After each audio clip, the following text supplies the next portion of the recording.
The Last Widow by Karin. We're doomed to repeat the past no matter what. That's what it is to be alive. Kurt Vonnegut. Part 1. Sunday, July 7th, 2019. Prologue. Michelle Spivey jogged through the back of the store, frantically scanning each aisle for her daughter, panicked thoughts circling her brain. How did I lose sight of her? I am a horrible mother. My baby was kidnapped by a pedophile or human trafficker. Should I flag store security or call the police or... Ashley. Michelle stopped so abruptly that her shoe snicked against the floor. She took a sharp breath, trying to force her heart back into a normal rhythm. Her daughter was not being sold into slavery. She was at the makeup counter trying on samples. The relief started to dissipate as the panic burned off. Her 11-year-old daughter at the makeup counter, after they had told Ashley that she could not under any circumstances wear makeup until her 12th birthday, and then it would only be blush and lip gloss, no matter what her friends were doing, end of story. Michelle pressed her hand to her chest. She slowly walked up the aisle, giving herself time to transition into a reasoned and logical person. Ashley's back was to Michelle as she examined lipstick shades. She twisted the tubes with an expert flick of her wrist, because of course when she was with her friends, Ashley tried on all their makeup, and they practiced on each other because that was what girls did. Some girls, at least. Michelle had never felt that pull toward primping. She could still recall her own mother's screeching tone when Michelle had refused to shave her legs. "You'll never be able to wear pantyhose." Michelle's response, "Thank God." That was years ago. Her mother was long gone. Michelle was a grown woman with her own child, and like every woman, she had vowed not to make her mother's mistakes. Had she overcorrected? Were her general tomboyish tendencies punishing her daughter? Was Ashley really old enough to wear makeup? But because Michelle had no interest in eyeliners and bronzers and whatever else it was that Ashley watched for endless hours on YouTube, she was depriving her daughter of a certain type of girl's passage into womanhood? Michelle had done the research on juvenile milestones. 11 was an important age, a so-called benchmark year, the point at which children had attained roughly 50% of the power. You had to start negotiating rather than simply ordering them around, which was very well reasoned in the abstract, but in practice was terrifying. "Oh." Ashley saw her mother and frantically jammed the lipstick into the display. I was... "It's all right." Michelle stroked back her daughter's long hair. So many bottles of shampoo in the shower, and conditioner, and soaps and moisturizers, when Michelle's only beauty routine involved sweat-proof sunscreen. "Sorry." Ashley wiped at the smear of lip gloss on her mouth. "It's pretty." Michelle tried. "Really?" Ashley beamed at her in a way that tugged every string of Michelle's heart. "Did you see this?" She meant the lip gloss display. "They have one that's tinted, so it's supposed to last longer, but this one has cherry flavoring, and Haley says Silently, Michelle filled in the words. Boys like it more. The assorted Hemsworths on Ashley's bedroom walls had not gone unnoticed. Michelle asked, "Which do you like most?" "Well..." Ashley shrugged, but there was not much an 11-year-old did not have an opinion on. "I guess the tinted type lasts longer, right?" Michelle offered, "That makes sense." Ashley was still weighing the two items. "The cherry kind tastes like chemicals. Like I always chew. I mean, if I wore it, I would probably chew it off because it would irritate me." Michelle nodded, biting back the polemic raging inside her. "You are beautiful, you are smart, you are so funny and talented. And you should only do things that make you happy because that's what attracts the worthy boys who think that the happy, secure girls are the interesting ones." Instead, she told Ashley, "Pick the one you like and I'll give you an advance on your allowance." "Mom!" She screamed so loudly that people looked up. The dancing that followed was more Tigger than Shakira. Are you serious? You guys said... You guys. Michelle gave an inward groan. How to explain this sudden turnabout when they had agreed that Ashley would not wear makeup until she was 12? It's only lip gloss. She'll be 12 in 5 months. I know we agreed not until her actual birthday, but you let her have that iPhone. That would be the trick. Turn it around and make it about the iPhone, because Michelle had, purely by fate, been the one who died on that particular hill. Michelle told her daughter, I'll handle the boss. Just lip gloss, though, nothing else. Pick the one that makes you happy. And it did make her happy. So happy that Michelle felt herself smiling at the woman in the checkout line, who surely understood that the glittery tube of candy pink sassafras yo ass was not for the 39-year-old woman in running shorts with her sweaty hair scooped into a baseball cap. This... Ashley was so gleeful she could barely speak. This is so great, Mom. I love you so much, and I'll be responsible, so responsible. Michelle's smile must have shown the early stages of rigor mortis as she started to load up their purchases into cloth bags. The iPhone. She had to make it about the iPhone because they had agreed about that too. But then all of Ashley's friends had shown up at summer camp with one, and the no, absolutely not had turned into, I couldn't let her be the only kid without one, while Michelle was away at a conference. Ashley happily scooped up the bags and headed for the exit. Her iPhone was already out.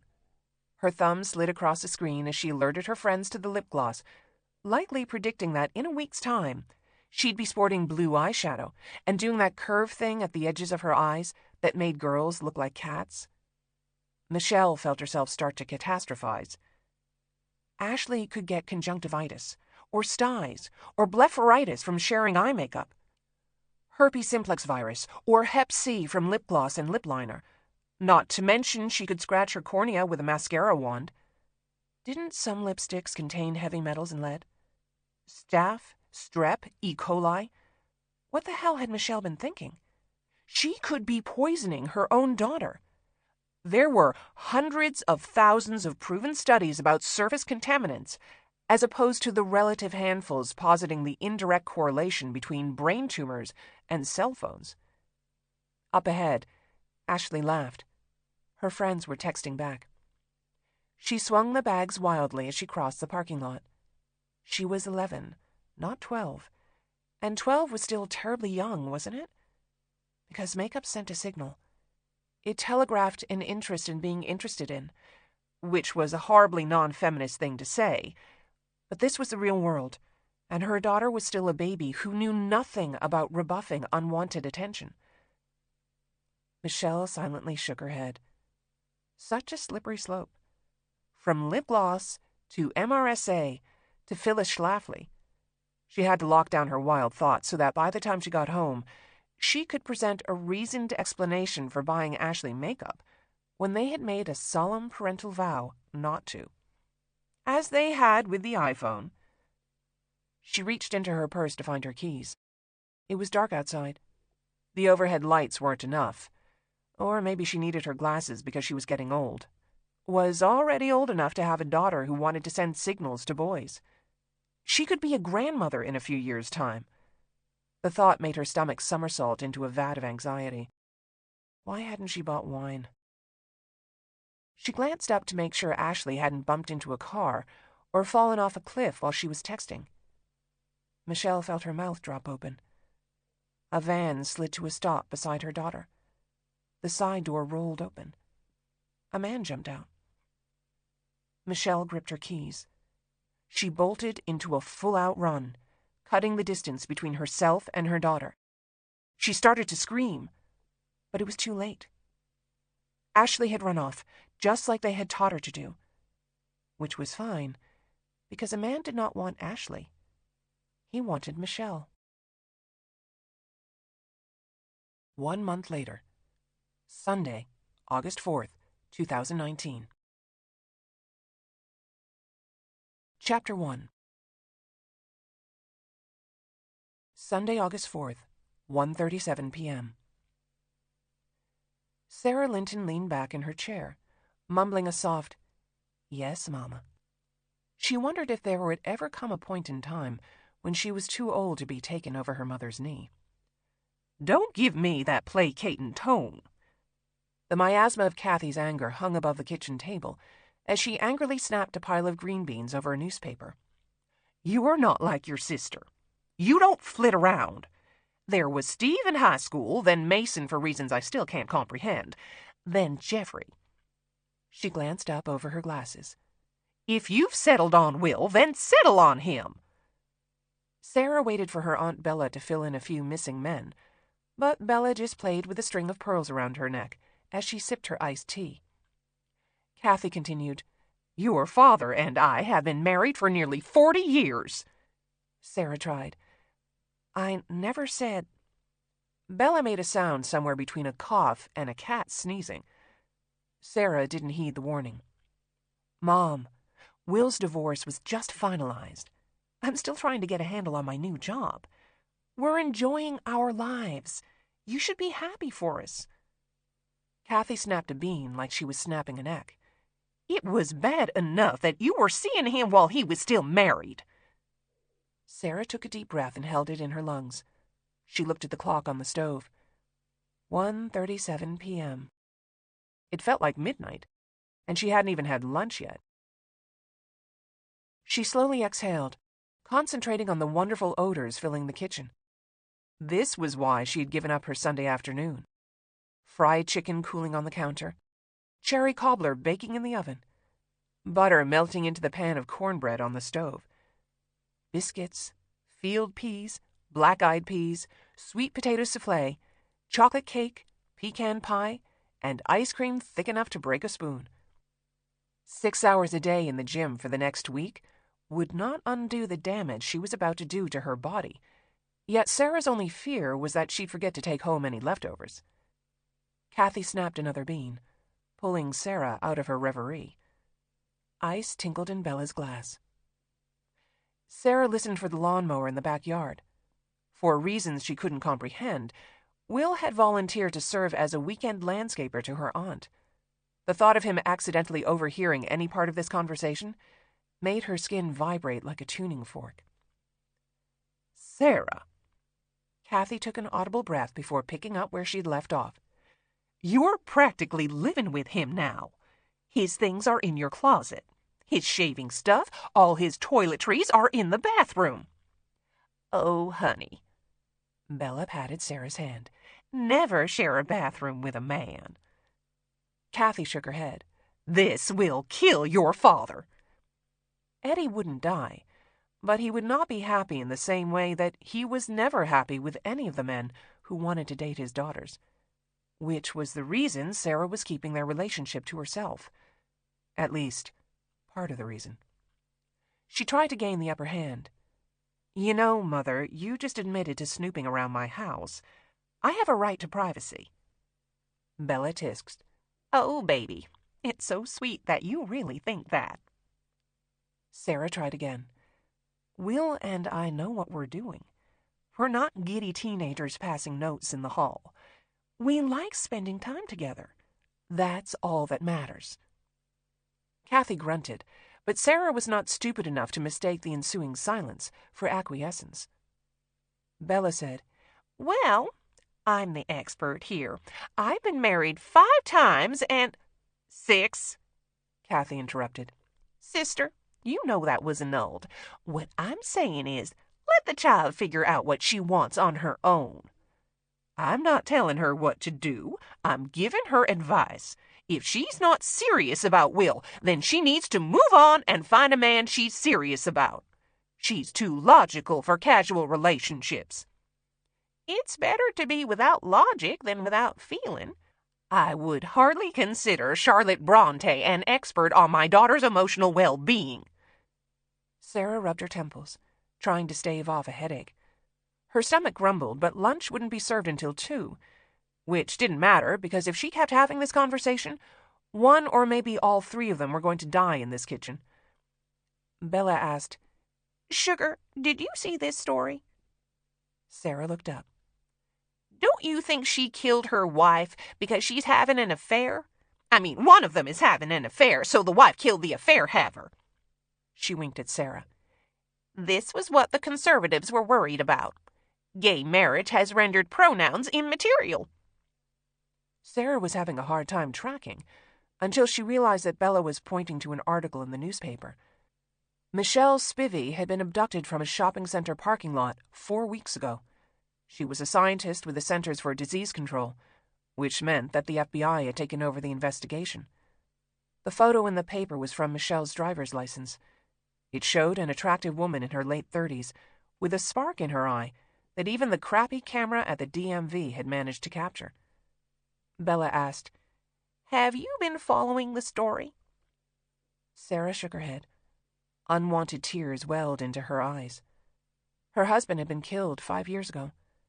The only thing she could think of that would be worse than losing someone she loved was never knowing whether or not that person was truly gone.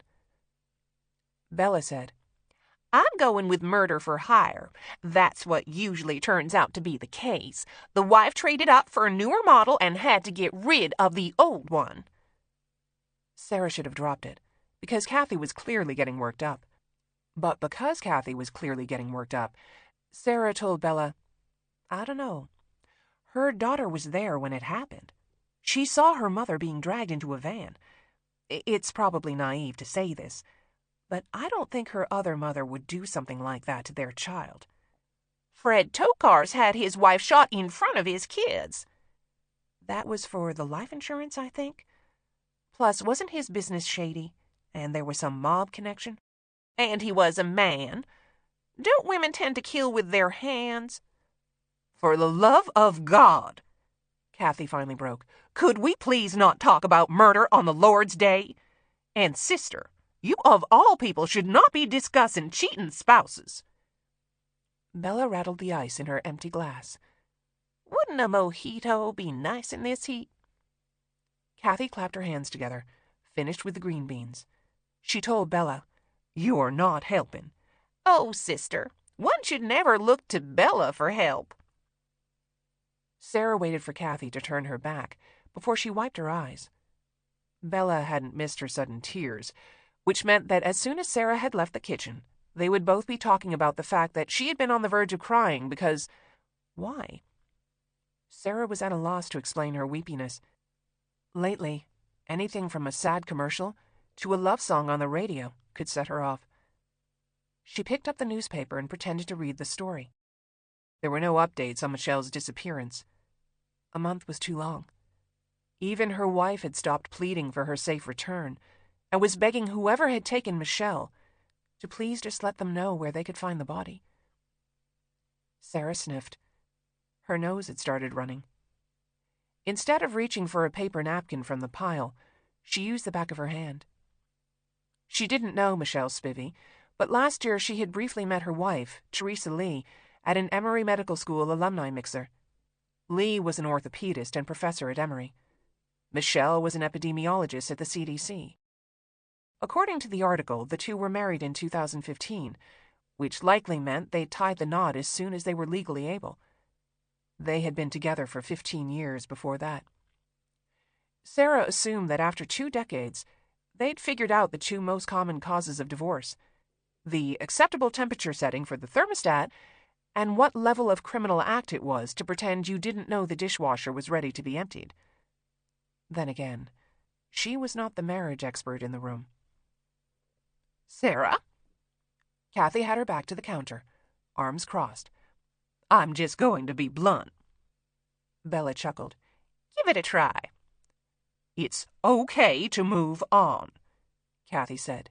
"Make a new life for yourself with Will. If you're truly happy, then be truly happy. Otherwise, what the hell are you waiting for?" Sarah carefully folded the newspaper. Her eyes returned to the clock. 1:43 p.m. Bella said, "I did like Jeffrey, rest his soul. He had that swagger. But Will is so sweet. And he does love you, honey." She patted Sarah's hand. "He really does."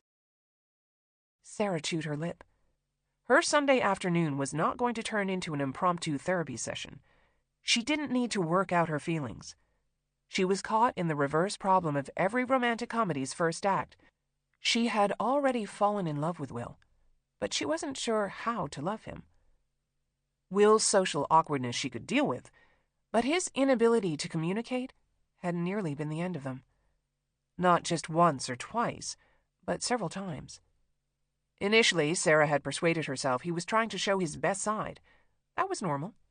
She had let 6 months pass before she'd worn her real pajamas to bed. Then a year had gone by, and he was still keeping things to himself. Stupid things that didn't matter, like not calling to tell her that he was going to have to work late, that his basketball game was running long, that his bike had broken down halfway into his ride, that he'd volunteered his weekend to help a friend move.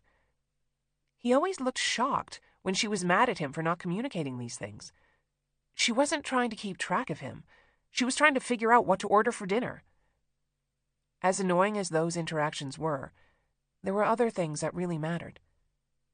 Will didn't lie so much as find clever ways to not tell her the truth, whether it had to do with a dangerous work situation, or some awful detail about his childhood, or worse, a recent atrocity committed by his nasty, narcissistic bitch of an ex-wife.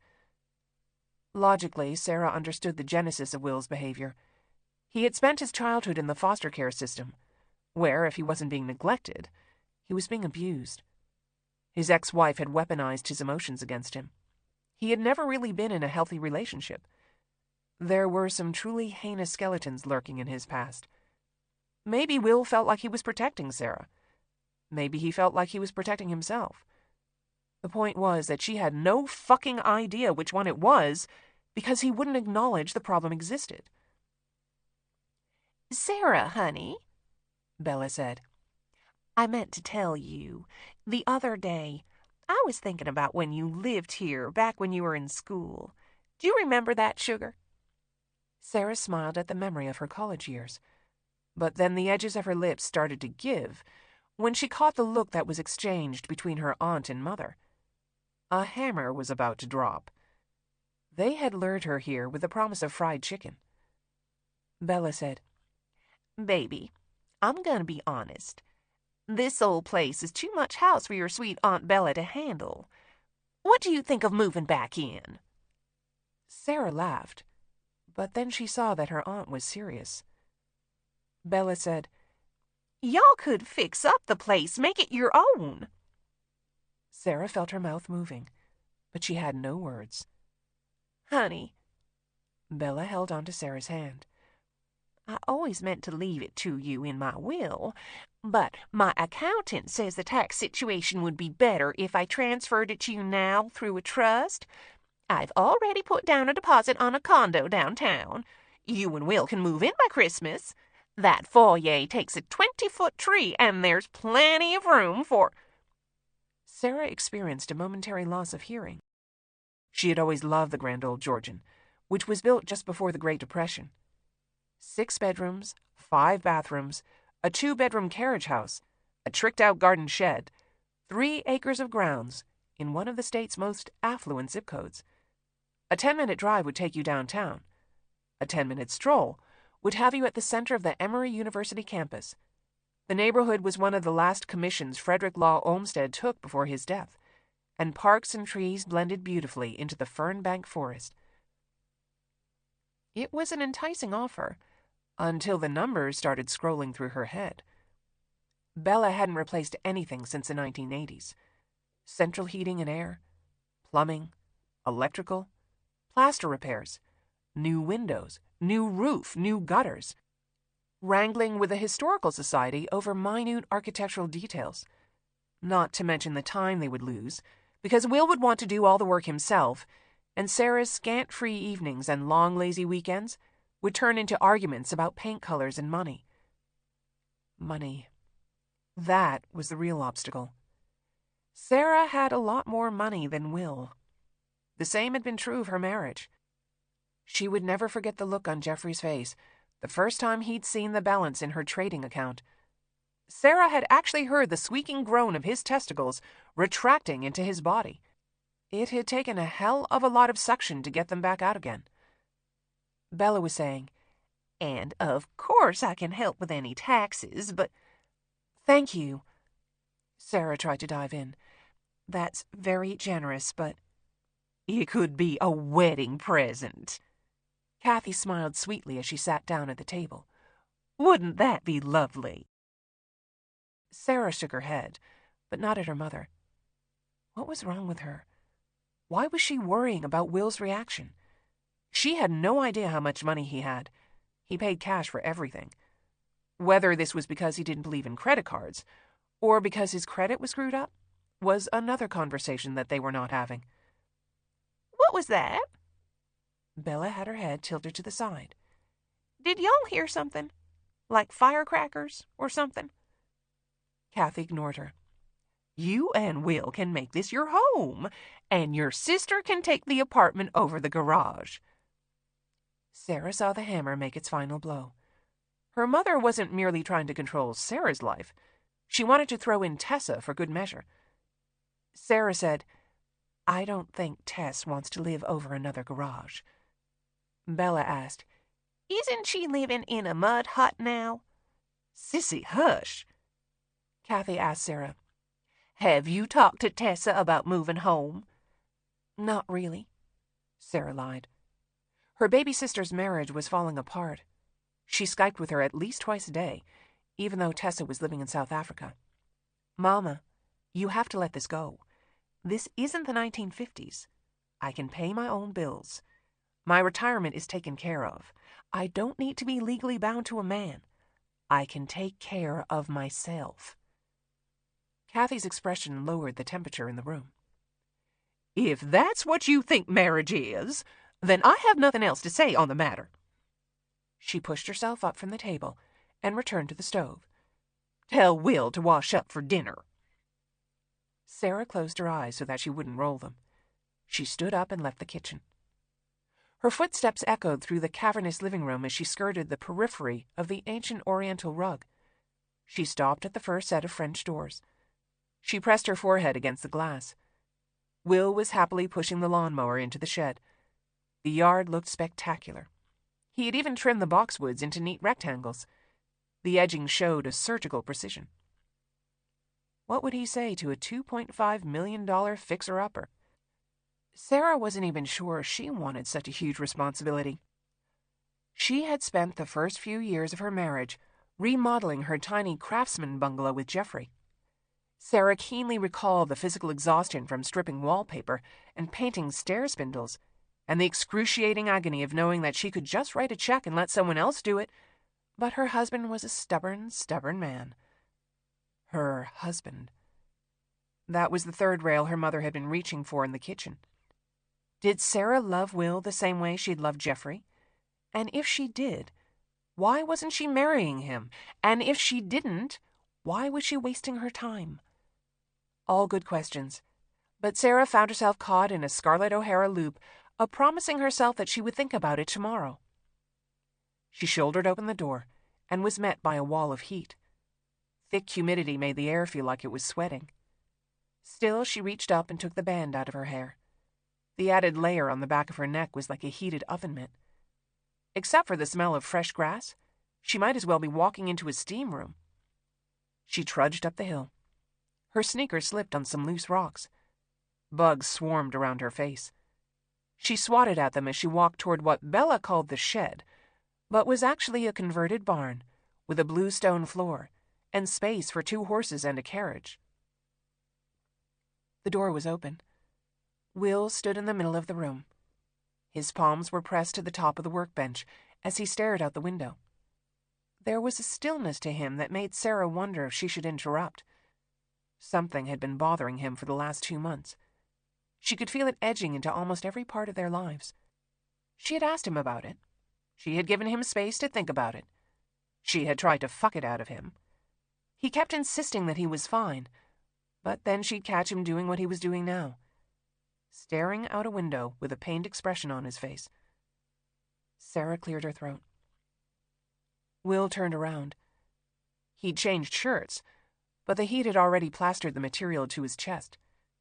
Pieces of grass were stuck to his muscular legs. He was long and lean, and the smile that he gave Sarah momentarily made her forget every single problem she had with him. He asked, "Is it time for lunch?" She looked at her watch. It's 1:46. We have exactly 14 minutes of calm before the storm. His smile turned into a grin. Have you seen the shed? I mean, really seen it? Sarah thought it was pretty much a shed, but Will was clearly excited. He pointed to a partitioned area in the corner. There's a urinal over there. An actual working urinal. How cool is that? Awesome, she muttered, in a non-awesome way. Look how sturdy these beams are. Will was 6'4", tall enough to grab the beam and do a few pull-ups. And look over here.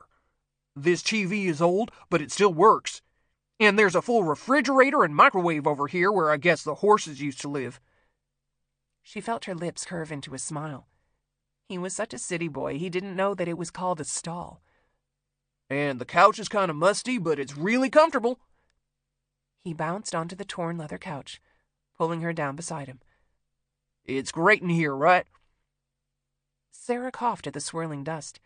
She tried not to connect the stack of her uncle's old Playboys to the creaking couch. Will asked, Can we move in?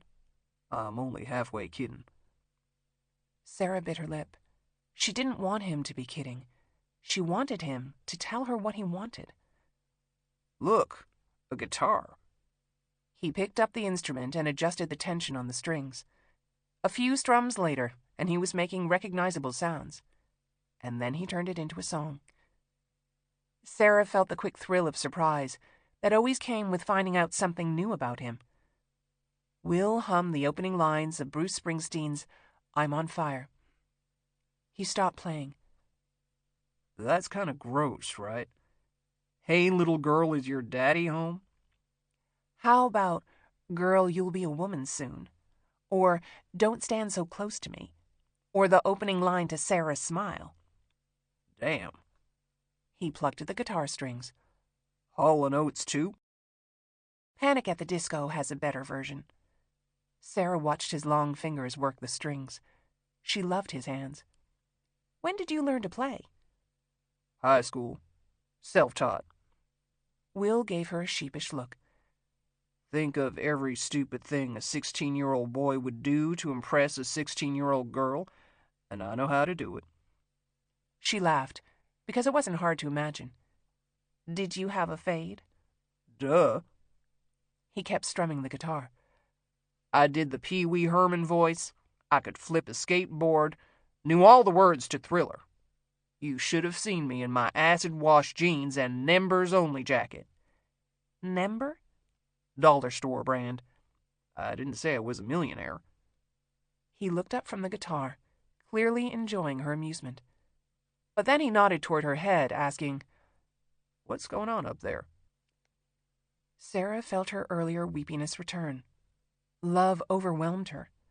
He was so tuned into her feelings. She so desperately wanted him to accept that it was natural for her to be tuned into his. Will put down the guitar. He reached up to her face, used his thumb to rub the worry out of her brow. That's better. Sarah kissed him. Really kissed him. This part was always easy. She ran her fingers through his sweaty hair. Will kissed her neck, then lower. Sarah arched into him. She closed her eyes and let his mouth and hands smooth away all of her doubts. They only stopped because the couch gave a sudden, violent shudder. Sarah asked, What the hell was that? Will didn't trot out the obvious joke about his ability to make the earth move. He looked under the couch. He stood up, checking the beams overhead, rapping his knuckles on the petrified wood. Remember that earthquake in Alabama a few years back? That felt the same, but stronger.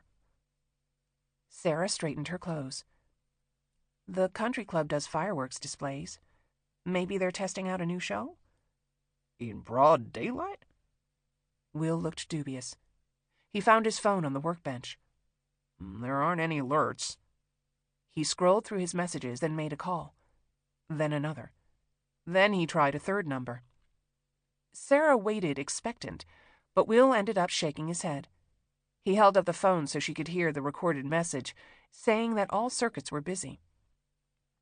She noted the time in the corner of the screen. 1:51 p.m. She told Will, "Emory has an emergency siren. It goes off when there's a natural disaster." Boom! The earth gave another violent shake. Sarah had to steady herself against the couch before she could follow Will into the backyard. He was looking up at the sky. A plume of dark smoke curled up behind the tree line. Sarah was intimately familiar with the Emory University campus. 15,000 students, 6,000 faculty and staff members, 2 ground-shaking explosions. Let's go. Will jogged toward the car. He was a special agent with the Georgia Bureau of Investigation. Sarah was a doctor. There was no need to have a discussion about what they should do. "Sarah," Kathy called from the back door. "did you hear that?" "It's coming from Emory." Sarah ran into the house to find her car keys. She felt her thoughts spinning into dread. The urban campus sprawled over 600 acres. The Emory University Hospital, Eggleston Children's Hospital, the Centers for Disease Control, the National Public Health Institute, the Yerkes National Primate Research Center, the Winship Cancer Institute, government labs, pathogens, viruses. Terrorist attack? School shooter? Lone gunman? "Could it be the bank?" Kathy asked. "There were those bank robbers who tried to blow up the jail." Martin Novak. Sarah knew there was an important meeting taking place downtown, but the prisoner was stashed in a safe house, well outside of the city. Bella said, "Whatever it is, it's not on the news yet." She had turned on the kitchen television. "I've got Buddy's old shotgun around here somewhere." Sarah found her key fob in her purse. "Stay inside." She grabbed her mother's hand, squeezed it tight. "Call Daddy and Tessa and let them know you're okay." She put her hair up as she walked toward the door. She froze before she reached it. They had all frozen in place. The deep, mournful wail of the emergency siren filled the air. Chapter 2. Sunday, August 4th, 1:33 p.m. Will Trent took his hand off the lawnmower to wipe the sweat out of his eyes. The task was not without complications. First, he had to shake the sweat off of his hand. Next, he had to rub his fingers on the inside of his shirt to get the grit off. Only then could he squeegee the liquid from his eyebrows with the side of his fist. He used the momentary reprieve from near blindness to check his watch. 1:33 p.m. What kind of idiot mowed 3 hilly acres in the middle of an August afternoon? He guessed the kind of idiot who spent the morning in bed with his girlfriend. As sweet as that had been, he really wished he could go back in time and explain to past Will how fucking miserable future Will was going to be. He turned the corner, angling the mower through a dip in the rough terrain. His foot caught in a gopher hole. Gnats snarled in front of his face. The sun felt like the lash from a belt on the back of his neck. The only reason he hadn't sweated his balls off was because a thick paste of dirt, clipped grass, and sweat had glued them to his body. Will glanced up at Bella's house as he made another pass. He could not get over how massive it was. Money practically dripped from the gables. There was actually a book on the design that Bella had loaned him. The stained glass in the stairwell was made by Louis Comfort Tiffany. The plaster moldings had been shaped by craftsmen shipped over from Italy. Inlaid oak floors, coffered ceilings, an indoor fountain, a mahogany-paneled library filled with ancient tomes, cedar lining in every closet, real gold on the gaudy chandeliers, a toilet in the basement for the help that dated back to Jim Crow. There was even a man-sized safe behind a hidden panel in the kitchen pantry that was meant to hold the family silver. Will felt like Jethro Bodine every time he came up the driveway. He grunted, putting his shoulder into bulldozing through a clump of cat's claw that was bigger than an actual cat. When Will had first met Sarah, he'd figured out pretty quickly that she was well off. Not that she acted differently or spoke differently, but Will was a detective. He was a trained observer. Observation 1. Her apartment was the penthouse unit in a boutique building. Observation 2. She drove a BMW. 3.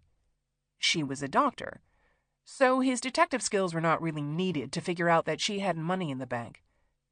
Here's where it got tricky. Sarah had told him that her father was a plumber, which was true. What she'd failed to add was that Eddie Linton was also a real estate investor, and that he'd brought Sarah into the family business, and that she had made a lot of money renting out houses and selling houses, and her medical school loans had been paid off. Plus, she'd sold her pediatrician's practice in Grant County before moving to Atlanta. Plus, she had money from her dead husband's life insurance policy and his pension, and as the widow of a police officer, she was exempt from state taxes. So, financially speaking, Sarah was Uncle Phil to his way less cool Fresh Prince, which was actually okay. Will was 18 years old the first time someone put money in his pocket, and that was for bus fare to the homeless shelter, because he'd aged out of the foster care system. He had qualified for a state scholarship to go to college. He had ended up working for the same state that had raised him. As a cop, he was used to being both the poorest guy in the room, as well as the guy most likely to get shot in the face while doing his job. So the real question was Sarah okay with it? Will coughed out a clump of dirt that had launched like a trident missile from the rear wheel of the lawnmower into his face. He spat on the ground.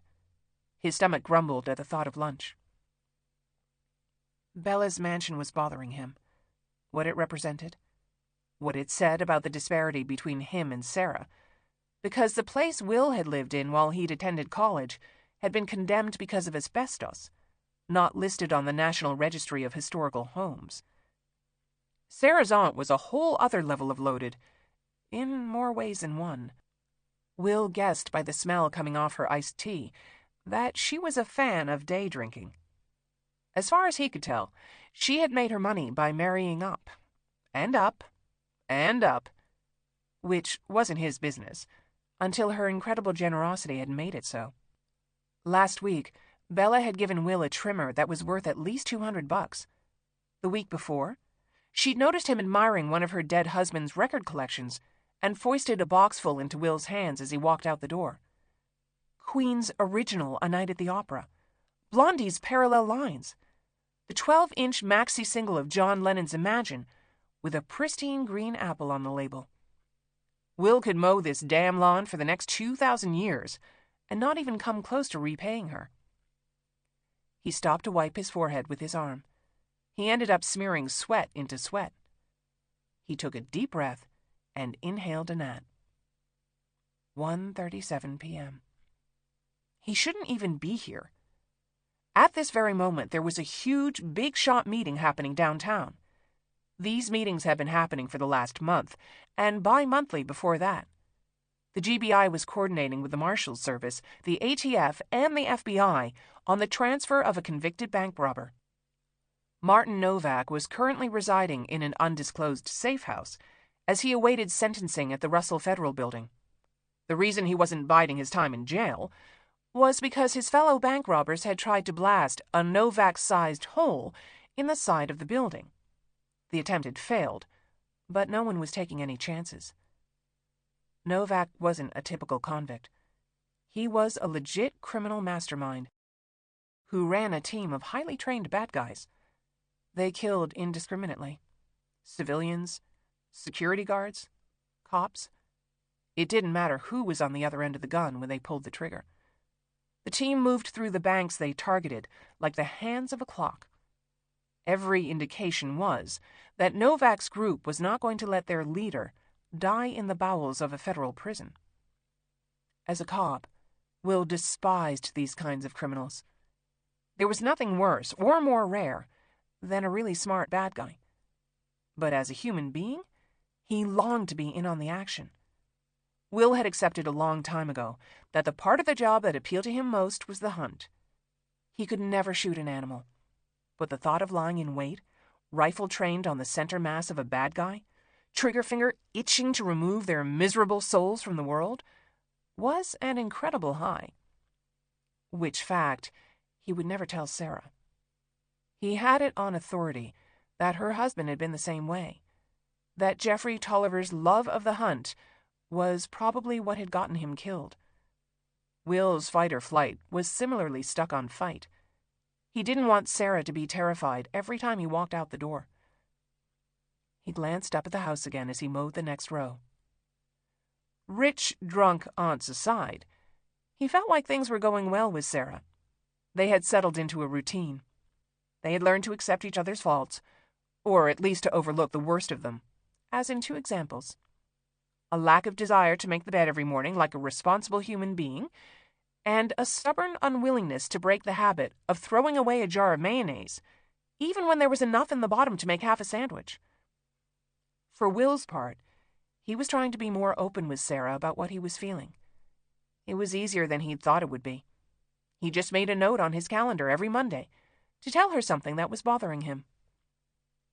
One of his biggest fears had disappeared before a Monday confessional had rolled around. He'd been really worried when Sarah had first started working with him at the Georgia Bureau of Investigation. Things had smoothed out, mostly because Sarah had made them smooth. They each stayed in their own lane.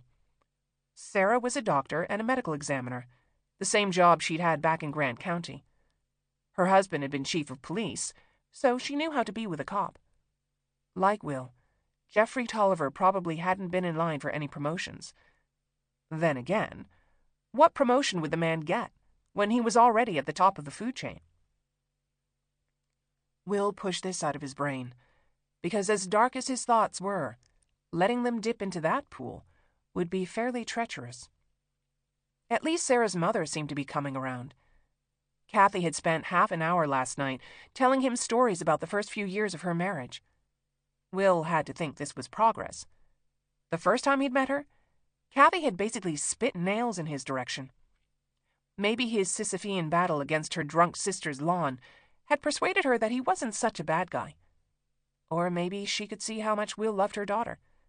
That had to count for something. He stumbled as the mower jammed into another gopher hole. Will looked up, shocked to find that he was almost done. He checked the time. 1:44 p.m.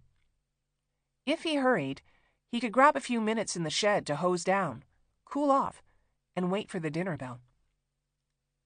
Will pushed through the last long row of grass and practically jogged back to the shed. He left the mower cooling on the stone floor. He would have kicked the ancient machine, but his legs were basically silly string. He peeled off his shirt.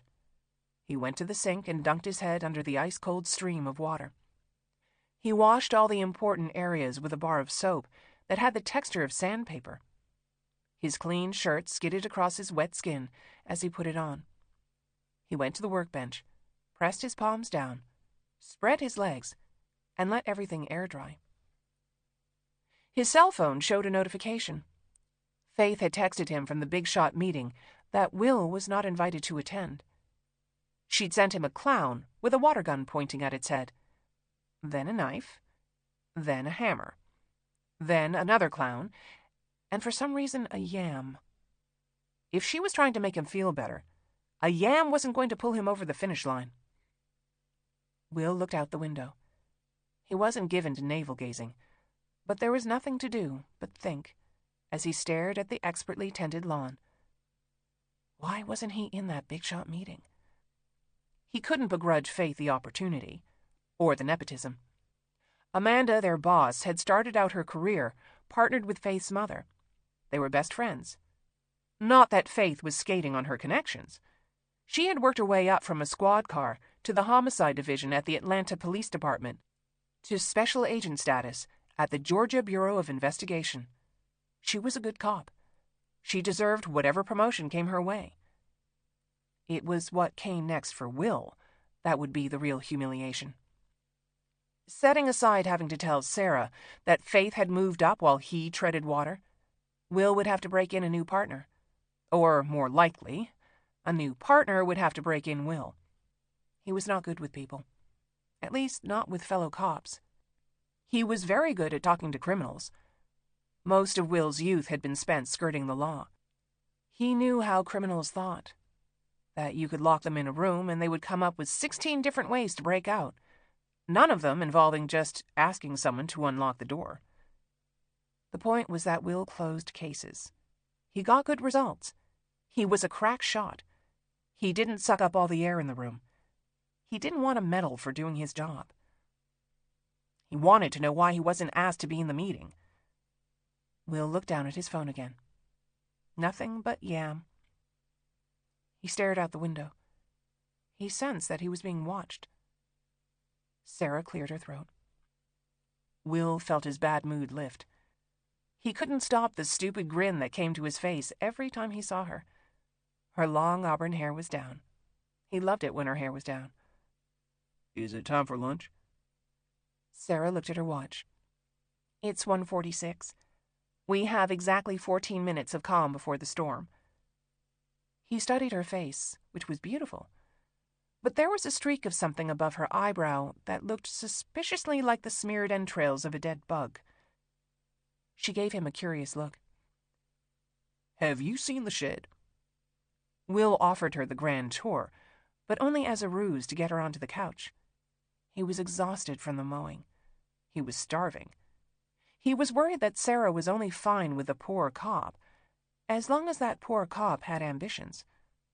He asked, It's great in here, right? Sarah coughed at the dust that huffed up from the couch. Still, she looped her leg over his. Her arm rested along his shoulders. Her fingers stroked the wet ends of his hair. He always felt a sudden calm when Sarah was with him, like the only thing that mattered was the connection that tethered them together. Will asked, Can we move in? I'm only halfway kidding. Sarah's curious look turned guarded. Will stopped breathing. The joke had landed wrong. Or maybe it wasn't a joke, because they had been dancing around this subject of moving in together for a while. He was basically living with Sarah now, but she hadn't asked him to properly move in, and he couldn't figure out if that was a sign, and if it was a sign, was it a stop sign or a go sign? Or was it the kind of sign she was beating him over the head with, only he was missing it? He desperately searched for a change in subject. Look, a guitar. Will fiddled with the strings. His teenage self had had the patience to learn exactly one song in its entirety. He started out slow, humming the tune so that he could remember the chords. And then he stopped, wondering why he'd ever thought I'm on Fire was the song that would persuade a girl to let him touch her breasts. That's kind of gross, isn't it? Hey, little girl, is your daddy home? How about Girl, You'll Be a Woman Soon? Or Don't Stand So Close to Me? Or the opening line to Sarah's Smile? He plucked at the guitar strings, hearing Daryl Hall singing in his head. Baby hair with a woman's eyes. Damn, Will murmured. Why was every soft rock jam from his teenage years a Class A felony? Hall & Oates, too? Panic at the Disco has a better version. Will loved that she knew this. He'd initially been alarmed by the number of Dolly Parton CDs in her car. Then he'd seen her iTunes list, which featured everything from Adam Ant to Kraftwerk to Led Zeppelin, and known that they were going to be okay. She was smiling at him, watching his fingers move along the chords. When did you learn to play? High school. Self-taught. He stroked her hair back so he could see her face. Think of every stupid thing a 16-year-old boy would do to impress a 16-year-old girl, and I know how to do it. That, at least, got a laugh out of her. Did you have a fade? Duh. He listed all of his pathetic accomplishments, which had worked with exactly 0 girls. You should have seen me in my acid-wash jeans and Members Only jacket. Nember? Dollar store brand. I didn't say I was a millionaire. He couldn't ignore the dead bug anymore. He nodded toward the streak of bud guts above her eyebrow. What's going on up there? Sarah shook her head. Will returned the guitar to the stand. He used his thumb to wipe away the bug. That's better. For some reason, she started kissing him. Really kissing him. He let his hands run down her waist. Sarah moved closer, kissed him deeper.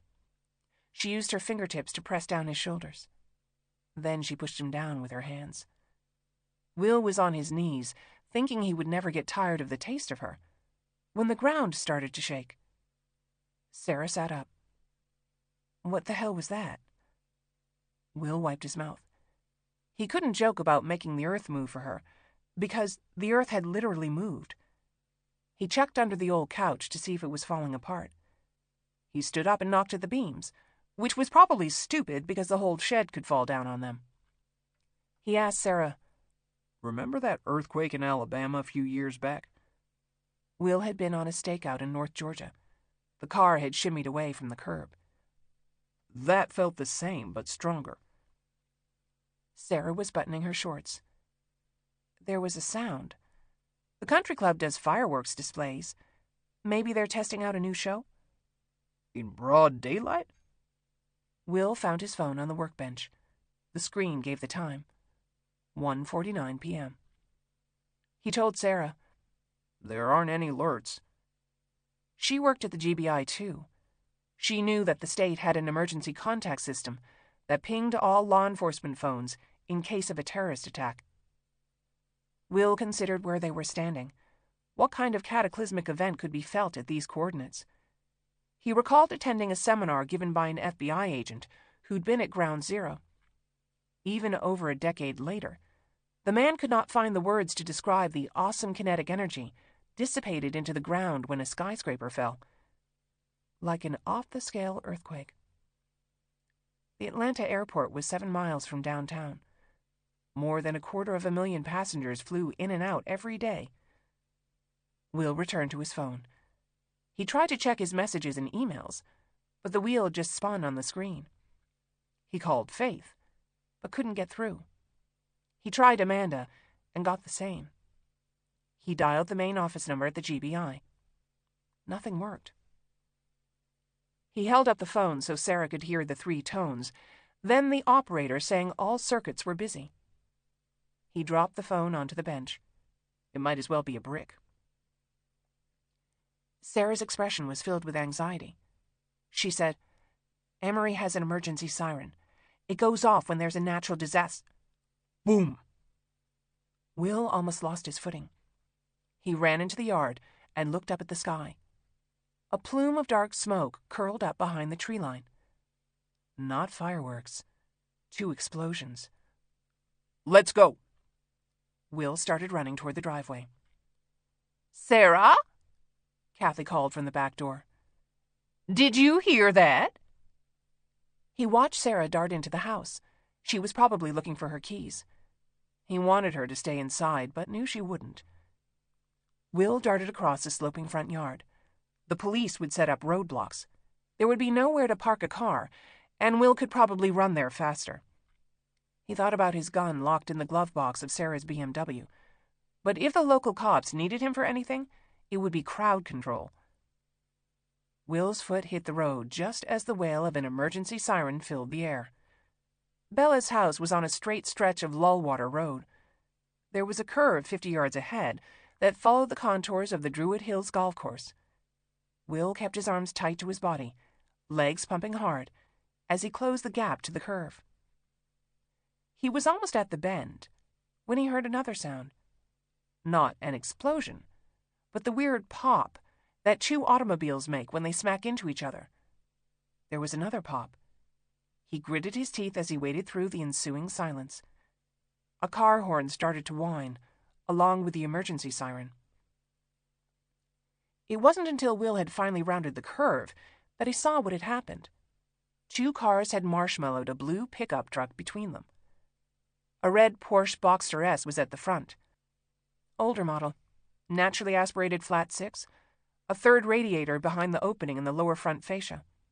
The trunk had popped open. The driver was slumped at the wheel, pressing the horn with his face. A Ford F-150 truck was behind it. The doors must have crumpled on impact. One man was trying to climb out the open window. The other was leaning against the hood, blood dripping down his face. A 4-door silver Chevy Malibu brought up the rear. Driver in front, 2 passengers in back, none of them moving. The cop in Will immediately assigned blame. The Porsche had stopped too quickly. The truck and Malibu were following too closely, probably speeding. Whether or not the Porsche driver had antagonized the guy in the truck, by tapping the brakes, was a puzzle for the accident investigator to figure out. Will looked past them to the roundabout at North Decatur Road. Parked vehicles filled the circle. A minivan, a box truck, Mercedes, BMW, Audi. They were all abandoned, doors hanging open. Drivers and passengers stood in the street, looking up at the smoke curling into the blue sky. Will's hard run downshifted to a jog. Then he, too, came to a standstill. Birds chirped in the trees. The smallest of breezes rustled the leaves. The smoke was coming from the Emory campus. Students, staff, 2 hospitals, the FBI headquarters, the CDC. Will. He startled. Sarah had pulled up alongside him. Her BMW X5 was a hybrid. The engine worked off a battery at low speeds. She said, "I can triage them, but I need your help." He had to clear his throat to bring himself back into the moment. "The driver in the Porsche looks bad." Sarah got out of the car. "Gas is leaking under the engine." She ran to the Porsche. The driver was still collapsed over the steering wheel. The windows were up. So was the convertible top. Sarah tried the door to no avail. She banged her fist on the window. "Sir?" The horn kept blaring. She had to raise her voice. "Sir, we need to get you out of the car." The smell of gasoline burned Will's eyes. There were any number of ways the electricity flowing to the horn could spark and ignite the fuel under the car. Will told Sarah, "Stand back." He had a spring-loaded knife in his pocket that he'd used to cut ivy off Bella's trees. He gripped the handle with both hands and stabbed the 4-inch blade into the soft convertible roof. The knife was partially serrated. He tried to saw into the material, but the canvas and insulation were too thick. Will pocketed the knife and used his fingers to pry open a gap wide enough to reach in and release the clamps so he could push the top out of the way. He turned the key in the ignition. The horn stopped. Will unlocked the door. Sarah took a few seconds before she started shaking her head. His neck's broken. He wasn't wearing his seatbelt, but it's weird. Weird how? They weren't going fast enough for this kind of injury. Unless he had some kind of underlying medical condition. Even then... She shook her head again. It's not making sense. Will looked at the skid marks on the road. They were short, indicating the Porsche had been going at a slower rate of speed. He rubbed his thumb on his shirt. The ignition key had been sticky with blood. So was the inside door handle, though there wasn't much blood anywhere else. Papers were scattered in the front seat. "Ma'am!" The driver from the F-150 was standing behind the Porsche. He was a prototypical hillbilly, with long, stringy hair and a ZZ-top beard, the kind of guy who drove down from the mountains every day to build decks and hang drywall. His fingers were pinching together pieces of his scalp. "Are you a nurse?" "Doctor." Sarah gently moved his hand so she could examine the cut. "Are you feeling dizzy or nauseous, mister?" "Merle. No, ma'am." Will looked down at the asphalt. There was a trail of blood between the truck and the Porsche. So Merle had checked on the driver, then he'd returned to his truck. There was nothing suspicious about his actions. Then again, Sarah's intuition was generally reliable. If she thought something was off, then something was off. So what was Will missing? He asked the passenger of the truck, "What happened?" "Gas main exploded. We got the hell out of there." He was a redneck straight out of Leonard Skinner. Will could smell the cigarette smoke wafting off of him from 10 feet away. The guy motioned toward the Malibu. "It's them people there you should be worried about. Guy in the back seat ain't looking so good." Sarah was already heading toward the sedan. Will followed, though she didn't need his help. Her suspicion had set off his internal alarm. He looked up and down the street. Some of the neighbors were standing in their doorways, but no one was approaching the scene. Smoke from the explosions had tinged the air with a charcoal odor. "My friend needs help." The driver of the Chevy Malibu stumbled as he got out of the car. He was wearing a blue security uniform from the university. He opened the rear door. One of the passengers was slumped in the back seat. He was wearing the same blue uniform. "She's a doctor," Merle provided. The Chevy driver told Will, "Gas main exploded at one of the construction sites." "Twice?" Will asked. "We heard 2 explosions." "I don't know, man. Maybe something else blew. The entire site evaporated." "What about casualties?" He shook his head. "Contractors don't work on the weekends, but they're evacuating the entire campus just in case. All hell broke loose when the alarms went off." Will didn't ask the Emory security guard why he wasn't helping evacuate the campus. He checked the horizon. The single pillar of smoke had taken on a strange navy color. "Sir?" Sarah was kneeling at the open car door so she could talk to the man in the back seat.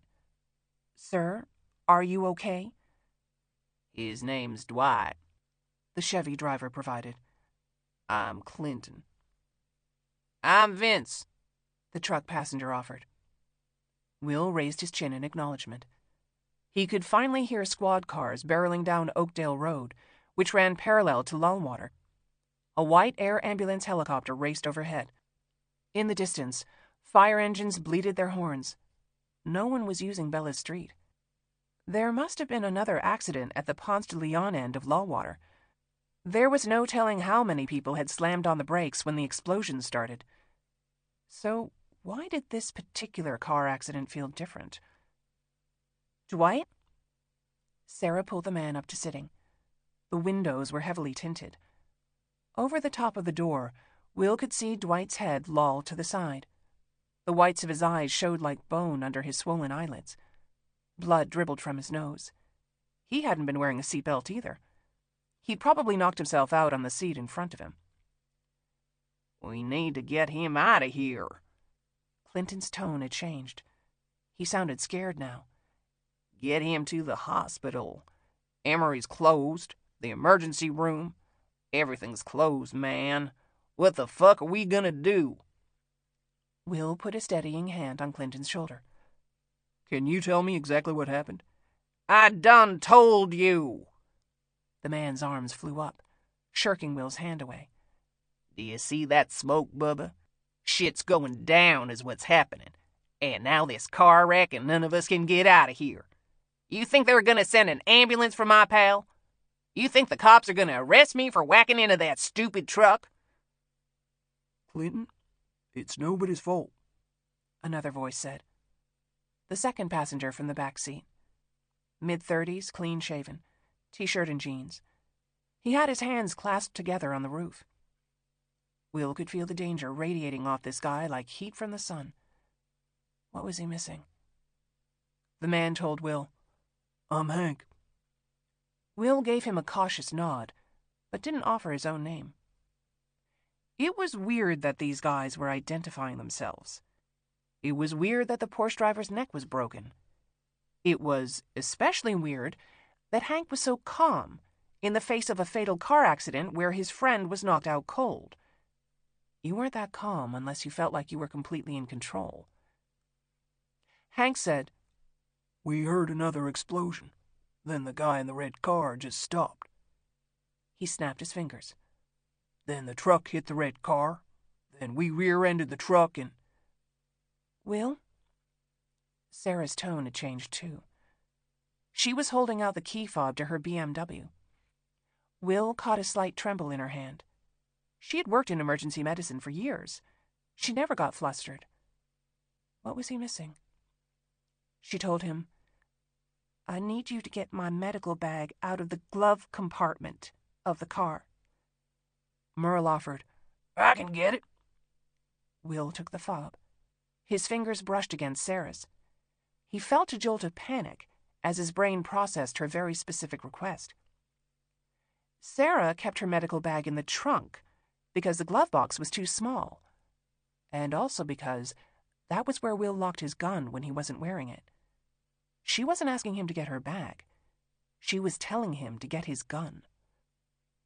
Will suddenly had too much spit in his mouth. Like darts on a board, his thoughts circled the bullseye. He'd heard the first car crash as he was heading toward the bend in the road. There was no bomb going off when it happened. Then there was another crash when the Malibu rear-ended the truck. The Porsche's horn had sounded at least 5 seconds later. 5 seconds was a long time. In 5 seconds, you could stumble out of your truck, open the door to a Porsche, and snap a man's neck. Which would explain the blood trails circling from the truck to the car. 2 Emory security guards who'd fled instead of doing their jobs. 1 guy dressed to blend in, 2 guys dressed like the kind of handymen you saw all over Atlanta. They could have all been strangers, but they weren't. This was what Will had been missing. These men were part of a team. A very good one, judging by their stealthy movements.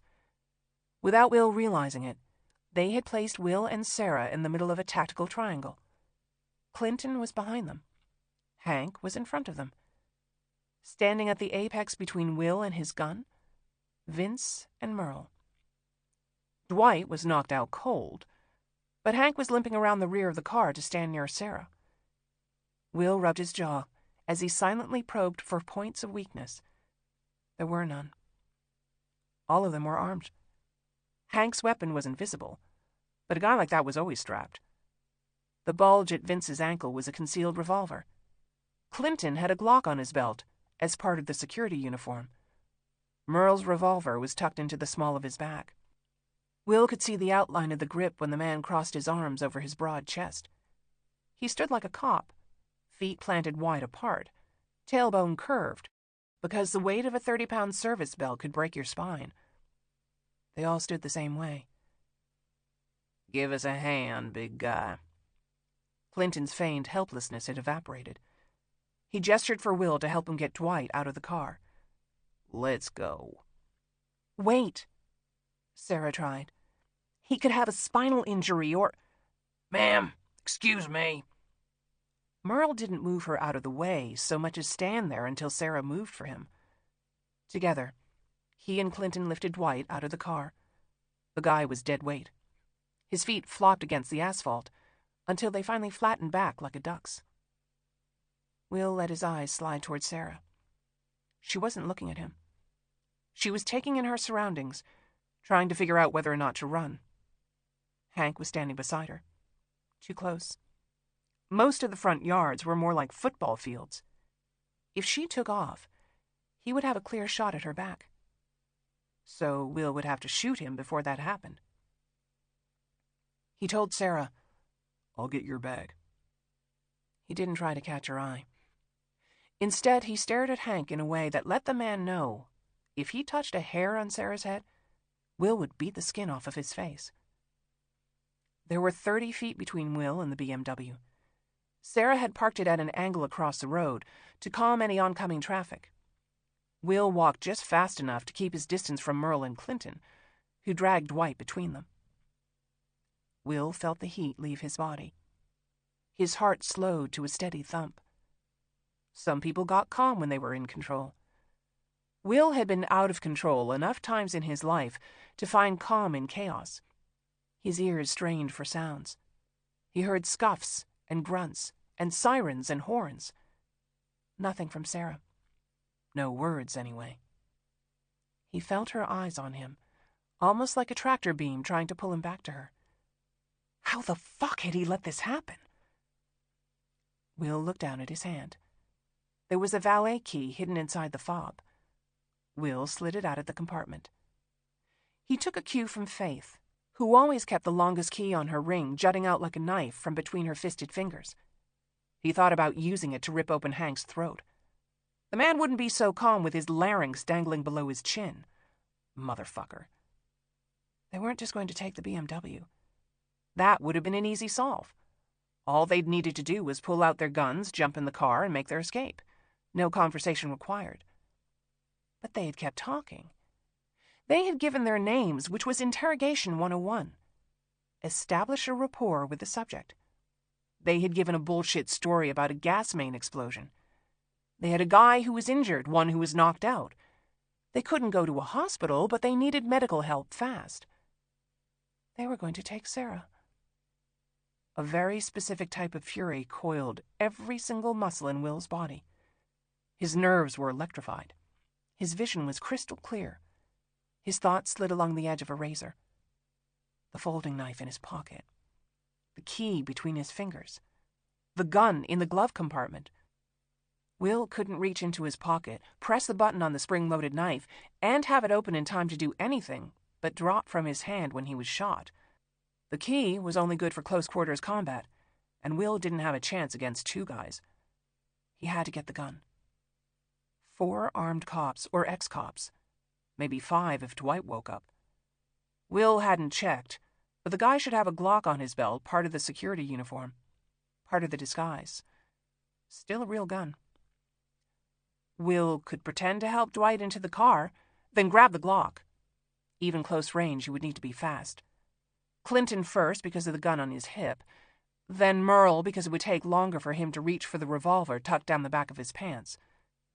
The instructors at the range always said shoot to stop, but Sarah's jeopardy changed the rules. Will was going to shoot to kill every single one of these fuckers. He finally reached the BMW. Will opened the door, leaned into the passenger's seat. He slid the key into the glove box. He glanced up to locate Sarah. Will froze. It felt like a literal thing. Dry ice penetrating his bloodstream. Muscle cramping. Tendon splitting. He had a weird, unnatural quiver in his bones. All the angles he'd been trying to work evaporated because of one thing. Fear. Sarah wasn't standing anymore. She was on her knees, but now she was facing Will. Her fingers were laced behind her head, the position a cop would put a suspect in, so that he could search and cuff them. Hank was standing behind her. Another woman was at his side. Separate from him, not with him. She had short, almost white hair. Her cheeks were sunken. She held up her unzipped khaki pants with both hands. Blood stained the inside seams, making a lurid upside-down V between her legs. She looked up at Will, her eyes begging him to make this stop. Michelle Spivey. The scientist had been abducted a month ago. She had worked at the CDC. Not an explosion from a gas leak. An attack. All right, Hank shouted at Will. I need you to slowly get your head out of the car and put your hands up. He had taken a gun out of his pocket.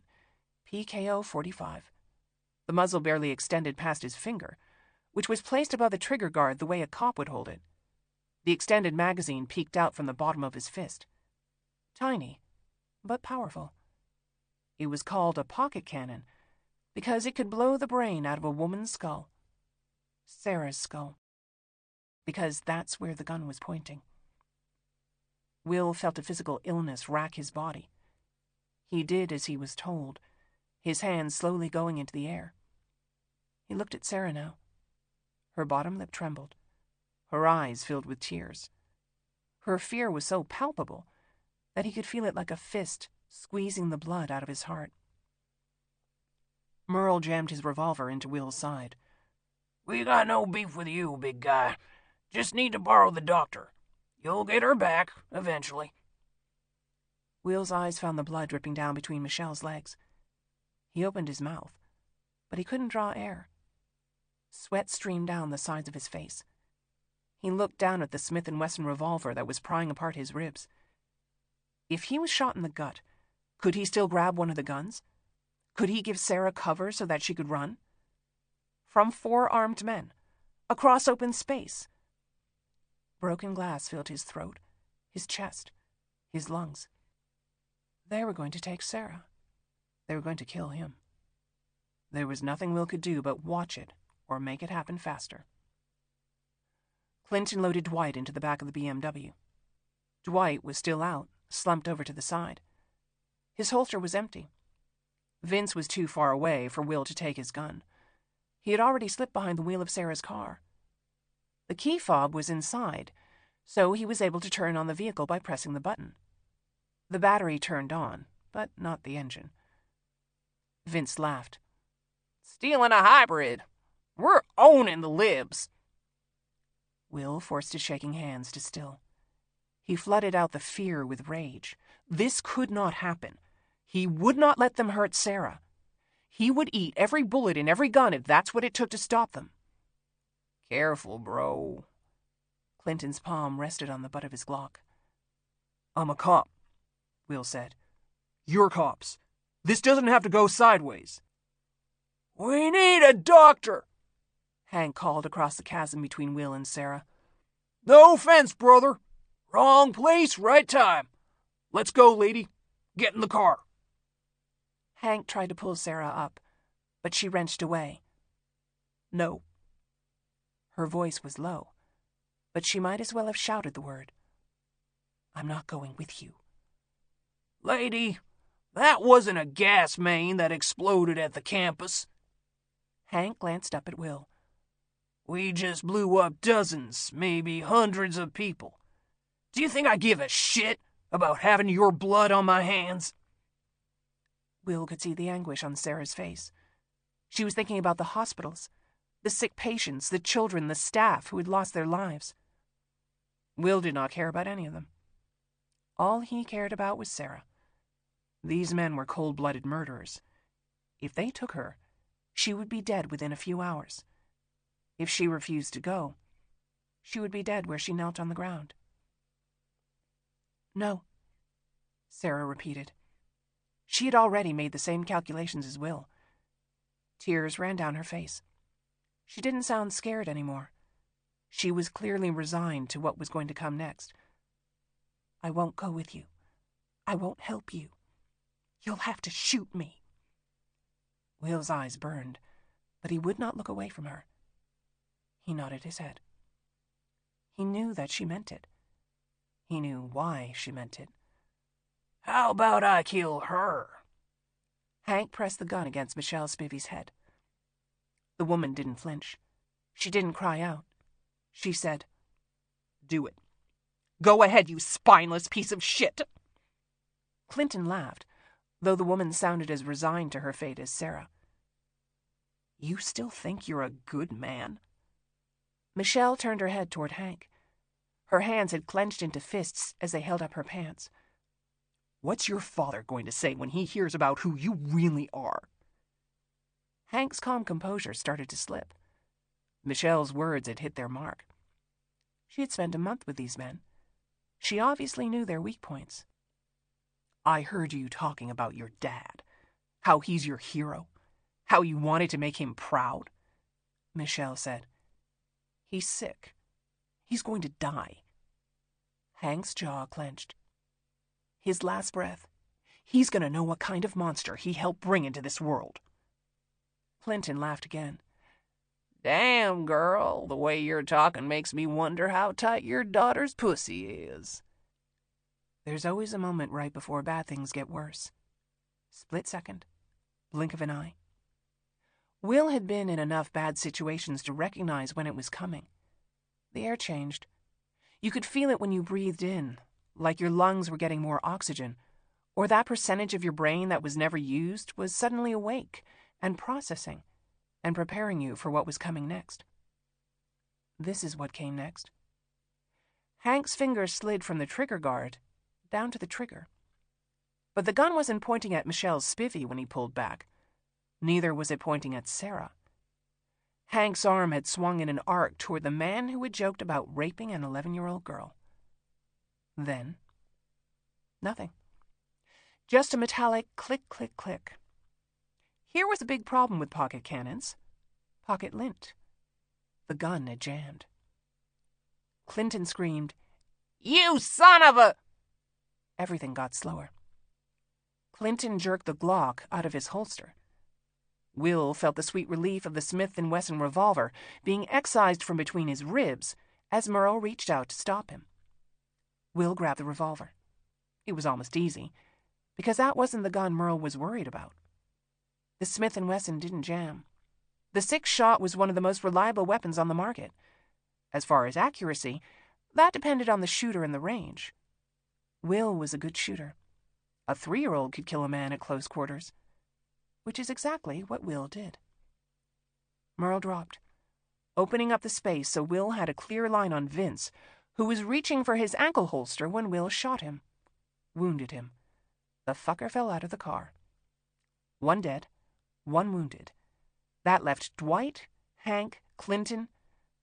Will caught a blur out of the corner of his eye. Clinton tackled him down to the pavement. Will lost the revolver. His head cracked against the sidewalk. Clinton didn't go for Will's face.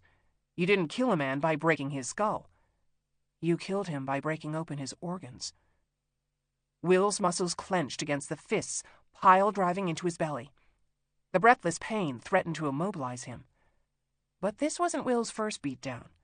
He didn't use his hands to ward off the blows. He reached into his pocket. His fingers found the folding knife. He pressed the release. The blade flicked open. Will slashed out blindly, opening a ribbon of flesh in the man's forehead. Jesus! Clinton reared back. Blood filled his eyes. His hands went up into combat position. Fuck combat. There was no such thing as a fair fight. Will jammed the 4-inch blade straight into the man's groin. Clinton sucked air. His body seized. He rolled onto the pavement, coughing, spitting, wheezing. Will blinked his eyes, trying to clear the stars. Blood rolled down his throat. He heard car doors slamming. The sound echoed like a kettle drum. Did Sarah call his name? Will rolled to his side. He tried to stand. Vomit erupted into his mouth. Every part of his gut was on fire. He could only make it to his knees. He fell flat. He breathed into the pain coursing through his body. He tried again to get up to his knees. That's when he saw a pair of work boots in front of him. The steel toes were spattered with blood. Will watched the boots swing back. He waited for the downswing, then bear-hugged the leg. Drop and roll. They both hit the ground like a sledgehammer. But it wasn't Clinton. It was Hank. Will managed to pin him down. His fists windmilled into the man's face. He was going to punch Hank's fucking eyes to the back of his skull. He was going to kill him for putting a gun to Sarah's head.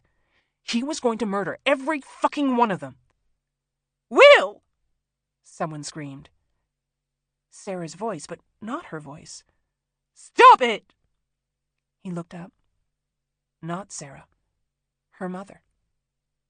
Kathy Linton held a double-barreled shotgun in both of her hands.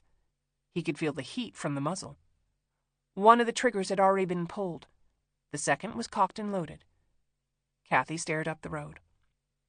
The BMW squealed around the curve. Will fell to the ground. His brain was still swimming. Vomit still burned his throat. He tried to count the heads in the car. 4? 5? He looked behind him, expecting to find Sarah's body. Where? She's gone. A sob came from Kathy's mouth. Will, they took her. Chapter 3. Sunday, August 4th, 1:33 p.m. Faith Mitchell checked her watch as she pretended to study the diagram of the Russell Federal Building on the giant video monitor at the front of the classroom. The tedious asshole from the Marshal's Service was running through the prison transport plan, which the previous asshole from the Marshal's Service had run through an hour ago. She looked around the room. Faith wasn't the only person having a hard time concentrating. The 30 people assembled from various branches of law enforcement were all wilting behind their desks. The city, in its wisdom, turned off the air conditioning in all government buildings over the weekends, in August, with windows that didn't open so that no one could jump out just for the pleasure of the wind in their face as they plummeted to their death. Faith looked down at her briefing book. A drop of sweat rolled off the tip of her nose and smeared the words. She had already read through the book in its entirety. Twice. The asshole Marshal was the 5th speaker in the last 3 hours. Faith wanted to pay attention. She really did. But if she heard another person call Martin Elias Novak a high-value prisoner, she was going to start screaming. Her eyes rolled to the clock on the wall above the video monitor. 1:34 p.m. Faith could have sworn the second hand was ticking backward. So, the chase car will go here.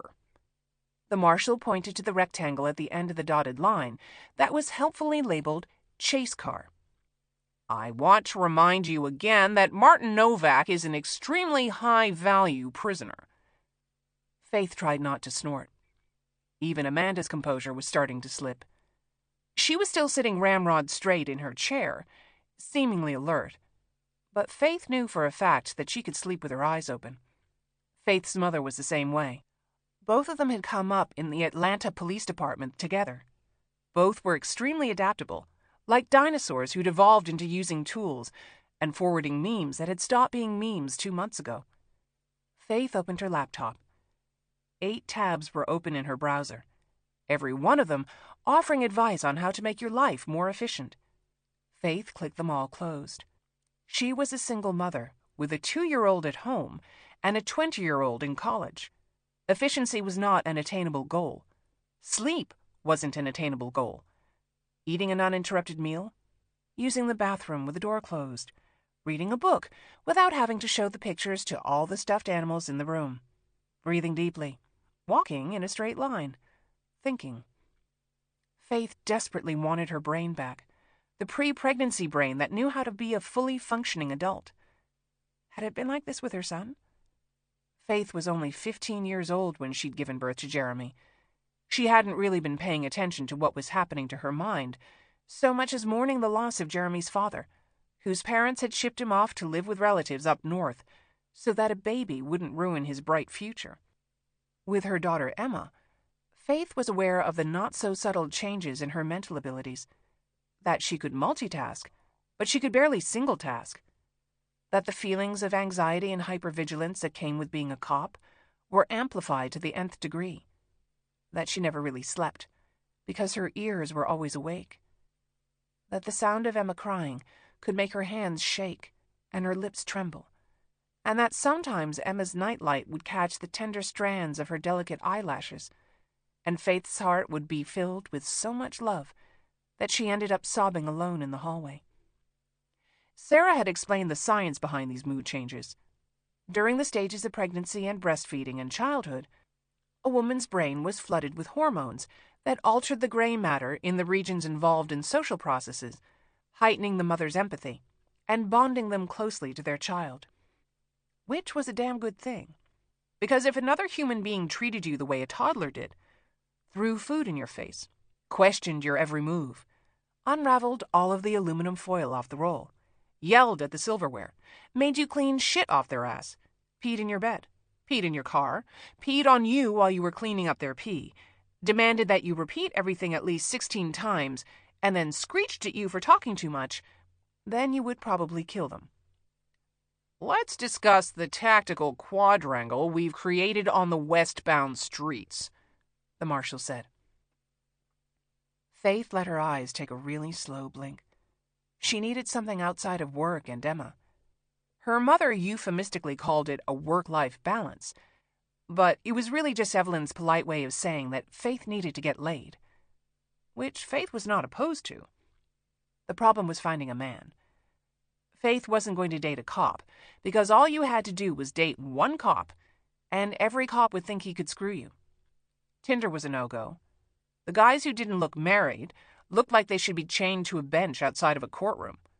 She tried Match.com, but not one of the losers that she was even remotely attracted to could pass a background check, which said more about the type of men Faith was attracted to than internet dating sites. At this rate, the only way she was going to get laid was to crawl up a chicken's ass and wait. So, the marshal clapped his hands together once, loudly. Too loudly. Let's review Martin Elias Novak's resume. 61-year-old widower with one daughter, Gwendolyn. Wife died in childbirth. Novak served in the Army as an explosives expert. Not too expert. In '96, he blew off 2 fingers on his left hand. He was discharged, then took some odd jobs working security. In 2002, he was in Iraq with a private mercenary force. By 2004, we clocked him joining up with some fellow vets on a citizens' border patrol in Arizona. The marshal steepled together his fingers and slowly bowed his head. Arizona was the last time we saw him. That was 2004. Novak went off the grid.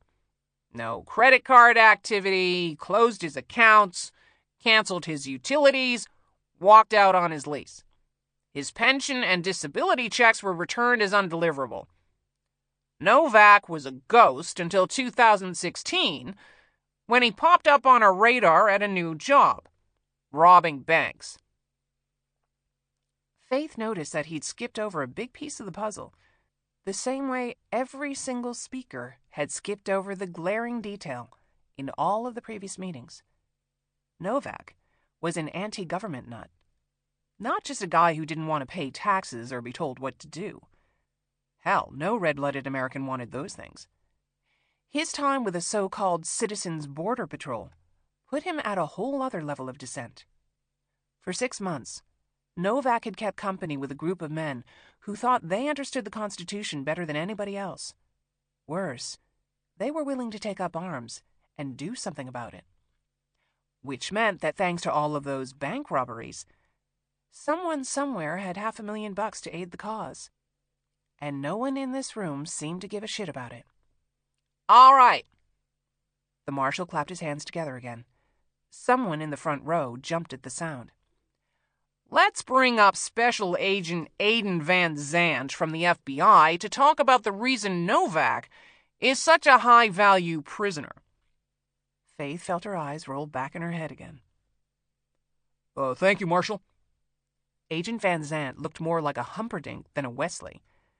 Faith didn't trust men who wore glasses. At least he didn't clap or offer a long preamble. Instead, Van Zandt turned toward the monitor, offering, Let's go to the video. Novak is the first man through the door. You can see the 2 fingers of his left hand are missing. The video started to play. Faith leaned forward in her seat. Finally, something new. She had read all of the police reports but hadn't seen any footage. The screen showed the inside of a bank, full color. Monday, March 27, 2017, 4:03 p.m. 4 tellers at the windows, at least a dozen customers standing in line. There would have been a steady stream all day. People cashing their checks before the weekend. No security glass or bars at the teller counter. A suburban branch. This was the Wells Fargo outside of Macon, where Novak's team had taken their last stand. On the screen, things moved quickly. Faith almost missed Novak coming through the doors, though he was dressed in full tactical gear, all black, a ski mask covering his face. He held his AR-15 at his right side. A backpack was slung over his left shoulder. The pinky and ring finger were missing from his left hand. The security guard entered the frame from Novak's right. Pete Guthrie, divorced father of 2. The man was reaching toward his holster, but the AR swung up, and Pete Guthrie was dead. Someone in the classroom groaned, like they'd just watched a movie, not the end of a man's life. The rest of Novak's team swarmed into the bank, quickly taking up position. 6 guys, all dressed in the same black gear. All waving around AR-15s, which were as ubiquitous in Georgia as peaches. There was no sound with the video, but Faith could see open mouths as the customers screamed. Another person was shot. A 72-year-old grandmother of 6 named Edatha Quintrell, who, going by the witness statements, had not moved fast enough getting down on the ground. Military, someone needlessly said. Needlessly, because these guys were clearly a tactical unit. Less than 10 seconds through the door, and they were already opening the teller drawers, tossing the hidden die packs aside, and shoving the money into white canvas bags. Van Zandt said, We scoured 4 previous months of footage trying to find someone casing the bank, but nothing stuck out. He pointed to Novak. Look at the stopwatch in his hand. The closest precinct is 12 minutes away. The closest patrol is 8 minutes out. He knows how much time they have down to the second, Everything was planned. They hadn't planned on one of the customers being an off-duty police officer. Rashid Dougal, a 29-year-old patrolman, had stopped by the bank on his way to the gym. He was wearing red basketball shorts and a black t-shirt. Faith's eyes had automatically found him in the bottom right corner. Belly flat to the ground. Hands not over his head, but at his side near his gym bag. She knew what was going to happen next. Rashid pulled a Springfield micro pistol out of the bag and shot the guy closest to him in the belly. 2 taps, the way they were trained. Rashid rolled over and caught a second guy in the head. He was aiming for the third, when a bullet from Novak blew off the bottom half of his face. Novak seemed unfazed by the sudden carnage. He coldly looked at the stopwatch. His mouth moved. According to the statements, he was telling his men, "Let's go, boys. Clean it up." 4 guys moved forward, 2 teams each shouldering one of their fallen accomplices as they dragged them toward the door. Novak scooped up the white canvas bags of cash. Then he made his custom move. He reached into his backpack. He held up a pipe bomb over his head, making sure everyone saw it. The bomb wasn't meant to blow the vault. He was going to set it off once the car was out of range. But before he left, he was going to chain the doors shut, so that no one could leave. As violent criminal acts go, it was a solid plan. Small towns didn't have enough first responders to handle more than one disaster at a time. An explosion at the bank, casualties falling out of broken windows and doors, was the biggest disaster the locals would ever see. On the screen, Novak slapped the bomb to the wall. Faith knew that it was held there by an adhesive sold at any home improvement store. Galvanized pipe, nails, thumbtacks, wire. All of the components were untraceable, or so common that they might as well be. Novak turned toward the door. He started pulling the chain and lock out of his backpack. Then, he unexpectedly collapsed face down on the ground. Blood spread out from his body like a snow angel. Some of the men in the classroom cheered. A woman rushed into the frame. Donna Roberts. Her Colt 1911 was pointed at Novak's head. Her foot was on the man's tailbone to make sure he stayed down. She was a retired Navy cargo plane pilot who just happened to be at the bank to open an account for her daughter. Damn if she wasn't wearing a strapless sundress and sandals. The image paused.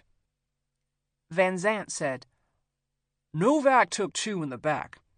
Lost a kidney and his spleen, but your tax dollars patched him up. The phone to detonate the bomb was inside his backpack. According to our people, the first bad guy who was shot in the stomach could have survived with quick medical intervention. The bad guy with a hole in his head obviously died at the scene. No bodies were found dumped in a 20-mile radius. No hospitals reported gunshot victims fitting the description. We have no idea who these accomplices are. Novak didn't crack under questioning. He didn't crack because he wasn't the average bank robber. Most of those idiots got arrested before they could count their money. The FBI had basically been invented to stop people from robbing banks. Their solve rate was north of 75%. It was a stupid crime with a high chance of failure and a mandatory 25-year sentence. And that was just for walking up to a teller and passing a note saying, "You would like to rob the bank, please."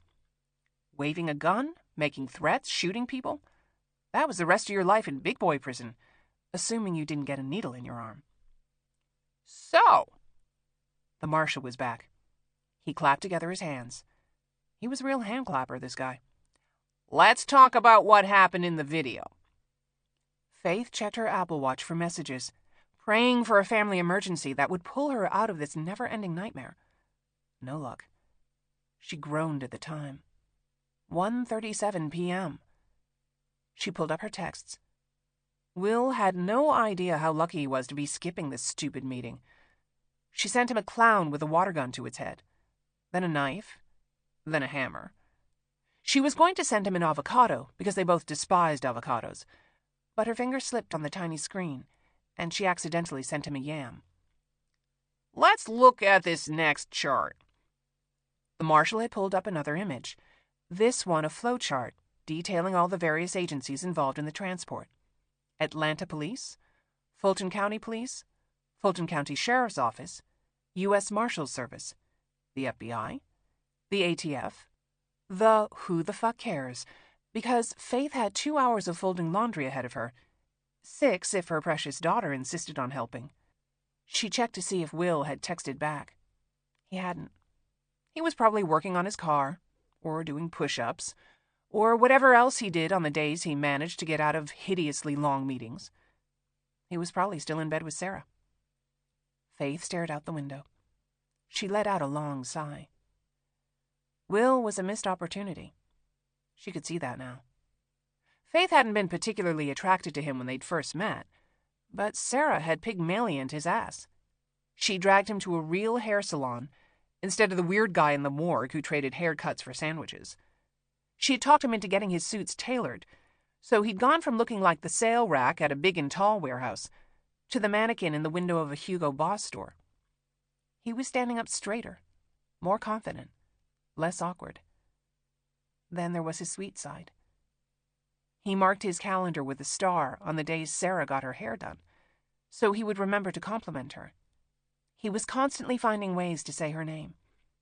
He listened to her, respected her, thought she was smarter than he was, which was true because she was a doctor. But what man admitted that? He was constantly regaling Faith with the ancient wisdoms that Sarah had passed on to him. Did you know that men can use lotion for dry skin too? Did you know that you're supposed to eat the lettuce and tomato on a hamburger? Did you know that frozen orange juice has a lot of sugar? Faith was diabetic. Of course she knew about sugar. The question was, how did Will not know? And wasn't it commonly understood that eating the lettuce and tomato meant you could order the fries? She knew Will had been raised feral, but Faith had lived with 2 teenage boys. First her older brother, and then her son. She hadn't been able to leave a bottle of Jergens unmolested on the bathroom counter until she was in her 30s. How the hell did Will not know about lotion? Thank you, Marshall. Major Maggie Grant had taken the floor. Faith sat up in her seat, trying to look like a good student. Maggie was her spirit animal, a woman who had worked her way up the Atlanta Police Department food chain, from crossing guard to commander of special operations, without turning into a testicle-gnarling bitch. Maggie said, I'll briefly run down the SWAT Bible on transport from the APD perspective. We're all following the active shooter doctrine. No negotiation, just pop and drop. From a tactical standpoint, we'll maintain a hollow square around the high-value prisoner at all times. Only Faith and Amanda laughed. There were exactly 3 women in the room. The rest were men who had probably not let a woman speak uninterrupted for this long, since elementary school. Ma'am? A hand shot up. So much for uninterrupted. Concerning emergency egress for the prisoner? Faith looked at the clock. 1:44 p.m. She opened notes on her laptop and tried to trim down the grocery list she'd dictated to Siri this morning. Eggs, bread, juice, peanut butter, diapers. No, Emma. No. For fuck's sake, Emma, don't. Oh, Christ, please stop. Candy. Technology had finally caught up with her bad parenting. Had she always been like this? By the time Jeremy was in the 1st grade, Faith was 22 years old and working out of a squad car. Her parenting skills fell somewhere between Charlotte's Web and Lord of the Flies. Jeremy still teased her about the note she'd once left in his lunchbox. The bread is stale. This is what happens when you don't close the bag. She had vowed to be a better mother to Emma, but what did that mean exactly? Not creating a Mount Vesuvius of unfolded laundry on the living room couch? Not letting carpet fuzz build up in the vacuum so that it smelled like burned rubber every time she turned it on? Not realizing until exactly 3:12 this morning that the reason the toy box smelled like rotten fruit roll-ups was because Emma had been hiding all of her fruit roll-ups in the bottom? Toddlers were such fucking assholes. I'm Deputy Director Amanda Wagner with the GBI. Faith jerked back to attention. She had gone into a fugue state from the heat and boredom. She said a silent prayer thanking Jesus because Amanda was the last speaker. She leaned on the desk in front of the room and waited for everyone's undivided attention. We've had 6 months to prepare for this transfer. Any failures to secure the prisoner are down to human error. You people in this room are the humans who could make that error. Put your hand down. The guy in the front put his hand down. Amanda looked at her watch. It's 2:05. We've got the room until 3. Take a 10-minute break, then come back and review your books. No papers are allowed to leave the room. No files on your laptops. If you have any questions, submit them in writing to your immediate supervisor. Amanda smiled at Faith, the only agent in the room that she was in charge of supervising. Thank you, gentlemen. The door opened. Faith could see the hallway. She weighed the consequences of pretending to go to the bathroom and slipping out the back door. Faith? Amanda was walking toward her, trapping her. Wait up a minute. Faith closed her laptop. Are we going to talk about why no one is mentioning the fact that our high-value prisoner thinks he's going to overthrow the deep state, like Katniss from the Hunger Games? Amanda's brow furrowed. I thought Katniss was the hero. I have a problem with women in authority. Amanda shook her head. Look, Will needs his ego massaged. Faith was momentarily without a response. The request was surprising on 2 levels. First, Will bristled at any kind of hand-holding, and second, Amanda lived to crush egos. Amanda said, He's smarting over not being picked for this task force. Picked? Faith had lost 6 Sundays to this tedium. I thought this was a punishment for... She wasn't stupid enough to make a list. For punishing me. Amanda kept shaking her head. Faith, these men in the room, they're going to be in charge of everything one day. You need them to get used to your being part of the conversation. You know, network. Network? Faith tried not to say the word as an explicative. Her motto had always been, why go big when I can go home? Amanda said, These are your prime earning years. Have you thought about the fact that you'll be eligible for Medicare by the time Emma's in college? Faith felt a stabbing pain in her chest. You can't stay in the field forever. And Will can. Faith was perplexed. Amanda was like a mother to Will. If you were worried that your mother was going to run you down with her car. Where is this coming from? Will's your favorite. Why are you holding him back? Instead of answering, Amanda flipped through the briefing book, pages and pages of single-spaced text. Faith didn't need an explanation. He's dyslexic. He's not illiterate. He's better with numbers than I am. He can read a briefing book. It just takes a little longer. How do you know he's dyslexic? Because... Faith didn't know how she knew. Because I work with him. I pay attention. I'm a detective. But he's never told you. And he'll never tell anyone. Therefore, we can't offer him accommodations. Therefore, he'll never move up the food chain. Christ, Faith muttered. Just like that, she was closing down Will's future. Mandy? Maggie Grant walked into the room. She had a bottle of cold water for each of them. Why on earth are you both still in here? It's cooler in the hallway. Faith angrily twisted the cap off the bottle. She couldn't believe this Will bullshit.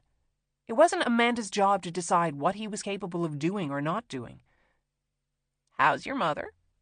Maggie asked Faith. Good. Faith gathered up her stuff. She had to get out of here before she said something stupid. And Emma? Very easy. No complaints. Faith stood from the chair. Her sweaty shirt peeled off her skin like a lemon rind. I should send them both my love. Maggie turned to Amanda. How's your boy doing? She meant Will. All of Amanda's friends referred to him as her boy. The term reminded Faith of the first time you meet Michonne in The Walking Dead. Amanda said, He's getting by. I bet, Maggie told Faith. You should have locked that down before Sarah entered the picture. Amanda guffawed. She's not sweet enough for him. What the fuck does that mean? Faith held up her hands to stop her own decapitation. Sorry. I was up at 3 a.m. dragging a toy box into the front yard. The sky was awake, so I was awake. Faith was saved bastardizing more lines from Frozen by a ringing cell phone. Maggie said, "That's me." She walked over to the windows and answered the call. Then Amanda's phone started to ring. More rings echoed in the hallway. It sounded like every phone in the building was going off. Faith checked her watch. She'd silenced the notifications before the meeting, but she turned them on again now. An alert had come in at 2:08 p.m. through the first responder notification system. Explosions at Emory University. Mass casualties. 3 male white suspects fled in silver Chev Malibu, LP number XPR 932. Hostage taken. Considered armed and dangerous. Proceed with caution. For a moment, Faith lacked the ability to comprehend the information. She felt a nervous sickness rattle her body, the same sensation she got when she saw an alert for a school shooting or a terrorist attack. And then she thought about the fact that Novak's team liked explosions. But a university wasn't their M.O., and Novak's safe house was well outside the city. "Send all available agents," Amanda barked into her phone. "I need details, descriptions, a casualty estimate. Have SOU coordinate with ATF on securing the campus. Let me know the second the governor calls out the National Guard." "Amanda?" Maggie's voice was tightly controlled. This was her city, her responsibility. "My bird will meet us on the roof." Let's go. Amanda motioned for Faith to come. Faith grabbed her bag, the nervous sickness turning into a lump of concrete inside of her stomach as her mind started to process what had happened. An explosion at the university? A hostage taken? Mass casualties? Armed and dangerous? They were all running by the time they reached the stairs. Maggie led them up, but the other officers from the meeting were pounding their way down in a furious rush, because that's what cops did when something bad happened. They ran toward the bad thing. "I'm giving the authorization," Maggie yelled into her phone as she sprinted past the next landing. 97224 Alpha Delta, 1039 every available. I want all birds in the air. Tell the commander I'm 5 minutes out. One of the bombers was wounded. Amanda was finally getting information. She glanced back at Faith as she climbed. Shock flashed across her face. The hostage is Michelle Spivey. Maggie muttered a curse, grabbing the railing to pull herself up the next flight. She listened into her phone a moment, then reported, "I've got 2 wounded. Nothing about Spivey." She was breathing hard, but she didn't stop. "One perp was hit in the leg, second in the shoulder. The driver was dressed in an Emory security uniform." Faith felt the sweat on her body turn cold as she listened to the words echoing down the stairwell. A nurse recognized Spivey. Amanda was off the phone. She shouted to be heard over their footsteps scuffing the concrete treads. "There's conflicting information, but—" Maggie stopped on another landing. She held up her hand for quiet. "Okay. We've got an eyewitness from Decal PD saying that 2 bombs went off in the parking structure across from the hospital.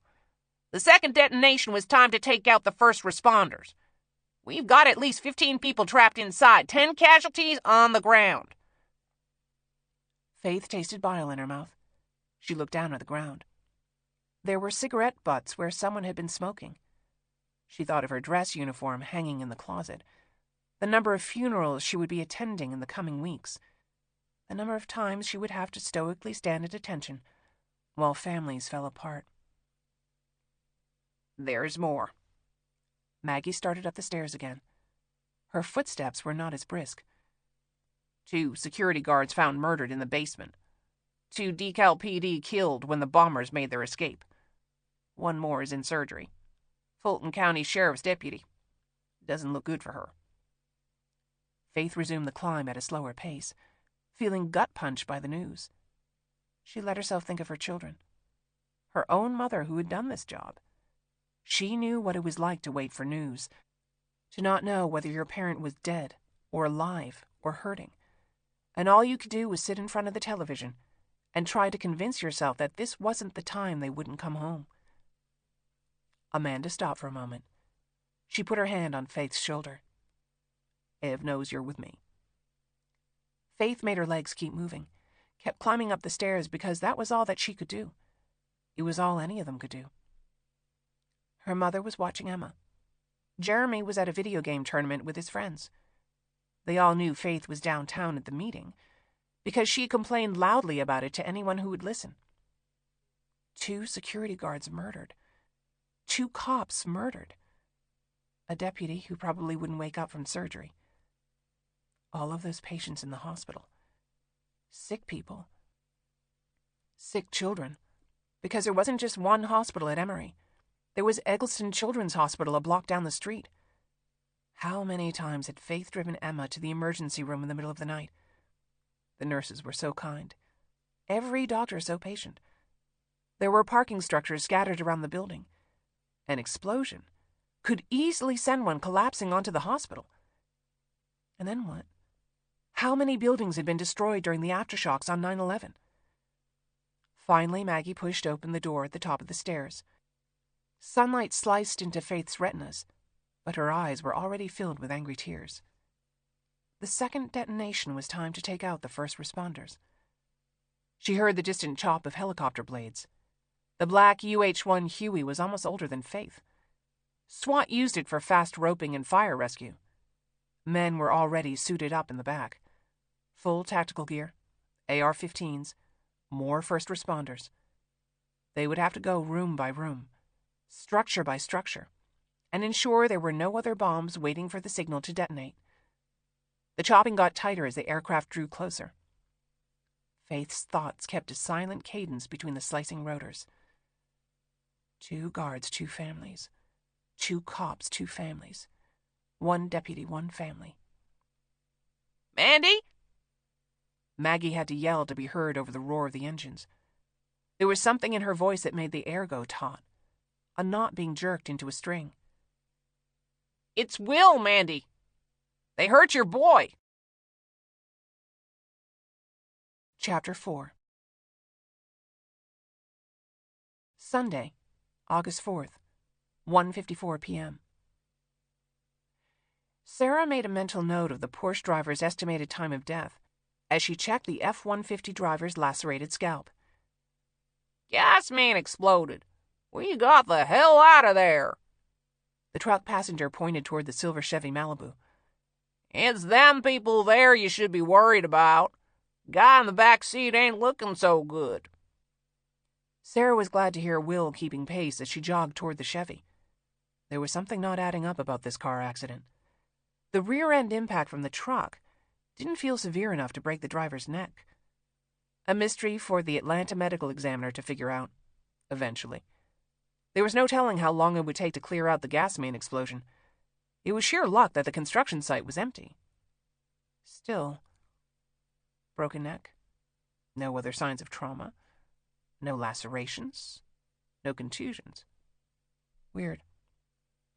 The Malibu driver told Will, "My friend needs help." "She's a doctor," Merle said. "Sir?" Sarah knelt down to examine the unconscious man in the back seat of the Malibu. The passenger beside him watched her every move. Airway clear, breathing normal. "Sir, are you okay?" Sarah heard names being tossed around behind her. Dwight, Clinton, Vince, Merle. "Dwight?" Sarah tried. The back of the Malibu was dark, the windows tinted almost black. She pulled the unconscious man into the sunlight. His pupils were reactive. His vertebrae were aligned. His pulse was strong and steady. His skin felt sticky, but then it was August. Everyone's skin felt sticky. "I'm Hank," the passenger beside him told Sarah.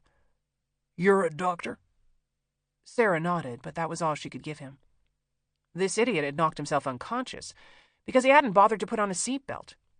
The gas main explosion would have critical cases. Burns, traumatic brain injuries, crush trauma, projectiles. Hank opened the door and got out of the car. Sarah glanced up. Then she stared. Blood soaked the back of Hank's leg. He turned around, leaning his arms on the roof of the car. His shirt slid up. There was a gun tucked into the front of his pants. Sarah heard him say, "Clinton, it's nobody's fault." Sarah looked at her hands. The stickiness wasn't from sweat. It was from blood. She brushed her palm along Dwight's back. The familiar puckered hole in his left shoulder indicated the same type of injury she'd seen on the back of Hank's leg. A gunshot wound. The Porsche driver's broken neck. The short skid marks on the road. The blood trail leading to the truck. The names. Would Will catch the fake names? Dwight Yoakam, Hank Williams, Merle Haggard, Vince Gill, Clint Black, they were all country music singers. Sarah took a deep breath and held in her panic. She carefully searched the Malibu for a weapon. Dwight's holster was empty. Nothing on the floorboards. She looked between the front seats and almost gasped. A woman had wedged herself into the footwell. Petite, with short platinum blonde hair. Arms wrapped tightly around her legs. She hadn't moved or made a noise this entire time, but now she raised up her head and showed her face. Sarah's heart shuddered to a stop. Michelle Spivey. The missing woman's eyes were bloodshot with tears. Her cheeks were sunken. Her lips were chapped and bleeding. She spoke soundlessly, desperately. Help. Sarah felt her own mouth open. She took a stuttered breath. She heard another word echoing in her head, the same word that came to every woman's mind when they were surrounded by aggressive, damaged men. Rape. Will? Sarah's hands trembled as she fumbled in her pocket for the key fob. I need you to get my medical bag out of the glove compartment of the car. Please, she silently begged. Get your gun and stop this. Will grabbed the key. She felt the brush of his fingers. He didn't look at her. Why wouldn't he look at her? Clinton said, Give us a hand, big guy. Let's go. Wait! Sarah tried to slow them down. He could have a neck injury or... Ma'am, excuse me. Merle's beard was long, but his hair was buzz cut. He had to be police or military. All of them were. They stood the same way, moved the same way, followed orders the same way. Not that it mattered. They had already gained the upper hand. Will had clearly made the same calculation. He was looking at Sarah now. She could feel his eyes on her. Sarah could not look back at him because she knew that she would fall apart. He said, I'll get your bag. Hank had limped around the car. He stood beside Sarah.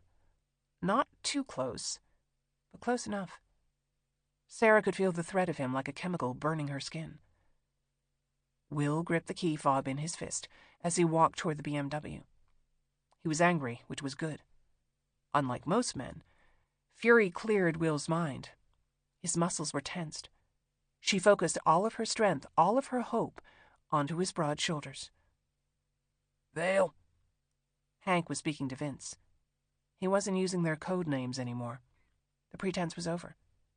Either Sarah or Will had given themselves away, or Hank had figured out that the police sirens they were hearing in the distance would soon find their way down Bella's street. Hank lifted his chin, indicating Vale should follow the rest of the team to the car. Out, Hank told Michelle, his voice low. He had a gun in his hand. It was small, but it was still a gun.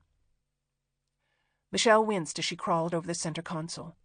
She held up her pants with one hand. The fly was unzipped. Blood dripped over her fist, ran down her legs. Sarah's heart turned to glass. Michelle's bare feet slapped the asphalt. A bout of dizziness made her reach for the car to steady herself. She had open sores between the webbing of her toes. Needle tracks. They had drugged her. They had cut her. She was bleeding between her legs. Rape. Don't scream, Hank said. Before Sarah could react, a blinding pain shot from her wrist to her arm and into her shoulder. She was forced onto her knees. The road bit into her skin. Hank twisted her arm again.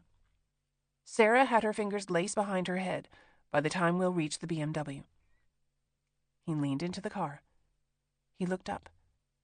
His jaw tightened down so hard that she could see the outline of the bones. Sarah watched his eyes track. Hank pointing a gun at her head. Michelle holding up her bloody pants. 3 armed men surrounding him. No way to save Sarah, even if he sacrificed himself in the process. This first realization brought an expression to his face that Sarah had never seen before. Fear. You let... Michelle's voice was hoarse. She was talking to Hank. You let him rape me. The words were a hammer to Sarah's heart. You can't... Michelle gulped. You can't pretend it's not happening. I'm telling you now, you know what he... All right, Hank shouted over her. He told Will, I need you to slowly get your head out of the car and put your hands up. Sarah could only watch as Will complied. His eyes kept darting around. His brain was furiously working, trying to find a way out of this. There was no way out. They were going to kill Will. They were going to make Sarah fix them, and then they were going to tear her apart. You let him do it, Michelle whispered. You let him hurt me. You let him... We need a doctor, Hank shouted at Will. No offense, brother. Wrong place, right time. Let's go, lady. Get in the car. Sarah had been expecting this moment, but she did not realize until now what her response would be. No. She didn't move. Her knees were part of the asphalt. She was as sentient as a mountain. Sarah had been raped in college. Viciously, brutally, savagely raped. She had been robbed of her ability to have children. Had her sense of self, her sense of safety, forever stolen. The experience had altered her in ways that she still, almost 20 years later, was discovering. She had vowed that she would never let that happen to her ever again. Hank's grip tightened around her arm. No. Sarah wrenched away from him. The fear had drained away. She would die before she let them take her. Sarah had never been more certain of anything in her life. I'm not going with you. Lady, that wasn't a gas main that exploded at the campus. Hank looked at Will. We just blew up dozens, maybe hundreds of people. Do you think I give a shit about having your blood on my hands? His words nearly cut her in two. All of those sick and injured people. Students and children and staff who had devoted their lives to helping others. No, Sarah repeated. She was openly crying. They were going to kill her eventually. All she could control was what happened between now and then. Get in the car. I won't go with you. I won't help you. You'll have to shoot me. She stared her resignation into Will. She needed him to understand why she was refusing to go. Will's throat worked. Tears were in his eyes. Slowly, finally, he nodded. How about I kill her? Hank pointed the gun at Michelle. Do it. Michelle's voice was strong, devoid of her earlier stutter. Go ahead, you spineless piece of shit! Her fist was clenched around the waist of her pants. Sarah could see a bloody bandage, popped sutures, at her bikini line. Had they operated on her? You still think you're a good man, Michelle told Hank. What's your father going to say when he hears about who you really are? I heard you talking about your dad, how he's your hero, how you wanted to make him proud. He's sick. He's going to die. His last breath, he's going to know what kind of monster he helped bring into this world. Clinton laughed. Damn, girl. The way you're talking makes me wonder how tight your daughter's pussy is. There was a flurry of movement above Sarah's head. Hank's arm swung around, pointing the gun at Clinton. Click, click, click. The gun had jammed. You son of a... Clinton's Glock was out of his holster. Hank dragged Michelle down to the ground as the gun fired. Sarah closed her eyes. She stayed exactly where she was, sitting up on her knees, fingers laced behind her head, and waited for the bullet. There wasn't one. She heard 2 more gunshots in rapid succession. Sarah opened her eyes. Merle lay dead on the ground. Vince/Vale had been wounded. He fell out of the open door of the car. Blood flowered from the wound in his side. Will had shot them. He was turning to do the same to Clinton when the man tackled him to the ground. Sarah pushed herself up to run. She was flung back down. Hank's arm wrapped around her neck. Chokehold. Her vision swam. She clawed at his skin. Let me go! She screamed, biting, scratching, kicking. There was a dark blur out of the corner of her eye. The distinctive long barrel of a Glock 22, called a man-stopper, because the .40 caliber ammo would stop a man dead in his tracks. Hank had the gun pointed at the ground. His finger rested above the trigger guard, ready to fire if needed. It wasn't needed. Clinton was pounding his fists into Will's belly. Liver, spleen, pancreas, kidneys. He was using his hands like a pile driver to break them apart. Stop him! Sarah pleaded. He's going to kill... Will's hand slashed out at Clinton's face. The folding knife. The 4-inch blade was razor sharp. Blood ripped a line through the air. Clinton reared back. Will stabbed him in the groin. Sarah stood up, but Hank kept her from running. His arm was tight around her neck. He kept the Glock pointed downward, but his finger was stiff beside the trigger. The muscles in his forearm were like rope. Will! His name got caught in Sarah's throat. He coughed up blood. He rolled to his side. He was clutching his belly, trying to stand up, looking for the revolver. Hank told Sarah, "You go with us or I'll shoot him in the chest." A sob bruised her throat. She reached out her hand as if she could help him. Will's legs tensed as he tried to get up again. Vomit roiled from his mouth. Blood dripped from the back of his head.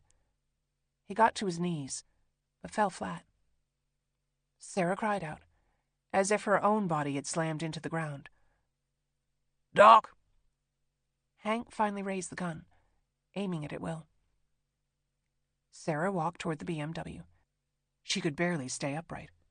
Her knees kept locking out. Will was still writhing on the ground. She looked up the street. Her mother was standing on the sidewalk. Kathy had a shotgun in her hands, an old double barrel that had been gathering dust above Bella's fireplace for the last 50 years. Sarah shook her head, pleading with Kathy not to interfere. Hank dragged Michelle toward the BMW. He threw her at Vale to take care of. He was heading toward Will, his Glock at his side. You promised! Even as Sarah said the words, she understood the stupidity of trusting a mass murderer.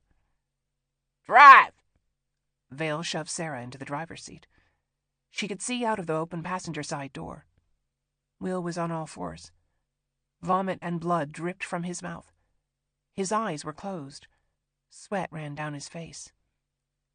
Fuck, Clinton muttered, climbing into the seat behind Sarah. Jesus, fuck, let's get out of here. Sarah watched helplessly as Hank swung back his leg. He was going to kick Will in the head. Will! She screamed. He grabbed the leg, dragging Hank down to the sidewalk. There was no struggle. Will straddled him. He started beating his face, quickly, methodically, furiously. Leave him! Clinton yelled. Vale strained to reach behind him, blindly feeling for the revolver that was stuck down the front of his pants. He was panicked from the gunshot wound in his side. Blood had soaked his shirt. I said fucking leave him! Clinton pointed his Glock at Vale's head. Now! Jesus, Carter! Vale hoisted himself into the passenger seat of the car, even as he said, We can't leave Hurley! Clinton, Hank, Vince. Carter, Hurley, Vale. Drive! The Glock banged against the side of Sarah's skull. Go! She put the engine in gear. She swung the car around. She saw Will in the side mirror. Merle was lying dead on the ground beside him. He was still straddling Hank, or Hurley, or whoever the hell the man was. Kill him too, Sarah thought. Beat the life out of him. The shotgun went off. Kathy had aimed for the tires, but hit the rear panel instead. Fuck! Vale screamed. What the fuck, Carter? Shut up! Carter slammed his fist into Sarah's seat. Blood dripped from the slash in his forehead. The handle of Will's knife was sticking out of his thigh. Go right! Go right! Sarah swerved right. Her heart was pounding so hard that she felt dizzy. Her stomach was clenched. She felt her bladder wanting to release. Vale was sitting beside her. Carter was directly behind her, his shoulder pressed against Michelle's.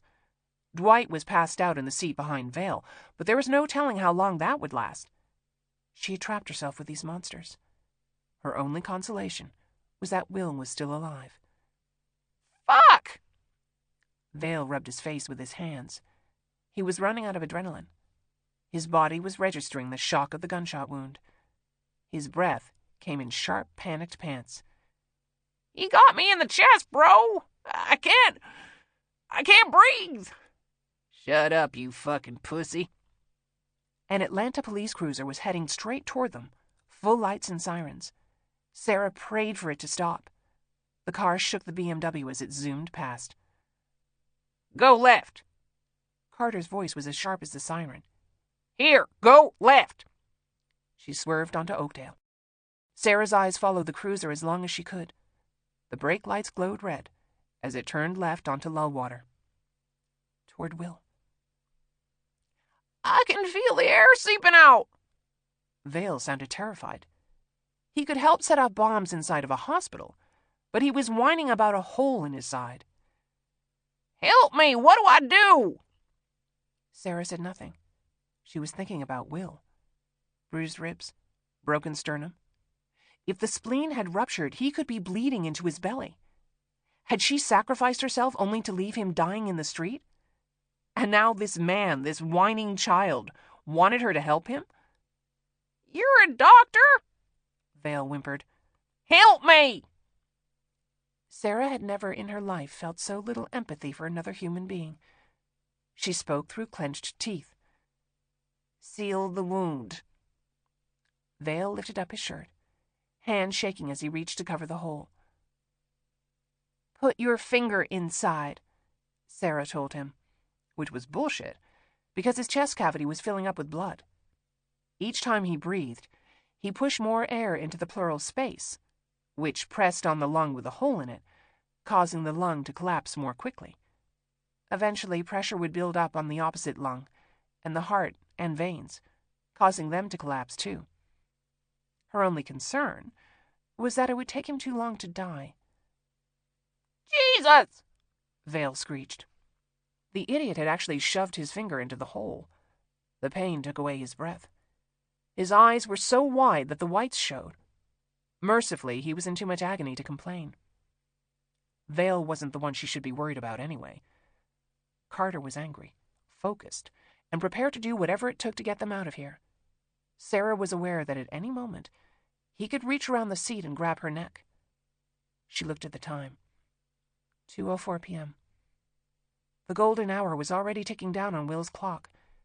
Internal bleeding could be surgically repaired, but how quickly could they get him to a surgeon? He would need to be airlifted to a trauma center. Who would take him? Every cop in the vicinity would be responding to the explosion. 2 bombs detonated on campus. She couldn't think about that. Wouldn't think about that. All that mattered was Will. Pass them! Carter yelled. Get in the other lane! Sarah hurtled into oncoming traffic. Tires screeched. 2 cars smacked into each other. Vale screamed again.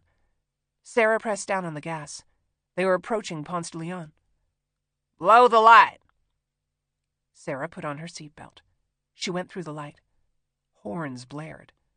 The tires lifted off the ground as she struggled to keep the wheels straight. Why? Crashed the car into a tree, into a telephone pole, into a house. Sarah had the airbag in the steering wheel, her seatbelt. She didn't have a hole in her lung or a knife sticking out of her leg or a gunshot wound in her shoulder. Michelle. The woman was sitting in the middle of the back seat. On impact, she would fly through the windshield. She could break her neck. Broken metal and glass could rip open an artery. The car could run over her before she had a chance to scramble away. Do it, Michelle had dared Hank, staring into the black hole of a gun. Go ahead, you spineless piece of shit. Up ahead, there was a dogleg turn in the road. Sarah would go straight. She would ram the car into the brick house just beyond the red light. Will was okay. He understood why Sarah had told them to shoot her. He knew that none of this was his fault. Her shoulders relaxed. Her mind felt clear. The calmness inside of her body told her this was the right thing to do. The turn was coming. 30 yards. 20. Sarah punched the gas. She held tight to the steering wheel. She tried again to find Michelle in the mirror. The woman's eyes were wide. She was crying. Terrified. At the last minute, Sarah jerked the wheel right, then left, taking the dogleg on 2 tires. The car bounced back to the ground. She went through 2 stop signs. She backed her foot off the gas. She tried to find Michelle again, but the woman had pulled up her legs and buried her head in her knees. Fuck! Vale's nose whistled as he tried to draw air into his collapsing lungs. He had seen what Sarah was going to do, but been helpless to stop her. Slow down, Carter muttered, oblivious. Jesus, fuck, my nuts are on fire. He punched the back of Sarah's seat. You're the doctor, tell me what to do. Sarah couldn't speak. Her throat was filled with cotton. Where was her earlier resolve? Why did she care what happened to Michelle? She had to start thinking about herself, how she was going to get out of this, whether it was by managing an escape or controlling her own death. Come on! Carter jabbed the seat again. Tell me what to do! Sarah reached up to the rearview mirror. Her hands were shaking so hard that she could barely find the right angle. The reflection showed Carter's injury. The knife handle was sticking out of his right inner thigh. Will had driven in the blade at an upward angle. The muscle was holding it in place. Femoral artery, femoral vein, genitofemoral nerve. Sarah tried to clear her throat. Her tongue was thick in her mouth. She could taste bile. The knife is pressing against a nerve. Pull it out. Carter knew better. The blade could also be damming a nick in the artery. How about I use it to cut open your face? Turn right, then left at the light. Sarah hooked a right at the stop sign. The light was green when she turned left onto Moreland Avenue. Little 5 points. There were only a few cars on the road. The parking lots in front of the shops and restaurants were sparsely packed. People had probably been directed to shelter in place. Or they were at home watching the news. Or the police had set up a tight perimeter around the hospital, so tight that the BMW had managed to get outside the boundary before they had time to implement the plan. Turn off that fucking noise, Carter said. The seatbelt chime. Sarah had not noticed the dinging sound from the passenger's seatbelt being left undone, but now it was all she could hear. Vale didn't try to stop the noise. He closed his eyes. His lips were tense. His finger was still inside of the hole. Every bump, every shift, must have felt like torture. Sarah scanned the road for potholes. Shut it off, Carter yelled. Help him, goddammit! Michelle reached through the split in the seats. She was moving slowly, painfully. The blood on her hands had dried to a burgundy film. She started to draw the belt over Vale's lap. Her hand hovered a few inches away from the buckle. His gun was in the waist of his jeans. Sarah's body went rigid. She prayed for Michelle to pull the weapon and start shooting. The buckle clicked. The chime stopped. Michelle sat back. Sarah let her gaze slip down to Vale's lap. Her heart broke into a million pieces. Michelle had strapped the revolver against his stomach. Why? Bro? Carter sounded nervous, uncertain. Should I use my phone? Vale didn't answer. His teeth were chattering. Bro! Carter kicked the back of his seat. Vale screamed, No! His hand wrapped around the grab bar by the door. He hissed air through his teeth. Orders! He said. We can't! He was cut off by a spasm of pain. Fuck. Carter wiped blood from his eyes. He told Sarah, Keep going straight, all the way to the interstate. He was taking them to 285. They were going to skirt the perimeter of the city. The direction didn't seem arbitrary. If these men were really cops or military, then they would have a plan B. Another getaway car, a rendezvous point, a safe house in which to lay low until the attention died down. Sarah tried to focus her thoughts on how to stop the car before they reached the interstate. The Atlanta police cruiser she had watched turn left onto Lowwater was her only source of hope. If Will wasn't able to, Kathy would relay the details to the police officer. He would call command. Command would blast out an alert to every phone and computer in the tri-state area. 3 suspected domestic terrorists, heavily armed, 2 hostages. The BMW was fully equipped. Satellite radio, GPS navigation. There was an SOS button above the rearview mirror. Sarah had never pressed it before. She knew it was part of the system's telemetric roadside assistance, but did it send out a silent signal? Or would an actual human being's voice come through the speakers, asking how to help? Dash? Carter was trying to wake the man in the back seat. Not Dwight. Dash. Bro, come on. He reached over Michelle and patted the man's cheek, trying to rouse him. Come on, bro, wake up. Dash's lips moved. He started to mumble. Sarah adjusted the mirror again. She could see his eyes tracking back and forth under his eyelids.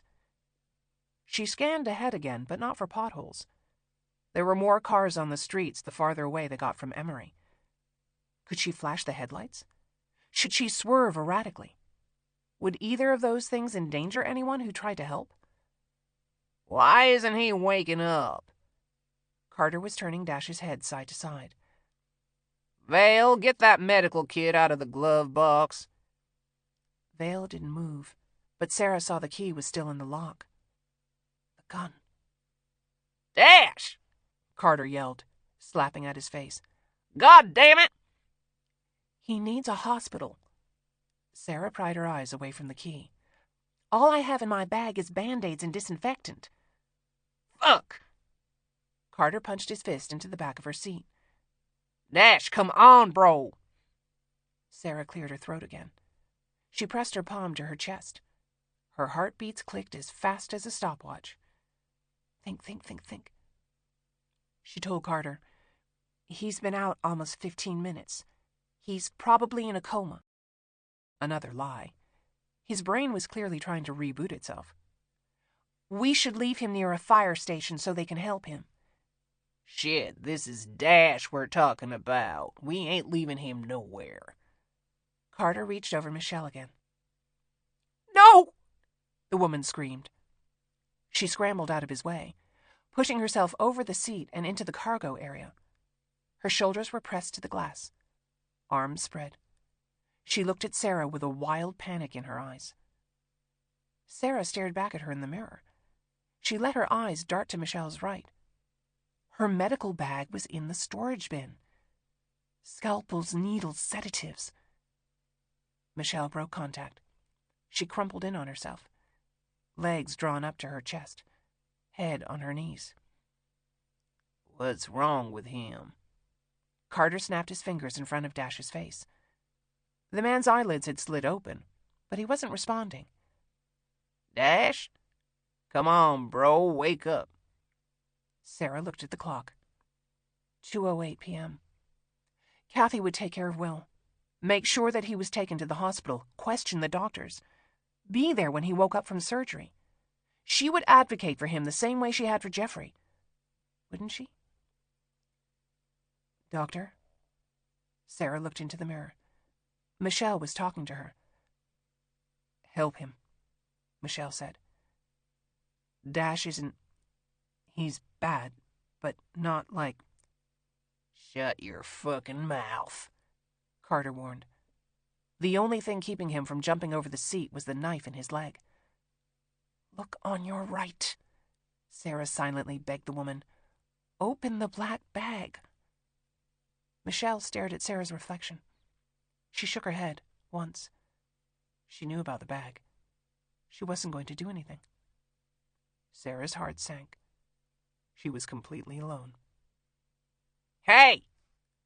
Carter slapped Dash again, hard enough for the smack to fill the car. Bitch, tell me what to do! Sarah had to swallow past her grief. He needs a stimulus. Carter slapped him again. I'm fucking stimulating him. Stick your finger in the bullet hole in his shoulder. Yeah, that's working out great for him. Sarah studied Vale with a cold eye. His wheezing had turned sporadic. His lips were tinged blue. His nostrils collapsed and expanded as he desperately tried to bring air into his deflating lungs. Hey, Carter said. I think he's waking up. Dash's eyelids began to flutter.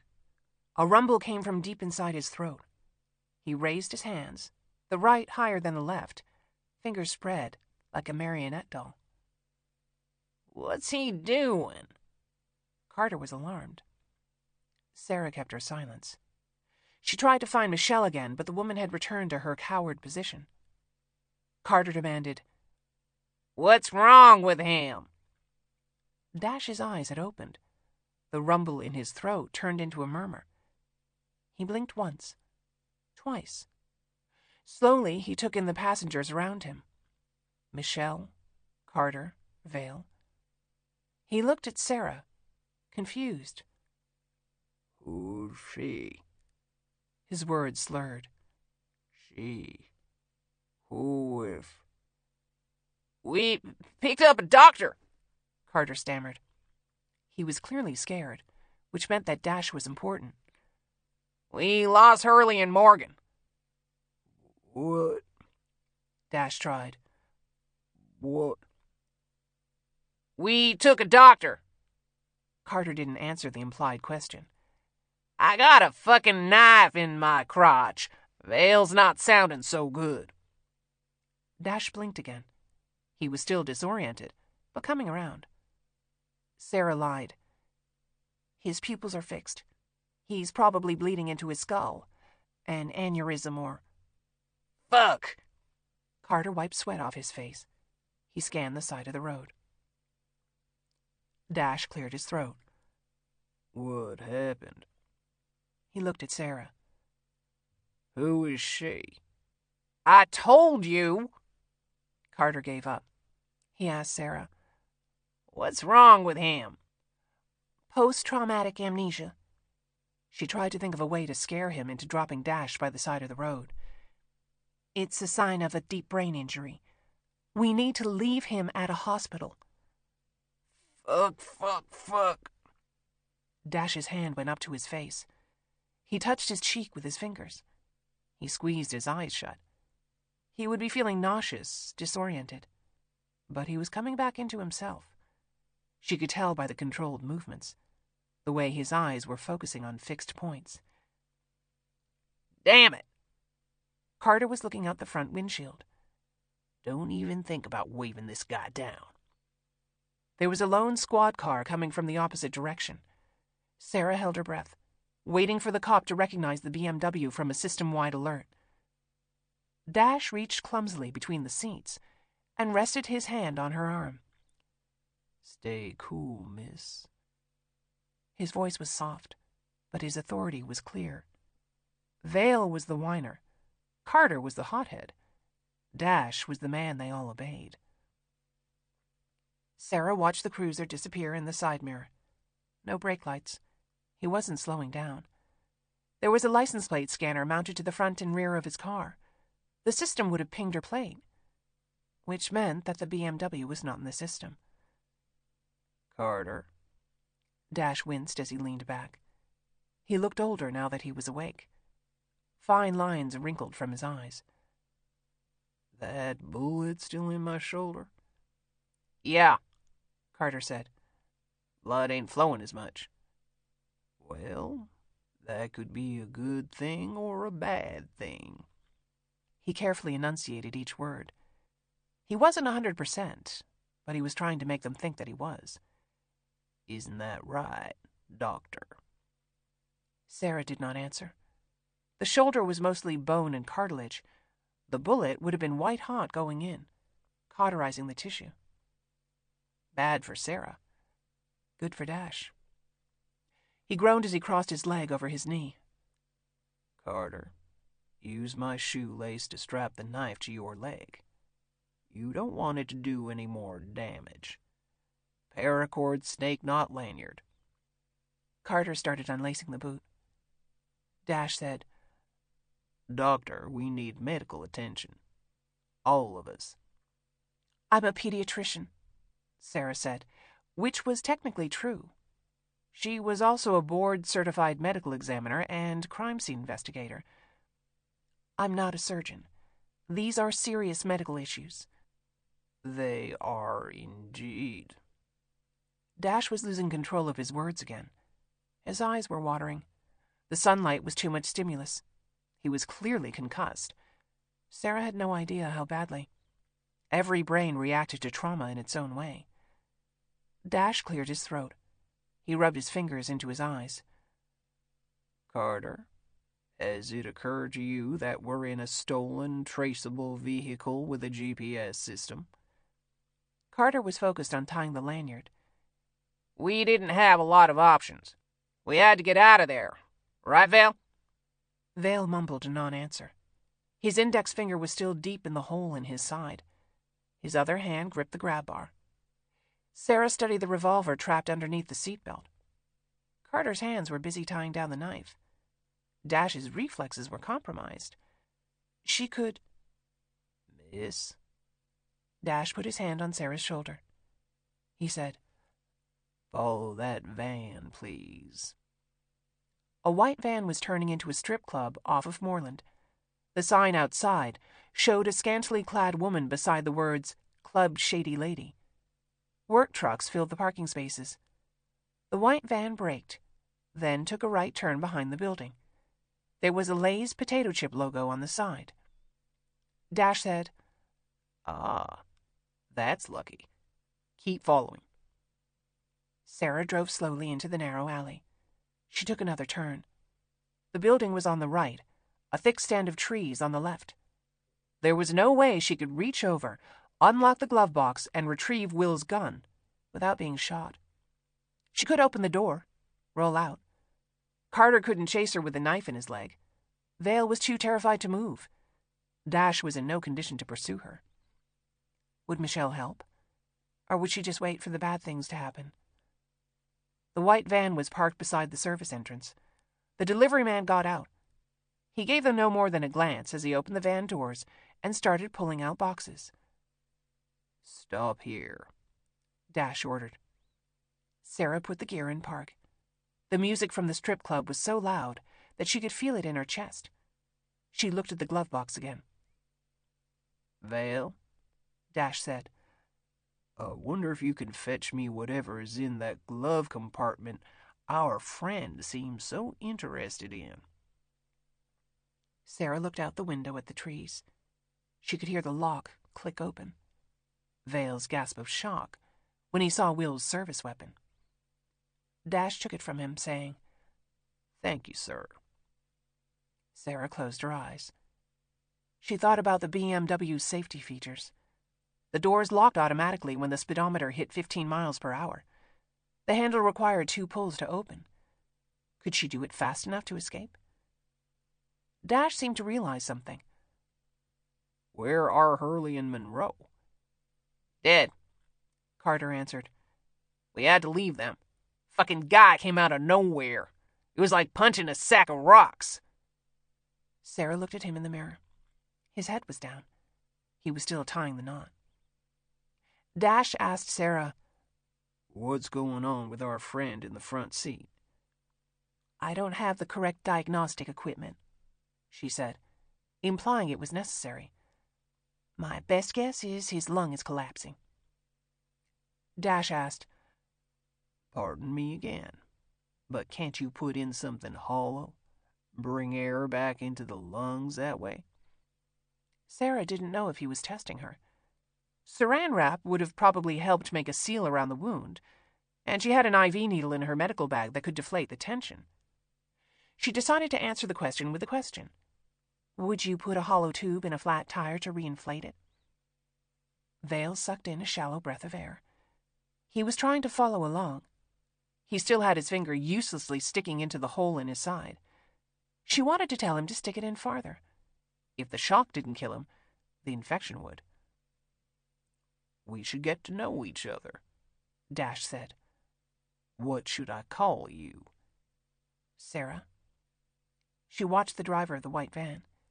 He was doing his job, stacking boxes onto a dolly, checking the order on his tablet. Last name? Sarah hesitated. He wasn't asking to be sociable. He could look her up online. Sarah was listed on the GBI's website as a special agent attached to the medical examiner's office. There was a big difference between kidnapping a pediatrician and kidnapping a government agent. Earnshaw, she said, giving them her mother's maiden name. Dash nodded. She could tell he knew she was lying. You got any children?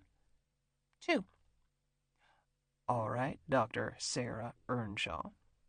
I know you don't want to be here, but lend us your chauffeur services for a little bit longer, and we'll get you back to that husband and kids of yours. Sarah bit her lip. She nodded. She could tell he was lying, too. Dash opened the car door. The thumping bass of the club music shook her eardrums. He held up his hand to block the sunlight. He called behind him, Michelle, I'll need you to join me. Michelle robotically picked her way over the back seat. She flinched away from Carter. She avoided Sarah's questioning look. Her pants were still hanging open when she jumped out of the car. The gravel must have been sharp on her bare feet, but she gave no reaction. What had they done to break her so irrevocably? Let's go. Dash indicated that Michelle should walk toward the van. He tucked his hand into the opening between his shirt buttons, fashioning a sort of sling. The bullet had missed his humerus. There was muscle damage that would make it hurt when he moved, but he could still move. Carter mumbled, What's he doing? Sarah knew what he was doing, even as she silently prayed that it would not happen. The delivery man came out of the building. His dolly was empty. He had his back to them as he closed the service door. Dash reached into his holster and pulled out Will's gun. The delivery man turned around, and that was the last movement his body voluntarily made. Dash shot him twice in the face. Sarah watched the closed door at the rear of the building. No one came out. They hadn't heard the gunshots over the music. Or they'd heard them, but this was the type of neighborhood where gunfire was not unusual.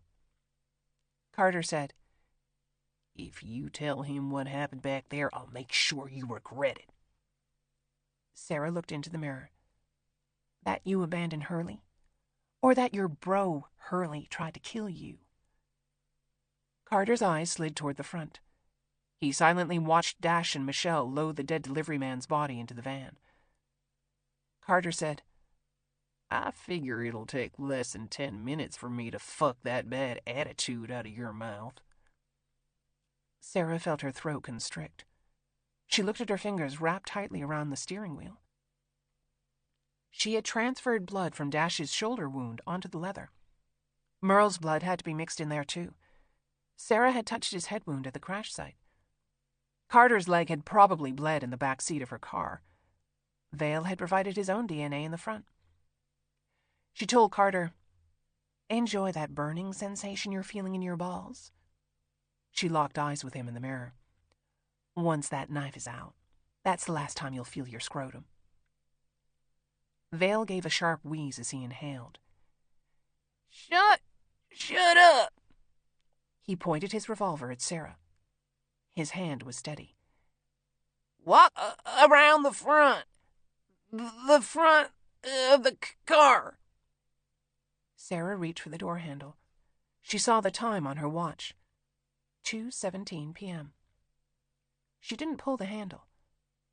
Her Apple Watch. The back door opened. Carter slid out of the car, careful not to bump the knife. He clicked the door shut. He stood outside the car, waiting. Sarah's mind raced through the options as she slowly pulled twice on the handle. The watch had both cellular and GPS.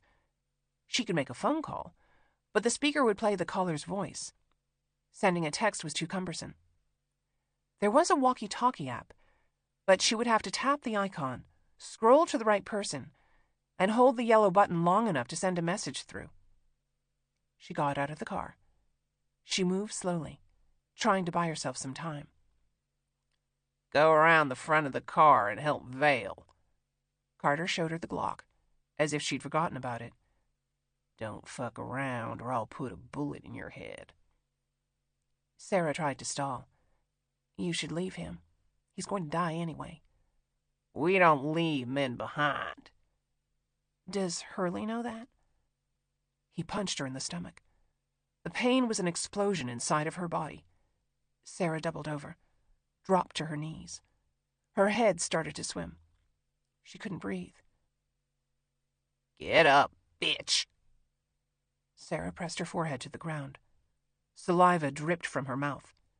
Her hands had automatically gone to her stomach. The muscles spasmed. She blinked open her eyes. The watch screen was glowing. She tapped the walkie-talkie button. Faith was the first person on her list. She held the yellow circle down and said, "Carter, do you really think the cops aren't going to spot a white potato chip van on 285? Not your problem." Gravel crunched under tires. The van had pulled up. Sarah raised her head. The world tilted sideways. She could barely make it to her feet. The pain in her belly forced her to walk doubled over. She tried not to think about Will experiencing the same agony, but worse. She had to steady herself on the car as she made her way around to the other side. Vale had already opened the door. His lips looked bruised. His eyelids drooped. He was decompensating faster than she had hoped. "Gimme," Carter said, grabbing the revolver away from Vale. Sarah had no choice but to help the injured man from the car. Vale's arm went around her shoulder. His other arm was still looped around his chest. His finger jammed inside the gunshot wound. "Hurry up." Carter waved the gun to get her moving. Vale tried to push himself up with his legs. He was muscular, much heavier than he looked. Sarah took a step away when he was expecting her to step forward. Instinctively, she tried to keep him from falling, but she could not move quickly enough. Vale landed on his back. What little breath he had left was knocked out of him. He gasped for air. His eyes were wild. Sarah went to her knees. She didn't give a shit about Vale. She didn't want to be punched again. She pretended to examine him, looking at his pupils, pressing her ear to his heart. His shirt was raised. Blood dribbled in a steady stream from the gunshot wound. Bright red, not venal blood, but arterial. The bullet had entered through the axilla, where all the nerves and arteries were bundled. Dash was out of the van. He helped Vale sit up. He told Sarah, "A hand with my friend, if you don't mind." There was something weirdly commanding about his polite, calm tone. He wasn't helplessly panicked like Vale, or blinded by anger like Carter. Dash struck Sarah as the type of person who could wield his moods like a sword. She didn't want to ever find herself on the sharp end. Along with Dash, Sarah used her shoulder to raise Vale to standing. They got him to the van. He was able to crawl on his own into the back. Sarah felt Dash's hand on her shoulder. "Let's take that off, please, ma'am." He had noticed the watch. Sarah turned the face down as she undid the strap. Instead of handing it to Dash, she threw it into the woods. "Thank you," he said, as if this was exactly what he'd wanted to happen. He motioned for Michelle. He didn't have to give her instruction. She silently helped move the delivery man out of the van and into the BMW. Why was she so compliant? "Gonna fuck you up," Carter whispered to Sarah. He edged into the van on his ass, dragging his stiff leg across the floor. The driver's side door shut. Michelle put on her seatbelt. She turned on the ignition. She put both hands on the wheel.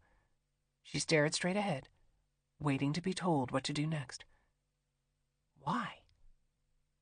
"I just need another 3 seconds." Dash had managed to open the fuel door to the BMW. He pulled an emergency road flare out of his pocket. He struck the top, which was like a giant match head. Burning white sparks shot out like a sparkler. He told Sarah, "You might want to hurry." Sarah got into the back of the van. The last thing she saw before she closed the sliding door was Dash jamming the burning flare into the mouth of the gas tank. He jumped into the front seat. "Go." Michelle hit the gas. The van lurched. They took a sharp turn around the building. Gasoline burned, but only the fumes could cause an explosion. Dash had timed it right. They were 50 yards away when the shock of the blast reached the van. If the police found the BMW, all the forensics would be burned away. The blood on the steering wheel, the blood on the seats, the delivery man's body, all gone. "Shit," Carter muttered. Shit. The knife had shifted despite his best efforts. He was cupping his groin. He glanced over at Sarah, a helpless look in his eyes. She looked away. Dash called, "We good, brothers?" "Yeah," Vale mumbled. "Hell yeah," Carter said, though his voice was hoarse. Sarah listened to the steady drone of the wheels on the road. She reached into her empty pocket. She used her thumb to methodically clean beneath her fingernails. She had scratched Vale's back when he fell down, gouging out rows of his skin. At the site of the car accident, she had touched Merle's head wound and rubbed her fingers clean on her shorts. She had run her palm across Dash's wounded shoulder. She had transferred Hurley's blood from the back seat of the Malibu. She would put her hand in the pool of blood seeping out of Carter's leg when they eventually dragged her out of the van. Sarah knew the statistics. They were taking her to a second location. Statistically, her chances of survival had been cut to roughly 12%. She was not going to end up like Michelle Spiffy, alive, but not alive. Whatever it took, she was going to make these men kill her. Her only job between now and then was to take a piece of them down with her. Sarah wanted her family to have closure. She wanted Will to get vengeance. Her own sweat was on her shorts by virtue of the fact that she was wearing them. Vale's skin cells were in the pocket. Merle's blood would transfer from her hand. Dash's blood, eventually Carter's. Their DNA would conclusively link all 4 men to Sarah when her body was found. Chapter 5. Sunday, August 4th, 2:01 p.m. "Where are they taking her?" Will grabbed Hank by the shirt and gave him a violent shake. "Tell me where, goddammit!" Hank stared up from the bloody pulp of his face. His teeth were broken. His nose was bent to the side. His jaw was crooked. Will scooped up the revolver from the sidewalk. He cocked the hammer. He took aim. "Don't shoot him!" Kathy screamed. Will felt the same jolt of recognition. Sarah's voice, but not her voice. "She's gone." Kathy gripped the shotgun with both hands, shaking with grief. You let them steal my daughter. His eyes started to water. He had to squint against the sunlight. You did this. Kathy stared straight at him. Straight into him. My son-in-law would never have let this happen. Will felt her words harder than any blow he'd ever taken. He uncocked the hammer on the gun. He wiped his mouth with the back of his hand. He forced the part of his brain that understood Kathy was right to shut down. A siren whooped. An Atlanta police cruiser screeched to a stop 10 yards away. Will tossed the revolver onto the sidewalk. His hands went into the air. He told Kathy, Put it down! The cop screamed. He rested his gun on the open door of his cruiser. Now! Slowly, Kathy placed the shotgun at her feet. She raised her hands. I'm GBI. Will worked to keep his tone even. This is one of the bombers. He had a team. They abducted a woman. Where's your ID? I don't have my wallet. My badge number is 398. A woman was... Will had to stop. Vomit had rushed up his throat. He spit it out. A woman was abducted. Silver BMW, license plate. Will couldn't remember the number. His brain felt like a balloon that was trying to float away. BMW X5 hybrid. There are 4 more men. 3. Fuck. Will had to close his eyes to stop the world from spinning. 3 men? 4? Merle's dead body was between him and the cop. Hank had been beaten senseless. Will said, 3 men calling in. BMW X5. 2 women abducted. The radios are jammed. The cop hesitated. He wanted to believe Will. The phones are down. I can't... Will didn't have time for this shit. He picked up Hank and threw him against the hood of the cruiser. He wrenched together Hank's wrists and pinned them together with one hand. He kicked out his legs. He patted down the man's pockets. Android phone, folded money, some coins, driver's license, and an insurance card. Will matched the photo on the license to Hank's face. He watched the tiny letters of the name jump like fleas across the white background. He handed over both to the cop. I don't have my glasses. Hurley. The cop read. Robert Jacob Hurley. Hurley. Will saw the bullet hole in the back of his leg.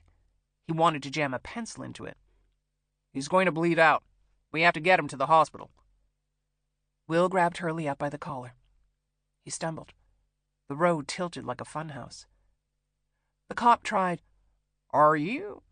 Let's go. Will shoved Hurley into the back of the cruiser and slammed the door so hard that the car rocked. Will braced his hands on the roof. He closed his eyes, trying to regain his equilibrium. He was suddenly aware of all of the pain in his body. The skin on his knuckles was broken open. Rivulets of blood were streaming down his neck. There were no words to describe what was going on inside his belly. Every single organ felt like it was strapped tight with 1,000 rubber bands. His ribs had turned into straight razors. Will walked around the car. The front door was at the wrong end of a telescope. He blinked his eyes. He fumbled for the handle. The minute he was inside, the car lurched forward. Will didn't look at Kathy as they pulled away. She called his name. Will. Sarah's voice, but not her voice. The cop said, I'm getting something. He had his phone to his ear. It's ringing. A woman was... Will felt his stomach clench. He leaned over and threw up into the floorboard. The splatter went everywhere. He had to wipe it off of his face. Sorry. The cop rolled down the front windows. Will's eyes started to close. He could feel his body wanting to give up. He told the cop, Silver BMW. Michelle Spivey was with them. Me? The cop's mouth dropped open. They were a team. Cops. Military. Shit, phone stopped ringing. The cop hung up and dialed again. The cruiser cut into the empty lane, coasted through Emory Village. There were people on the sidewalk running toward the hospital. Druid Hills was filled with doctors and medical support staff, and people from the CDC.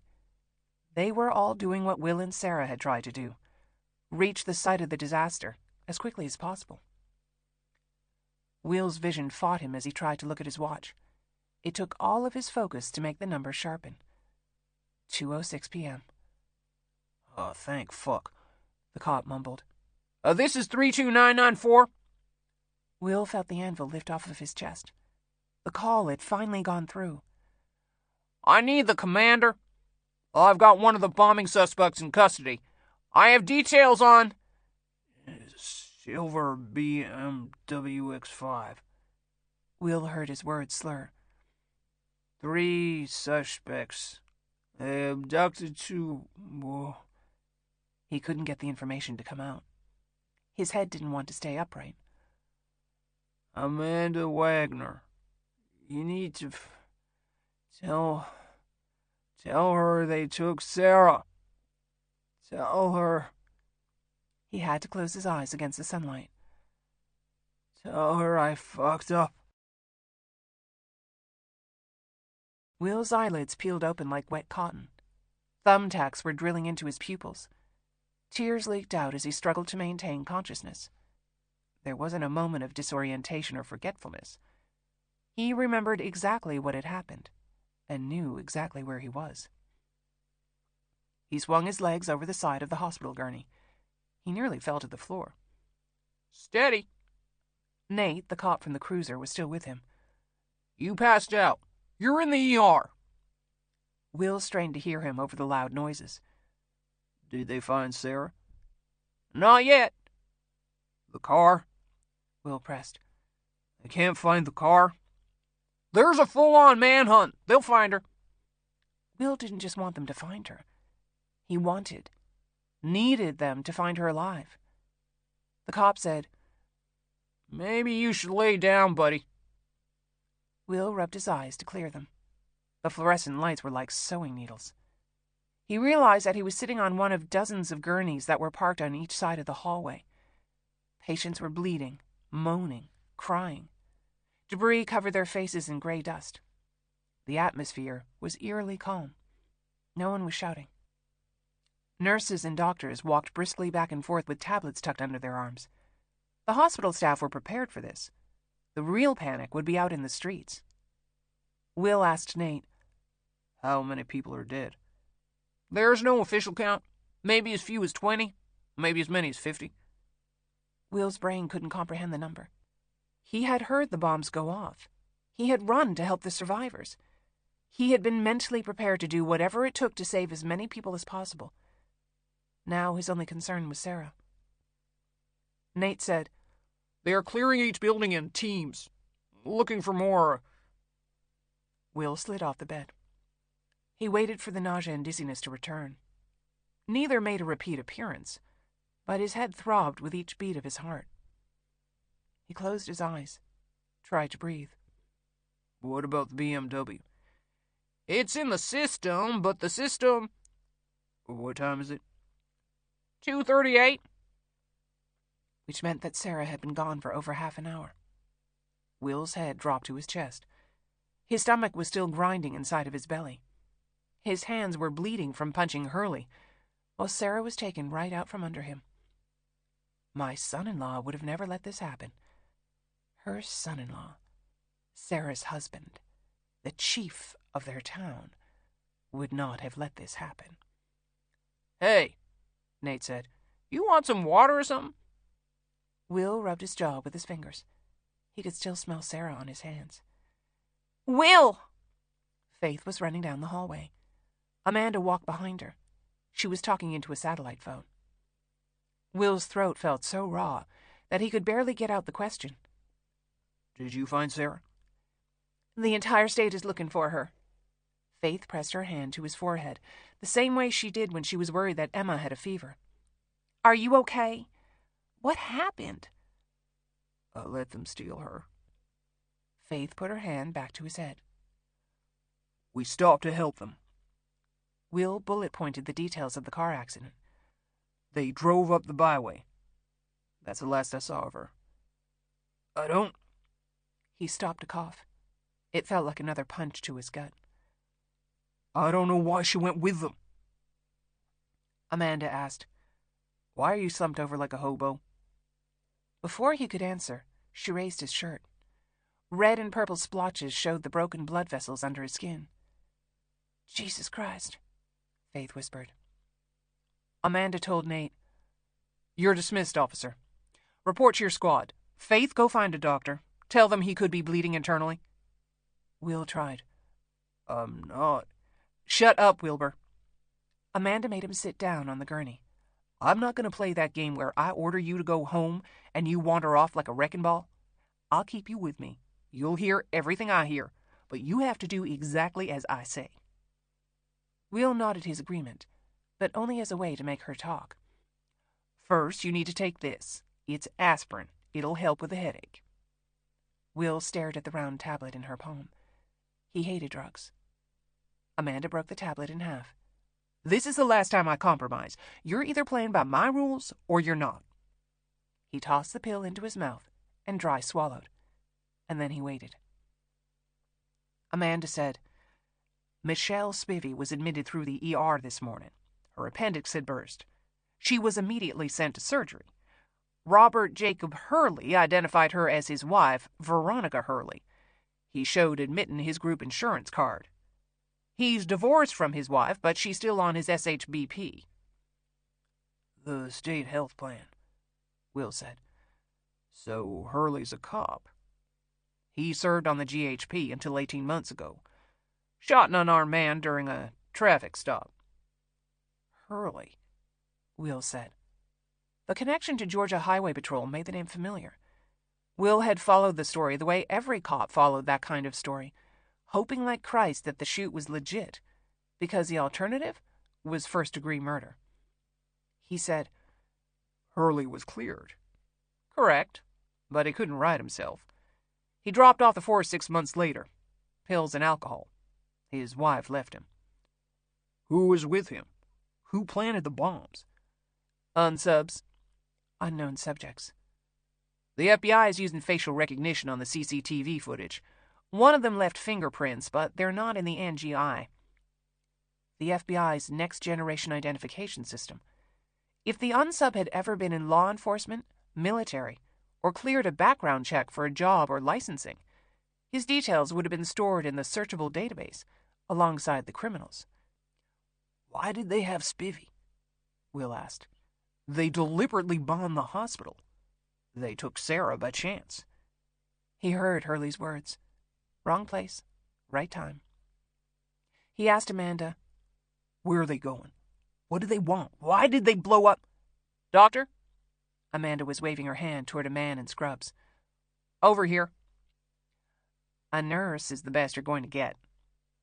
The man lifted Will's shirt and started jamming his fingers into his belly. Any of this hurt more than you think it should?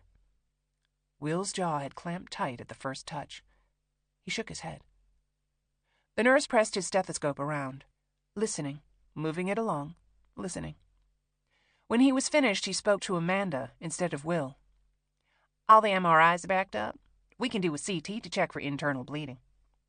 Will asked, How long does it take? 5 minutes if you can walk down the stairs on your own. He can walk. Amanda helped Will off the gurney. The top of her head came up to his armpit. He leaned into her more than he should have. His stomach muscles burned like cordite. Still, he asked, Why did they bomb the hospital? To get away, Amanda said. They need Michelle. For what? We have no idea. We have to operate on the assumption that the bombing was a diversion. They could have done a hell of a lot more damage, garnered a lot more dead and wounded, in any number of other locations. The what can't be our focus. We need to get to the bottom of the why. Will squeezed his eyes shut. He couldn't break down anything she was telling him. His brain was packed with glass beads. Sarah, I didn't. We're going to find her. Faith met them on the stairs. She darted ahead of them and walked backward, giving Amanda updates. They found a broken flip phone on a side street. ATF thinks it was used to trigger the bombs. We're taking it to our lab for fingerprinting. First look says they're the same as the ones we found from the unsub. Will winced as his foot slipped on the stair. His ribs had turned into knives. He said, "The GPS. Sarah's BMW has." "It's all in motion," Amanda said. "We're relaying information as quickly as we can." "Through here." The nurse was waiting at the bottom of the stairs. He held open the door. Will didn't move. There was something else they weren't telling him. He could sense the tension between Amanda and Faith. One of them was a consummate liar. The other was the same, except when it came to Will. He asked Faith, "Is she dead?" "No," Amanda said. "Absolutely not. If we knew something, we would tell you." He kept his eyes on Faith. She said, "I promised I would tell you if we knew where she was." Will chose to believe her, but only because he had to. "On your right," the nurse said. Amanda steered Will down the hallway and into a room. A table was in the middle of a giant metal ring. He put his hand to the back of his head. His fingers found the sharp edge of a staple holding together his scalp. When had that happened?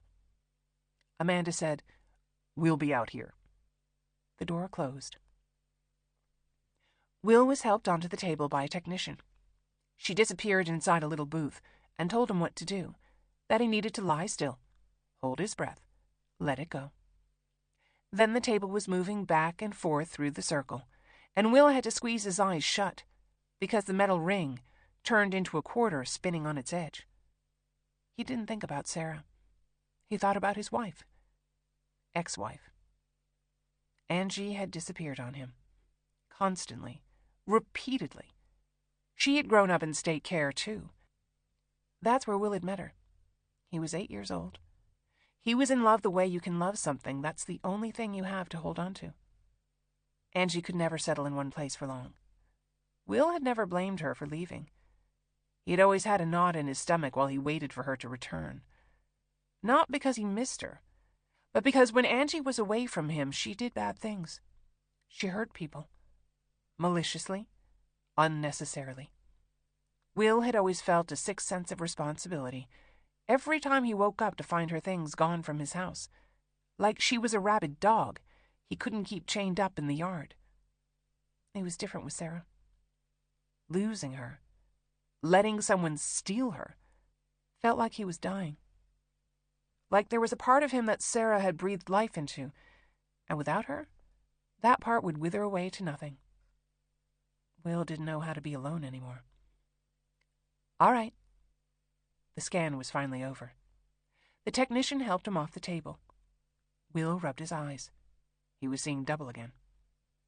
The technician asked, "Do you need to sit down?" "No." "Any nausea or dizziness?" "I'm fine, thank you." Will stepped outside so that the next patient could be rolled in. She was a nurse still dressed in scrubs. Blood streaked her face. She was covered in concrete dust, mumbling for someone to call her husband. Will found Amanda in the room across the hall. The lights were off, which was a godsend. The blazing pain in his eyes melted into a slow burn. The nurse from before lifted his chin at Will. "Those crunches paid off, my man." "This is your lower abdomen." The radiologist was pointing to a screen of blobs that Will guessed were his organs. "I don't see any bleeding. Most of the bruising is in the surface." He's right about the crunches. Your abdominal muscles created a corset around the organs. But here you have a micro tear in the periosteum. He traced around a rib that looked like it was still in one piece. That's a tissue-thin membrane that surrounds the bone.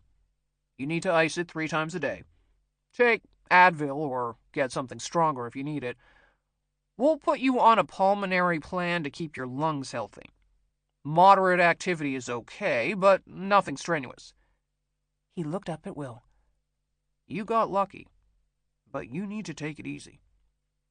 Faith held up her phone. "Amanda, the video just came through." Will didn't ask what video. They were clearly doing things without him. Let's go somewhere else. Amanda took them to the stairway opposite the one they'd come down. She pointed to the treads. Sit. Will sat, because he needed to. Amanda pulled a wrapped piece of gum out of her purse. He heard a snap. Then she waved it under his nose. Will reared back like a horse. His heart slammed against his spine. His brain broke open. Everything got sharper. He could see the grout in the joints between the concrete blocks. Amanda showed him the packet he'd mistaken for gum. Ammonium ampoules. Fuck! Will panicked. Did you drug me? Stop being a baby. It's smelling salts. I woke you up because I need you to pay attention to this. Will's nose was running. She handed him a tissue as she sat beside him. Faith stood on the other side of the railing. She held out her phone so they could all watch a video. Will saw a parking lot. The footage was in black and white, but sharp. A woman was walking with her daughter toward a Subaru. Dark hair, slim build. Will recognized her from the stories on the news a month ago, not from the woman he'd seen today. Michelle Spivey. Her daughter was walking ahead of her, looking at her phone, swinging the shopping bags. Michelle was searching her purse for her keys when a dark, unmarked van pulled up beside her daughter. The driver's face wasn't visible through the windshield. The side door slid open. A man jumped out.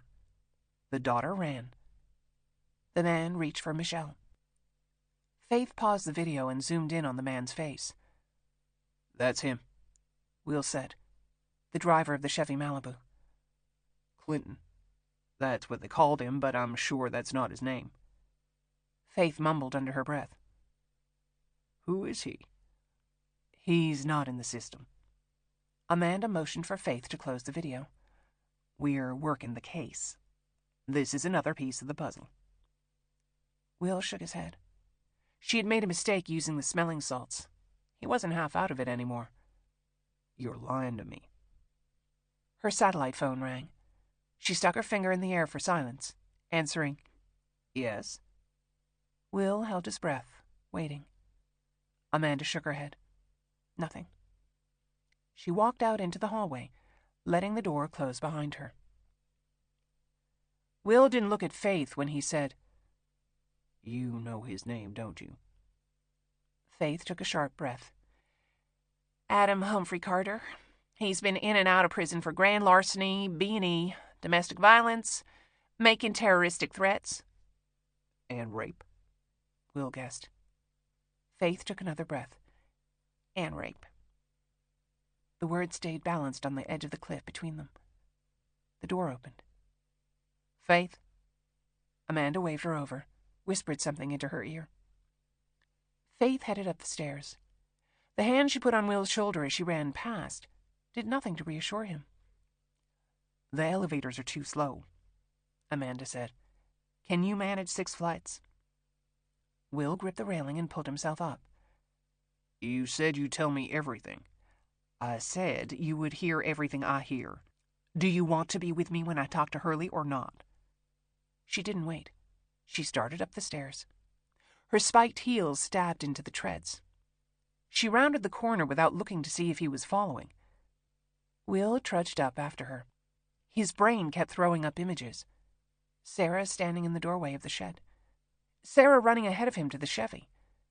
The panicked expression on her face when she'd handed him the key fob. She had known something was wrong before he did. She had called it back at the Porsche. Will should have dragged her to the BMW and taken her home. He looked at his watch. 3:06 p.m. Sarah had been missing for over an hour. She could be crossing the Alabama state line right now. She could be tied down in the woods, while Adam Humphrey Carter ripped her in two. His stomach clenched. He was going to be sick again. You let them steal my daughter. Hold up. Amanda had stopped on the 4th floor landing. Take a minute. I don't need a minute. Then maybe you should try this in heels. She took off her shoe and rubbed her foot. I need to catch my breath. Will stared down at the stairs. He tried to clear away all the dark thoughts. He looked at his watch again. It's 3:07. Sarah's been gone for... Thank you, Captain Kangaroo. I know how to tell time. She shoved her foot back into the shoe. Instead of continuing the climb, she unzipped her purse and started digging around inside. Will said, That man, Carter, he's a rapist, among other things. He has Sarah. I'm aware of that. He could be hurting her. He could be running for his life. You're not being completely honest with me. Wilbur, I've never been completely anything. Will didn't have the strength to keep chasing his own tail. He leaned against the wall. He wrapped his hands around the railing. He looked down at his sneakers. They were stained green from mowing the grass. Red streaks of dirt and blood wrapped around his calves. He could still feel the cold stone floor of the shed against his knees. He closed his eyes.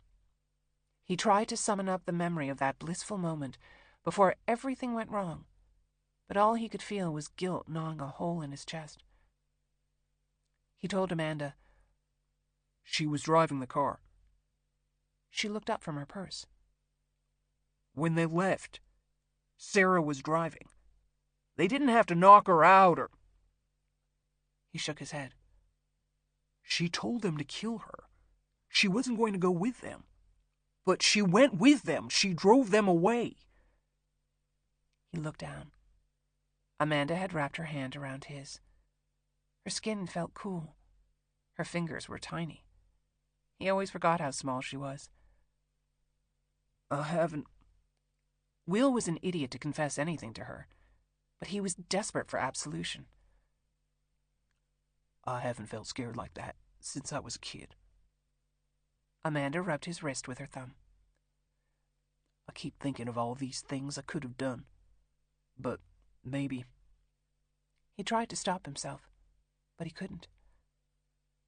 Maybe I did the wrong thing because I was scared. Amanda squeezed his hand. That's the problem with loving someone, Will. They make you weak. He had no words. She patted his arm, signaling that sharing time was over. Pull up your panties. We've got work to do. She bounded up ahead of him. Will followed more slowly. He tried to wrap his brain around what Amanda had said. He couldn't tell whether she'd meant it as a condemnation or an explanation. Not completely one or the other. He took a deep breath at the top of the next landing. The stabbing pain in his rib had turned into a dull ache. Will became aware of minor improvements as he moved his body, like that his head had stopped throbbing, and the rolling lava in his gut was starting to smother itself out. He told himself it was good that his vision was no longer wonky, that the balloon of his brain had retethered itself to his skull. He used the relief to plot ahead, past the interview with Hurley. He was certain the man wouldn't give them anything. Will needed to go home to get his car. He would try to find Nate for a lift. Will had a police scanner in his hall closet. He would take it with him and look in the places that no one else was looking. Will had grown up in the middle of downtown. He knew the bad streets, the dilapidated housing, where criminals lay low. The door opened to the 6th floor. Will followed Amanda down another long hallway. 2 cops at each end. 1 across from the elevator. 2 more guarded a closed sliding glass door. Amanda showed them all her ID. The glass door slid open. Will looked down at the threshold, the metal rails recessed into the tiles. He took as deep a breath as he could. He couldn't make himself forget that Sarah had been abducted by a convicted rapist, but he could make himself appear calm enough to do whatever Amanda needed him to do in order to get information out of Hurley. He stepped into the hospital room. Hurley was handcuffed to the bed. There was a sink and toilet out in the open, a flimsy curtain for privacy. Sunlight filtered through the open blinds. The fluorescent lights were off. The glowing monitor announced Hurley's steady heartbeat. He was asleep, or at least pretending to be. Sutures Frankensteined his face. His broken nose had been straightened, but his jaw hung crookedly from his face. His heartbeat was steady, like a lazy pendulum swinging back and forth. Amanda cracked open another ammonium ampoule and shoved it under his nose. Hurley jerked awake, eyes wide, nostrils flaring. The heart monitor sounded like a fire alarm. Will looked at the door, expecting a nurse to come running in. No one came. The cops hadn't even turned around. Amanda had her ID out. "I'm Deputy Director Amanda Wagner with the GBI. You've met Agent Trent." Hurley looked at the ID, then back at Amanda. She said, "I'm not going to read you your rights because this isn't a formal interview. You've been given morphine, so nothing you say can be used in court." She waited, but Hurley didn't respond. "The doctors have stabilized you. Your jaw is dislocated. You'll be taken to surgery as soon as the more critical patients have been helped. For now, we have some questions about the 2 women who were abducted." Hurley blinked, waited.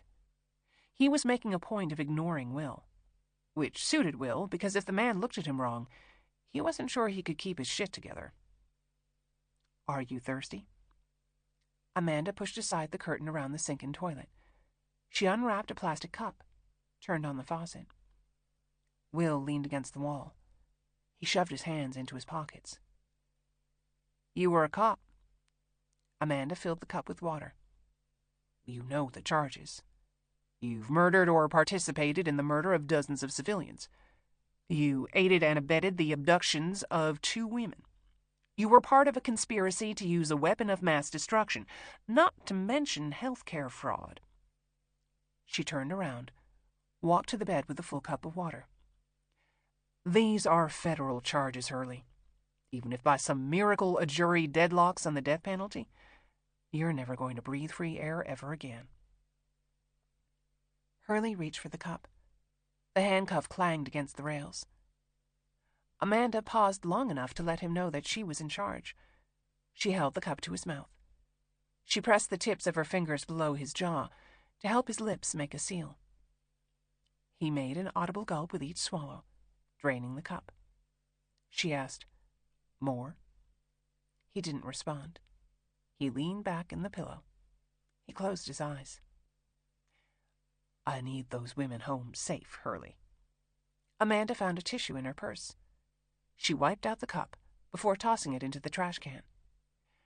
"This is the only time in this entire process that you'll have any bargaining power." Will stared at the cup.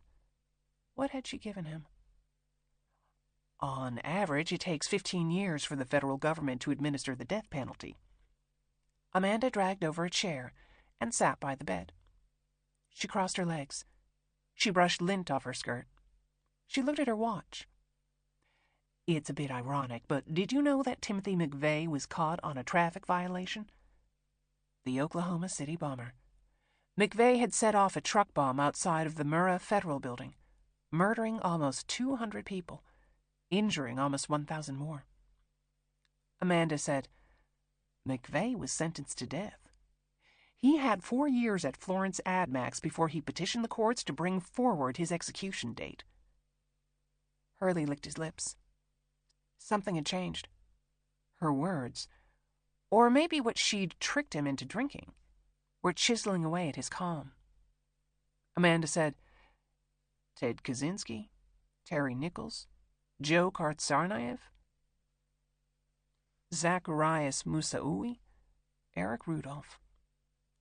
She paused in her list of domestic terrorists, serving out their multiple life sentences on what was called Bombers Row. Robert Hurley could be added to those names.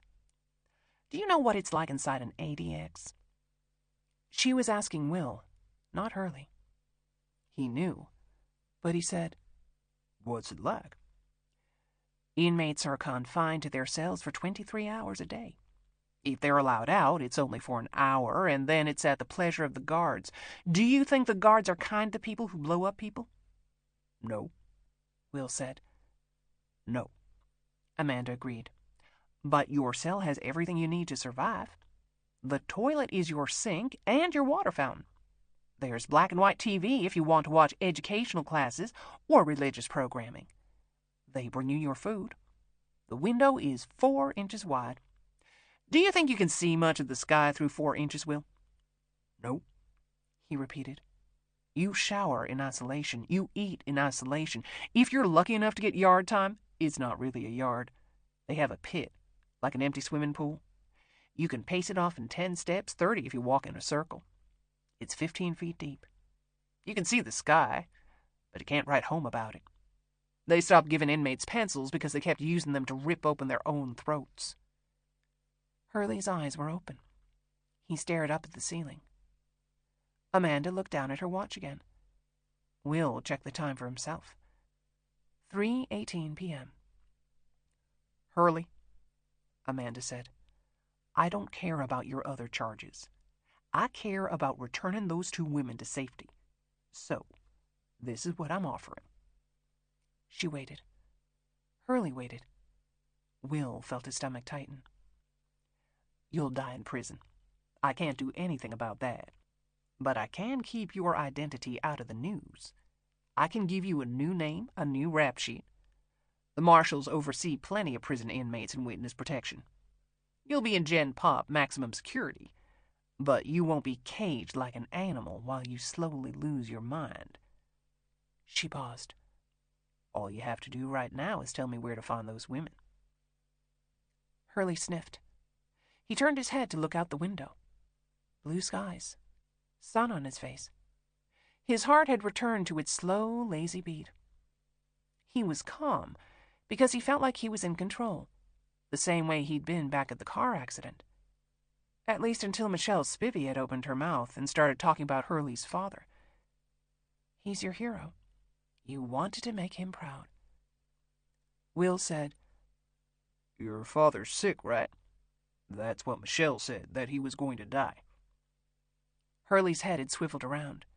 His eyes burned with fury. This was the way into him. Hurley didn't care about the people he'd murdered. Whatever cause had driven him to commit an act of terrorism was not going to be compromised in a few minutes. Every man had a weak spot. For a lot of men on the wrong side of the law, that weak spot centered around their father. Was your old man a cop? Will asked. Is that why you joined patrol? Hurley glared at him. The monitor started throwing off quick beats as his heart rate increased. I bet he was proud when you joined up. Took the oath the same as he did. His son. Will said the words individually, the way he had heard so many old-timers on the force talk about their kids. Not as individuals, but as extensions of themselves. I bet he's not going to be so proud when he hears that you helped a convicted rapist abduct another woman. The silence between the beeps shortened. Will said, I remember what it was like when my father died. I was with him in the hospital when he drew his last breath. Amanda said nothing. She knew that the first time Will had seen his father's face was when he'd identified the man's dead body. Will said, I'd never held my dad's hand before. Maybe when I was a little kid and I needed help crossing the road. But never as a man. He was just so vulnerable, you know? And I felt vulnerable too. That's what it's like when you love somebody. You feel weak. You want to take away their pain. You'll do anything you can to keep them safe. A tear slid from the corner of Hurley's eye. Will said, toward the end, Dad's hands and feet were cold. I pulled on his socks for him. I rubbed his skin. Nothing could warm him. That's what the body does. It diverts all of the heat to the brain and the organs. They can feel you holding their hand, but they can't hold you back. Amanda had vacated the chair. Will sat down. He pulled it closer to Hurley. He fought the revulsion as he held the man's hand. This was for Sarah. This was how they found her. He said, You can't erase what you did, Hurley, but you can try to make up for it. Will felt Hurley's fingers clench around his own. Save those 2 women. Don't let them get hurt. Give your dad something that makes him proud of you again. Hurley gulped. Tell us how to find the women, Will said, trying not to beg. It's not too late to protect them from what you know is coming.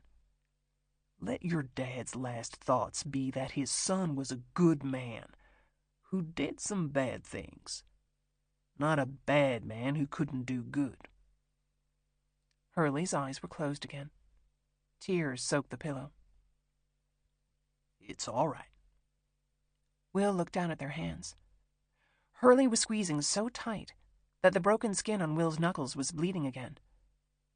Just tell us how to save them. Be the man your father knows you can be. Hurley stuttered in a deep breath. His tears ran unabated. He looked not at Will, but at Amanda. His mouth moved. There was a clicking in his jaw. Go! Hurley's face creased with exertion. He couldn't use his lips to form the word. Go!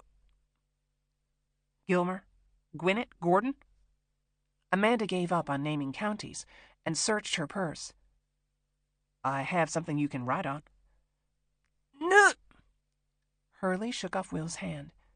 Frustrated. He tried again. Will leaned forward, straining to hear. He grabbed the rails of the bed, gave them a violent shake. Fuck off! Chapter 6. Sunday, August 4th, 2:13 p.m. Faith's tailbone rattled against the plastic seat in the rear section of the helicopter. Her sense of helplessness was becoming more overwhelming with each passing second.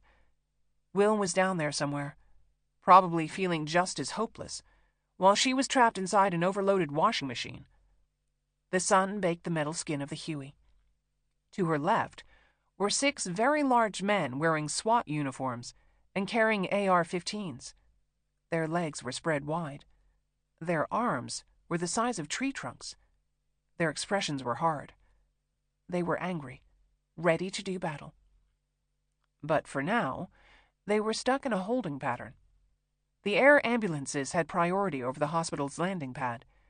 The interior of the Huey had taken on the stench of prolonged agony. They were ready to spring out of the cramped space the moment they touched down. The pilot's silence in the chunky headphones was excruciating. Still, Faith's ears strained against the static. Only Maggie and Amanda had taken theirs off, choosing to keep their conversation private by shouting into each other's ears. Amanda looked furious, which was understandable unless you knew Amanda. She never looked furious. She was usually the calm in the middle of the storm. There was a lot to be angry about. Will was in the emergency room. There was no word on Sarah. No idea who had taken her, why they had set off bombs, what they were going to do next. 15 confirmed dead, 38 wounded, cops murdered, security guards murdered, a sheriff's deputy who had died on the operating table. They've cleared 50% of the campus buildings. Maggie was back on the headphones. Her voice echoed as if she was using a tin can. The first bomb was on the 5th level of the lower gate east parking deck. It brought down the roof. The second bomb was bigger, the Rainmaker. Sub-level 1 strapped to a major support column. Strategically planted to take the whole thing down. This wasn't an escalation, Amanda yelled. This was an opportunity. Maggie pointed to the headphones.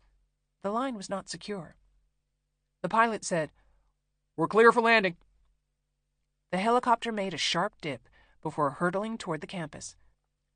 Faith's stomach dropped, not from the sudden loss of altitude, but from the sight of the cratered parking deck. Smoke fogged the air. Faith counted 6 fire trucks battling separate blazes. Broken glass and chunks of concrete littered the ground. Cars had been blown out of the deck, scattered onto the street, shot like missiles into the adjacent buildings. The sky bridge across Clifton Road had a van on top of it, wheels up, like a dying cockroach. She saw shoes, papers, metal bent like paper clips. It reminded Faith of when her son was little, and he'd steal items from her desk to play with his toys. The Porsche driver. Maggie had gotten another update on her phone. He's a doctor from the children's hospital. They think his neck was broken after the crash. They wouldn't want to leave any witnesses. Wrong place, wrong time. Faith thought about the randomness of the car accident. The poor man had probably been thinking about slipping into bed when the truck rear-ended him. The students are being bussed out. Amanda pointed down at the line of kids with backpacks and suitcases. There were white tents for triaging patients. Uniformed law enforcement swarmed over the broken concrete. Firemen and civilians were moving away debris, passing buckets from one person to the next. Maggie told Amanda, "Press conference is in 15 minutes. Do you want to be in on it?" "No, but I'll draft some language." Amanda took out her notepad and started writing. Faith tried to orient herself as the helicopter approached the landing pad. They were directly above what was called the Clifton Corridor. The bombed-out parking deck was on the opposite side of the road from the hospital, behind the 3 clinic buildings and the Winship Cancer Institute, a block away from Eggleston Children's Hospital, even farther from the student dormitories and libraries on the other side of Clifton. Of all the places the terrorists could have detonated the bombs, the parking deck was the one that offered the least awful outcome. They had killed some people, but they could have killed a hell of a lot more. This wasn't an escalation. The helicopter touched down with a bone-jarring bump. "Go, go, go!" the SWAT leader yelled. They moved quickly so that the Huey could make space for the next air ambulance. Faith jumped out with the help of a hospital orderly. They jogged into the building. The roof access door was already open. A patient was strapped to a gurney, waiting for the next chopper to arrive. The SWAT team disappeared down the stairs, rifles clutched in their hands. Faith's eyes were watering so badly that she could barely see. She coughed. The air was thick enough to eat. She didn't want to know what she was breathing. She squinted her eyes onto the back of Amanda's navy blue suit jacket and followed her down the stairs. The air had cleared by the next floor. They kept going down. Faith used the tail of her shirt to wipe the grime out of her eyes. Maggie was already on her satellite phone. It was the same as before. She rapid-fired information over her shoulder as she bolted downward. "The man that Will shot at the car accident. They scanned his fingerprints? He's not in the system." She listened again before continuing. "Robert Hurley's Android phone is a wash. He only called one number, a burner phone. We're trying to track it down." They all stepped aside, so 2 orderlies could run past. Amanda said, "My people can get a warrant faster. Let us do the paperwork." "Good." Maggie propelled herself down the next flight. "I'll reach out to Murphy. I can't make any promises." "Neither can I." Amanda sounded furious again. Her breathing was audible. Her high heels stabbed into the stairs. Faith checked her watch. 2:17 p.m. The bombings would be on the news by now. Evelyn would assume that Faith was responding with Amanda. Then she would call Jeremy and tell him that she'd talked to Faith and everything was okay. Then she would break the iPad rule with Emma and pretend like it was a treat rather than a distraction. She had been a cop for 30 years. She knew how to lie to her family. Faith rounded the landing. She took the last few steps 2 at a time. They had reached the 2nd floor. An Atlanta police sergeant was holding open the door. He told Maggie, "The doctor couldn't wait. He said to find him when you're here." "Find him." Maggie rolled her hand. "Walk and talk." The sergeant skipped to catch up, saying, "They left the bullet in Hurley's leg. Safer that way. His jaw needs to be wired shut, but there are a lot of criticals ahead of him. The 6th floor was cleared. We've got him covered. Nobody's taken a piss. Excuse me, ma'am." "We all piss, Sergeant." Maggie asked, "Is Hurley awake?" In and out, ma'am. He refused pain meds once they moved him up from the ER." "He doesn't want to slip up and say something." Amanda turned to the officer. "See that his jaw stays low priority. I need him to talk. Keep him alone in the room. Make sure he can see out the window." She added, "Don't give him any water." The sergeant looked at Maggie. She nodded her okay, then turned back to Amanda. "Take this." Amanda ripped a page out of her notebook. "Tell the press it's the official statement from the GBI. I need you to read it out exactly as written." "Understood." Maggie traded the paper for her satellite phone. "Find one of my people if you need me. Good luck." Amanda headed down the hallway, calling to Faith, "We need to go up a flight. I want to talk to the nurse." Lydia Ortiz. Faith knew about the woman from the debrief they'd gotten in the helicopter.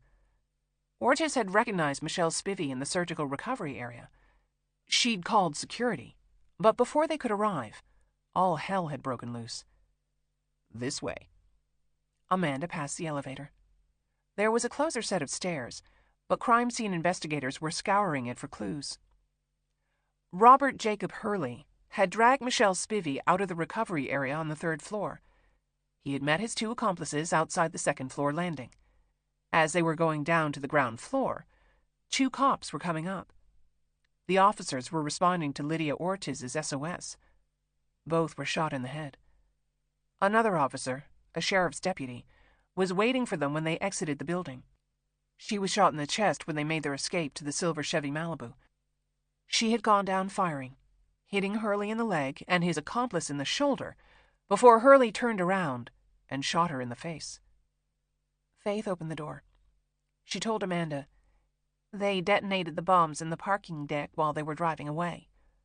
"Correct." "It's like Novak," Faith said. "He always set off bombs as a distraction, not as a means to an end." "Good girl. You've been hammering around that nail all day." Amanda sprinted up the stairs. They ended up in the 3rd floor recovery room. Rows of gurneys were screened off by hospital curtains. There was a nurse's station, an ice machine, a clearly marked bathroom. The space was empty except for a cop and 3 crime scene techs. The bed in the 2nd bay was cordoned off with yellow tape. Blood dripped across the floor, heading in the direction of the 2nd set of stairs. Amanda showed her ID to the officer by the door, while Faith signed them into the crime scene log. The cop said, "Dr. Lawrence is on his way up. He did 2 tours in Iraq. No bullshit kind of guy." "Are you the police?" A woman had appeared behind the nurse's station. She was crying, clearly distraught. "I couldn't stop it. I tried to." "You're Lydia Ortiz?" Amanda asked. The woman cupped her hands to her face. All she could do was nod. She probably had friends in the parking deck.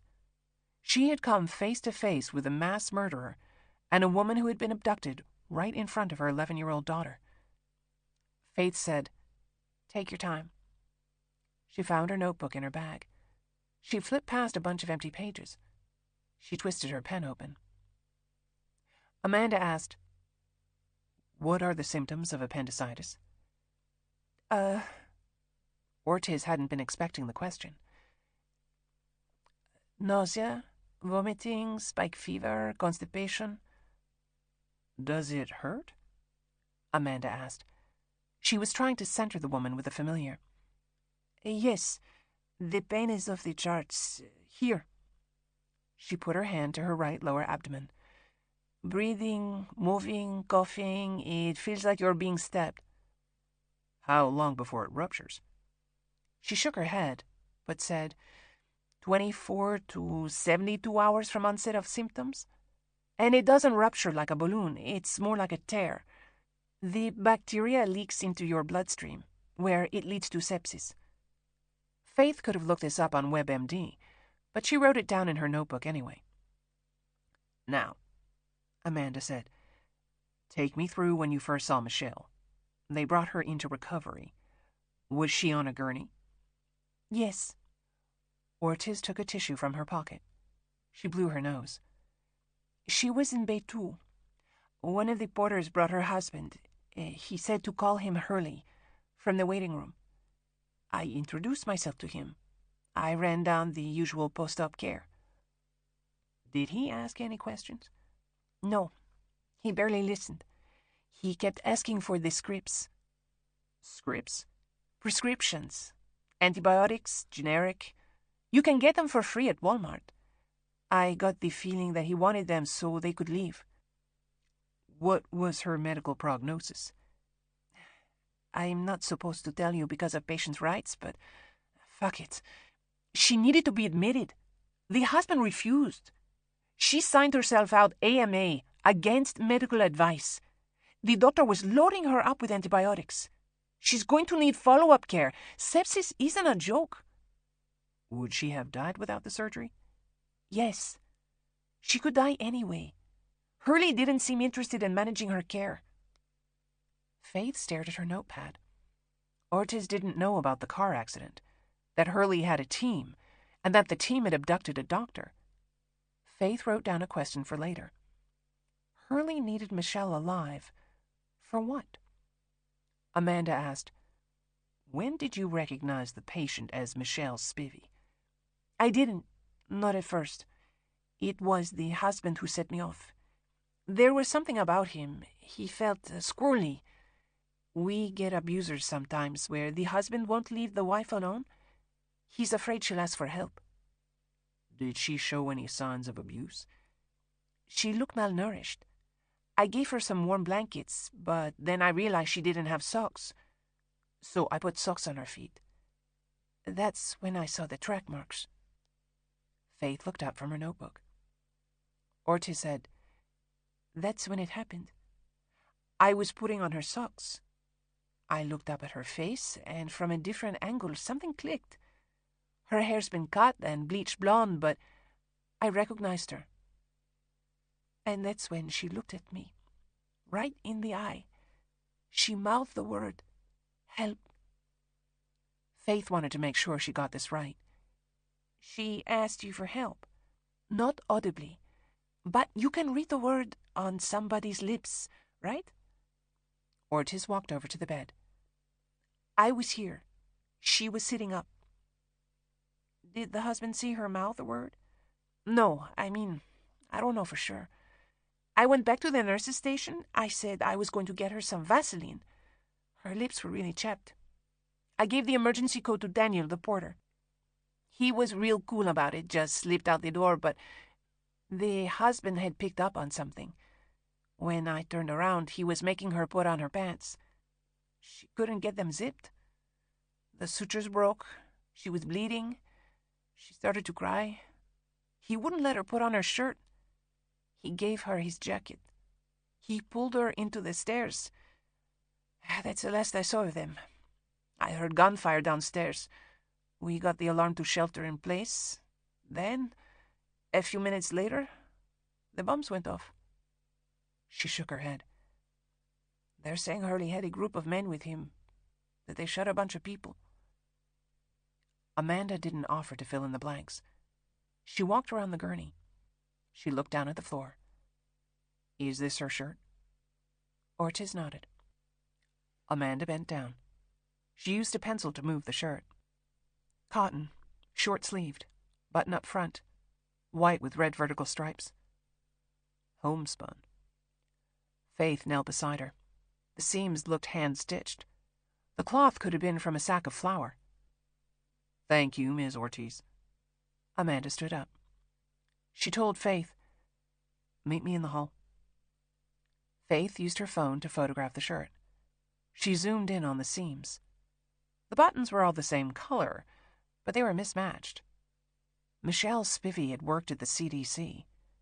She was a marathoner, a mother of an almost teenager. She didn't strike Faith as the type of woman who would make her own clothes. "I'm sorry," Ortiz said. I should have stopped him." "He would have killed you." Faith found one of her business cards.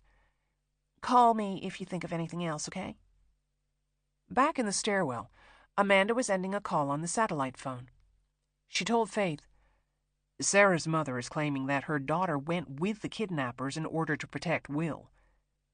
Faith could very easily see that happening, but putting it in a police report could mean a lot of bad things for a law enforcement career, especially if the press got hold of it. Amanda said, I asked her to take a cooling-off period before she signs her statement. I'm not sure she was listening. She came across as a raving bitch. Faith felt a new knot in her stomach. She would be a raving bitch, too, if someone abducted one of her children. She asked Amanda, who wears homespun?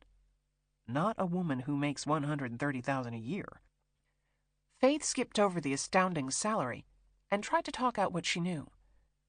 So Hurley kidnaps Michelle Spivey. He makes her wear homespun. He takes her to the hospital to get her appendix out instead of dumping her on the side of the road. He calls up his buddies to bring some bombs so they can escape? She couldn't put together any of this. Why? Amanda looked over the railing. Dr. Lawrence? Guilty. A short, stocky man came into view. He was wearing pinstripe pajama pants and dress shoes. His scrub shirt was spattered with blood. Smeared black eyeliner rimmed his eyes. He looked like he'd rolled out of bed after a night of raving and run to the hospital the second he'd heard the siren. Lawrence didn't make apologies for his appearance. I can hold off wiring his jaw shut as long as you want. He deserves to suffer. What about my man downstairs? I popped a staple in his scalp. He's disoriented, concussed. He took a hell of a beating to his lower belly. He's probably got a cracked rib or two. He needs a CT to rule out bleeding. Amanda asked, what can you give him to get him back on his feet right now?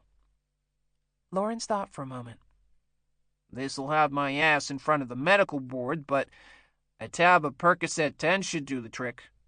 Tell him to take half if you want to keep him awake. What if I need him more than awake? Lawrence scratched his prickly beard. An ammonium inhaler might... Poppers!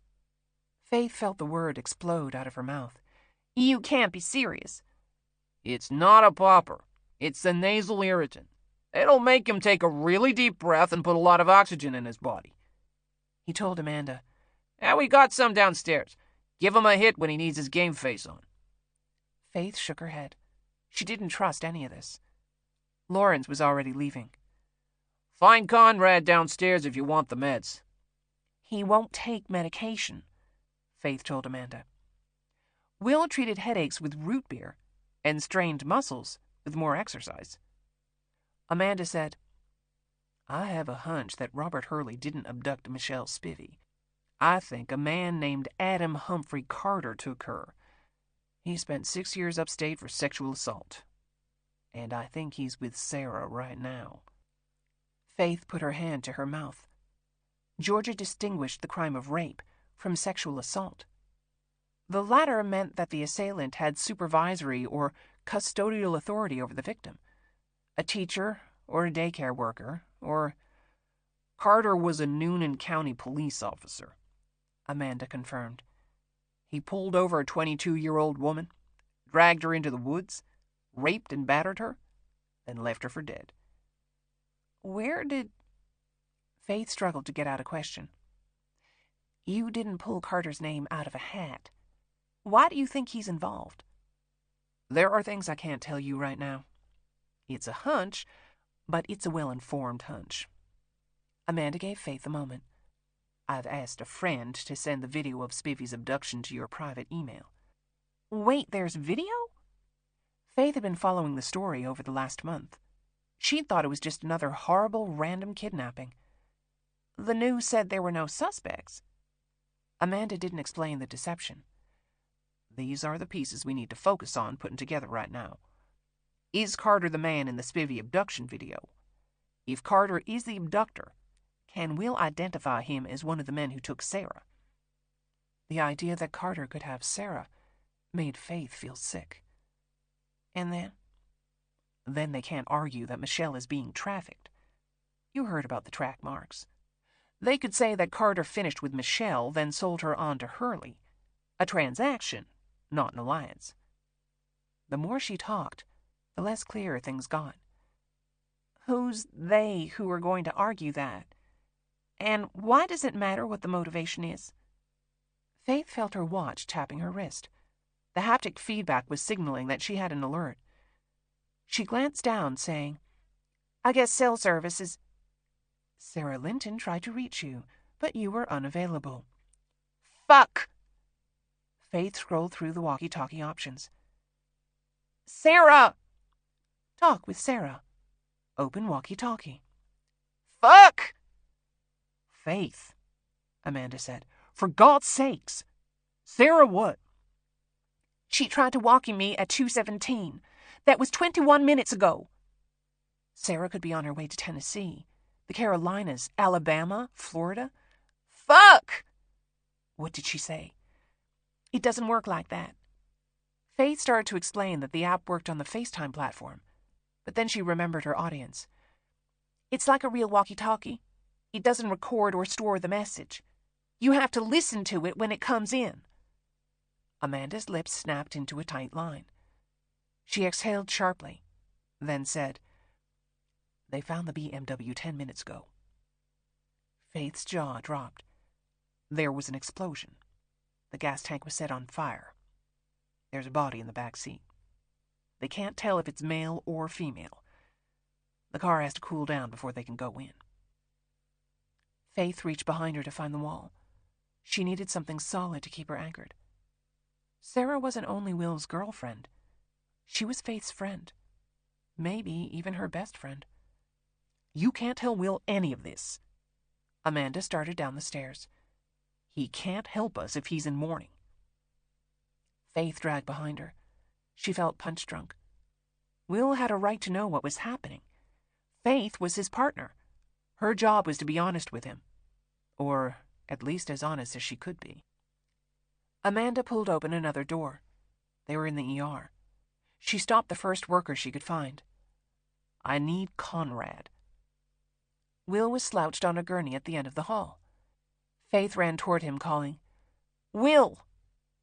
He blinked long and slow. Did you find Sarah? No. The entire state is looking for her. Faith told herself it was useless to tell him about the burned-out BMW until they knew who was inside. She gently pushed up his head so she could see his face. Are you okay? His chin dropped back to his chest. I let them steal her. She tried to make him look up, but he shook away her hand. It fast, he said. The shed. The street. But before, an explosion, and then the cars, they took her. Amanda had no patience for his rambling. Why are you slumped over like a hobo? She tried to force him to lie down. Her hand lifted his shirt. Jesus Christ, Faith said. His skin looked like a bunch of jumbled Rorschach ink blots. Amanda gave Faith a sharp look, telling her to pull herself together. Faith, go find a doctor. Tell them he could be bleeding internally. Faith walked down the hallway. She used the back of her hand to wipe her eyes. Grit scratched at her skin. It killed her to see Will this way. She turned around and watched Amanda holding out a pill for Will to take. He shook his head. She broke it in half, and Will tossed it into his mouth. You need me again? A male nurse stood with his hands gripped around his stethoscope. His name tag read Conrad. He said, Your boss is a bitch. Tell her that while you're helping my partner. Faith pushed open the bathroom door. She went into the first stall, sat down, and put her head in her hands. She didn't cry. She just sat there until she no longer had the desire to curl into a ball. Adam Humphrey Carter. Why did Amanda have the man's name in her mouth? The abduction video was being sent to Faith's private email to keep it out of official channels. Amanda called it a hunch, but she had to be working on a theory. Was this what she had been screaming into Maggie's ear while they waited for the helicopter to land? It would explain why she'd been so visibly furious. Not an escalation, an opportunity. Faith checked her watch for notifications. 2:42 p.m. Nothing. She flushed the toilet. She washed her face. She looked at her wan reflection in the mirror. She had to stop scanning the forest and look at the individual trees. Amanda said they needed to definitively connect Carter and Hurley as part of a team. If Will could identify them both from the accident site, then the connection would be proven.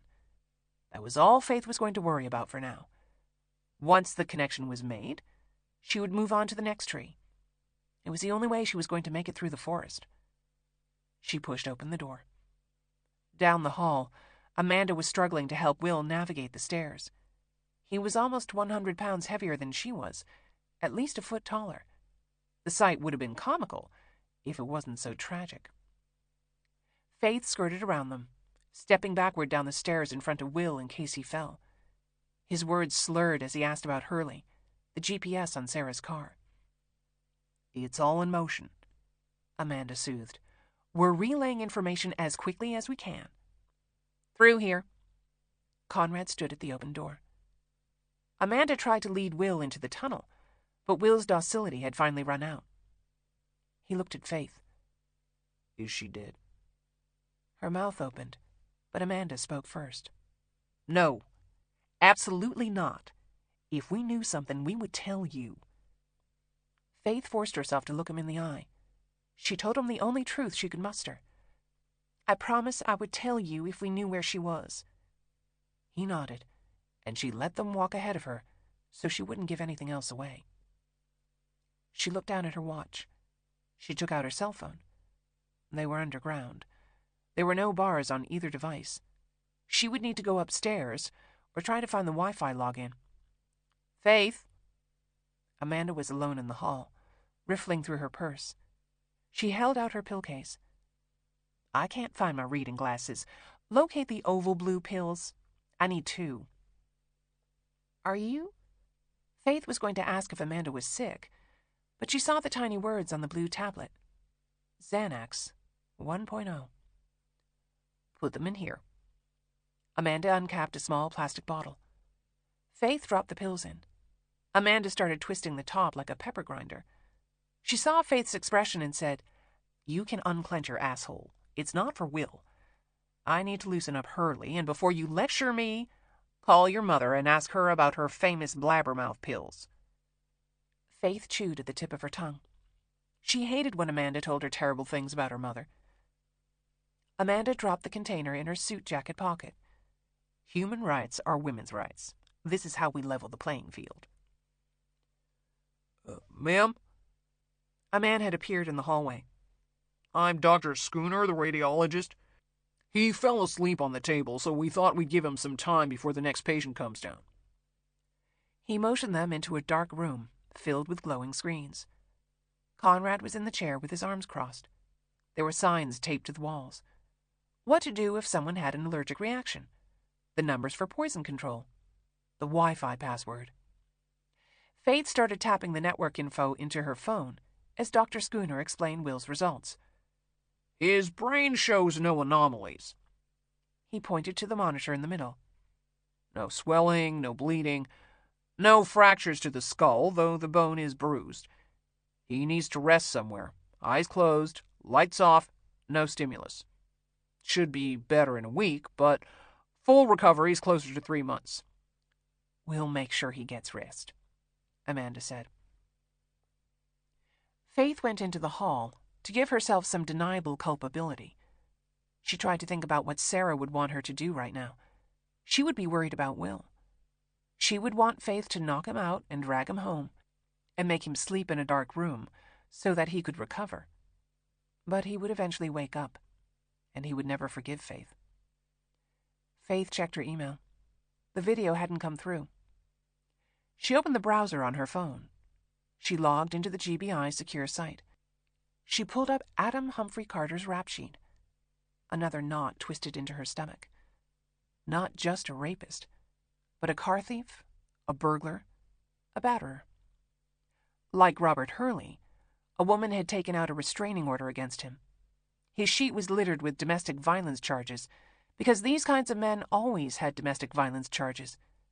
The hatred of women was as much of an indicator of future criminal behavior as animal torture and bedwetting. Violence never worked in the service of women. Faith scrolled to the end of Carter's file. He had 2 failure to appear warrants, one for grand theft, and another for assaulting a man during a bar fight. Both dated back 2 years. Which didn't make sense. FTAs were issued by judges when criminals didn't show up for trial. Carter had made bail on 2 very serious charges. The bondsman who secured the bail would have placed a bounty on his head upwards of $100,000. So why hadn't Carter been rounded up? A notification slid down the screen. anonforanoná@gmail.com had sent her a file.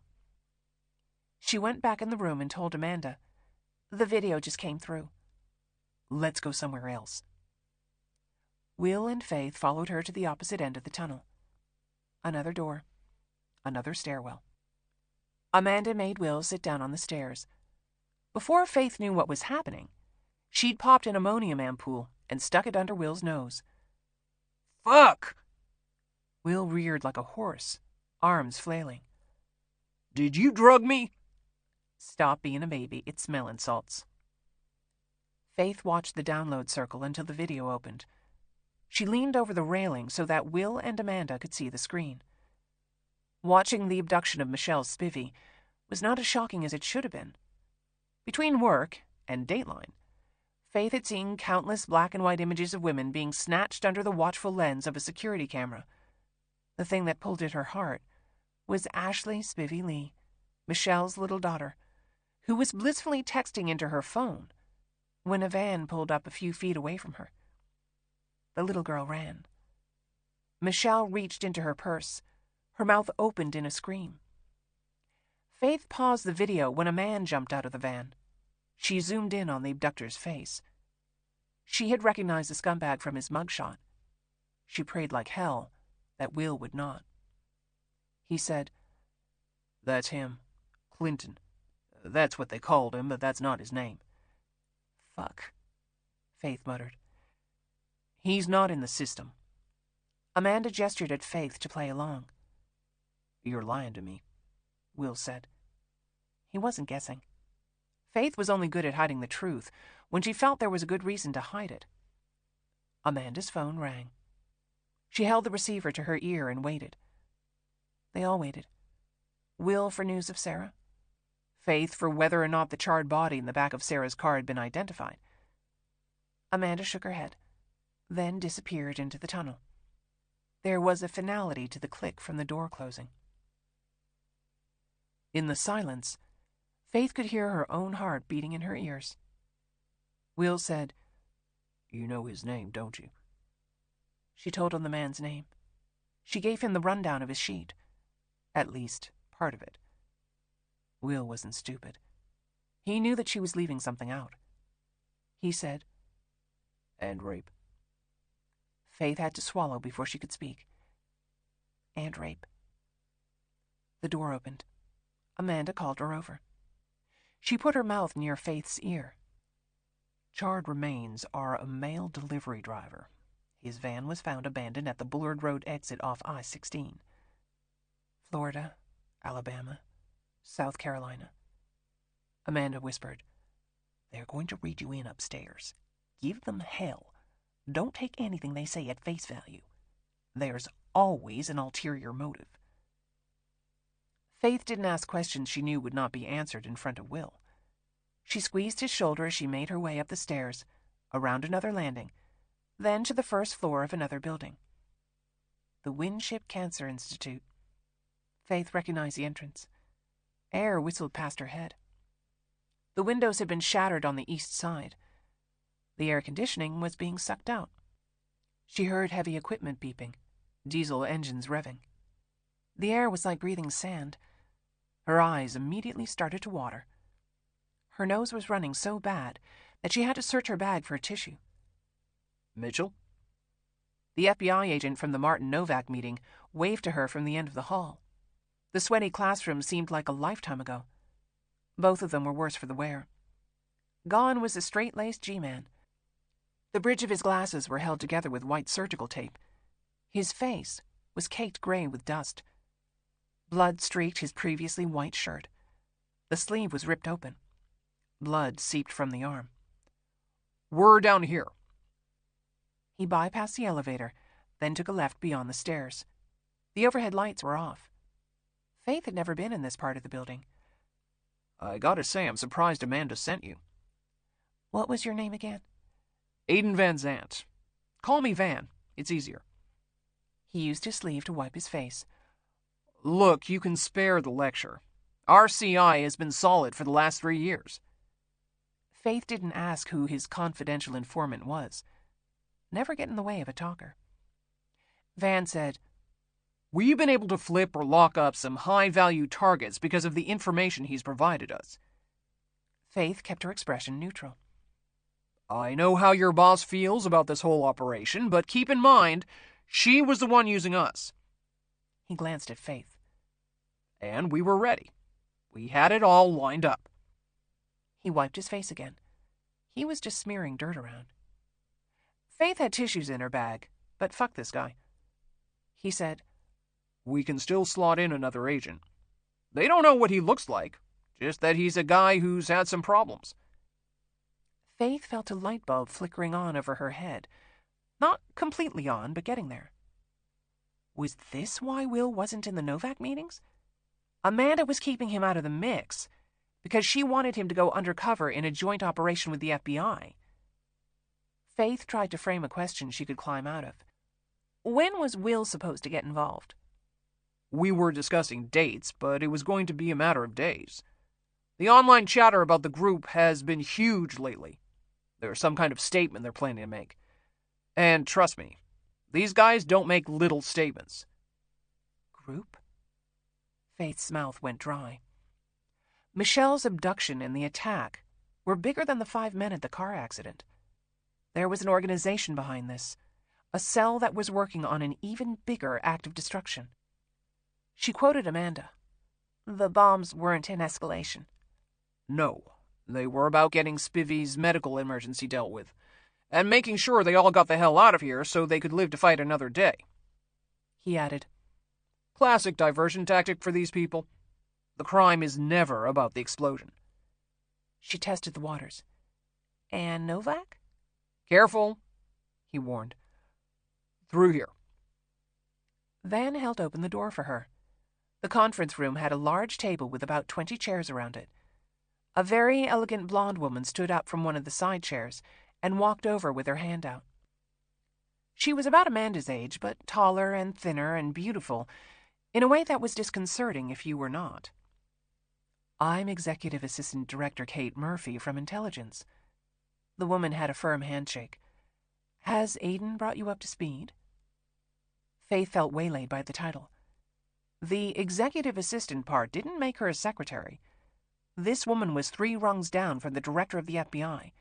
She would have been stationed out of D.C., in charge of overseeing the intelligence-gathering services of every field office in the country. Faith's bladder felt weak. She wanted to think Amanda had given her this task out of trust, but sending a flunky to meet a high-level director was basically a big fuck you in the face. Agent Mitchell? The woman asked. Faith tightened her resolve. She didn't work for the FBI. She worked for Amanda, and Amanda had told Faith to give them hell. My boss is tired of your bullshit. She wants information. Murphy exchanged a look with Van. Don't take anything they say at face value. There's always an ulterior motive. Well? Faith asked. Murphy hesitated. Then she reached into her briefcase. She pulled out a folder and slapped it open on the table. Adam Humphrey Carter. This was why Carter had 2 warrants on his head, but no one had picked him up. The FBI had turned him into a confidential informant. Faith said, Your CI has abducted 2 women. One of them is an agent with the GBI, and the other is an infectious disease specialist with the CDC. Murphy opened a second file. A color photograph was clipped to a stack of official-looking documents. Michelle Spivey was standing in what looked like a third-world country. Water flooded around her boots. A green army tent was in the distance. She was in combat fatigues. There were captain's bars on the collar. Faith always forgot that the CDC was attached to the uniformed services through the Marines.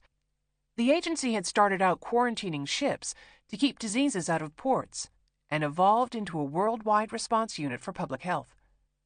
Murphy said, "This is Dr. Spivey in Puerto Rico after Maria hit. So, not a third world country, just an abandoned U.S. territory." Faith asked, "What was she doing there?" "Monitoring and preparing for cholera and the associated pandemics you see with these types of natural disasters." Murphy pulled out 2 chairs and sat down. Spivey is an epidemic intelligence officer, attached as a rapid responder through the Emergency Ops Center. Faith sank into the chair. She took out her notebook. EIOs were field investigators deployed into hot zones. They could work on anything from tying a lettuce farm to a salmonella outbreak or trying to stop the spread of Ebola. Faith said, "The news is making Spivey out to be a scientist who spends all day with her eyes stuck to a microscope." "She is a scientist. But she's also a licensed MD with a master's in public health and a PhD in diseases and vaccinology." "Vaccines?" Faith asked. "Her recent focus has been the resurgence of pertussis, or whooping cough, in the United States. But she's worked on other classified projects. Her clearance is 06, top secret." Faith looked down at her empty notepad. "How does Carter enter the picture?" Murphy nodded toward Van. He said, "The locals assumed Spivey was the victim of a kidnap and rape. Carter's image was pretty clean in the CCTV. They kept the video from the media and ran it through RISC, the repository for individuals of special concern. He said, "When we signed him up, I entered Carter's biometrics into the database, in case he showed up somewhere else." Faith said, "You mean in case he kidnapped and raped another woman, like he did back when he was a police officer?" Van let her sarcasm slide. "Carter was feeding us solid intel from the IPA." Faith nodded, though she had no idea what the IPA was, other than an abbreviation for India Pale Ale. Traffickers didn't tend to name their organizations. They were part of mobs: Russian, Yakuza, Sinaloa. Hurley and Carter were white, so that ruled out street gangs like the Latin Kings and the Black Disciples. That left the Hells Angels, the Hammerskins, or whatever else the neo-Nazi Club of the Month was calling itself, all of which Carter would have come into contact with during one of his many incarcerations. Faith asked, "Did you recruit Carter out of prison?" Murphy hesitated again. Faith couldn't tell if it was a manipulation or true reticence. The woman said, "He came to us through a separate, unrelated investigation." Faith doubted it was unrelated. This woman oozed bullshit. Van said, "What we can tell you is, in the beginning, it was clear Carter wasn't a true believer. He joined the IPA for the joy of being a violent shithead, picking bar fights, knocking heads at political rallies. A few months ago, I had to jerk his leash.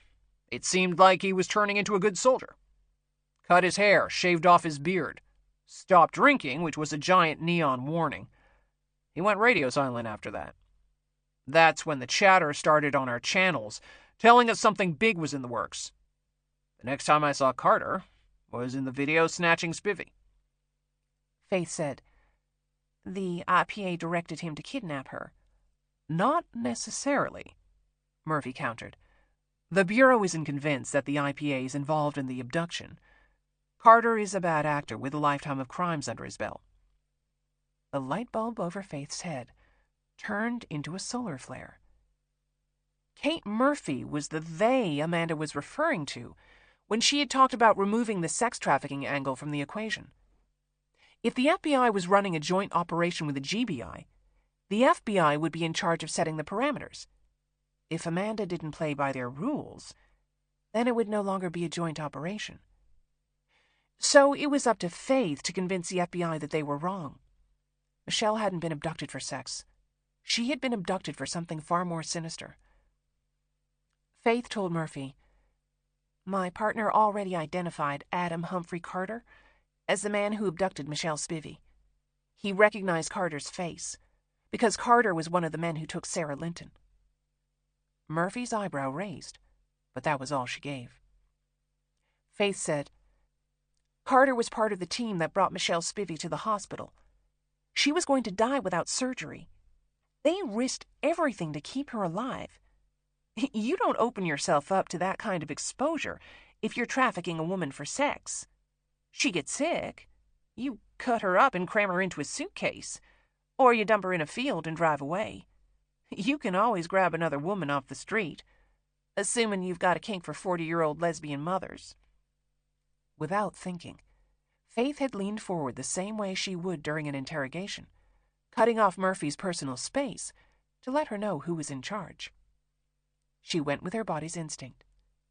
Either Michelle Spivey's got a golden pussy, or she's integral to whatever the IPA wants to do next. That's what the chatter is about. They're planning a large-scale attack, and they need Michelle, a doctor from the CDC, to do it. Murphy sat back in her chair. She looked at Faith as if she'd just seen her for the first time. Everything you've said is conjecture. Show me the concrete pieces that link them all together. Give me the evidence to present to a judge so I can get warrants. Faith so badly wanted to roll her eyes. You're the FBI. Break down some doors. Carter gives you all the probable cause you need. Van took over. There are no doors to break down. The IPA is nomadic. They live in tents in the middle of nowhere. We find one camp and they bugged out to the next. They have people on the inside. Our inside, your inside, every inside you can imagine. And no offense, but your boss hasn't been a lot of help. Murphy said, Georgia and New York are the only two states in the country whose constitutions do not explicitly subordinate all military groups to civil authority. But in all honesty, every state has been looking the other way on these private militia and paramilitary groups. Paramilitary groups. Faith felt her body break out in a cold sweat. This was the nail Faith had been hammering around all day. Martin Elias Novak, their high-value prisoner, had spent time with a so-called civilian border patrol in Arizona. These were men who felt like the federal government wasn't doing enough to secure the southern border, so they set out with rifles and shotguns to do the job themselves. From what Faith could tell, most of the men were just looking for a reason to camp out, get away from their wives, and pretend they were more important than their actual lives as accountants or used car salesmen would indicate. The more dangerous factions were steeped in the theories of the posse comitatus, who believed that the government should be violently overthrown and returned to white Christian men. Apparently, they lacked access to photographs of the majority of the United States Congress, the president, the cabinet, and most of the judges packed onto state and federal courts.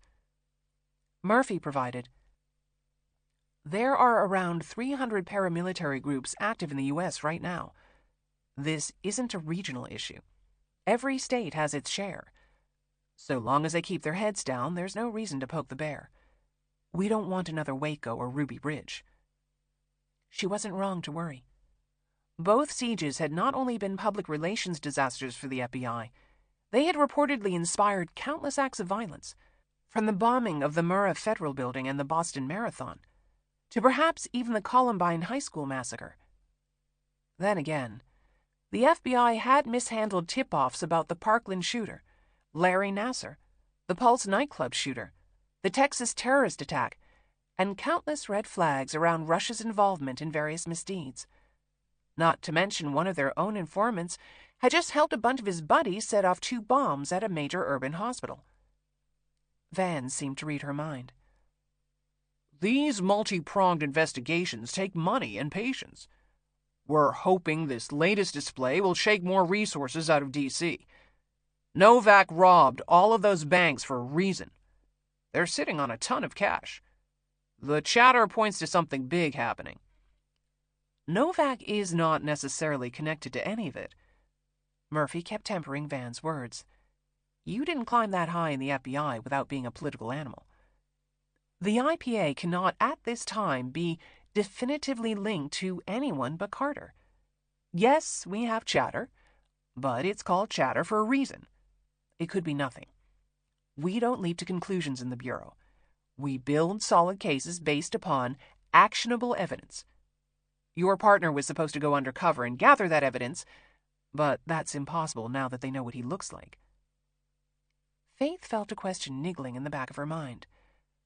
Why is an agent from the GBI going undercover if this is an FBI investigation? Murphy's eyebrow went up. She was either surprised or impressed. Van said, We can't get the resources. The current climate at the Bureau dictates that white Christian males can't be terrorists. Aiden. Murphy's voice was a warning. He held up his hands in a shrug. My grandmother and great-grandmother walked out of a Nazi death camp. I tend to take these things a bit more seriously. Murphy stood up. In the hall, please. Faith didn't wait for the door to close behind them, nor did she try to eavesdrop on the dressing down. She started paging through the files. The Invisible Patriot Army. Black and white photos showed groups of young white men dressed in tactical gear. Some of them were marching in procession. Others were practicing drills in a boot camp course with climbing walls and razor wire. Every last one of them was armed with some kind of weapon. Most had 2 or 3. Their belts were strapped with holsters and knife sheaths. AR-15s were slung over their shoulders. She found the photo of Michelle Spivey in Puerto Rico. The woman had devoted her life to saving people, vaccinating children, stopping pandemics in the most inhospitable parts of the world. There was another photo pinned to the documents. A selfie showed Michelle with her wife and daughter. The 11-year-old was ebullient. A Christmas tree was behind them. Newly opened presents were strewn across the couch. The Michelle in the photo had roughly 6 more months before life as she knew it was over.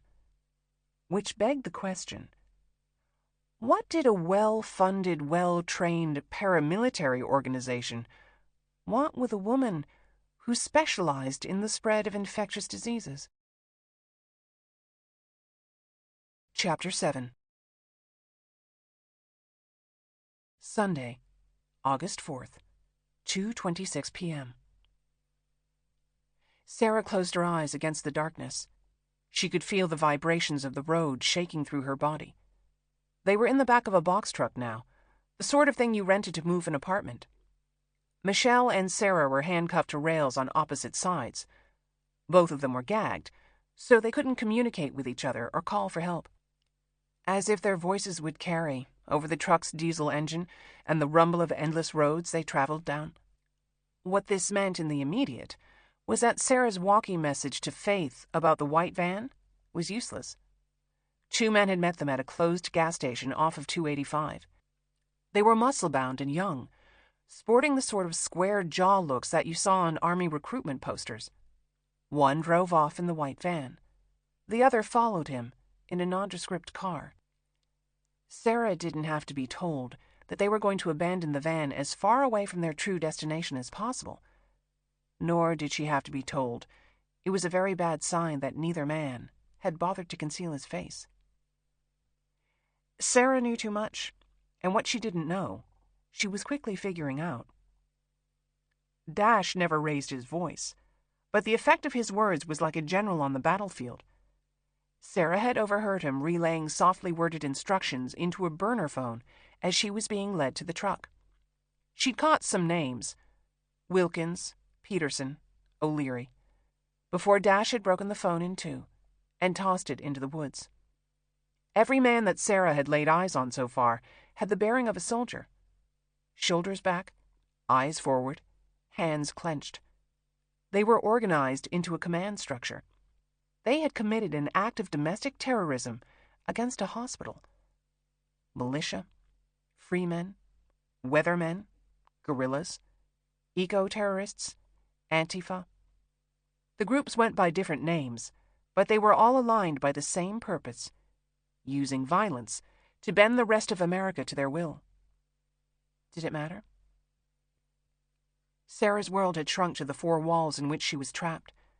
She had no idea how much time had passed since the gas station, but she'd been captive long enough for her thoughts to keep spinning in the same cramped circle. She worried about Will. She worried that Kathy would not take care of him. She worried about the pain in her wrists from the handcuffs, the sweltering heat depleting fluid from her body, the darkness making her lose track of direction and time.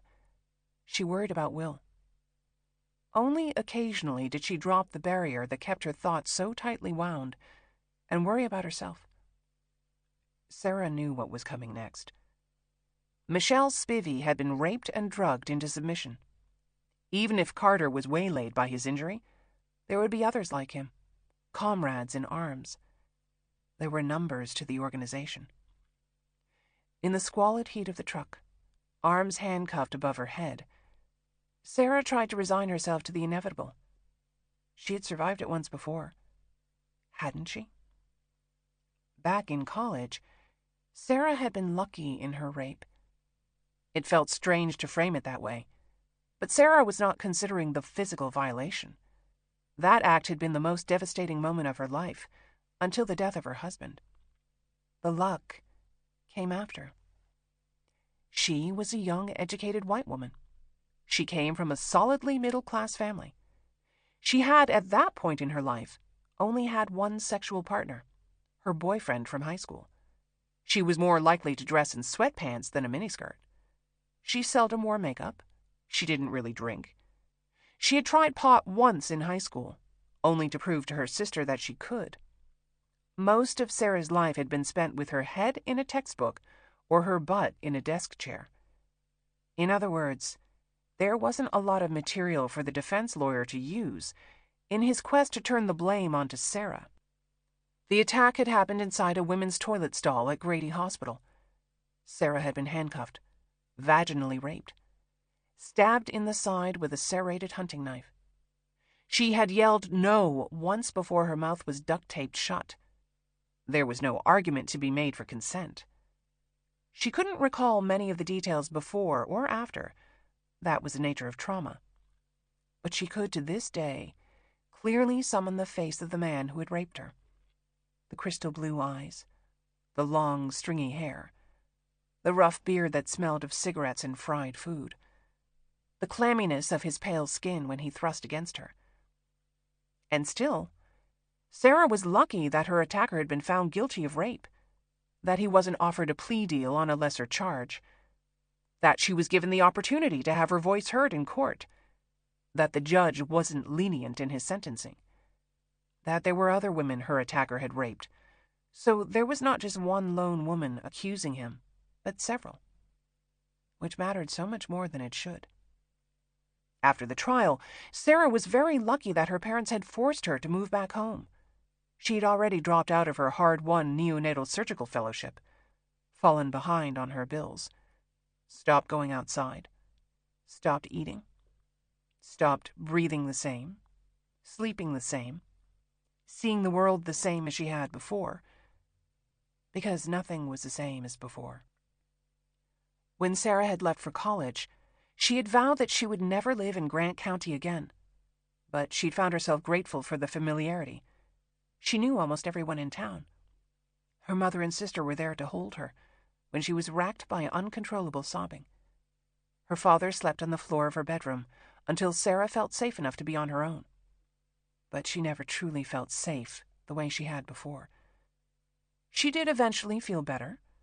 She'd managed to gather the remaining pieces of herself and put them back together. She'd started to date again. She'd gotten married. She'd lied to her husband about why she couldn't have children. Even after Sarah had told Jeffrey the truth, they had never really talked about it. He was a police officer, but he couldn't bring himself to say the word rape. On the rare occasion it came up, they both referred to it as what happened at Grady. The truck's tires hit a rut in the road. Sarah felt her body lift into the air, then slam down. A sharp pain jarred her tailbone. Her wrist jerked against the handcuffs. Her shoulders ached. She waited, teeth clenched, until the ride smoothed out again. Sarah took in a deep breath. Her lungs strained against the wet, stagnant air. She squeezed her eyes closed and tried to circle her thoughts back into the previous loop. Will needed medical attention. Kathy would not take care of him. Sarah's wrists ached from the handcuffs. She was dehydrated from the heat. She had no idea how much time had passed or where she was. Will. Kathy would advocate for him. She would force him to stay in the hospital. She would put cool cloths on his head because she knew that Sarah loved him. Didn't she? Sarah had only ever bickered with her mother about Will. She had never told Kathy that she was deeply, irrevocably in love with him. This was what Sarah should have said in the kitchen. She still got butterflies when Will walked through the door. She left lipstick hearts on the bathroom mirror for him to find.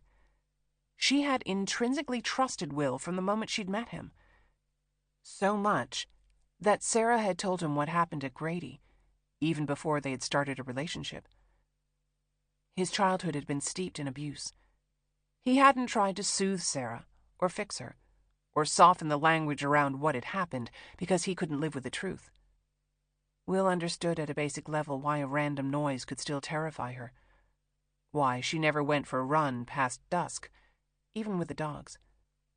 That without explanation, she was going to circle a parking lot 20 times to get a spot closest to the door. That sometimes she wouldn't flush the toilet at night because she was afraid the noise would drown out the sound of an intruder. That was what Sarah would tell her mother if she ever got away. Will understood why she still thought of herself lucky. The truck started to slow. Sarah waited, straining to hear other cars or people or anything that would indicate their location. The gears stripped. The engine rumbled. Sarah lurched against the wall as the truck backed up. The brakes squealed. Then the truck stopped again. There were male voices outside. She heard a low murmur and guessed this was Dash. Then there was shouting, feet kicking up gravel. She assumed that an unpaved road meant that they were in a remote area. They hadn't paused for a light or a stop sign in a while. The air had gotten cooler. Perhaps they were at a higher altitude. Sarah had not heard another car around them for quite some time. The door rolled up. She closed her eyes against the light. Sunlight. Still daytime. She looked for Michelle. The woman was sitting opposite Sarah. Her hands were cuffed above her head. The gag in her mouth had slipped out, but she hadn't said one word this entire time. Dr. Earnshaw. Dash's arm was in a proper sling. The white edge of a bandage jutted above the collar of his fresh t-shirt. Someone had already taken the bullet out of his shoulder. There was a man with a rifle standing beside him. He told Sarah, "Or should I call you local doctor?" He waited for Sarah to ask for clarification. She would not give him the satisfaction. "That's what they're calling you on the radio. A local doctor was taken hostage when she ran to the hospital to offer help." Sarah tried to swallow, but her mouth was too dry. She didn't know what emotion he was expecting. Relief that they were looking for her? Gratitude to be told the information? She already knew that they were looking for her. She would stab out her own eyes before she showed this man any appreciation. She said, "Maybe they're holding back my name, because they don't want you to threaten my family the way Carter did with Michelle's 11-year-old daughter." He shook his head. "I'm sure he was only fooling around." His exact words were... Sarah had to clear the rasp from her throat before she could continue. "The way you're talking makes me wonder how tight your daughter's pussy is." Dash looked off to the side. "That's jarring language coming from a woman." "Try hearing it with a loaded gun pointed at your head." Dash nodded to someone in the parking lot. "Let's get her out of the truck and into the air conditioning. I think the heat's gone to her head." A large, hairy man climbed into the back of the truck. His belt had an 8-inch hunting knife sheathed on one side and a holstered gun on the other. He fished out a set of keys from his pocket and uncuffed Sarah from the rail. She rubbed her sore wrists. Her mind threw up options. She could punch him in the groin, try to get his knife or gun. And then... "Dr. Earnshaw?" Dash said, his tone indicating she had a choice, the armed men around her making it clear that she did not. Sarah stood up on shaky legs. She used her hand to shield her eyes from the sun. Her inner Girl Scout guessed it was mid-afternoon, between 3 and 4 o'clock. Her watch had read 2:17 behind the strip club. An hour or two on the road? They could be anywhere. Dash offered a hand to help her down. Sarah refused. She took in her surroundings as she climbed from the truck. They were parked in front of a one-story motel with a long porch lining the front of the rooms. Rustic-looking, like a fishing lodge. Sarah couldn't tell if the business was closed or just vacant. There were no other cars in the lot. The area was definitely rural, mountainous. Trees were everywhere. She couldn't hear traffic from the road. Across the street, she saw a skeezy-looking bar. The sign outside had a cartoon rabbit holding a mug of beer. Peter Cottontail's. This way, please. Dash gestured toward one of the hotel rooms. The door was already open. Cool air pushed against the heat. Michelle Spivey was behind Sarah as she walked inside. Plastic table and chairs. TV on the wall. A chest of drawers for clothes. A mini-fridge. A nightstand between 2 queen beds. Vale was lying on the bed by the wall. Carter was sitting up on the one by the window. Particles of dust floated in the sunlight. The smell of pine sol was pervasive. Vale's head turned. He looked at Sarah, desperate. His chest shook. He had developed a dry, hacking cough. Behind her, the truck rumbled to life. The gravel spun as it pulled away. Sarah watched it leave.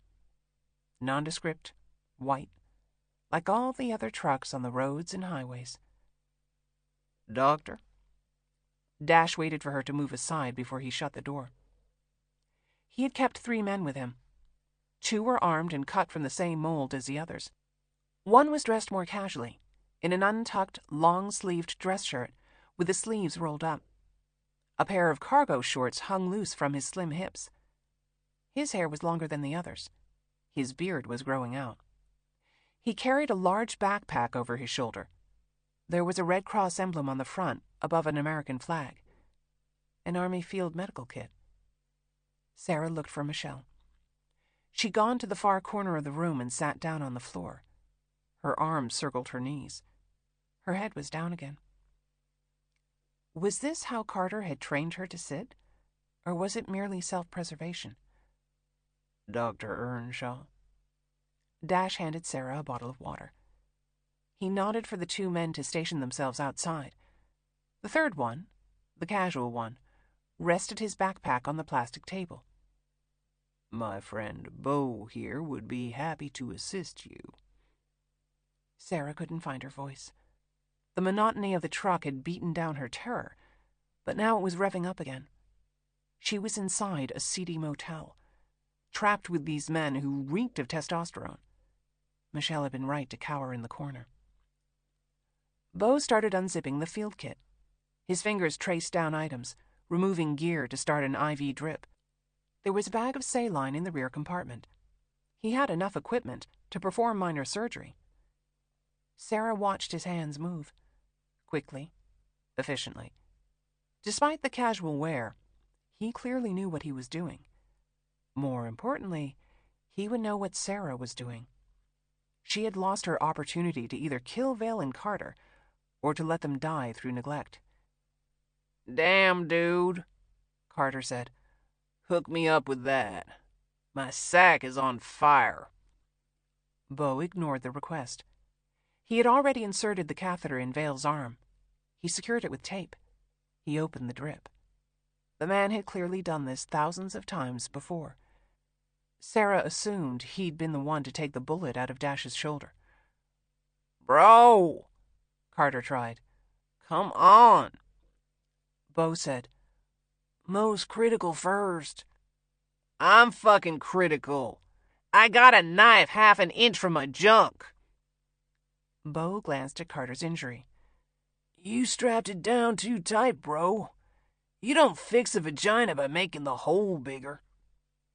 Dash chuckled but said, Let's keep the locker room talk at bay around the ladies. He found the remote, and turned on the television. Sarah gawked at the footage. A news helicopter was flying over the bomb site. Hot tears burned her eyes. The campus and hospital grounds were barely recognizable. She had spent 7 years of her life training there, helping people, learning how to be a good doctor. Nice.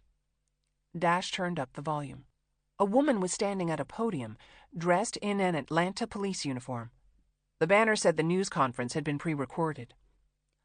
All agencies searching for the kidnapped woman. That's you, Dash said. local doctor. Sarah tuned him out, listening to the officer. I can confirm there were 2 devices timed approximately. Dash muted the volume. Sarah's eyes searched the scroll at the bottom. 18 confirmed dead, 41 wounded, 2 DeKalb County police officers, 1 Fulton County Sheriff's deputy, and 2 security guards among murdered. What a handsome devil, Dash said. The police had released CCTV footage from the hospital. The images showed several different angles on Dash, but even Sarah, who had spent the last few hours with him, did not recognize Dash as the man on the screen. He had been vigilant about keeping his hat pulled down and his head low. Carter had not been as careful, but he'd gotten lucky. The close-up of his face had pixelated. A third set of images showed Hurley dragging Michelle down the stairs. Dash mumbled, rest your soul, brother. Sarah kept herself still. Dash still thought that Hurley was dead. Carter and Vale had doubled down on their lie about what had really happened after the car accident. You didn't hide information from the boss, unless you knew the boss was going to be pissed off if he knew the truth. They weren't feeling guilty for abandoning one of their brothers. They were worried that Dash would punish them for leaving a witness. Which begged the question, how could Sarah use this information against them? Dr. Earnshaw? Bo had a stethoscope waiting for her. Sarah pulled her eyes away from the television. The scroll at the bottom of the set was what had her attention. 2 ATL firemen and 3 ATL police officers injured. 2 DeKalb County police officers, 1 Fulton County Sheriff's deputy, and 2 security guards among murdered. They were being very specific in the description. Will's rank was special agent. Should Sarah take it as a good sign that he was not on the injured list? Bo said, I don't have a plurivac. Sarah drank from the water bottle. She tried to pull herself back into the moment. In medical school, they had drilled into her that taking the oath to practice meant that you treated whoever needed your help. You put politics and personal beliefs aside. You fixed the body, not the patient. Sarah worked to summon that young, eager student who had fervently believed this was possible. She handed the water bottle to Dash. I need 3 of these. Duct tape, tubing. I have to create a water seal, so cork would be better. The other 2 bottles will regulate the pressure and collect the blood from his chest. If you have a drill, the bit needs to be slightly smaller in circumference to the tubes. Dash opened the door and relayed the request to one of the men. Sarah caught Michelle's eye. The woman worked at the CDC. At the very least, she had a veterinary degree, if not a medical degree. Steady, Bo told Vale, using a pair of scissors to cut away his shirt. Vale's chest was heaving. He was in a full-on panic as Sarah approached the bed. Dry coughs shook his body. Sarah snapped on a pair of nitrile gloves, clipped the stethoscope around her neck. She found a pair of safety goggles and a surgical mask. She told Bo, if you have it, 2 milligrams of Versed, then 1 milligram every 5 minutes is needed. That won't depress his breathing? It might, but I can't have him moving around. I'll keep some adrenaline on hand. Bo went back to the medical kit. In addition to Versed, he had packets of preloaded syringes.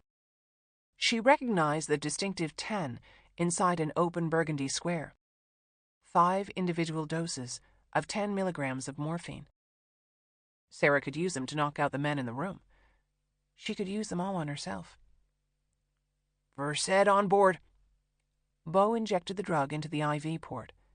Sarah tore herself away from the promise of the morphine. She knelt on the floor beside Vale. Beside the body.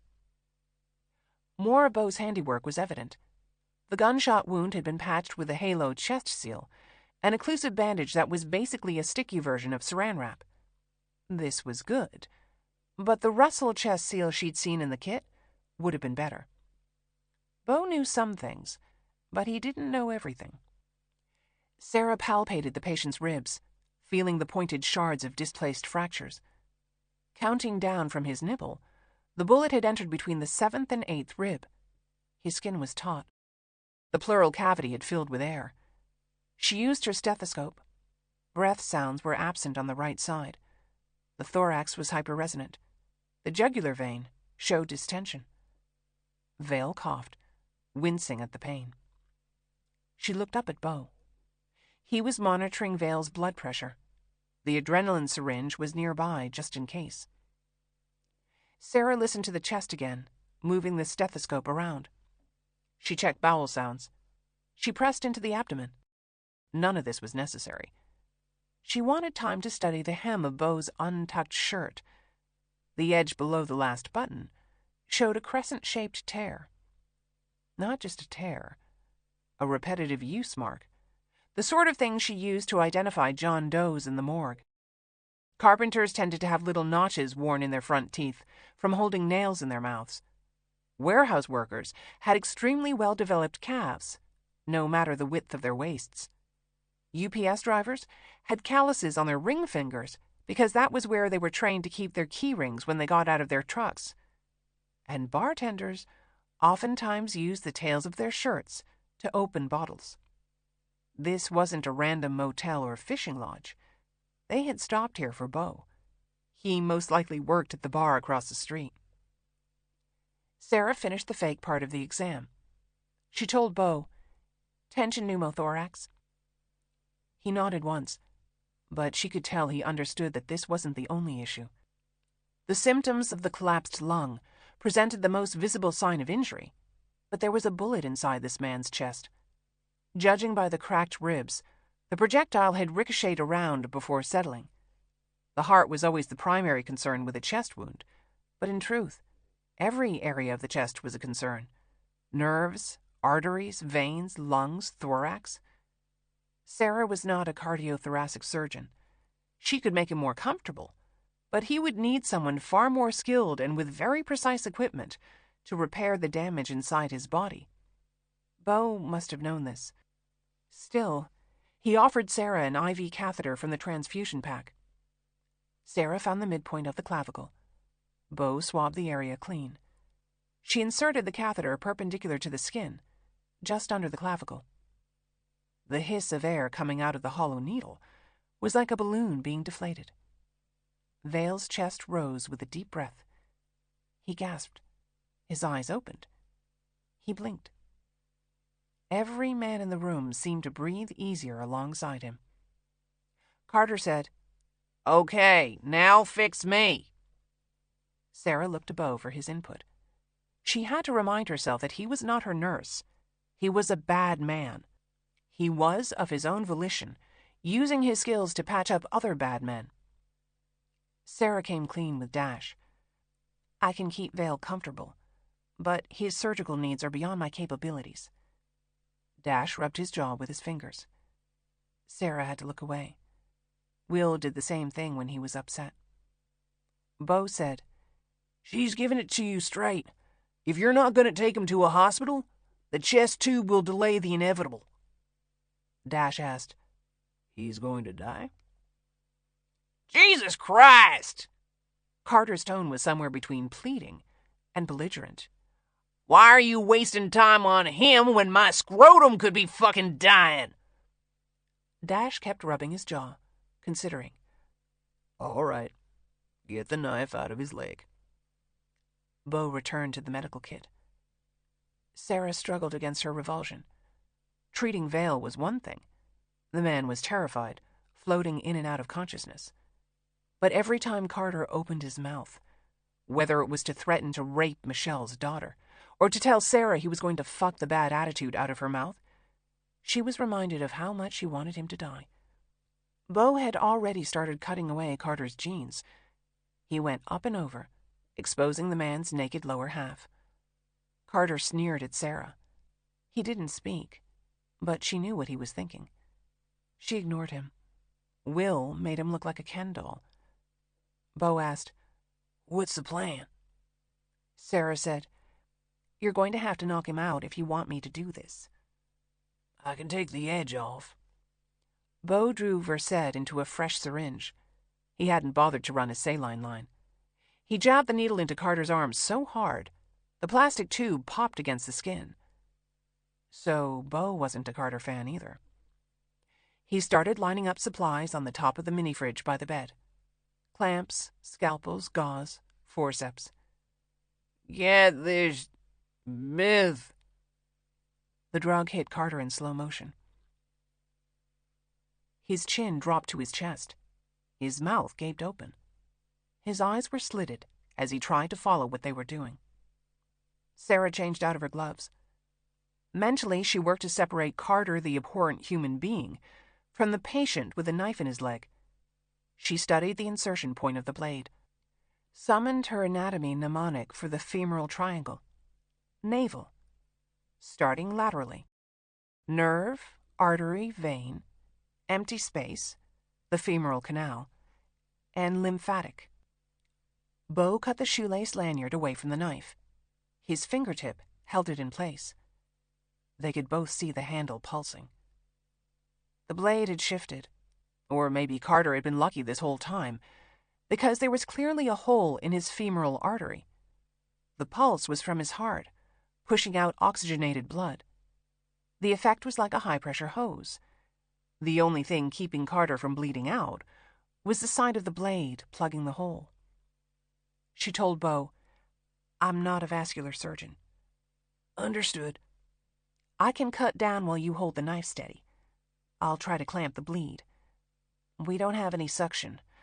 I'll be feeling around blind." "Understood." He handed her the scalpel. They were doing this. Sarah felt unusually shaken by the prospect of cutting into this man. Surgery was not a time for introspection. It was a moment for pure arrogance. If she couldn't move quickly enough, if there was too much blood to isolate the bleed, then Carter would be dead in less than a minute. Vale was already as good as dead. With both men gone, they wouldn't need her. Or worse, they would find another use. Beau said, "Doctor?" She held breath in her lungs, then slowly pushed it out. "This has to be fast. I need you to pack the wound with gauze as I go. Can you hold open the forceps?"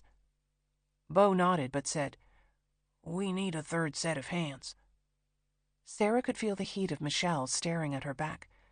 She probably hadn't operated on a person in years, if ever, but she could hold a knife steady.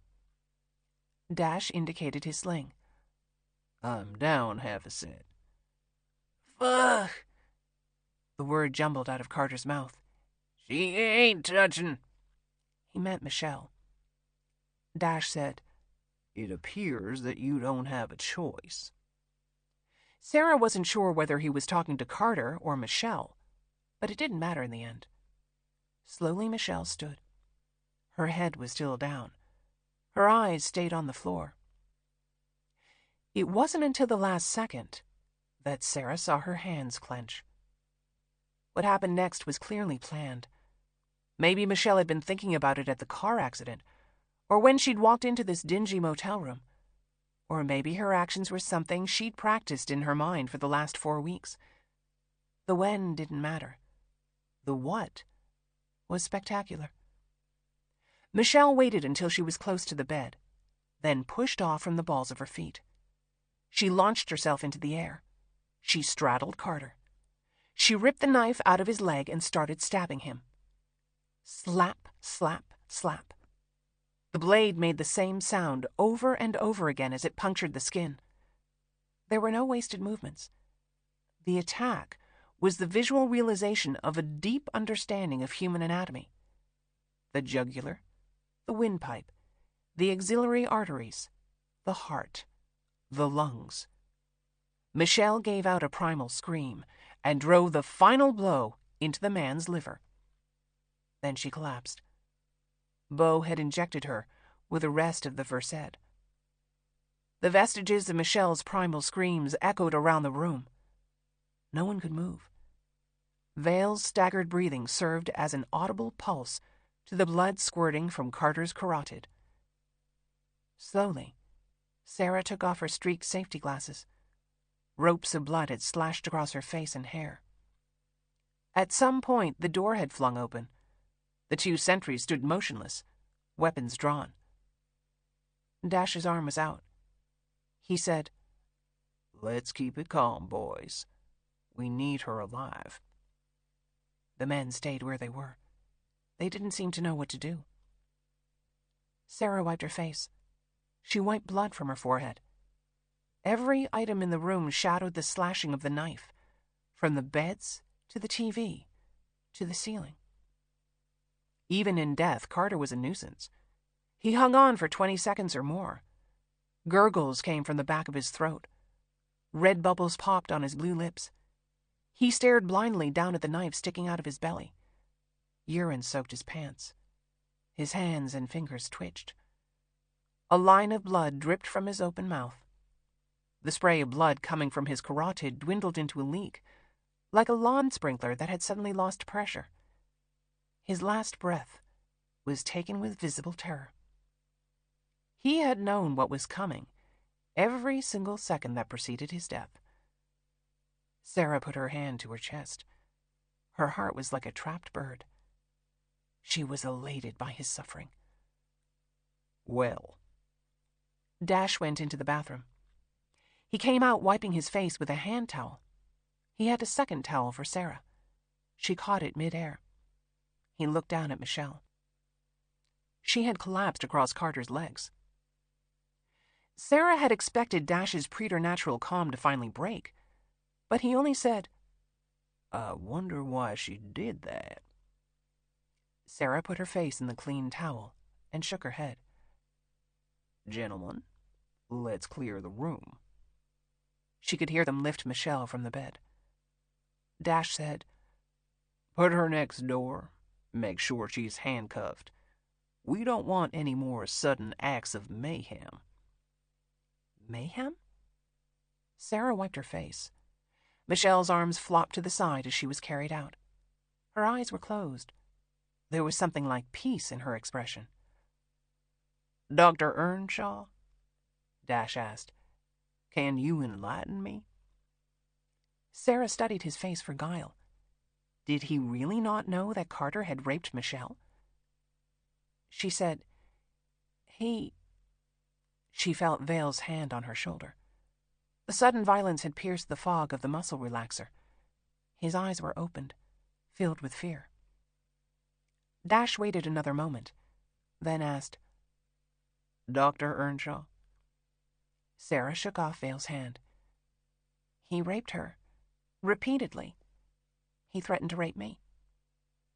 Dash's jaw tightened. His expression began to change. Sarah watched the slow transformation from amicable to enraged. He looked at Vale, not Sarah, and asked, "Is this true?"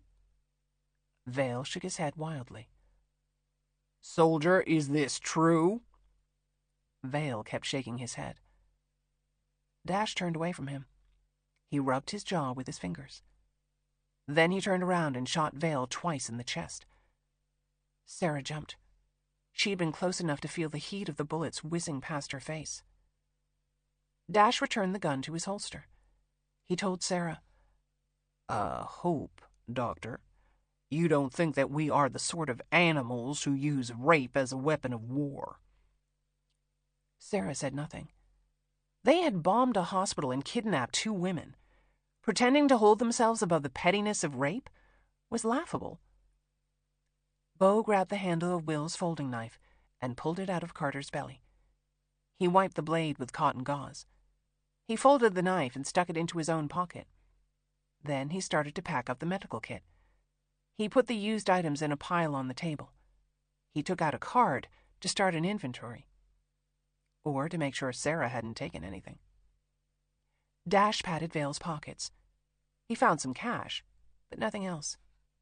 He did the same pat down on Carter. This time he found a cell phone. Not a flip phone, but an iPhone. The screen was cracked. Unfortunate. Dash went to the door. He asked the sentry, Do you have a cell phone? No, sir. None of us do. Your orders were to leave anything identifiable at the camp. The camp? Thank you. Dash closed the door. He sat on the bed beside Carter. He tried one-handed to press Carter's finger to the home button on the phone. Bo said, It won't work when they're dead. You need a capacitance signal in your skin to activate the ring. Gotta have a heartbeat to make that happen. Is that so? Dash held up the phone.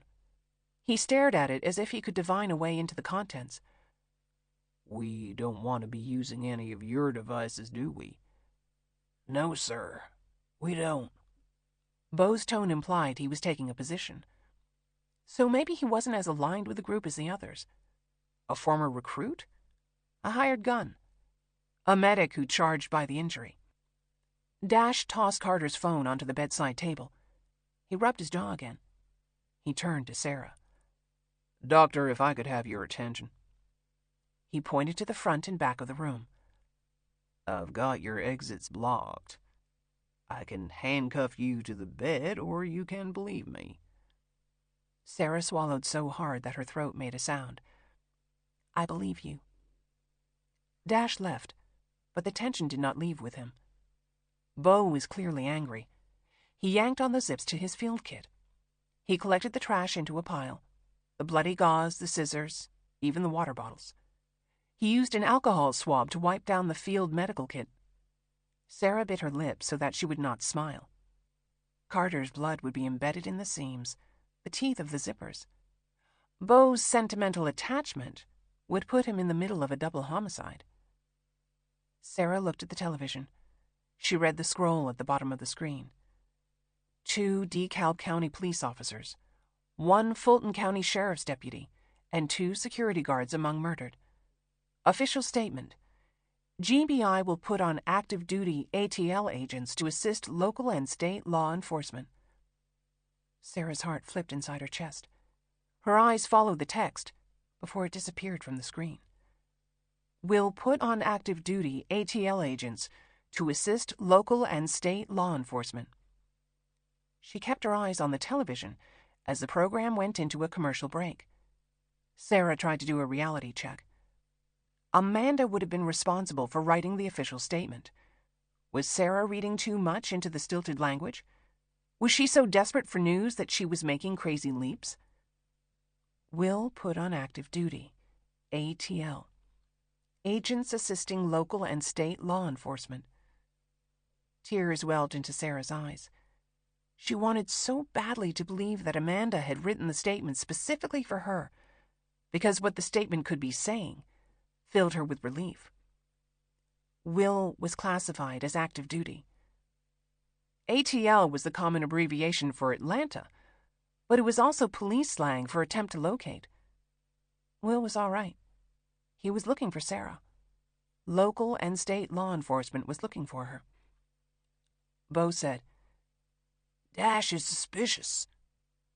Sarah wiped away her tears. He said, The news hasn't mentioned Michelle. They just keep saying local doctor missing. Sarah tried to get her shit together. She knew GBI protocol was to withhold names. You say missing like I walked out of the house and got lost. I was abducted. Michelle was abducted. We've both been kidnapped. We are being held against our will and forced to do things we do not want to do. His jaw tightened down. It's making him suspicious is all I'm saying. Your friend set off 2 bombs on a university campus. 18 people are dead. Almost 50 more are wounded. 3 cops were murdered. 2 security guards. That field kid in your training tell me you're ex-military? But you're helping a group of mass murderers. That's all I'm saying. Bo angrily shoved trash into a plastic bag. Sarah's eyes tracked the news scroll. She wanted to see the information again, the confirmation that Will was okay. He had survived. He was looking for her. The time was in the right-hand corner. 4:52 p.m. Just over 2.5 hours since Sarah had sent Faith that useless message. 3 hours since she'd had her mouth pressed to Will's in the shed. Bo said, "Don't be stupid in here, okay? Dash is fine until he ain't fine, and you don't want to ever see that happen." Sarah kept her eyes on the TV. The scroll was repeating. Official statement. GBI will put on active duty ATL agents to assist local and state law enforcement. Bo finally left, slamming the door closed behind him. Sarah stood up. She walked to the window at the front of the room. The curtains were drawn. She could see the large shadow of the sentry outside. She listened, holding her breath so that she could make out any sound. She picked up the low tones of Dash talking to Bo. They were close, but not too close. Sarah got down on her knees, keeping herself low. She lifted Carter's iPhone from the nightstand. Bo was right that the fingerprint ID required a capacitance signal. The human body was basically an electrical capacitator. Positively charged protons and negatively charged neurons created conductivity, a battery of sorts. This was why you got a shock when you dragged wool socks across the carpet, then touched another person. The low current of electricity in the body was also what activated the fingerprint reader on older iPhones. When you died, that charge dissipated, but not as rapidly as Bo thought. It took about 2 hours before the skin desiccated. That was the real reason that Carter's finger could not unlock the phone. He was dehydrated. Unlike Vale, Carter had not been given an IV bag of saline. The heat and trauma had caused him to sweat for hours. Dehydration had flattened out the ridges of his fingerprints. The reader was detecting a capacitance signal, but it wasn't recognizing the fingerprint. Sarah lifted Carter's right hand. A sudden revulsion sent a shudder through her body. Sarah put the man's index finger in her mouth. She gagged, but she kept her lips closed tight, trying to generate enough saliva to rehydrate the skin. Hepatitis B? Hepatitis C? HIV? There was no telling what diseases the man carried. Sarah held the finger in her mouth, sucking to move the saliva around. Her eyes went from the door to the clock on the television, then back again. She did this until a full minute had passed. Her hands shook as she pressed Carter's finger to the home button. The screen was cracked. He could have programmed his thumb or a different finger into the reader. The door could open, and Dash would see what she was doing and shoot her twice in the chest, the same as he had with Vale. None of that happened. The screen unlocked. Sarah didn't have time to celebrate. She tapped the telephone icon. No luck. The crack in the screen radiated up from the bottom. The glass wasn't recognizing her touch. She touched the text icon.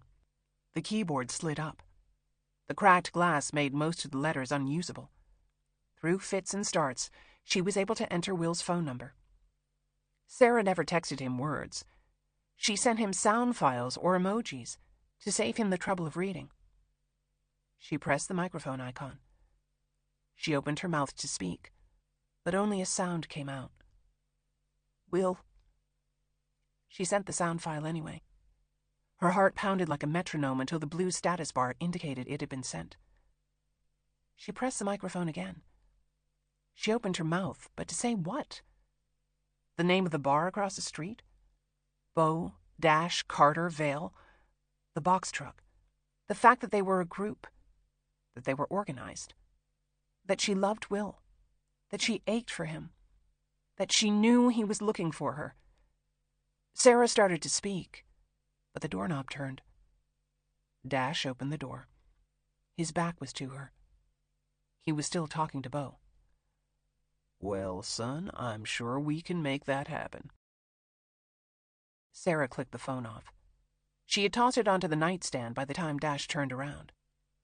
Sarah stood up, She smoothed down her shorts. She had been so eager to transfer Carter's DNA onto them, but now she was almost soaked in his blood. "You said you would return me to my family after I helped you." "In fact, that's exactly what I told you." He watched the television. They were showing aerial video of the decimated parking garage. "What does your husband do?" Sarah realized the truth might be something that could work to her advantage. "I'm a widow. My husband was a cop. He died in the line of duty." "I'm very sorry for your loss. The streets are a dangerous place these days." Dash stared at her, still full of suspicion. "Tell me, Miss Pediatrician, do you have a familiarity with measles?" Sarah felt her head shaking, but only to buy time while she tried to see around his question. She answered, "Yes." "Good. We happen to have ourselves a bit of a problem with measles at our camp. An outbreak, you'd call it. If you're amenable, there are some very sick children who could use your help." Measles? Was that why they had taken Michelle Spivey? They thought they needed an infectious disease expert to control a measles outbreak? "Dr. Earnshaw?" Dash prompted. Sarah said, "You're framing this as a choice." "We all have choices, Doctor. Sometimes there are good options, and sometimes there are bad ones. But there's no such thing as not having a choice." "I need to go to the bathroom." "Will an empty bladder assist you in your decision-making?" Sarah didn't answer, nor did she dare to leave without his permission. Dash drew out his response. He picked up Carter's phone. He dropped it onto the floor. He crushed it with his heel. He leaned down. He used his fingers to probe the pieces, found the SIM card and the battery. The former contained all of the stored information from the phone. The latter kept the signal transmitting the phone's location. Sarah pressed together her lips. She had seen the text go through. The little blue bar at the bottom had swooped across the screen. The metadata would include the time and location. Wouldn't it? Dash pocketed the phone components. He told Sarah, "You know this entire room will be cleaned by tomorrow morning. The bodies will be removed. You won't even know we were here." Sarah understood that he wasn't bluffing. Beau was too thorough. He had even counted out the layers of gauze for his inventory card. "Well, Dr. Pediatrician, I need an answer." Dash adjusted the sling around his shoulder. "Can I count on you to help heal our sick little ones?" She said, "If I leave with you, I'll never see my family again." "Everything is negotiable." "What Carter did to Michelle "Is not going to happen to you." There was nothing but folly in taking this monster at his word. Still, Sarah told him, "All right." He nodded toward the bathroom. Permission granted. She clenched together her fists as she walked past him. She shut the door. She turned on the faucet and washed Carter from her mouth. She dried her face on another towel. This is what she told herself. The text had gone through. The signal would be traced. The motel would be located. Carter and Vale's bodies would be found. Beau would be interrogated. Dash called, "Doctor, I'm going to step outside for a moment." Sarah listened to the door open in the other room. There was no telltale click as it closed. Dash was waiting to see what she would do. Sarah looked around the bathroom. The narrow window mounted above the shower stall showed the tip of a rifle pointed at the sky. Sarah pulled down her shorts. She sat on the toilet. She had to force the muscles to relax. Her bladder was painfully full. The sound echoed against the tiled walls. She finally heard the click of the door closing. Will had told her a long time ago that the common suspect was always the most guilty. They appeared relaxed because they thought they were in control. They had outwitted everyone. There was no way they were going to get caught. Dash was a perfect example of this arrogant calm. The way he talked to Sarah, treating her with respect, framing his commands as requests, trying to appear amenable and logical. All of these were tools he was employing to control her. Maybe he had tried and failed to do the same thing with Michelle. So he had turned her over to Carter. Which meant that Dash had known exactly what Carter was doing to the woman. Vale had clearly participated, but he just as clearly was going to die anyway. Shooting him in the chest for the crime of rape made Dash look like an honorable commander. Sarah would respect this veneer of honor as long as it kept her safe. Dash had no idea that Will was looking for her. He did not know that Sarah was lucky. Chapter 8. Sunday, August 4th, 4:26 p.m. Will slouched in the front seat of Amanda's Lexus as she drove him to Sarah's apartment. His headache had returned, but not with its previous ferocity. The sunlight wasn't so hard on his eyes anymore. Then again, it was late afternoon, so the sunlight wasn't as hard on anyone's eyes. He told himself that Sarah was still alive, that she was safe. Will had stabbed Carter in the groin. He had shot another man in the chest. The third had been unconscious the whole time. None of them would be walking around with their heads up any time soon. Without Hurley, they might decide to go their separate ways. Or they might regroup and get stronger. Amanda stopped at a light. She put on the blinker. She asked Will, "Do you have any questions?" Will stared up at the glowing red light. He considered everything that she had told him so far. There was only one question. Your gut says that Carter took Michelle by order of this group, the Invisible Patriot Army. We've got proof that they murdered a bunch of cops. They blew up a parking deck. They kidnapped a GBI agent. Even if you take Martin Novak's possible involvement out of the equation, they're still terrorists. Why isn't the FBI balls to the walls going after them? Amanda gave a heavy sigh. Her hands were tight on the steering wheel. Instead of answering his question, she said, "Ruby Ridge. A U.S. Marshal was murdered. Randy Weaver's wife and son were killed. The standoff lasted 11 days. Weaver was acquitted. The family was awarded $3 million in a wrongful death case. The FBI was publicly eviscerated." The light turned green. Amanda took the turn. 12 months later, there was the siege at Waco. She took another turn onto the road to Sarah's apartment. 4 agents murdered, 6 wounded. 86 Branch Davidians killed, many of them women and children. The entire nation watched the compound burn. No one blamed the child molester leading the cult. The FBI was torn apart. Janet Reno never fully recovered. Amanda. The Bundy standoff. The occupation of the Mal Earl National Wildlife Refuge. Our militias tried to seize federal land, and when the smoke cleared, most of them were acquitted by juries of their peers. 2 anti-government arsonists received presidential pardons. Amanda slowed the car to turn into Sarah's building. Most of the agents at the FBI are hard-working patriots who believe in our country. But then there are some who are blinded by politics, and others by ideology. They are either terrified to make a decision because of the political fallout, or worse, they agree with the groups they're supposed to be locking up. Will said, "Send me in undercover. We don't need the FBI.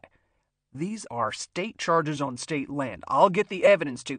"Will, you said yourself that the IPA is planning something big. All the signs point to it. That agent, Van, he said it to Faith in the meeting. The chatter." "No reporters. That's good." Amanda looked for a parking space. "I asked Sarah's family to keep their mouths closed. I didn't take her mother for discreet, but perhaps Sarah's father persuaded her that we actually know what we're doing." Will didn't think Sarah's mother was persuadable. "Amanda, if this stretches out, you need to impress upon them both how important it is that we keep Sarah's name out of the public domain. It's bad enough the IPA has Michelle. If they realize they have a medical examiner, a special agent with the GBI..." I want to go undercover. I'll take the risk. She had pulled into her parking space by the front door. She turned to Will. You will not. I won't repeat myself. The subject is closed. They had seen Will's face. Carter and the man who'd identified himself as Vince were still out there. The minute they recognized Will, they would kill him. He looked at his watch. 4:28 p.m. He asked, How long are you going to hold back the fact that we've captured Hurley? You could make it seem like he's talking to us. Use him as bait to lure them out. That's APD's call. Maggie Grant was running point on the bombing investigation. She was also one of Amanda's oldest friends. There was no way they weren't coordinating. He asked, Do you really think Hurley's going to rat out his team? I think he needs a few more hours to consider his limited options. We only get one chance to flip him. That can't happen if his face is on the cover of the New York Times. He'll turn into a martyr for the cause. These men thrive on notoriety. She told Will, I have it on authority that Carter's mugshot is going to be leaked. Not that blurred image from the hospital CCTV. His actual mugshot. He's searchable in the felon database. The reporters will do the rest of the work. Will rubbed his jaw. His fingers felt stiff. They were cut and bruised from being repeatedly punched into Hurley's face. Amanda said, We are doing everything we can. And I promise you, Sarah is doing everything she can to get back to you. Will wasn't sure there was anything that Sarah could do. They had no idea where she was, or even in which direction she was heading. Her Apple Watch had been found in the woods near the burned-out BMW. The walkie-talkie message to Faith had disappeared seconds after it was recorded. Why hadn't Sarah tried to reach Will? Had she remembered that his phone was in the shed?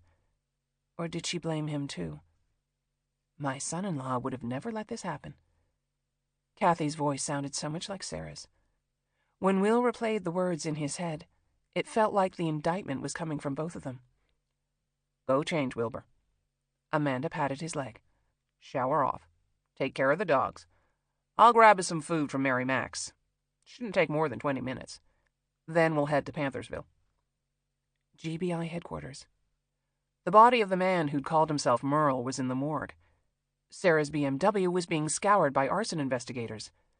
The white potato chip van was being evaluated by the forensic team. The bomb squad was preparing a briefing on the explosive devices. The hostage rescue team was on standby. Hurley had a 24-hour babysitter in case he decided to talk. A group of agents was generating a profile on Adam Humphrey Carter. Past known associates, prison cellmates, family ties, possible connections with underworld groups and gangs. They would all submit their findings to Amanda.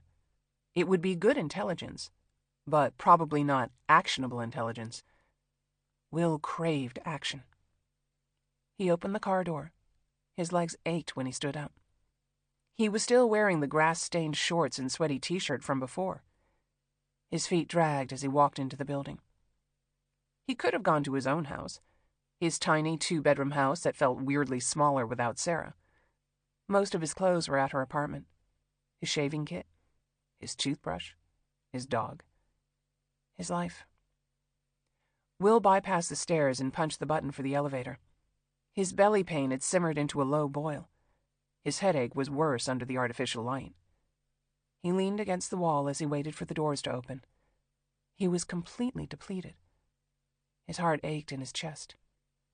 He shouldn't be stopping for something as mundane as a shower and taking out the dogs. But what other options did he have? He looked at his watch. 4:31 p.m. The elevator doors opened. He got on. He pressed the button for Sarah's floor. He leaned back. He closed his eyes. This morning, Sarah had kissed him in the elevator. Really kissed him. He could still feel her hands on his shoulders. She'd stroked the nape of his neck and whispered into his ear, "You look so sexy with your hair longer." Which was how he'd ended up being a jackass who paid $60 for a haircut, when the cool guy in the morgue would do it for the price of a sandwich. The elevator dinged. Will opened his eyes. He looked at his watch. 4:32 p.m. His shoes dragged across the carpet in the hallway. Will's keys were in Sarah's purse. She kept a spare on the ledge. Will was reaching up to find it, when the door opened. Eddie Linton looked up at Will, Sarah's father. His eyes were bloodshot. His face was ashen. "Did you find her?" Will shook his head as he lowered his hand. He felt like a thief caught in the act. "I'm sorry, sir." Eddie left the door open as he walked back into the apartment. Sarah's dogs rushed at Will. The greyhounds looked worried. Their routine had been broken. Sarah was supposed to be here. Betty, the chihuahua Will had accidentally adopted, pranced around his feet until he picked her up. Her head went to his chest. Her tongue and tail wagged in opposite directions. Will tried to soothe all of the animals while he watched Sarah's mother move around the kitchen. The apartment was modern, with an open floor plan that combined the living room, dining room, and kitchen.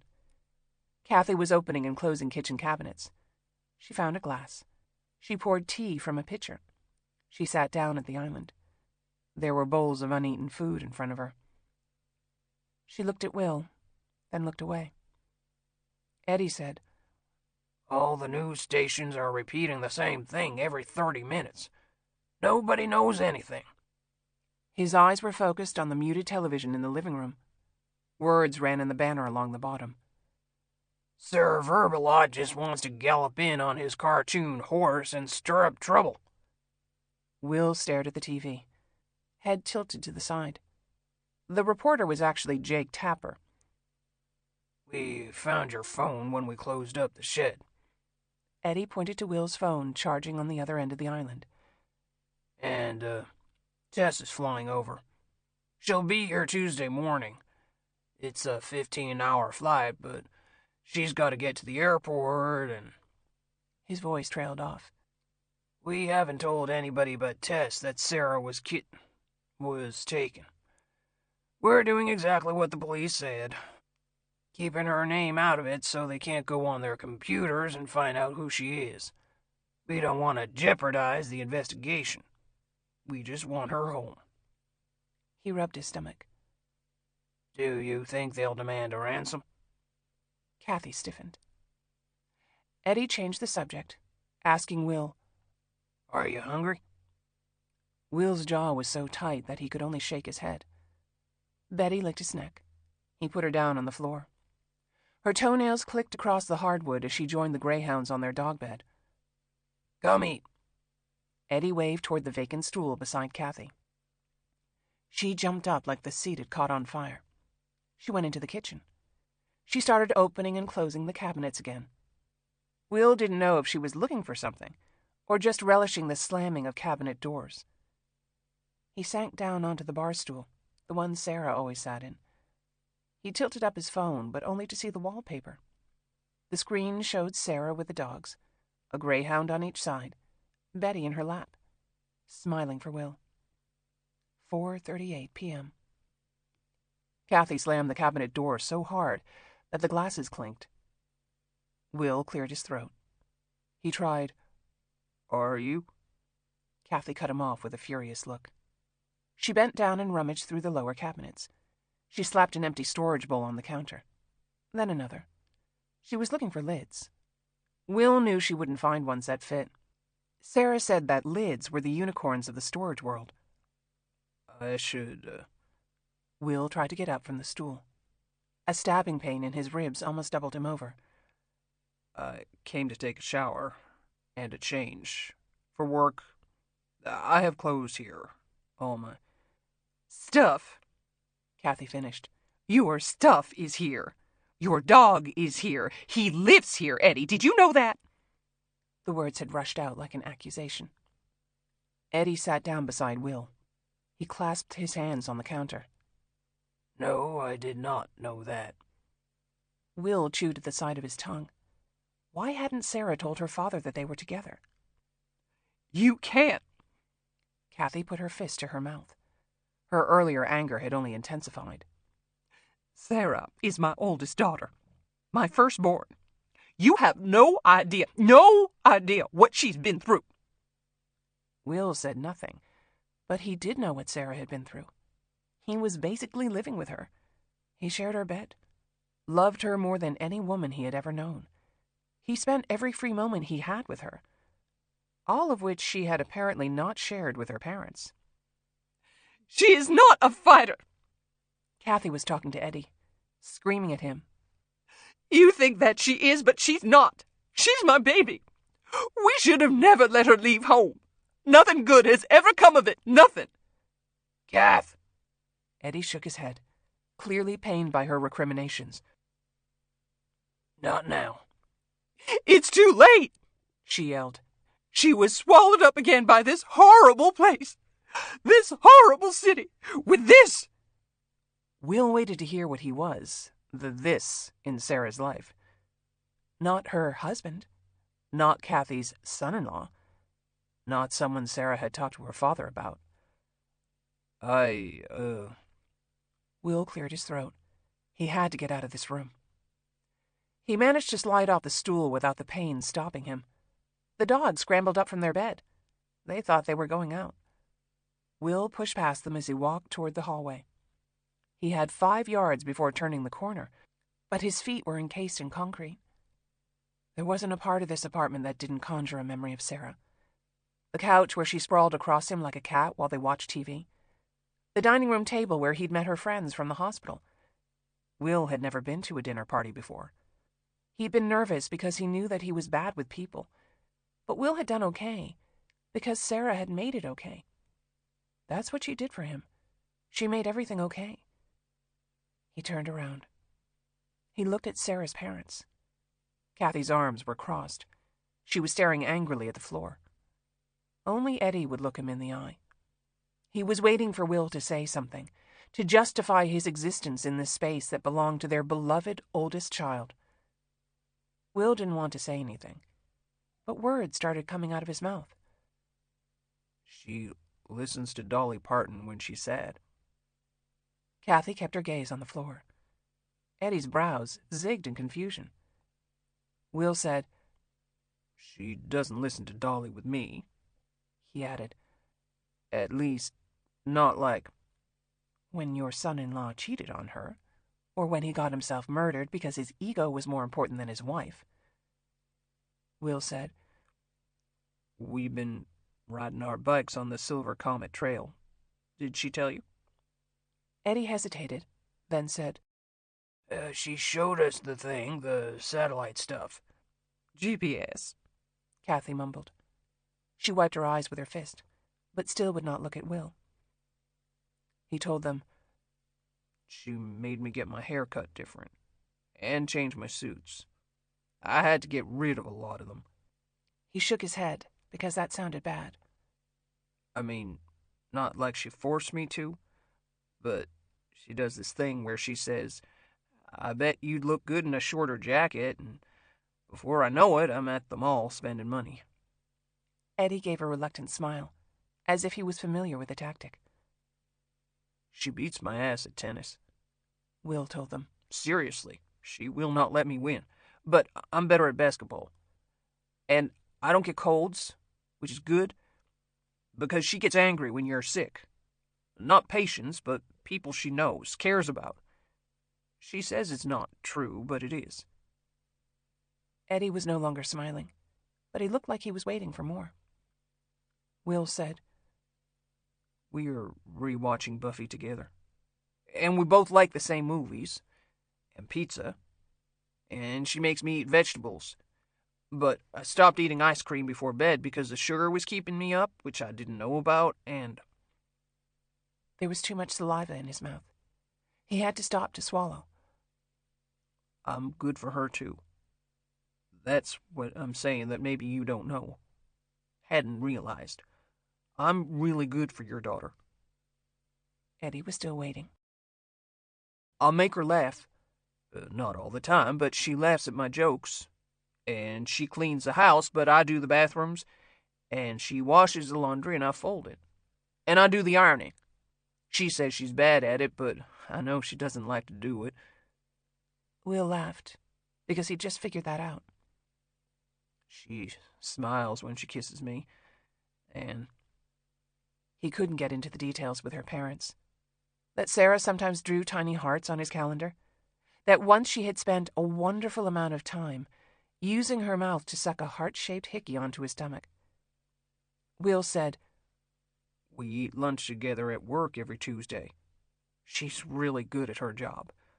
We talk about things, cases, and I know she was raped. Kathy's lips parted in surprise. She was looking at him now. Will swallowed again. She told me a while ago, before we were dating, that she was raped.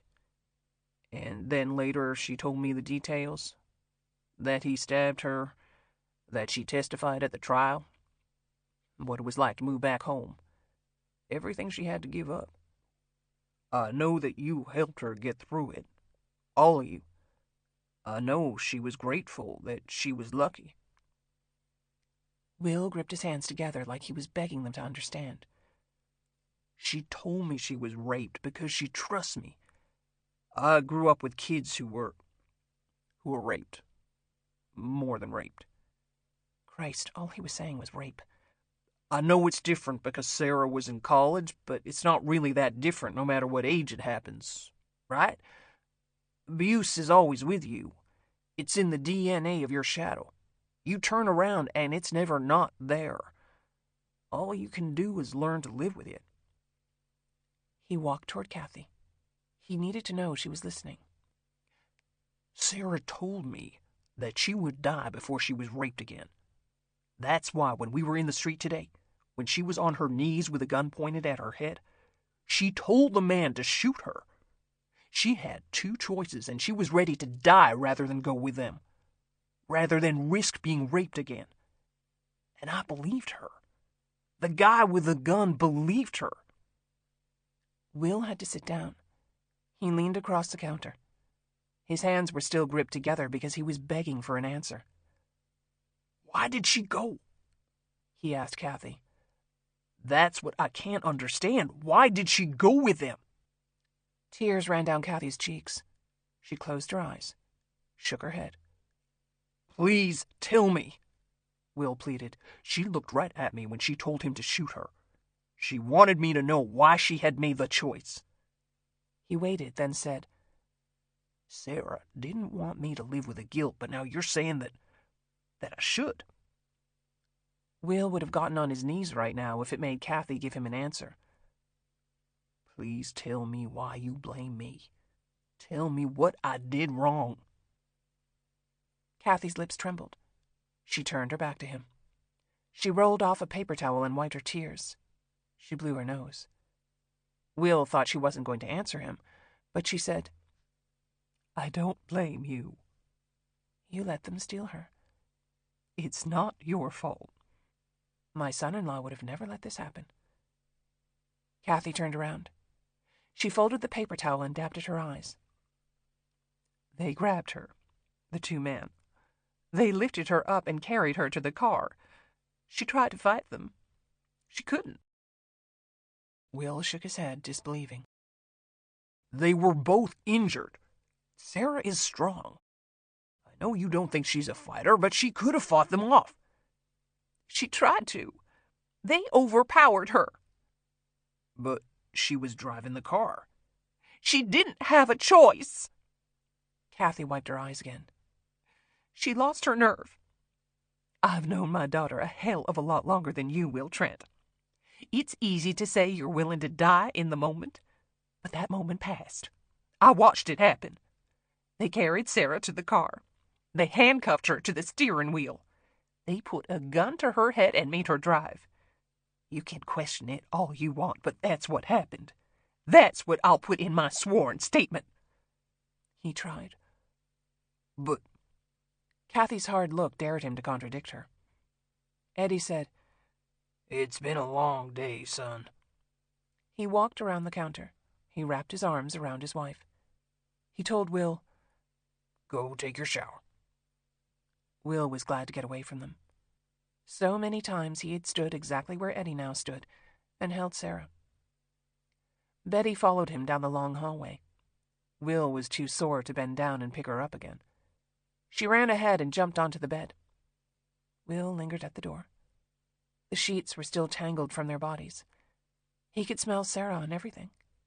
She didn't use perfume, but there was something magical about the soap she used. It didn't smell the same on anything except her body. In the bathroom, Will didn't know what to do with his dirty clothes. There was something permanent about putting them in the laundry basket on top of Sarah's things. A promise that she would be there to wash them, and he would be there to fold them. Will left his clothes on the floor and got into the shower. The hot water was the first relief his body had felt in hours. He let the spray dig into his muscles, tried to keep it away from the staple in his scalp. His hair still had pieces of grass in it. The foam from the shampoo was gray from his sweat. He looked down at the drain. Sticks and twigs from Bella's yard danced on top of the holes, trying to wash down. Will thought about the two men picking Sarah up and carrying her to the car. One had a knife in his leg. The other had a hole in his side. He got out of the shower. He wiped the fog off the mirror. He carefully combed his hair. He brushed his teeth. He rubbed the rough stubble on his face. Will usually shaved in the morning, then again when he got home from work. Sarah liked his face smooth. He left the razor on the counter and went into the closet. Will dressed in the gray suit and blue shirt that Sarah had picked out for him. He took his Sig Sauer P365 out of the gun safe. The pistol was a Christmas gift from Sarah. His service Glock would either be found by the arson investigators who processed Sarah's BMW, or by a cop who took it off a bad guy. Or maybe Will would get it back and find whoever was holding Sarah and shoot him in the head. He braced himself before making his way up the hallway. Sarah's parents had moved to the couch, the same couch where Sarah and Will watched TV. Eddie said, "We'll keep an eye on your dog." "Thank you." Will grabbed his phone off the counter. 4:56 p.m. Amanda would be waiting downstairs. Will thought about packing some clothes. He couldn't sleep here tonight. But that would mean returning to the bedroom, then going up the hall again, which meant he'd have to say goodbye to Sarah's parents again, which meant he would be tempted again to ask Kathy why she was lying. He told Sarah's parents, "I'll let you know if I hear anything." Will didn't wait for their answer. He carefully closed the door behind him.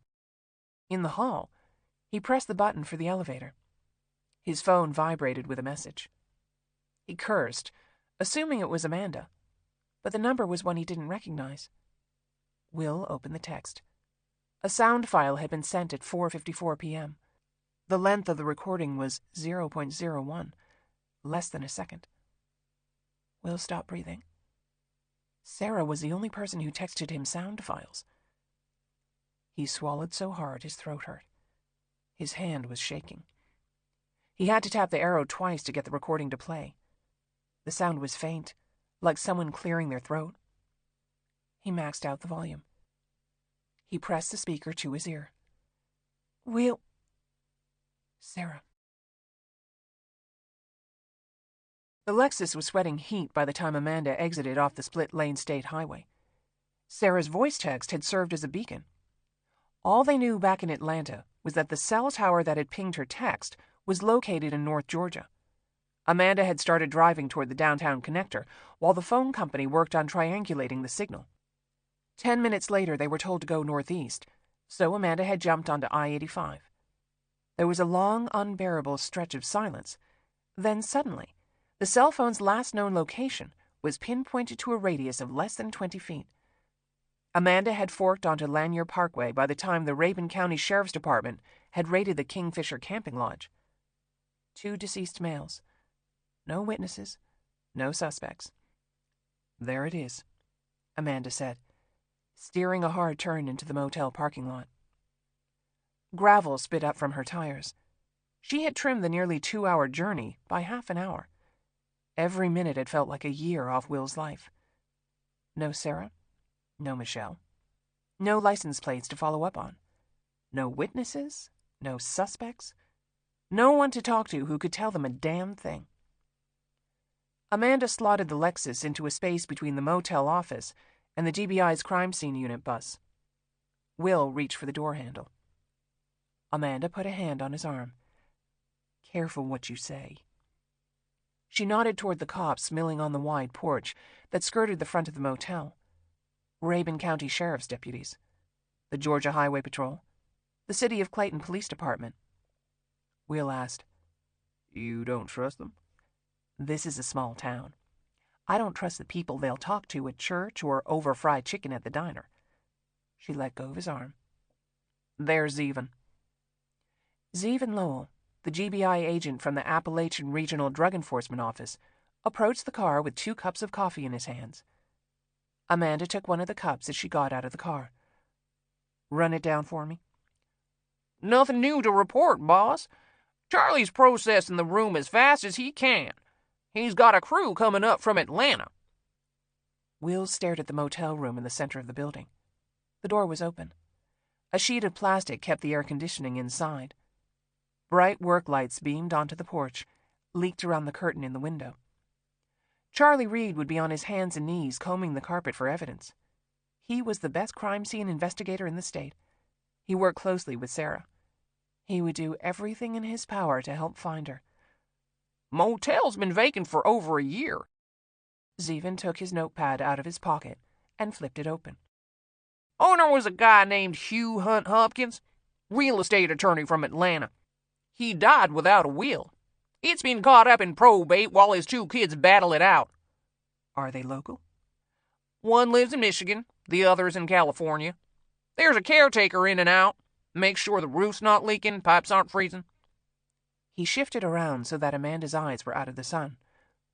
Look over my shoulder. Across the street from the motel, Will saw a metal building clapboarded in wood to give it the appearance of a hunting lodge. The parking lot was empty.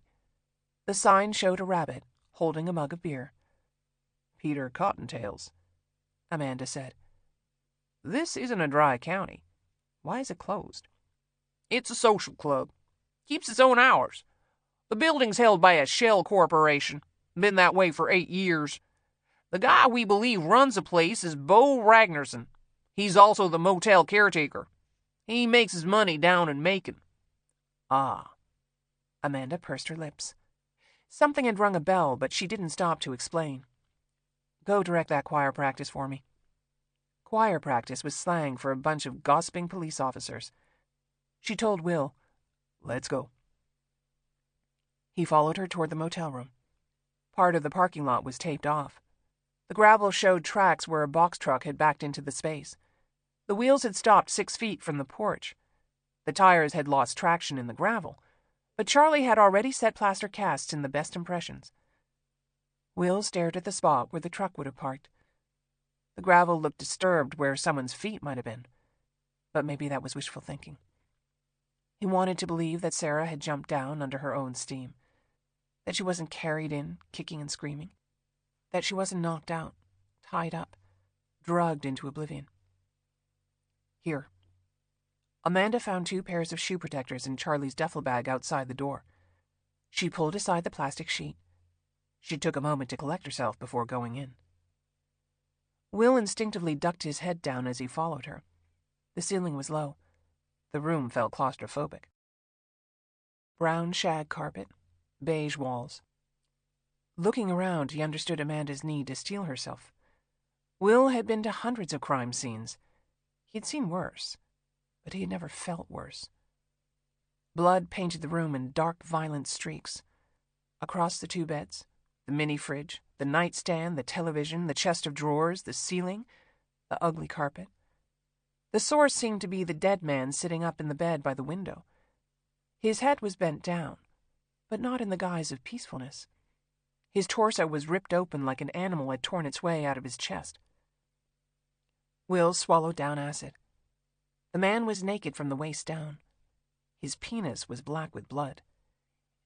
This is the phone Sarah used to text Will. Will pulled his gaze away from the dead man on the bed. Charlie Reed was dressed in a white Tyvek suit.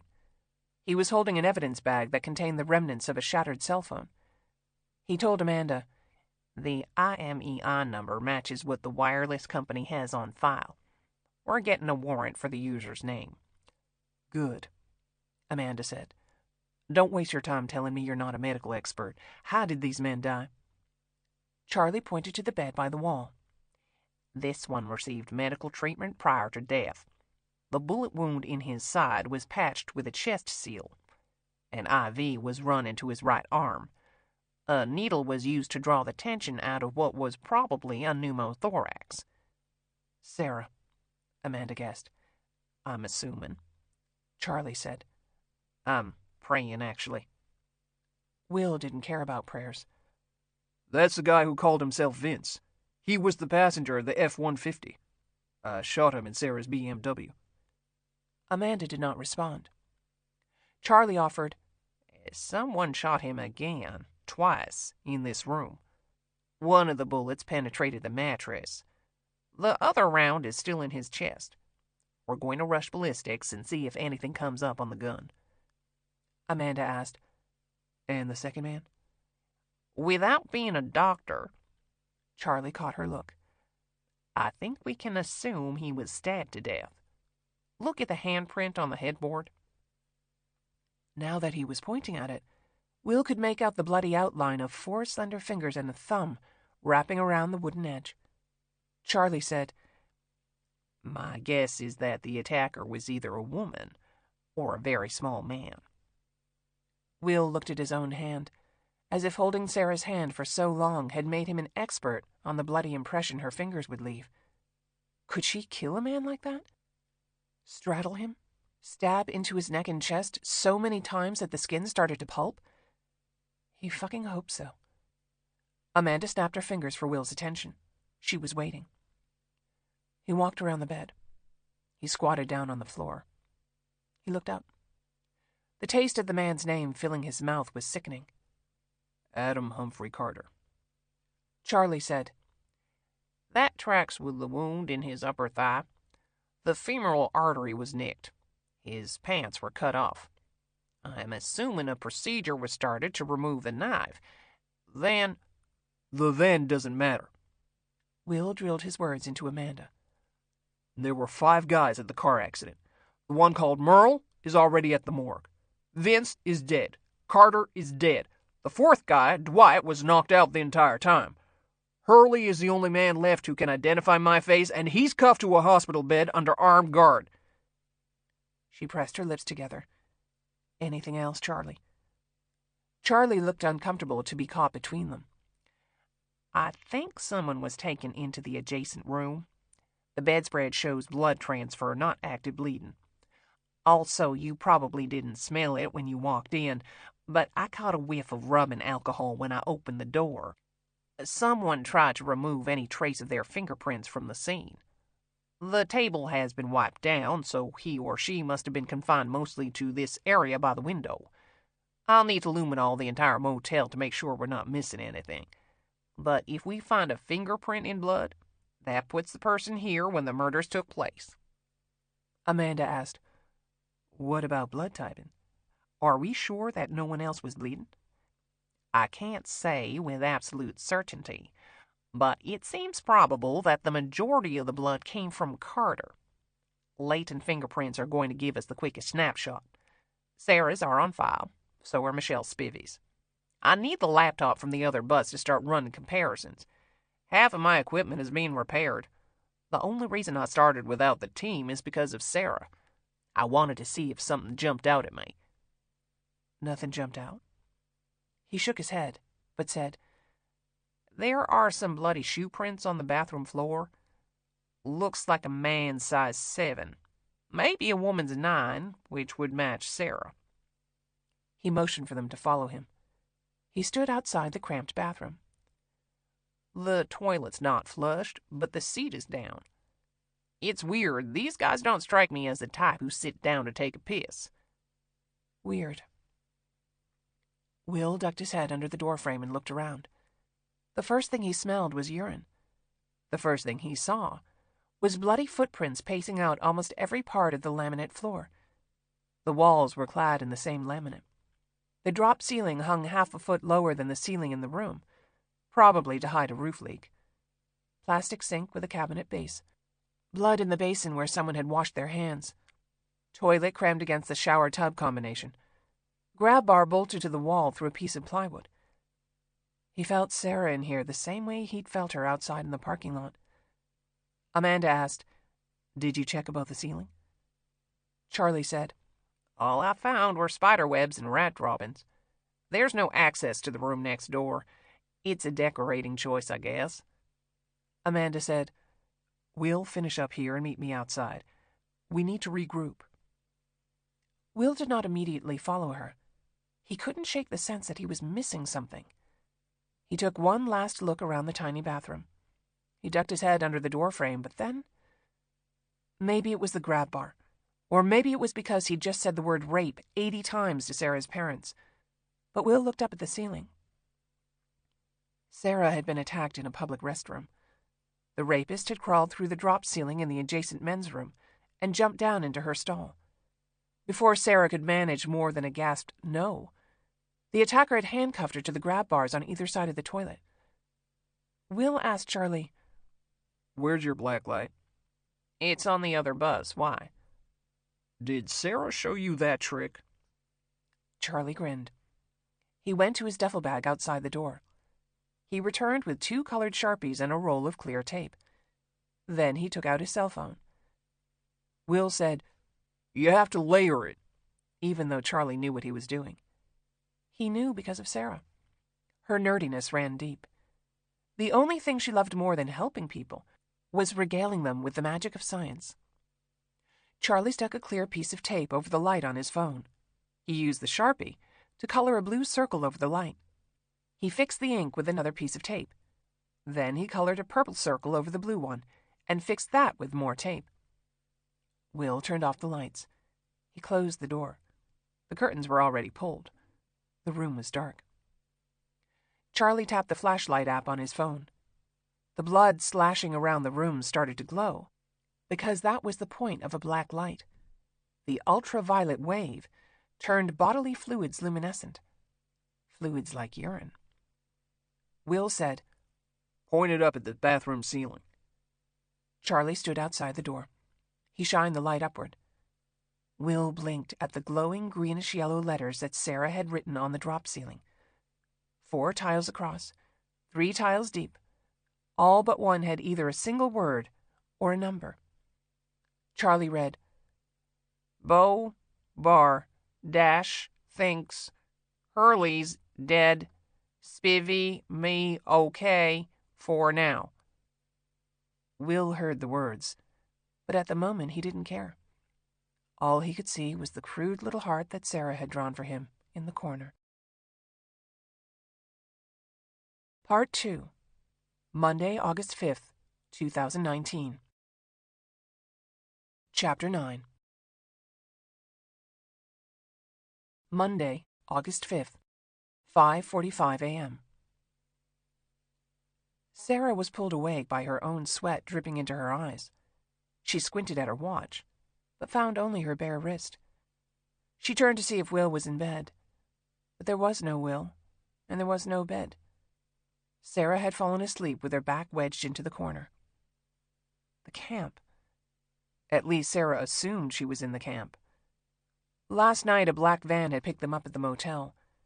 Sarah was loaded into the back, blindfolded and gagged, handcuffed to Michelle. The woman was unconscious through most of the journey. Even after she'd finally stirred from her drugged stupor, Michelle had not uttered a word. The only noise out of her mouth was a grief-filled cry when the door to the van had opened and she'd realized where they were. But where was that exactly? Sarah pushed herself up against the corner. Her legs were stiff. Sweat rolled off her body. Her clothes were so filthy they scratched her skin. She had only seen the rustic one-room cabin by lamplight. 12 paces wide, 12 paces deep, ceiling pitched higher than she could reach. No windows, a tin roof, rough-hewn walls and floor, surrounded by trees. The bucket by the door served as a toilet. Another bucket in the opposite corner held water and a ladle. There was a straw mattress on a crude wooden frame. The makeshift box spring was a long length of rope tied into a series of knots, forming a net. Sarah had chosen to sleep in the corner nearest the backswing of the door. She wanted as much time as possible to prepare if a stranger came in. She tried the doorknob. The padlock bumped against the frame. She paced the room. The walls were unpainted wood. There was no insulation between the studs. No electricity, but sunlight streaked through the gaps in the boards. She peered between the slats. Green leaves, dark tree trunks, the sound of water burbling. A stream, maybe, or a river that she could follow downstream if she found the chance. She walked to the other side of the room. Same view of dense forest. She pressed her hand against the board. The nails were rusting. If she pushed hard enough, she might be able to force off the bottom slats and crawl out. A key slid into the padlock. Sarah stepped back, fists clenched. Dash smiled at her. His arm was still in a sling, but he had changed into jeans and a button-down shirt. "Good morning, Dr. Earnshaw. I thought you might enjoy taking your breakfast with us after you meet your patients." The idea of food made her stomach turn, but she would need to keep up her strength in case the opportunity presented itself to run. Dash said, "I can handcuff you again, but I think you've already figured out how remote we are from civilization." Sarah had figured no such thing, but she nodded. "Good girl." He stepped aside so she could go ahead of him. Sarah tried not to let the girl grate, as if she was a child or a horse. One of the sentries from the motel stood outside the door. AR-15, black tactical gear. Sarah stepped down onto a log that served as a stair. She tried to orient herself. The forest was thick, but there was a cleared path beyond the cabin. She squinted at the sun peeking over the horizon. 5:30 or 6 in the morning. They were in the foothills of the Appalachian mountain chain, though that didn't narrow things down. If she assumed the motel had been in the western part of Georgia, they could be in Tennessee or Alabama. Or she could be completely wrong, and they were in the North Georgia mountains near the Carolinas. Sarah started down the cleared path. She picked her way over a fallen tree. She could feel Dash reaching out to help her. She moved away from him, away from his feigned chivalry. He said, "I think you'll be pleasantly surprised by what you find here." Sarah bit her lip. Unless she found a car at the end of this path that was going to drive her home, there was nothing pleasant about her surroundings. "I'm a hostage. I am here against my will." "You had a choice." His tone had an overly familiar teasing element. He was trying to establish an easiness between them, as if the gun on his hip and his armed sentry didn't give him all of the power. Sarah pushed a branch away from her face. Her skin was furred with grime, blood, and sweat. She had furtively washed herself with tepid water from the bucket, but had no choice but to put back on her dirty clothes. The shorts were rigid with blood. Her shirt reeked of her own body odor.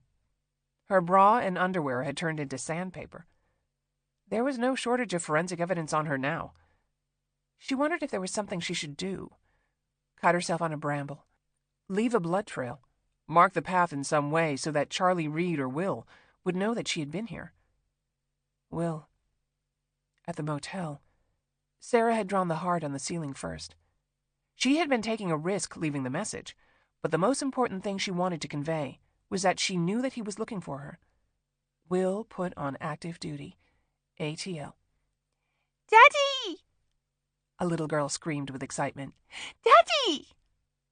Sarah watched a child running across a clearing. She guessed by the girl's wriggling movements that she was around 5, possibly 6 years old. Her fine motor skill hadn't yet gotten the hang of running at speed. She fell, but quickly pushed herself up again, giggling. The child was wearing a plain white dress that swept down to the ground. The collar was buttoned to her neck. The sleeves stopped just below her elbows. Her blonde hair was down to her waist. Sarah did not feel so much like she was stepping back in time as walking onto the set of a Laura Ingalls Wilder adaptation. She glanced around the clearing, which was roughly the size of a basketball court. There were 8 more one-room cabins tucked into the trees. These were larger than her nighttime cell, with windows and Dutch doors, stone chimneys. They felt permanent, but impermanent at the same time. Women sat in chairs peeling corn and snapping beans. Some were sweeping the dirt patches in front of their cabins. Others were cooking in large pots or boiling laundry over open fires. All of them had long hair, piled onto the tops of their heads. No highlights or color in sight. No makeup. They wore simple white long-sleeved dresses with high collars. No jewelry except for gold wedding bands. No faces that were not white. Sweet pea. Dash scooped up the little girl with his good arm. He held her on his hip as he walked ahead of Sarah. Where is my kiss? The girl pecked him on the cheek like a bird. Daddy! Another little girl screamed. Then another. In all, 5 more girls ran toward Dash and threw their arms around his waist. Their ages ranged from the 5-year-old in his arms to a teen who couldn't be more than 15. They wore the same long white dresses. The younger girls kept their hair down, but the 15-year-old wore hers in a bun like the older women. She gave Sarah a wary glance as she wrapped her arms around Dash's waist. 6 children in total, all calling him father. 2 were clearly twins, but the rest either belonged to different women or to a single mother who had been pregnant or nursing for 16 of the last 20 years of her life. Sir? A young, clean-cut man called from the other side of the clearing. The juxtaposition was jarring. Like the sentry, he was dressed in all black, a rifle over his shoulder. Unlike the sentry, he was barely out of his teens. He could have been a Boy Scout or a school shooter. He told Dash, "The team is back from the mission, brother." "Mission?" "All right, my little ladies." Dash extricated himself from his children. They all dutifully lined up to give him a kiss on the cheek. The older girl was the only one who didn't seem happy about it. She gave Sarah another wary glance.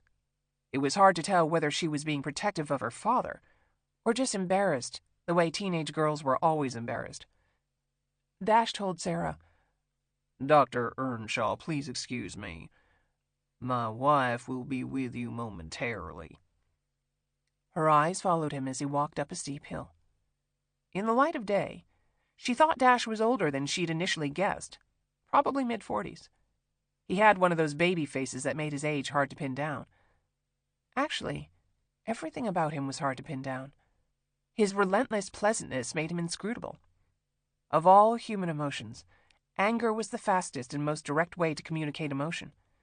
Sarah did not want to be on the receiving end of Dash's true feelings, if he ever exploded. "I'm hungry," one of the little girls announced. There was much giggling as the children trundled off like kittens, falling over themselves, tripping, pushing, and pawing, except for the oldest one, who offered another wary glance as she stomped off toward the cooking area. Sarah tried to catch her eye, but the teenager was having none of it. She watched the little girls instead.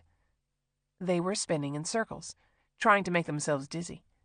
They made Sarah think of her niece, which made her think of her sister, which made her consider the dominoes that had probably started to fall since she'd last seen her mother standing in the street, holding Bella's shotgun.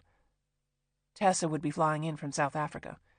Eddie would have immediately driven up from Grant County. Bella would be too high-strung to host them at her house. They would all end up at Sarah's apartment, which meant that Will would become displaced. Sarah felt her earlier weepiness return.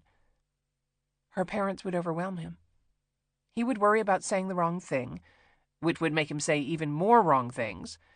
Then Kathy would snap at him, and Eddie would try to smooth it over with a bad pun.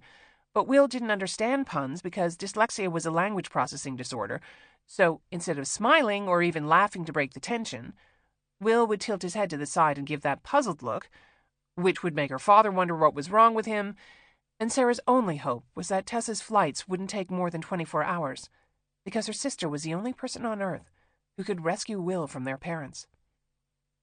Sarah blinked away tears. She tried to fill her brain with practical information. Will would come for her. She knew that as a fact. He would need to know what he was dealing with in order to work out a plan. She scanned the woods. Sarah hadn't noticed before, but there were at least 6 armed men sitting in deer stands up in the trees. What were they guarding? Surely not Sarah. Were they trying to keep people out or hold them in? Inside the clearing, Sarah counted 8 adult women and 13 children from the ages of 3 to 15. There were 8 cabins and a long, low bunkhouse that sat at 12 o'clock. Dash had disappeared over the top of the hill. She assumed there were more cabins, more men, women, and children, and likely even more guards. Why? Her attention was pulled away from the question by a child screeching in delight. They were playing hide-and-seek. Dash's youngest girl covered her eyes and started counting. The rest of the girls scattered off into the forest or down cleared paths. 5 meandering lanes spoked off the clearing. The tree canopy was thick, shadowing the cabins. A helicopter or plane might fly overhead without noticing the camp. Sarah wondered if the buildings were part of a former homesteader settlement. The area looked untouched. Many of the trees had thick trunks, indicating old growth. Based on her time in the van, Sarah made the educated guess that she was still in Georgia. Eddie Linton had dragged his family on many camping trips into the mountains, but that didn't help narrow down her location. If anything, it expanded Sarah's sense of isolation. The Chattahoochee National Forest was comprised of almost 800,000 acres and spanned 18 counties, 2,000 miles of roads and trails, 10 wilderness areas. Springer Mountain in Blue Ridge was the starting point for the 2,200-mile Appalachian Trail, which ended at the tip of the country in Maine. Coyotes and foxes roamed the area. Venomous snakes hid under rocks and alongside the water. Black bears moved higher into the range during the summer months, foraging for fruits and berries. Sarah watched 2 children picking apples from a tree. "I'm Gwen." The woman who walked up to Sarah was probably in her early 30s, but she looked worn past her years. Her face was drawn. There was no color in her skin. Even her eyes had taken on a depleted dullness. "I've been told you're a doctor." "Sarah." Sarah offered her hand. Gwen looked confused, as if she'd forgotten how to meet another person. She reached out tentatively. Like Sarah, she was sweating. Her palms were calloused from work. Sarah asked, "You've had a measles outbreak?" "Yes." She wiped her hands on her apron as she started to walk. She was leading Sarah toward the long bunkhouse in the distance. As they got closer, Sarah could see that solar panels were on the roof. There was an outdoor shower, a sink basin. Gwen said, "The outbreak started 6 weeks ago.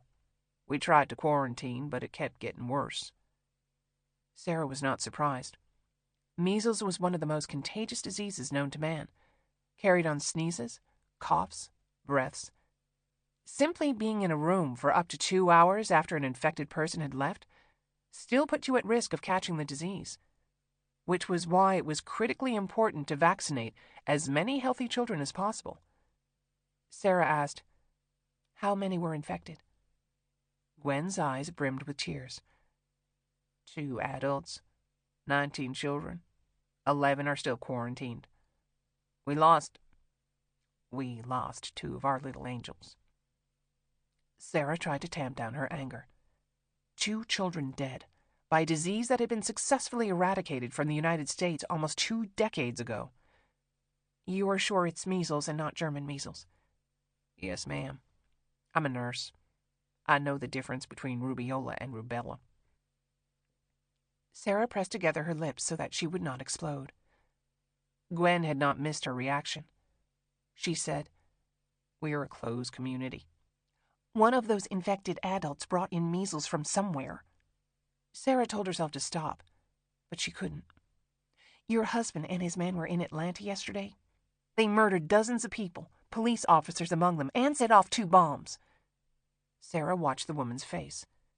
Gwen did not register surprise or even shame, so Sarah drilled down into the medical implications. "There are thousands of international visitors in the city every day.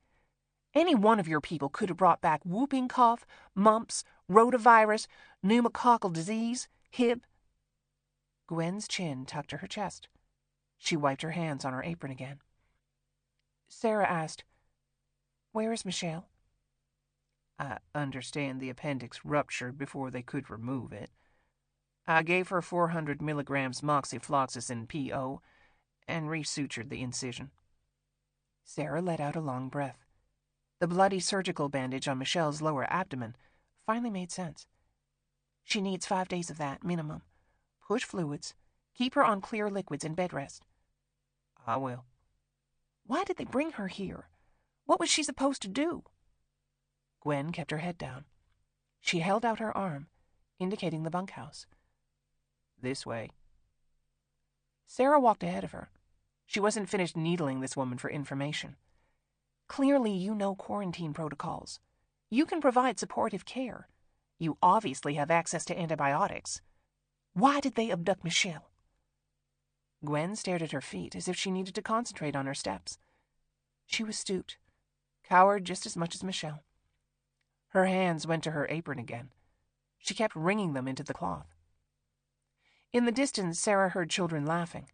Not the ones from the clearing, but to the northeast, in the direction Dash had taken moments ago. She assumed that the second part of the camp was where they were keeping the uninfected. Questions filled Sarah's mind. How many people were here on the mountain? Why did they take Michelle to Atlanta when there were dozens of hospitals that were closer? Why did they set off those bombs? Why was it so important to keep Michelle alive? What did they really want from Sarah? Here. Gwen had stopped at the sink outside the bunkhouse. Sarah washed her hands with lye soap. The water was hot. She scrubbed at her arms, around her neck and face. Gwen said, "We could give you clean clothes." "No, thank you." Sarah was not going to dress like a Victorian toddler. "How many adults here are vaccinated?" Gwen saw through her query. "We have 12 unvaccinated men, 2 women." "And the others?" "They are staying at the main camp." Sarah had been right about the uninfected part of the compound. She thought about Dash letting his children kiss him on the face before heading up the path. If any of them were infected, he could carry the virus to the other side. Gwen said, "My girl, Adriel, she's still in quarantine." "You have 7 children?" Sarah was struck incredulous. The woman was barely into her 30s. No wonder she looked so depleted. Gwen only offered, "God is good." Sarah took a towel from the pile over the sink to dry her hands. The material was linen, not terry cloth. There were no tags. The seam looked hand-sewn. Was the camp some type of religious cult? Those types of organizations didn't tend to blow things up. They drank poison or picketed funerals. Sarah asked, "Does your religion forbid vaccination?" Gwen shook her head. "You have 2 children?" Sarah had to catch herself before she responded. "Yes, 2 girls." A thin smile tightened Gwen's mouth. "Dash told me that your husband died in the line of duty. It seems like lately the world is filled with widows." Sarah wasn't going to bond with this woman. "Do Vale and Carter have wives who live up here too?" The smile turned into an angry straight line. "They were not among us. They were mercenaries." "Mercenaries fight in wars." "We are at war." She handed Sarah a surgical mask. "We must use whatever resources we have available. Cyrus was a pagan, but he restored the world to order." Sarah had spent a lifetime listening to her mother's Bible stories. King Cyrus also encouraged tolerance and compassion. Can you say the same about your husband? "We will blow the trumpet from the mountain," Gwen said. "I form the light and bring darkness. I make peace and deliver evil. So saith the Lord." Sarah tied the surgical mask behind her head so that the woman could not read her expression. She wasn't against religion so much as the people who sought to use it as a weapon. One of the things that had drawn Sarah to medicine was the immutability of facts. The atomic number for helium would always be 2. The triple point of water was indisputably the basis of the definition for the Kelvin. You didn't need faith to believe either of these things. You just needed math. She walked up the stairs. The door made a sucking sound when she opened it. The scent of disinfectant stung her eyes. The bunkhouse was long and narrow, cooled with 2 portable air conditioning units that hummed softly in the corners. A large medicine cabinet was stocked with rubbing alcohol, swabs, hypodermics, and Ziploc bags filled with various colored pills. IV fluid was stored in overflowing coolers. 3 women were tending to the patients, rubbing them down with cold cloths. Their demeanor seemed to change as Gwen walked over to the medicine cabinet, her feet heavy across the wooden floor. Their hands moved faster. They quickly moved to the next patient. Furtive glances were exchanged. Sarah reminded herself to pay attention to these subtle shifts. These women were afraid of Gwen, which meant that Gwen had given them good reason. Sarah's gaze went around the room as Gwen laid equipment on a rolling cart. She counted 20 cots. Only 11 were occupied. White sheets draped over small bodies, pale faces blending in with white pillowcases. Every part of Sarah keyed into their suffering. Coughing, sneezing, shaking, crying. The worst were the ones who were not moving at all. She was enveloped by sadness. "We have these." Gwen indicated the cart, which held gloves, a stethoscope, an otoscope for looking at the ear canal and tympanic membrane, and an ophthalmoscope for examining the retina and eye. A child in the corner was racked by a sudden fit of coughing. One of the women ran to her, holding a bucket under her mouth. Another little girl started to quietly sob. This set off the rest of the children. They were all so miserable, so sick, so desperate for help. Sarah wiped away tears with the back of her hand, asking Gwen, "Tell me where to start." "Benjamin." Gwen led her over to a young boy lying beneath the window. The glass had been covered with a white sheet to keep the heat at bay. There was a chair beside him. Sarah held his hand as she sat down. The child was shivering, though his skin was hot. His face showed the telltale rash that would eventually cover his entire body. The lesions were starting to coalesce. With every cough, his cheeks turned a brighter red. "I'm Dr. Earnshaw," Sarah told the child. "I'm going to try to help you, okay?" His eyelids would barely open. His cough echoed inside of his chest.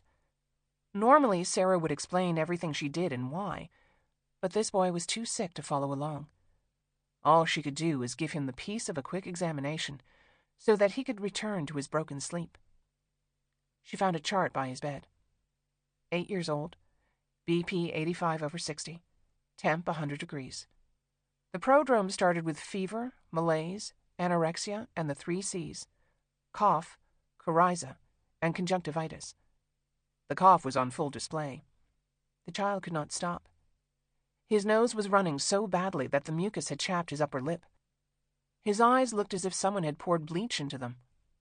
According to the record, his temperature had not dropped below 100 degrees since 3 this morning. Measles was a virus, not a bacterial infection that could be treated with antibiotics.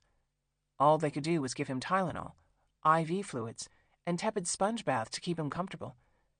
Then they would need to pray he didn't go blind or deaf, develop encephalitis, or, in 7 to 10 years, show signs of acute SSPE, a degenerative disease that led to coma and death. Gwen said, "Benjamin is our most recent case. The spots showed up 2 days ago." That tracked with the rash. He had probably been exposed 14 days ago, which meant that the quarantine could potentially stop the outbreak in its tracks. Slim consolation for the parents who had already lost their children, or might have them returned with irreparable damage. Gwen said, "His cough worsened overnight." Sarah bit her tongue so she would not lash out at Gwen again. She had a hard time believing a woman who had gone to nursing school would risk her children's lives over repeatedly disproven pseudoscience and the word of a former Playboy model. If anyone wanted a real-life documentation of the vital necessity of vaccines, they should look to the life of Helen Keller. Sarah slipped her hands into a pair of gloves. "Benjamin, I'm going to examine you now. I'll be as fast as I can. Will you open your mouth for me?" He struggled to keep his mouth open as he coughed. Sarah used the light from the otoscope to see inside. The Koplik spots were on the soft palate and oropharynx. The light reflected off the pearly centers. She told Gwen, "We need to get his fever down." "I can have them bring in ice." "Get as much as you can," Sarah told her. "Acute encephalitis has a fatality rate of 15%. Lasting neurologic damage occurs in 25% of cases. Gwen nodded, but she was a nurse. She knew this already. Our 2 angels were taken by seizures. Gwen did not know whether to rage or cry. Gwen? One of the women called. She was standing over another cot, another deathly ill child. Sarah brought the chair so she could sit by the girl's bed. 3, maybe 4 years old, blonde hair fanned out on a thin pillow, skin as pale as the moon. The sheet was soaked through with sweat. Her breathing was labored, punctuated by an unproductive cough. The child's rash had taken on a coppery hue, so she was well into a week of the disease. Sarah changed into a fresh pair of gloves. She pressed open the girl's eyelids. Gwen passed her the ophthalmoscope. Sarah's chest filled with dread. The conjunctiva was red and swollen.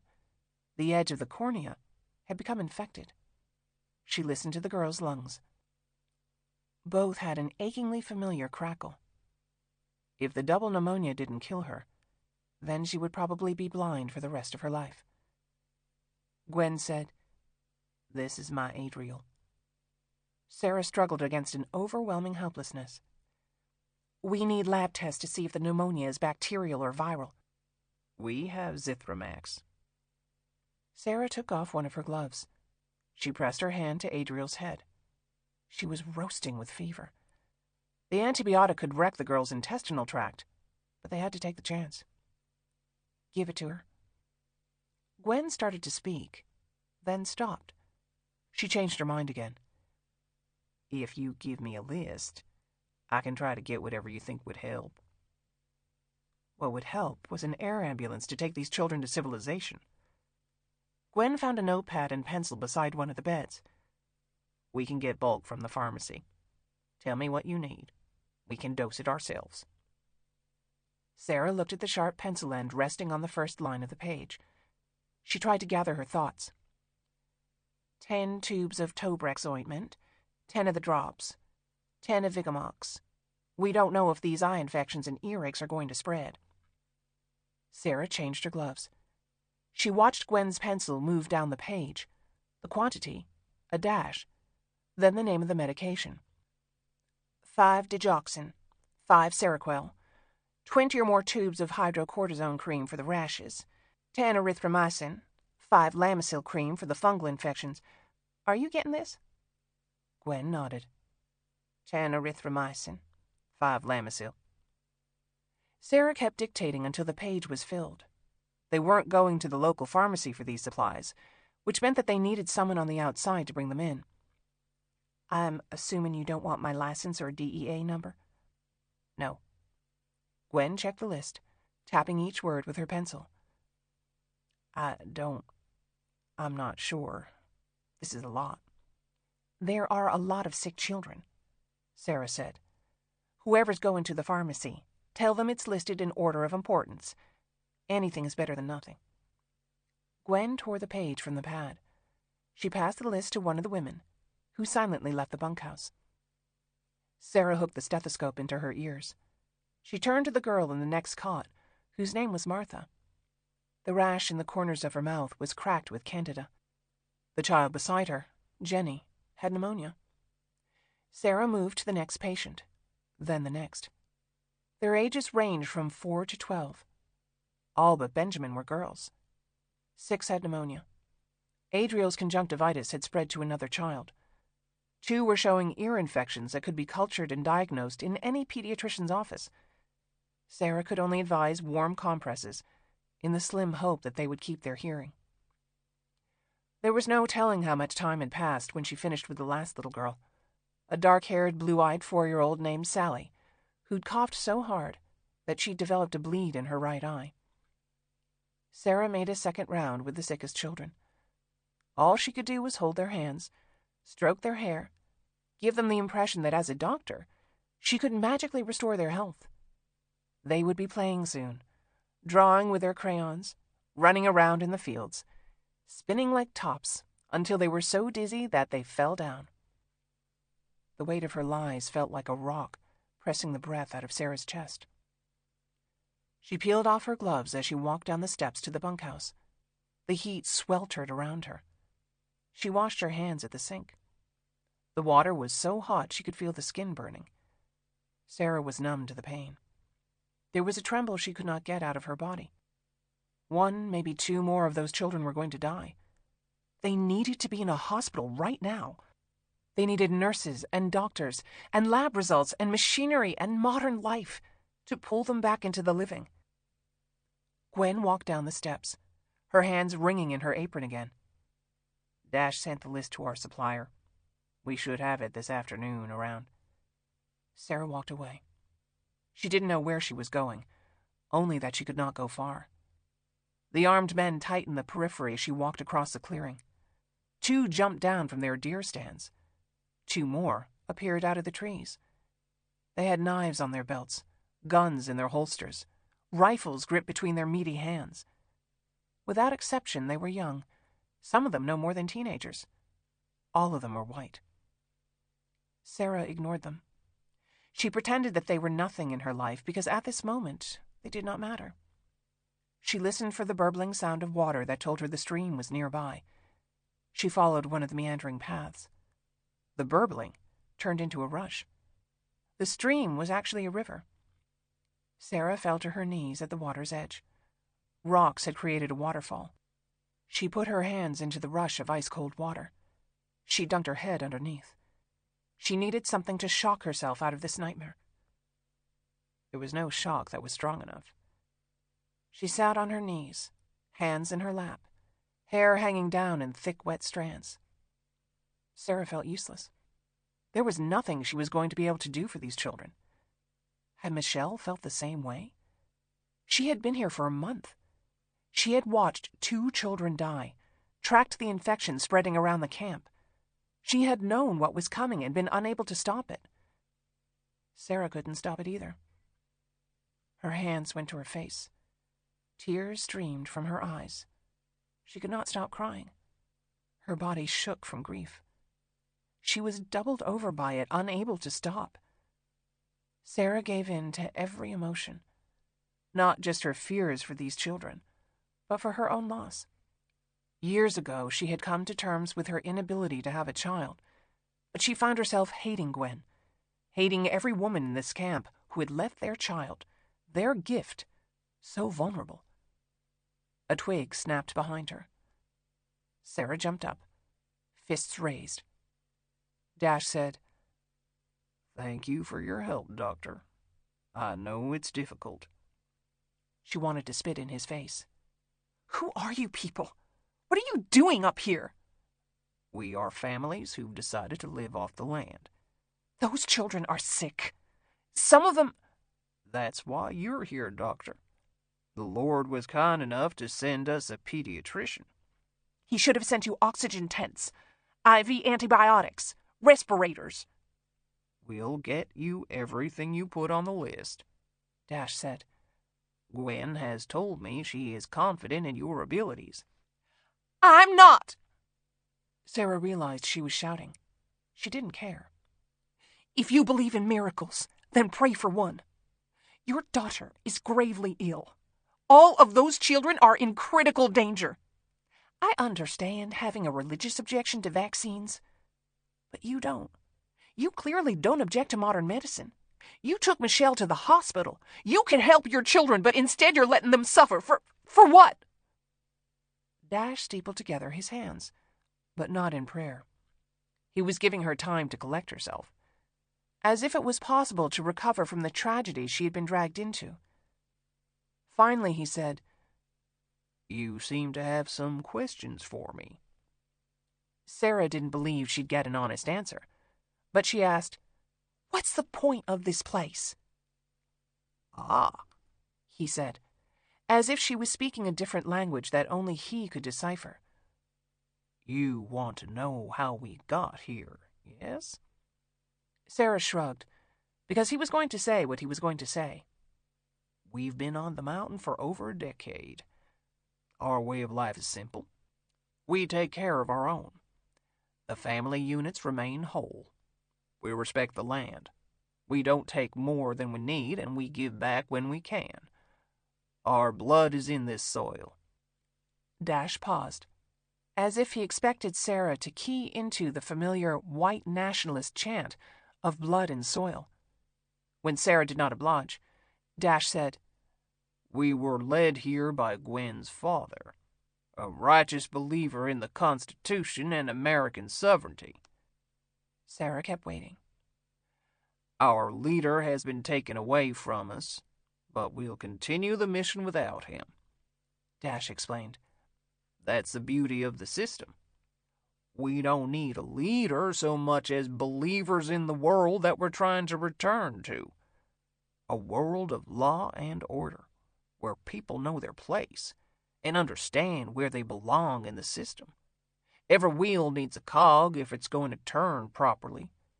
Our beliefs guide us in this crusade, not any particular leader. When one man falls, another man stands up to replace him. And the leader always happens to be a man? He smiled.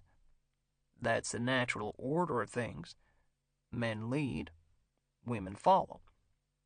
Sarah ignored the reductive bullshit. Are you part of some religious group, or? There are some true believers among us. I can't count myself among those, much to my wife's chagrin. Most of us are pragmatists. That's our religion.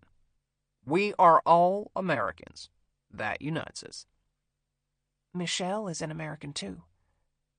Michelle is a lesbian who gave birth to a mixed-race mongrel child. Sarah was momentarily stunned. It wasn't so much what he'd said about Michelle's daughter. It was the way the mask had slipped from his face. His expression was angry, ugly. This was the true Dash, the one who set off explosives and murdered indiscriminately. Just as quickly, the mask slid back up. Dash adjusted the sling around his neck. He smiled. He told Sarah, Dr. Earnshaw, you're clearly a good woman. I respect that you chose to come here to help us with our children. He gave her a wink, as if to let her know that he was in on the joke. As I said yesterday, as soon as our little ones are tended to, you'll be free to go. She held on to his vile words about Michelle's daughter. That was who he really was, not the overly mannered caricature he showed the world. You're a terrorist. I watched you shoot a man in cold blood. I'm supposed to take you at your word? His composure held fast. Vale was executed for war crimes. We are soldiers, not animals. We operate under the Geneva Convention. War. The word kept coming up, first from Gwen, and now from Dash. Who are you fighting against? We are not fighting against Dr. Earnshaw. We are fighting for. His smile was smug. But then men like Dash were always smug in the knowledge that the rest of the world was wrong, and they alone knew the truth.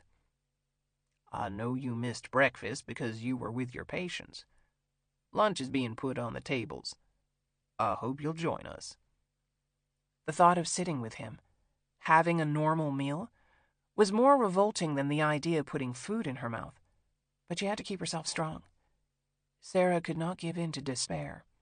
She would not end up beaten down like Michelle. This way, please. He indicated the path, waiting.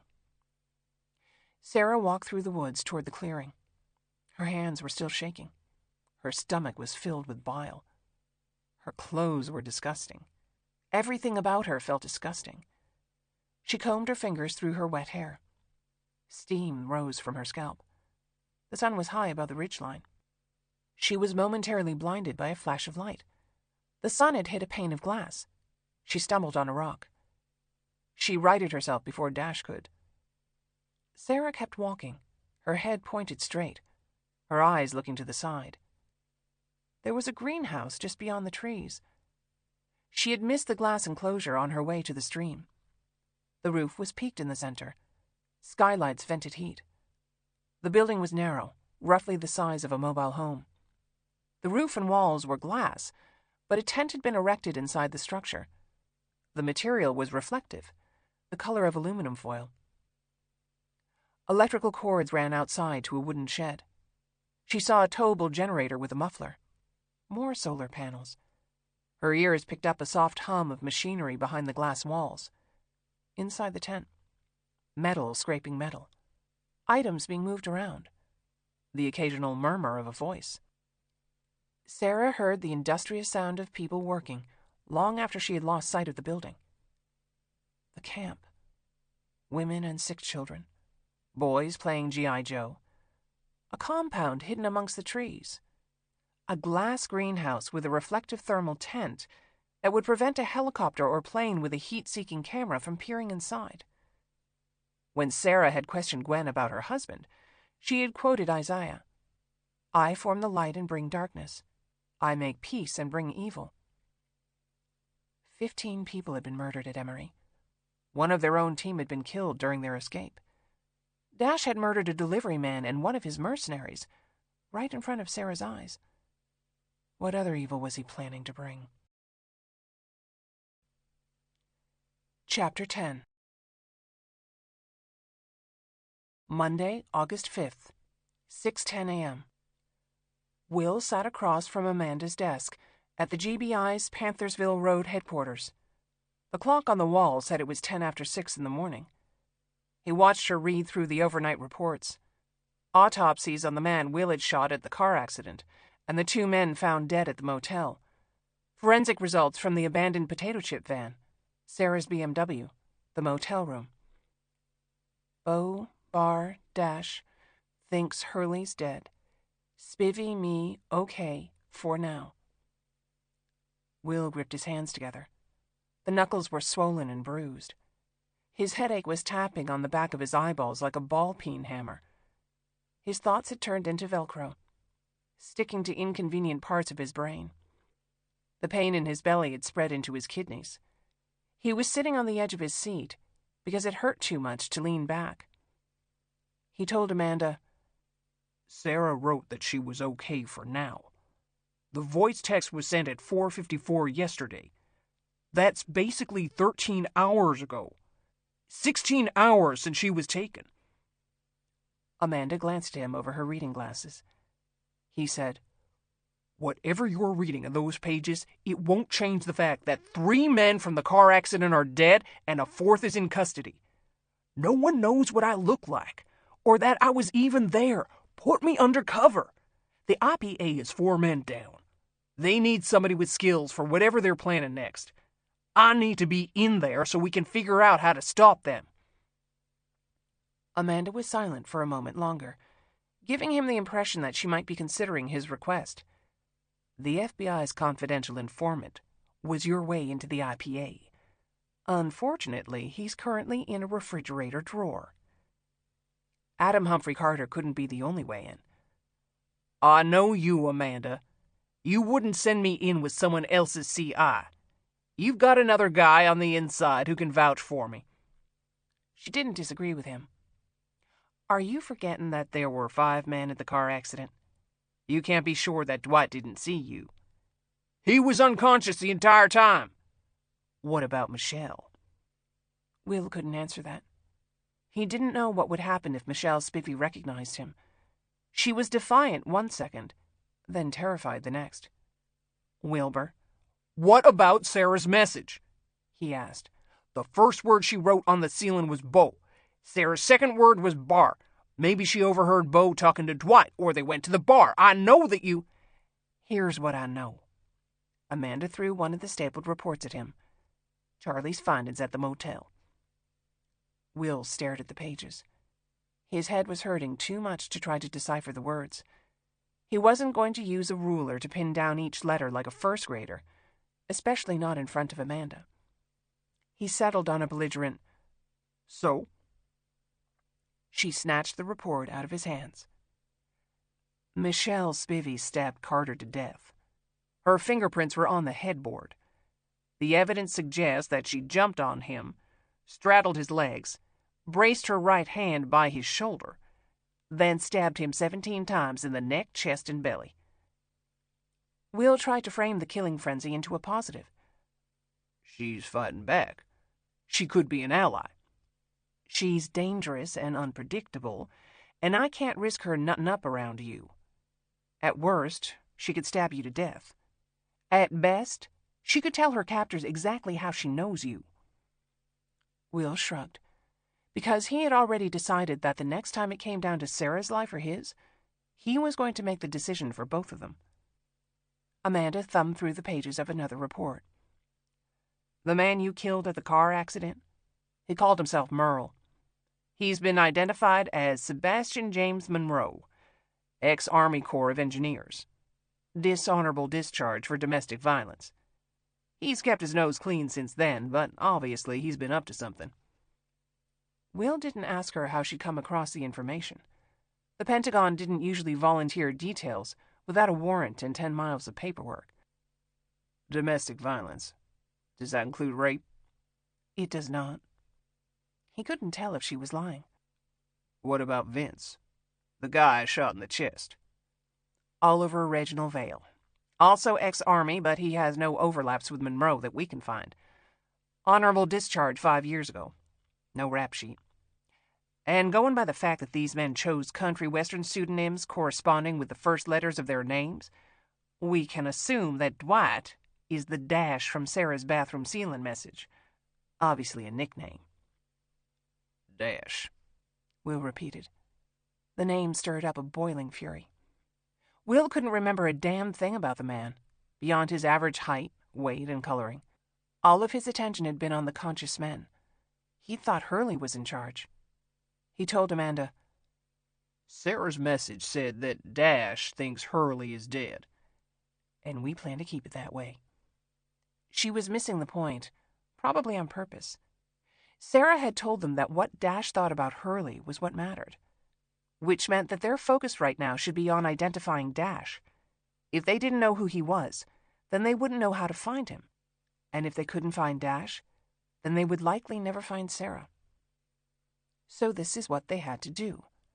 Track down the Social Security numbers for Hurley, Carter, Vale, and Monroe. Run credit reports that listed addresses, cell phones, credit cards, vehicle registrations. Talk to their neighbors about their comings and goings. Mine the phone numbers they had called, the stores or restaurants they'd frequented. Look for overlaps. Methodically put together known associates until Dash's real name, or an identifying feature, told them who he was. Or Will could fuck his stupid brain and ask Amanda the obvious question. "Are Dash's fingerprints in the military database?" They are not in any searchable database. We have the blood from Dash's shoulder wound in the back seat of the Chevy Malibu, but that will take another 24 hours to process. And you know as well as I that if Dash's fingerprints don't come up in the databases, then it's highly unlikely his DNA profile will lead us to his front door. At best, it will give us confirmation after the fact." Will rubbed his jaw with his fingers. He felt the rough stubble of his beard. He hadn't shaved this morning. He was wearing the same gray suit from the day before. He had sat on his couch all night listening to Sarah's text message, trying to hear something in her voice that told him she was okay. All he kept coming back to was this. At 4:54, Sarah had sent him a message. What had happened at 4:55? He said, "Dash is at the top of the IPA." "Correct," Amanda said. Carter, in his capacity as an informant, told the FBI that Dash is the shock caller for the group. He didn't start the IPA. It's been around for 10 years or more. But under Dash's leadership, he's managed to bring focus and organization to the group. The FBI deigned to share this information with me just this morning.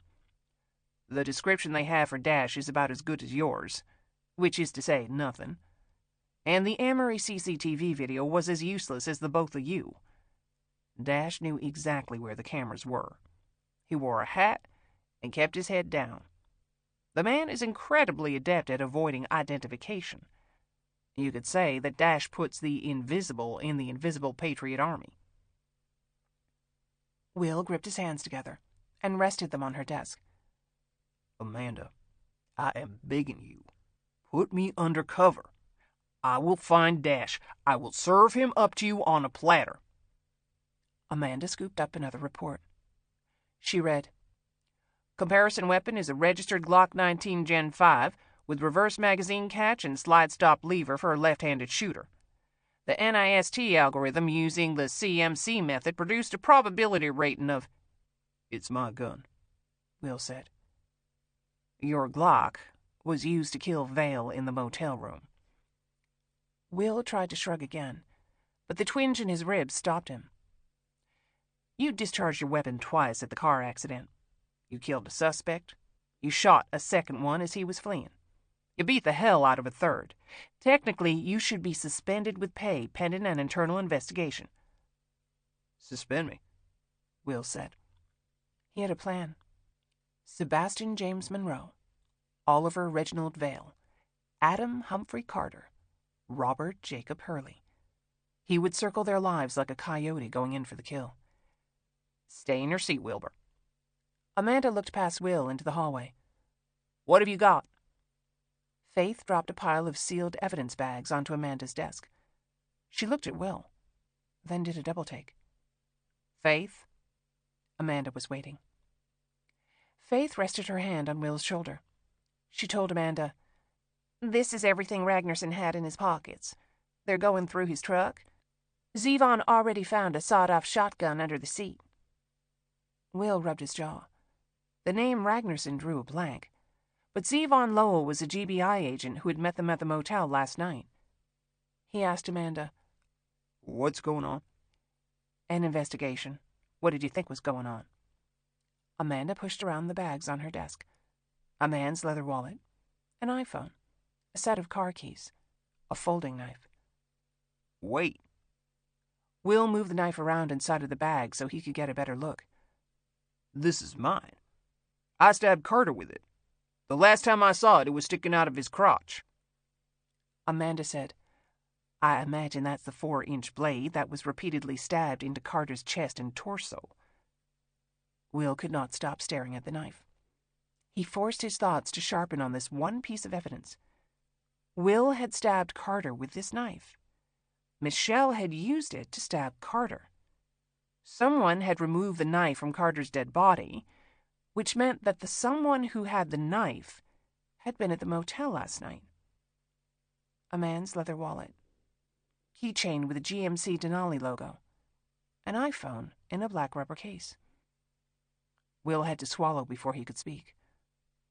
Where did you get this? Amanda motioned for Faith to shut the door.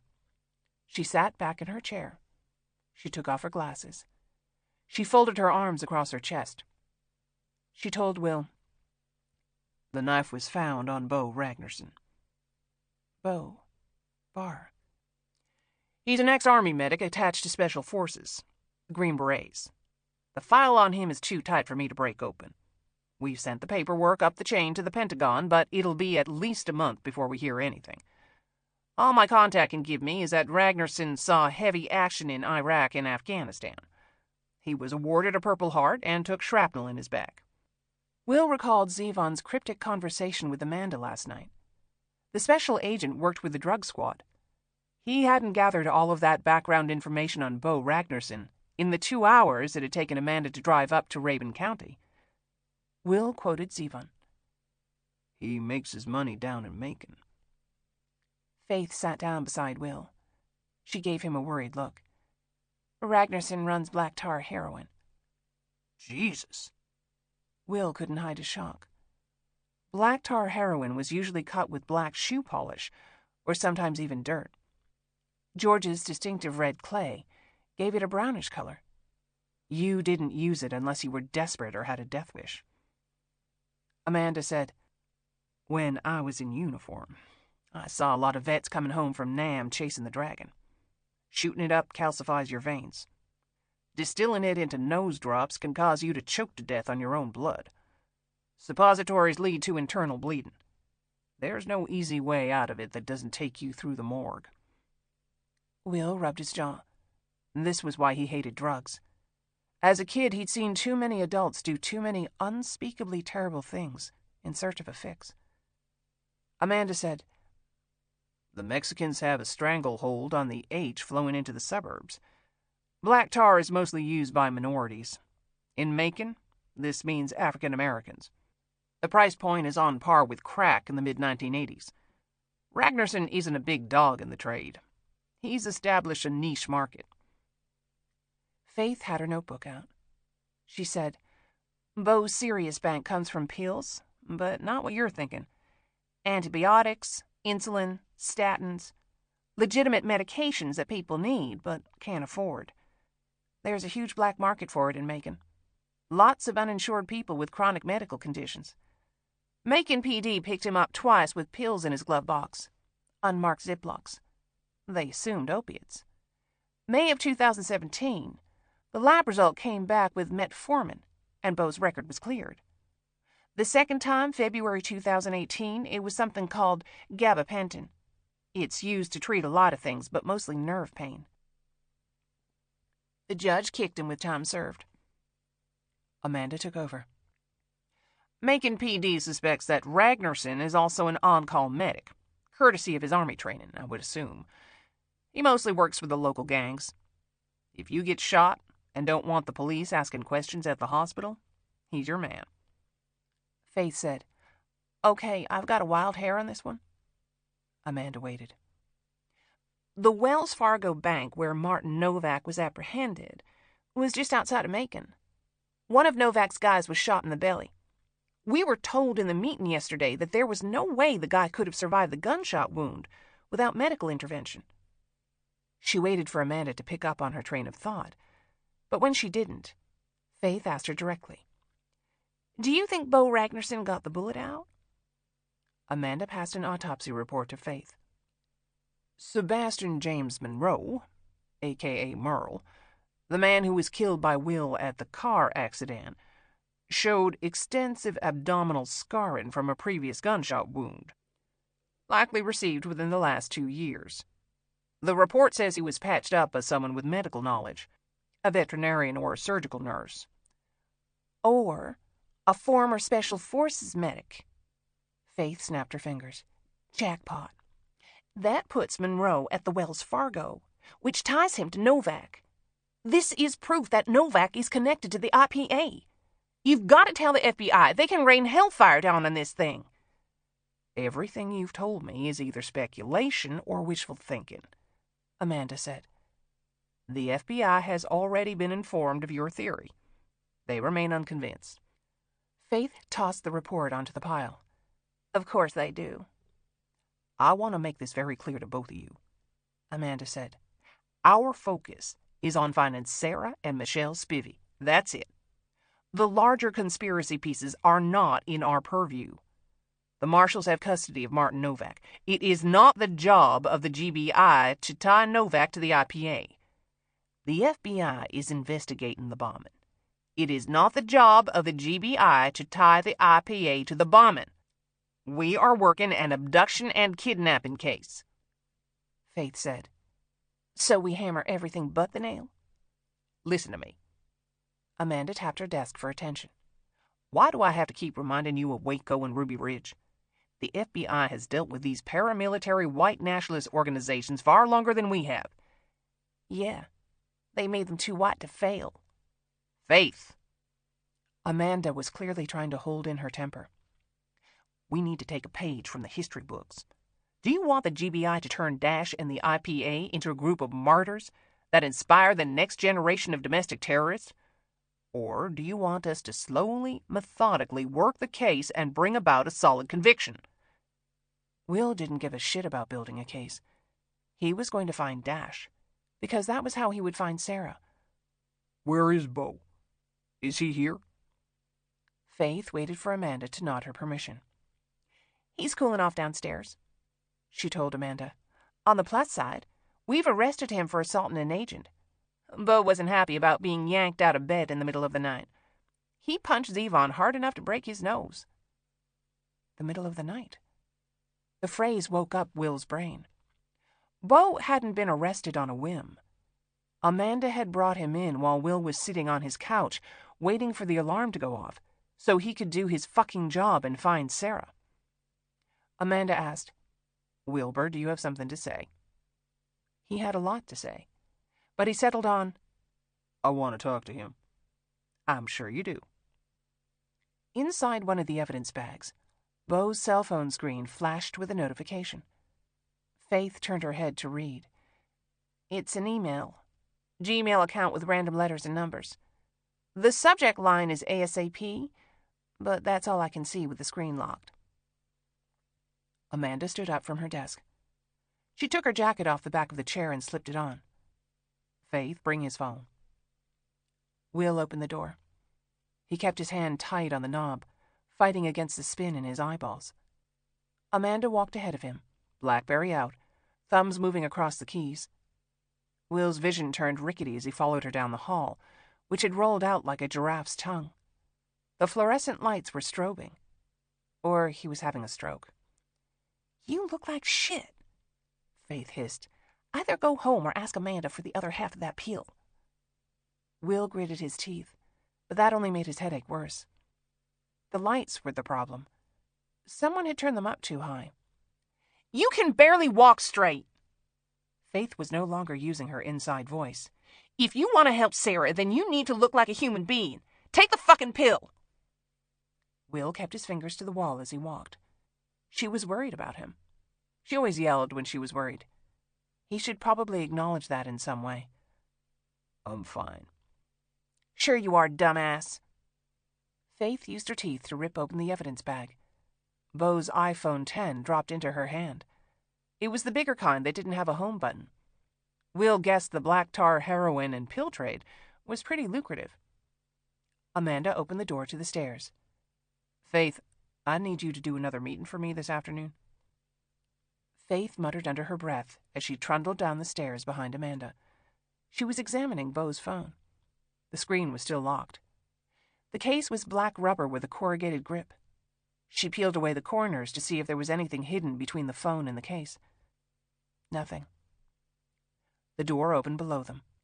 2 agents stood at the bottom of the stairs. They waited until Amanda was down before going up.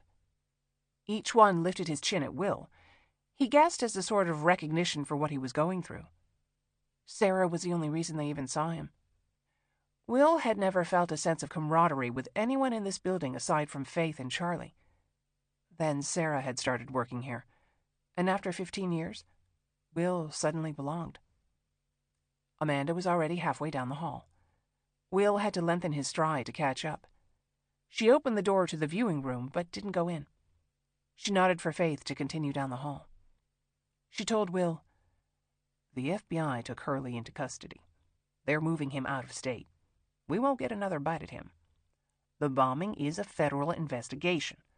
So long as the FBI keeps insisting there's no connection to the IPA, we've got Dash all to ourselves. We need to run Social Security numbers, and it's being handled, Will. We've been on it since last night." Her eyes narrowed.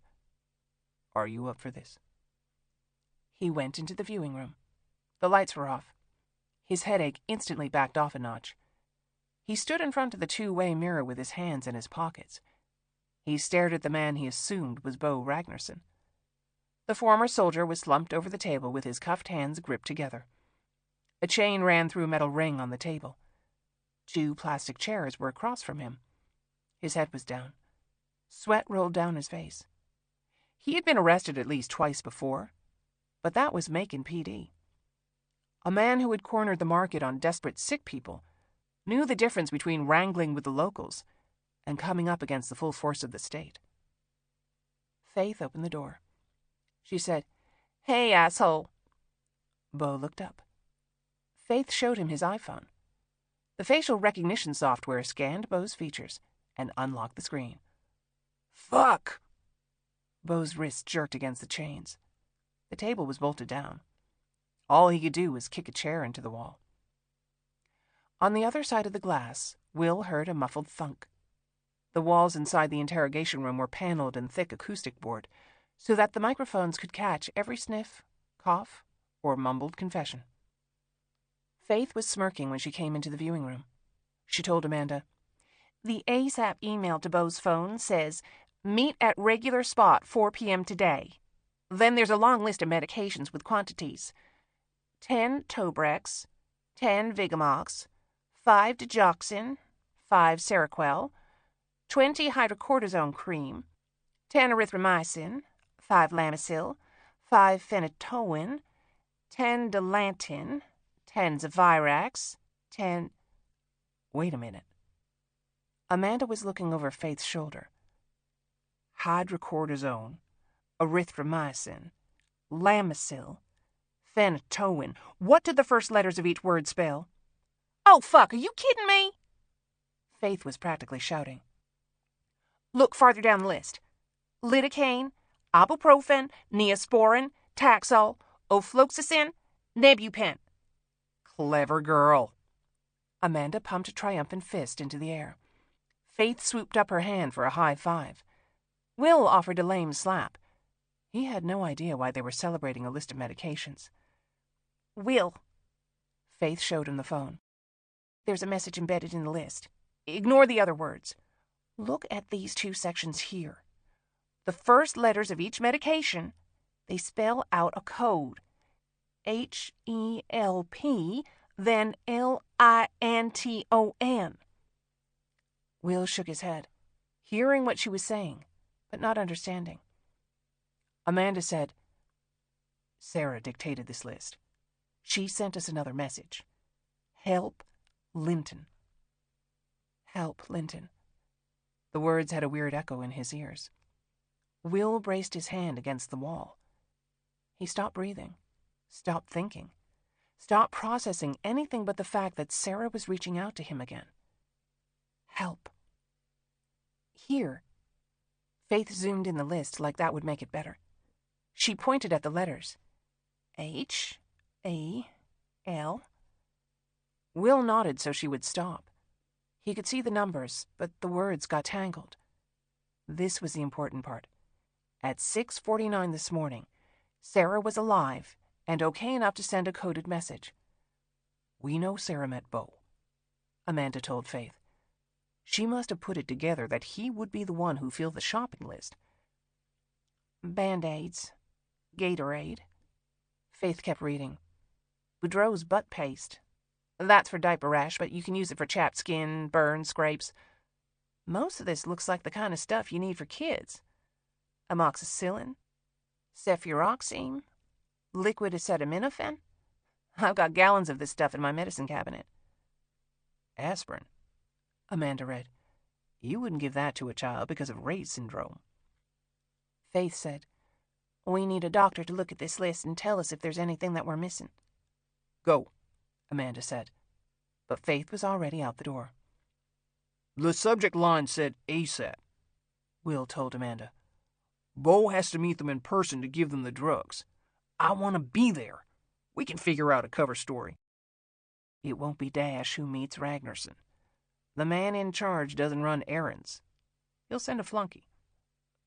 A flunky can... Will put his hand on the wall to steady himself. A flunky can take me to them. Lead me to them. I can find a way in. All I need is one guy who... Keep babbling while I send this email. Amanda was on her BlackBerry again. Her thumbs were a blur as she typed. Will looked away. The bright screen had shot tiny swords into his eyes. His brain had turned back into a balloon. He could feel it bumping against his skull. He breathed in as much as he could, then out as much as his ribs would let him. He forced away the same dread that had niggled at him all night. Sarah had sent the coded message at 6:49 this morning. What had happened at 6:50? Amanda asked, Do you need to sit down? Will shook his head. The motion made the dizziness worse. He was missing things, not making the right connections. He silently replayed Amanda's excited conversation with Faith until his thoughts cleared enough to pose a question. He said, You told Faith. We know Sarah met Beau. What proof do you have of that? All Sarah wrote on the ceiling was Beau and Bar. That doesn't mean that she met him. She could have overheard his name, or Dash or one of his men could have... Amanda held up her finger for silence. She finished her email. She dropped the BlackBerry into her pocket, then looked up at him. At the motel last night, Charlie found a partial fingerprint on the inside lip of the plastic table by the door. It came back as a match to Beau Ragnarsson. Will remembered another detail Zevon had relayed to Amanda. Bo is the caretaker at the motel. His prints are probably all over the place.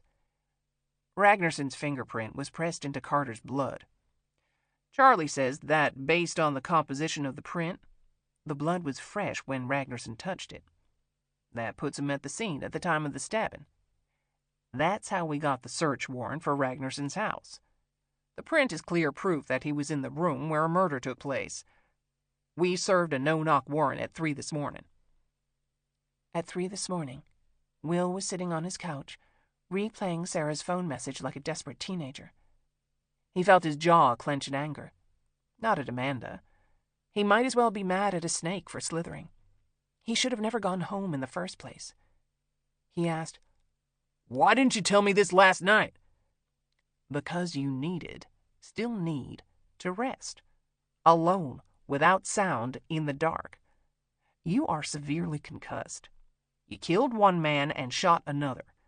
You've lost the woman you were too stupid to marry as soon as your divorce was finalized, and I can either stay here and change your diaper, or we can both go into that room and force Bo Ragnarsson to take you undercover, so you can persuade Dash's flunky to take you into the IPA. Will glared at her. Then he realized what she had just told him. He looked through the glass mirror. Bo's hands were still gripped together on the table. His beard was long, but his hair was military tight.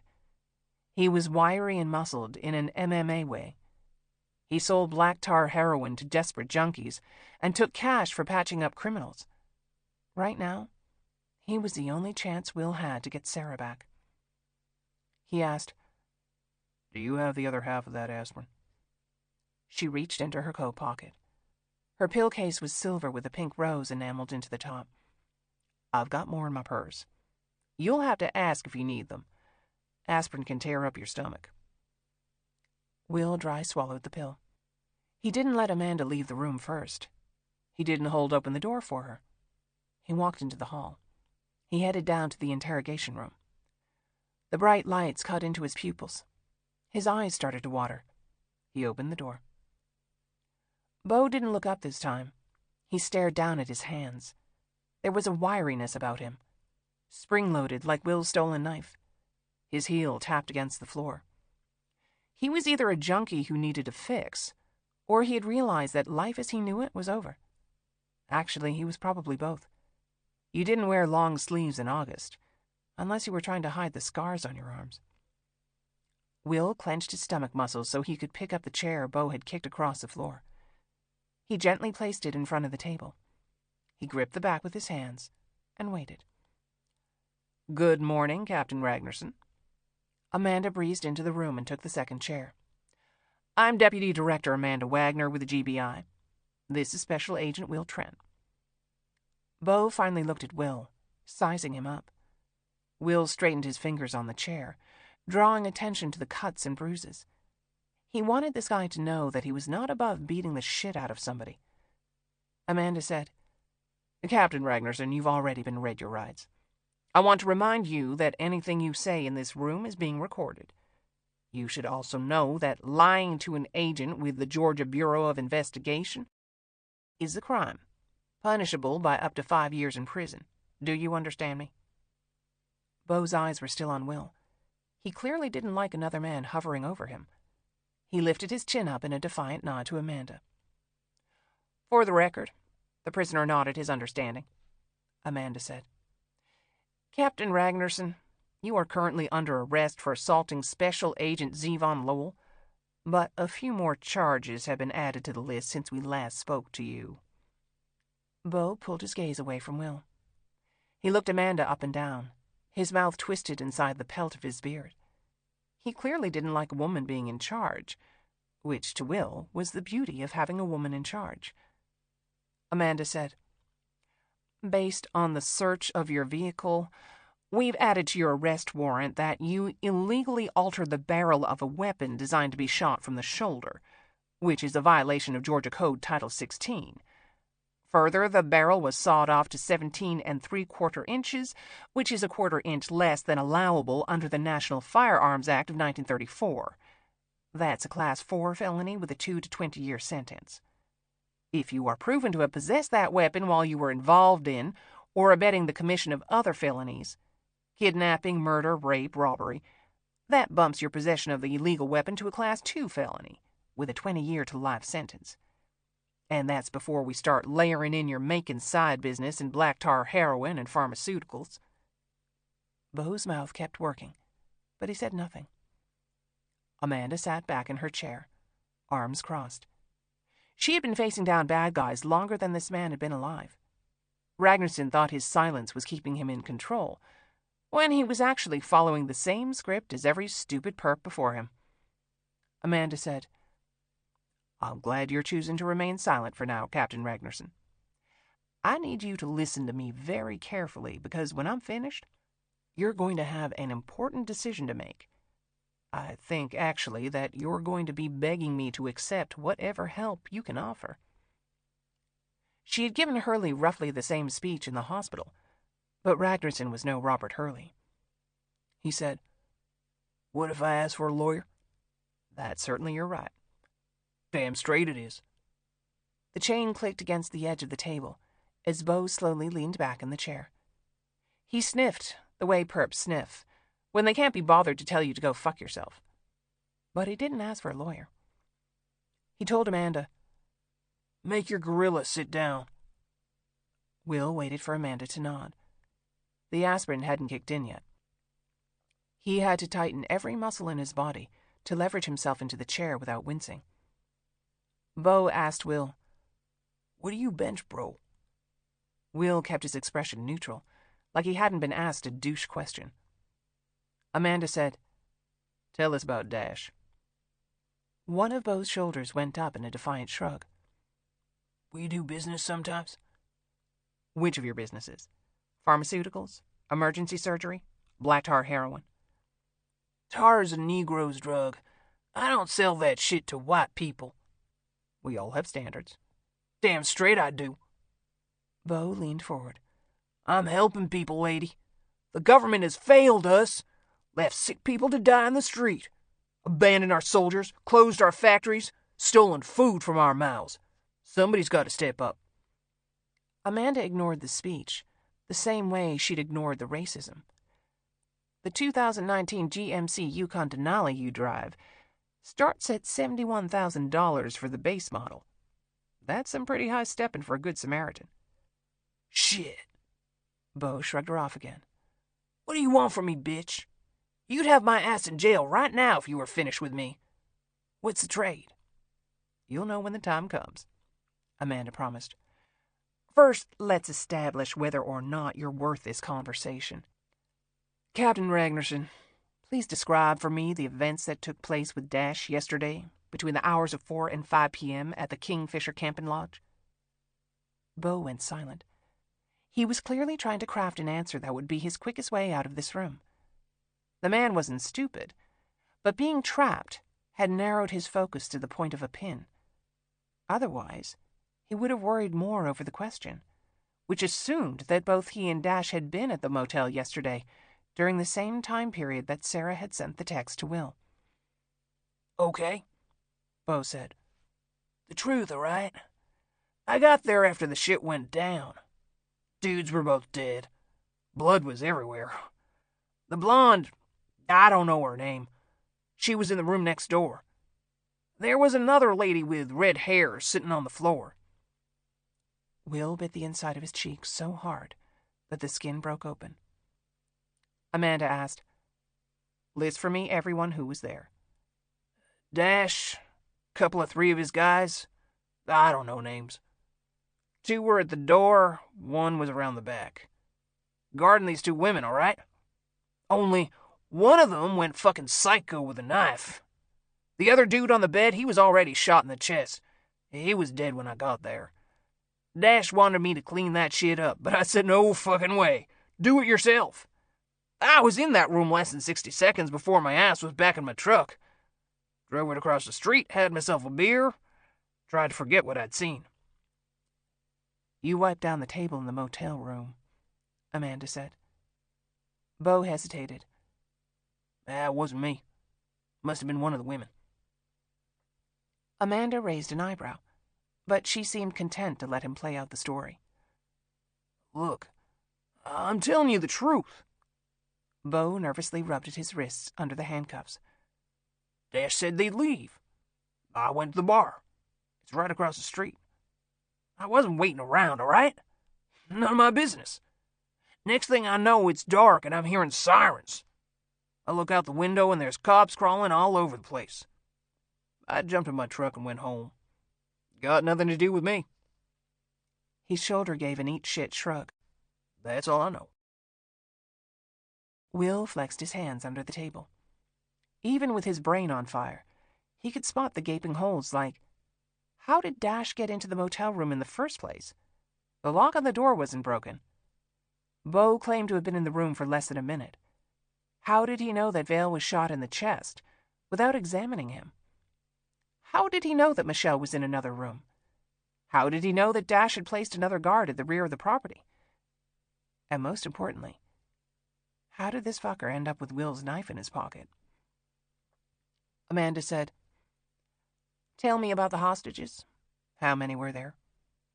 2 women. I already told you. Bo shrugged again.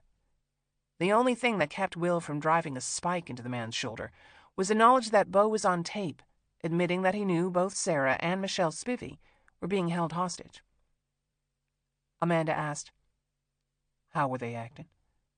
Normal, Bo said. I mean, the redhead, she was trying to help.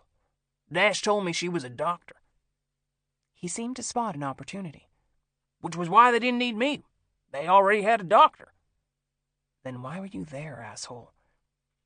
Amanda asked, "Did Dash tell you the doctor's name?" He pretended to think. Ernest Early? Earnshaw. Amanda asked, "And the other hostage?" Fake blonde, small tits, older. She was quiet, like dead quiet. Never said a word, but... His mouth snapped closed. His tongue went into his cheek. He had realized another mistake. They were taking her out of the room when I went in. I saw them go next door. That's how I knew she was in the other room. Amanda said, "They must have broken the lock." The doors were unlocked. All of them. That seems very irresponsible for a caretaker to leave all of the doors open. Amanda paused. "I spoke to Mr. Hopkins' daughters in Michigan and California. They told me that the estate pays you to watch the property for them. Is that why you were at the motel? To check on the property?" Bo had the wisdom to understand he was already deep into the hole and needed to stop digging. "Let me sum up your statement." Amanda looked at her watch as she spoke. "You were at the motel, but not for any particular reason. None of the doors were locked, so Dash and his men didn't need to break in. In the 60 or so seconds that you were in the motel room, you saw 2 dead men on the beds, 1 stabbed, 1 shot in the chest. 2 women were being held hostage, one of whom you were told was a doctor, the other you saw being taken into an adjacent room. There were 2 members of the IPA guarding the front door, another you could magically see guarding the back. For some reason, you grabbed the under edge of the table, leaving your fingerprint in fresh blood. Then you turned on your heel and left the room, got into your truck, drove across the street, closed the blinds, and poured yourself a beer." She looked up from her watch. That description alone took 38 seconds. "Are you sure you only spent 60 seconds in the room?" Bo licked his lips. He homed in on the fingerprint under the table. I don't remember what I touched. I was freaked out. I told you they were already dead. I had to get out of there. I don't know what I touched. There could be more prints. "That's understandable," Amanda allowed. "Is my forensic team going to identify Adam Humphrey Carter's blood in the zippers of the medical field kit we found hidden behind your bedroom bookcase?" Bo's tongue froze mid-lick. "One of the halo chest seals is missing, but coincidentally, Vale had one stuck over the hole in his chest. He was shot 3 times, by the way. Once before he was at the motel. and 2 kill shots while he lay on the bed.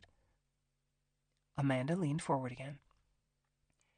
It's very hard to get blood off a metal, Captain Ragnarsson. You wouldn't think so, but it's true. The teeth of a zipper, for instance. The handle of a folding knife, for another. It has a spring inside, gears, a button to flick it open, crevices where microscopic flecks of blood can dry. Beau's sweat had a chemical odor. Will could smell it from 3 feet away. Amanda said, Captain Ragnarsson, do you remember me telling you at the beginning of our conversation that lying to the GBI is a crime? And that you'd be looking at a life sentence if you were found to abet felonies such as kidnapping and murder while in possession of a sawed-off shotgun? It was in my truck, which was parked in a wildlife management area of the Chattahoochee Forest, where it's illegal to keep a loaded firearm uncased inside your vehicle. Desperation turned him hostile. You're a fucking bitch! You know that? I know that you met Adam Humphrey Carter while he was still in uniform for the Georgia Highway Patrol. Beau's jaw almost hit the table. Will looked down at his hands, so that his own surprise was less evident. His shock wasn't over the information that Amanda had clearly withheld. It was from the last clue clicking into place. Last night at the motel, Special Agent Zevon Lowell had known a hell of a lot about Beau Ragnarsson. That he was the caretaker at the motel, that he ran the social club across the street, that the ownership of both businesses was tied up one way or another. You didn't gather all of those facts in 2 hours, just like Amanda had not uncovered the connection between Beau Ragnarsson and Adam Humphrey Carter this morning. Digging through that kind of paperwork took a hell of a lot of time. You had to make phone calls, talk to people who worked the cases, figure out exactly how the details fit together, which meant that Beau had been on Amanda's radar for a while. Which also meant that Will was right. There was no way Amanda would trust the FBI's confidential informant to take Will undercover into the IPA. She had her own man. A man who was currently sweating out every ounce of water inside of his body. Amanda said, Captain Ragnarsson, according to your storied rap sheet, Carter arrested you in 2012 on a packet of Oxy he found in your glove box during a traffic stop. Unfortunately, the case fell apart when the evidence disappeared. Carter didn't log it in properly, which seems like a very hard mistake for a seasoned officer to make. Though I will say that falsifying evidence is a nice beginning to a friendship. Will looked up. He wanted to see Beau's face when he realized there was a bazooka pointing at his chest. Amanda said, Carter's basically hired muscle.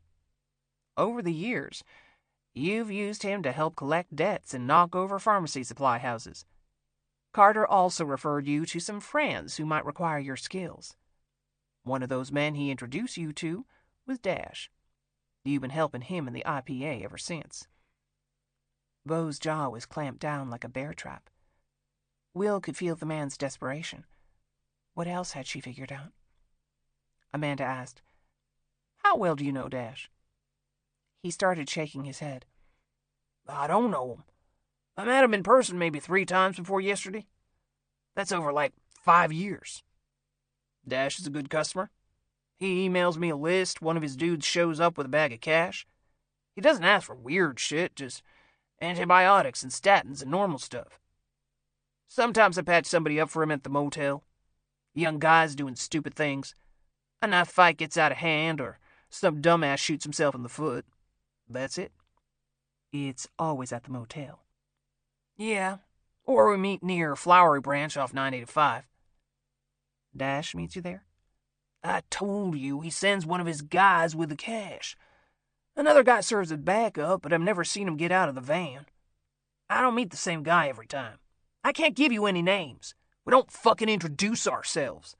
I sit on the bleachers, dude swings by with the cash.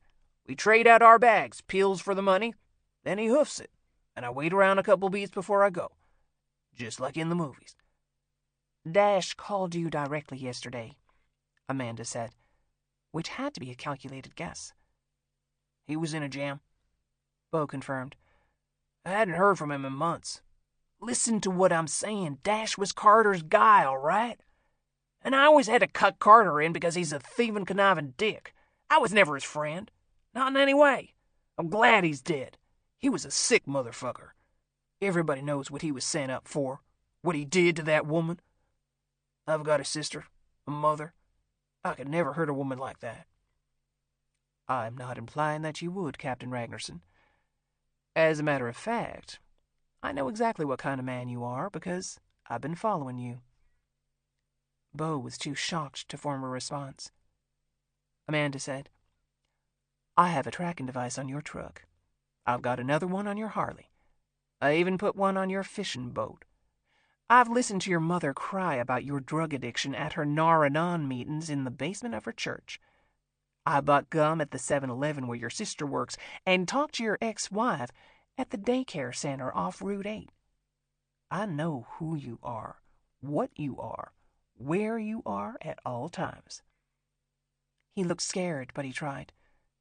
You don't know shit about me. I know the pain from the shrapnel you picked up in Kandahar made you chase the dragon at the end of Oxy Road. That the scars you're hiding under those long sleeves are from black tar heroin. I know what's in your kit. That you use a brown shoelace from a tactical boot to tie off. I know where you go to shoot up, who you do it with, who you sell to, what gangs you triage and perform surgery for, who runs your pills, who owes you money, who you owe, and I know that right now at this moment, Captain, I've got my foot so far up your ass that you can taste my nail polish in the back of your throat. Beau's nostrils flared. He was panicked, trying to see a way out of this. There was no way out. Every shot had hit the target. His mother, his sister, his ex, his business, his addiction. He was desperate enough to beg. What do you want from me? Amanda smiled. She sat back in her chair. She brushed lint from her jacket sleeve. Thank you, Captain Ragnarsson. I thought you'd never ask. Chapter 11. Monday, August 5th, 4:30 p.m. Sarah paced her cabin cell. 12 wide, 12 deep. As she adjusted her stride, she realized that the room was not exactly square. She got on her knees, went hand over hand, measuring out the space. Then she lost count in the middle and had to start over again. Then she put her head in her hands and tried not to scream, because she was going mad with boredom in this gray prison. At least 4 hours had passed since Dash had escorted her back to the cabin. The sun coming through the slats in the walls worked as a sundial across the floor. Sarah squeezed her eyes closed to keep her thoughts from wandering. She summoned up the memory of the greenhouse. The building hadn't appeared overnight. The forest had already grown in around it. This was what the sentries in the deer stands and the armed men blending into the woods were guarding. Why? Sarah tried to consider the logistics that went into erecting that kind of structure in such an isolated location. There had to be an access road nearby, a way for heavy trucks to move in the components. The iron frame would have been brought up in pieces that were assembled on site. Transporting the thick, large panes of glass would have taken special equipment. Lifting it into place, securing it to the frame. The generator was the size of a large playhouse, heavy enough to require a trailer. They weren't plugging in lamps and hand tools. The electrical draw had to be around 15 kilowatts, enough to power a small home. Someone had put a hell of a lot of thought into the functionality of the design. The glass and the thermal tent were overkill, inasmuch as Sarah understood their purposes. The thermal imaging cameras mounted in most police helicopters detected infrared radiation or heat signatures in the 7 to 14 micron wavelength. This meant that the energy wavelength would not transmit through glass. From above, the greenhouse would be virtually invisible. The thermal tent provided roughly the same benefit, blocking the waves from being detected, which led Sarah to believe the tent wasn't meant to obscure the goings-on from above, but to block prying eyes on the ground. She had to get inside of that tent. How the hell was she going to do that when she couldn't even get out of this cabin? She looked up at the ceiling, dragging herself out of despondency. Her fingers got caught in her filthy hair. The humidity had tightened the curls into a clown wig. Her skin felt raw from the lye soap she'd used to clean herself. She wanted body lotion, the good kind she got at the mall. Her La Mer lip balm that cost more than a full tank of gas. That slinky black dress that Will loved, because he knew it meant that he was going to get laid. A comb, shampoo, nice soap, fresh underwear, a clean bra, a hamburger, French fries, books. God, she wanted her books. Sarah leaned over, pressing her forehead to the bare floor. Her entire adult life had been spent wishing that she had more time, but not this kind of time. This endless, tedious nothingness of wasted time. She had managed to sleep, but only fitfully. Her thoughts kept bouncing around to different topics, different books and songs and stupid lists. She had tried to name all of the sorting houses from Harry Potter, recited some passages from Goodnight Moon that she recalled from her pediatric days, listed all of the elements in the periodic table, from hydrogen to Lawrencium, then back again. Tried to count the seconds into minutes by scratching a mark on the wall. But then she kept forgetting her place and finally gave up because, what was the point? They were going to leave her locked inside of this tomb until they needed her again. For what? Sarah asked herself in the gray light. The women in the bunkhouse were doing everything they could to make the children comfortable. Sarah was not needed until the medications arrived. If the medications arrived. Could Sarah allow herself the hope that Beau would be the one who filled the shopping list? He would surely be in custody by now. Back in the motel bathroom, his name was the first word that Sarah had written on the ceiling. Was she stupid to think that the list she'd dictated to Gwen would somehow fall into Will's hands? Was she stupider still to think that he would be able to figure out the code? Faith would spot the letters.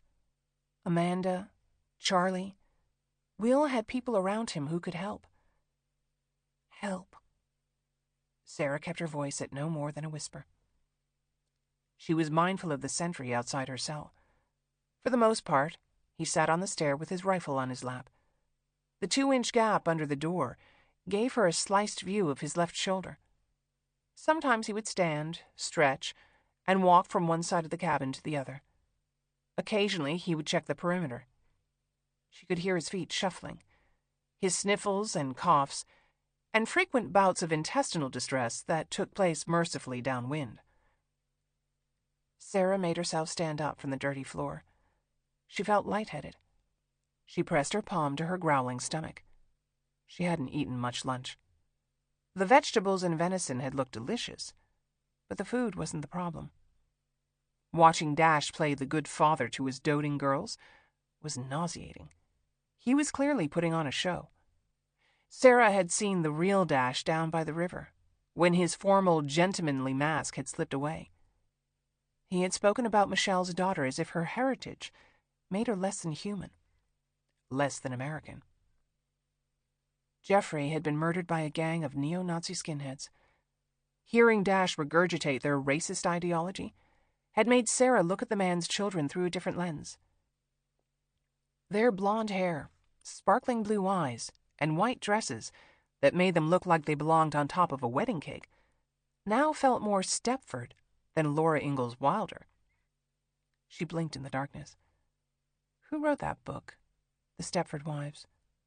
The original movie starred the woman who played Mrs. Robinson's daughter in The Graduate. And wasn't she in Butch Cassidy and the Sundance Kid, too? The names had disappeared from Sarah's memory. Her brain was melting. She needed to eat. She needed to figure out a way into that greenhouse. She needed to get the hell out of this stifling box. She turned and paced back the way she'd come. The heel of her sneaker caught on the sheet trailing behind her. Sarah mumbled a curse. The material had torn. The hem was stained from the floor. She had been forced to change out of her dirty clothes. She'd improvised with the sheet from the bed. There was a way to tie a toga that didn't make you look like an idiot, but the skill was beyond her reach. After endless, frustrating minutes, Sarah had ended up wrapping the sheet once around her body, then tying a giant rabbit-eared knot over her right shoulder. She looked like Joan of Arc, but older and sweatier, and bored out of her ever-loving mind. Fuck. She'd reached the wall. Again. Sarah pressed her hands against the boards. Outside, the sentry sniffed. He was clearly not feeling well. His cough was tight in his chest. She hoped he died of pneumonia.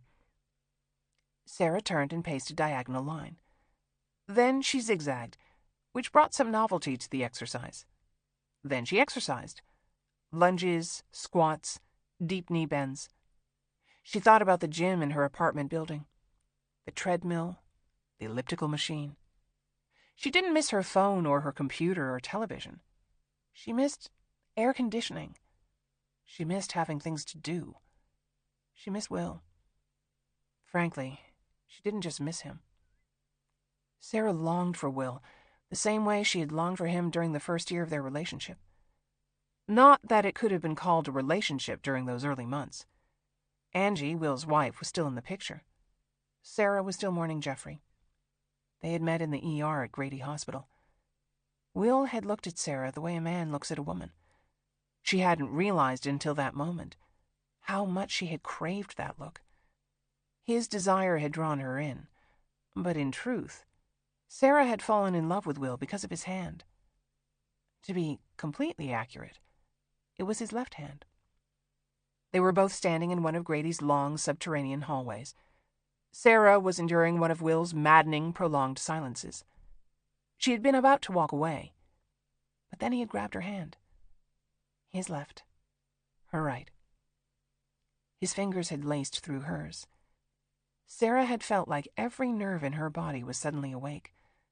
Will had traced his thumb along the inside of her palm, caressing the lines and indentations, then pressing gently into the pulse at her wrist.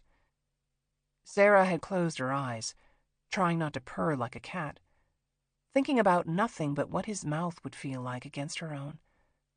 There was a jagged scar above his lips, a faint pink line that followed the ridge up to his nose. Sarah had spent hours wondering what that scar would feel like if she kissed him. When she kissed him, because she had eventually realized that she was going to have to make the first move. Will wouldn't pick up on a signal if it reached down and cupped his balls. She had seduced him in her apartment. He'd barely had time to walk through the front door.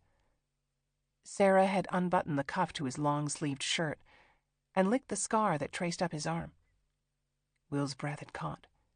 She'd had to remind him to exhale. His mouth had felt perfect against hers. His body, his hands, his tongue.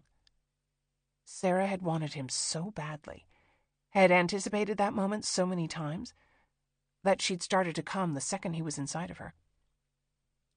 She stopped pacing the cabin floor. She looked up at the ceiling. The sun was baking the tin roof. Sweat poured from her skin. She was torturing herself. She kept going. That first time, they hadn't even made it to the bed. The second time was slower, but somehow more exciting. For all of his missed signals, Will was exceptionally good in bed. He knew exactly what to do and when to do it. Rough sex, sensual sex, dirty sex, kinky sex, hate sex, love sex, makeup sex, missionary, mutual masturbation, oral. Shit, Sarah whispered into the dark. Not because of Will, but because from out of nowhere, she heard a song lyric pinging around inside her head. My man gives good lovin', that's why I call him killer. He's not a wham-bam thank you, ma'am. He's a thriller.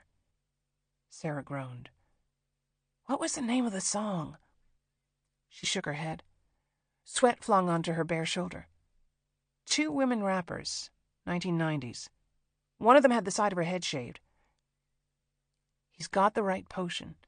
Baby, rub it down and make it smooth like lotion. Sarah covered her ears, trying to trap the melody. Tessa had sung it to her over the phone. Sarah was telling her about Will, then suddenly her sister was rapping about Mac shit, and from 7 to 7, he's got me open like 7-Eleven. Sarah started laughing. She couldn't stop. She doubled over. Tears came into her eyes. There was something hilarious about a toga-wearing white woman being held hostage on a militia compound, trying to remember rap lyrics about a man who knew how to fuck. Oh, Christ. Sarah stood up straight. She wiped her eyes. She tried to think of a different song to get the first one out of her head. The one about the waitress working at a... Was it a motel bar? Hotel bar? Sarah shook her head again, longing for a reset. Will got so annoyed when she could only remember fragments of songs. She would wake him up at night asking him to finish the lines, name the band, the album, the year. Now she was awash in fragments. With a lover I could really move, 'cause you can't, you won't, you don't stop. They're laughing and drinking and having a party. Run away, turn away, run away, turn away, run away. Take my hand as the sun descends. Choke me in the shallow water before I get too deep. Give it away, give it away, give it away now. Salt and pepper! Sarah yelled the group's names so loudly that it echoed off the ceiling. What a Man was the song that Tessa had rapped over the phone. Sarah gripped together her hands and looked at the ceiling. Thank you, she said, though she was certain this wasn't what her mother had in mind when she told Sarah that she needed to pray more. Two voices came from the other side of the door. Sarah recognized Dash's distinctive tenor, but couldn't make out his words. The sentry was probably telling him that Sarah had started screaming for seasonings. Ain't nobody perfect, as Salt and Pepper would say. The padlock clicked open. Dash opened the door. Sarah held up her hand to shield the bright light. The sun was just over the peak. She had judged the time wrong, which meant that it had taken less than 3 hours of isolation to make her go insane. Dash raised his eyebrows at her sheet dress, but he kept his opinion to himself. Dr. Earnshaw, I wondered if you'd like to join us for afternoon prayers. He winked at her. Participation is optional. Sarah would have bellowed Ave Maria at the top of her lungs if it got her out of this cramped room. She stepped down onto the log. The sentry gave her a curious look. His eyelids were droopy. Air whistled through his clogged nostrils. He was definitely coming down with something. Sarah didn't ask him if he was vaccinated. She wanted him to worry. Doctor? Dash indicated a second path she hadn't seen before. We study by the river. Sarah picked her way down the path. His word choice was strangely formal, as if he'd learned to speak by listening to phonographs of Franklin Roosevelt's fireside chats. In different circumstances, she would wonder if English was his first language. Sarah felt a tug at the hem of her dress. She'd managed to snag herself in a thicket of catbrier. Allow me. Dash reached down to help. Sarah tore the material away from the thorny weed. She casually turned her head to the left, trying to locate the greenhouse. The sun was at a different angle. There would be no telltale flare off the glass. She asked Dash, What's his name? The guy outside of my door? Lance. Lance? Sarah laughed. Lance was the name of a guy who tied balloon animals in the park, not a militiaman with an AR-15. Dash said, I'm assuming that's not your only question. He seemed to want her to talk, so she talked. Did they find more bodies?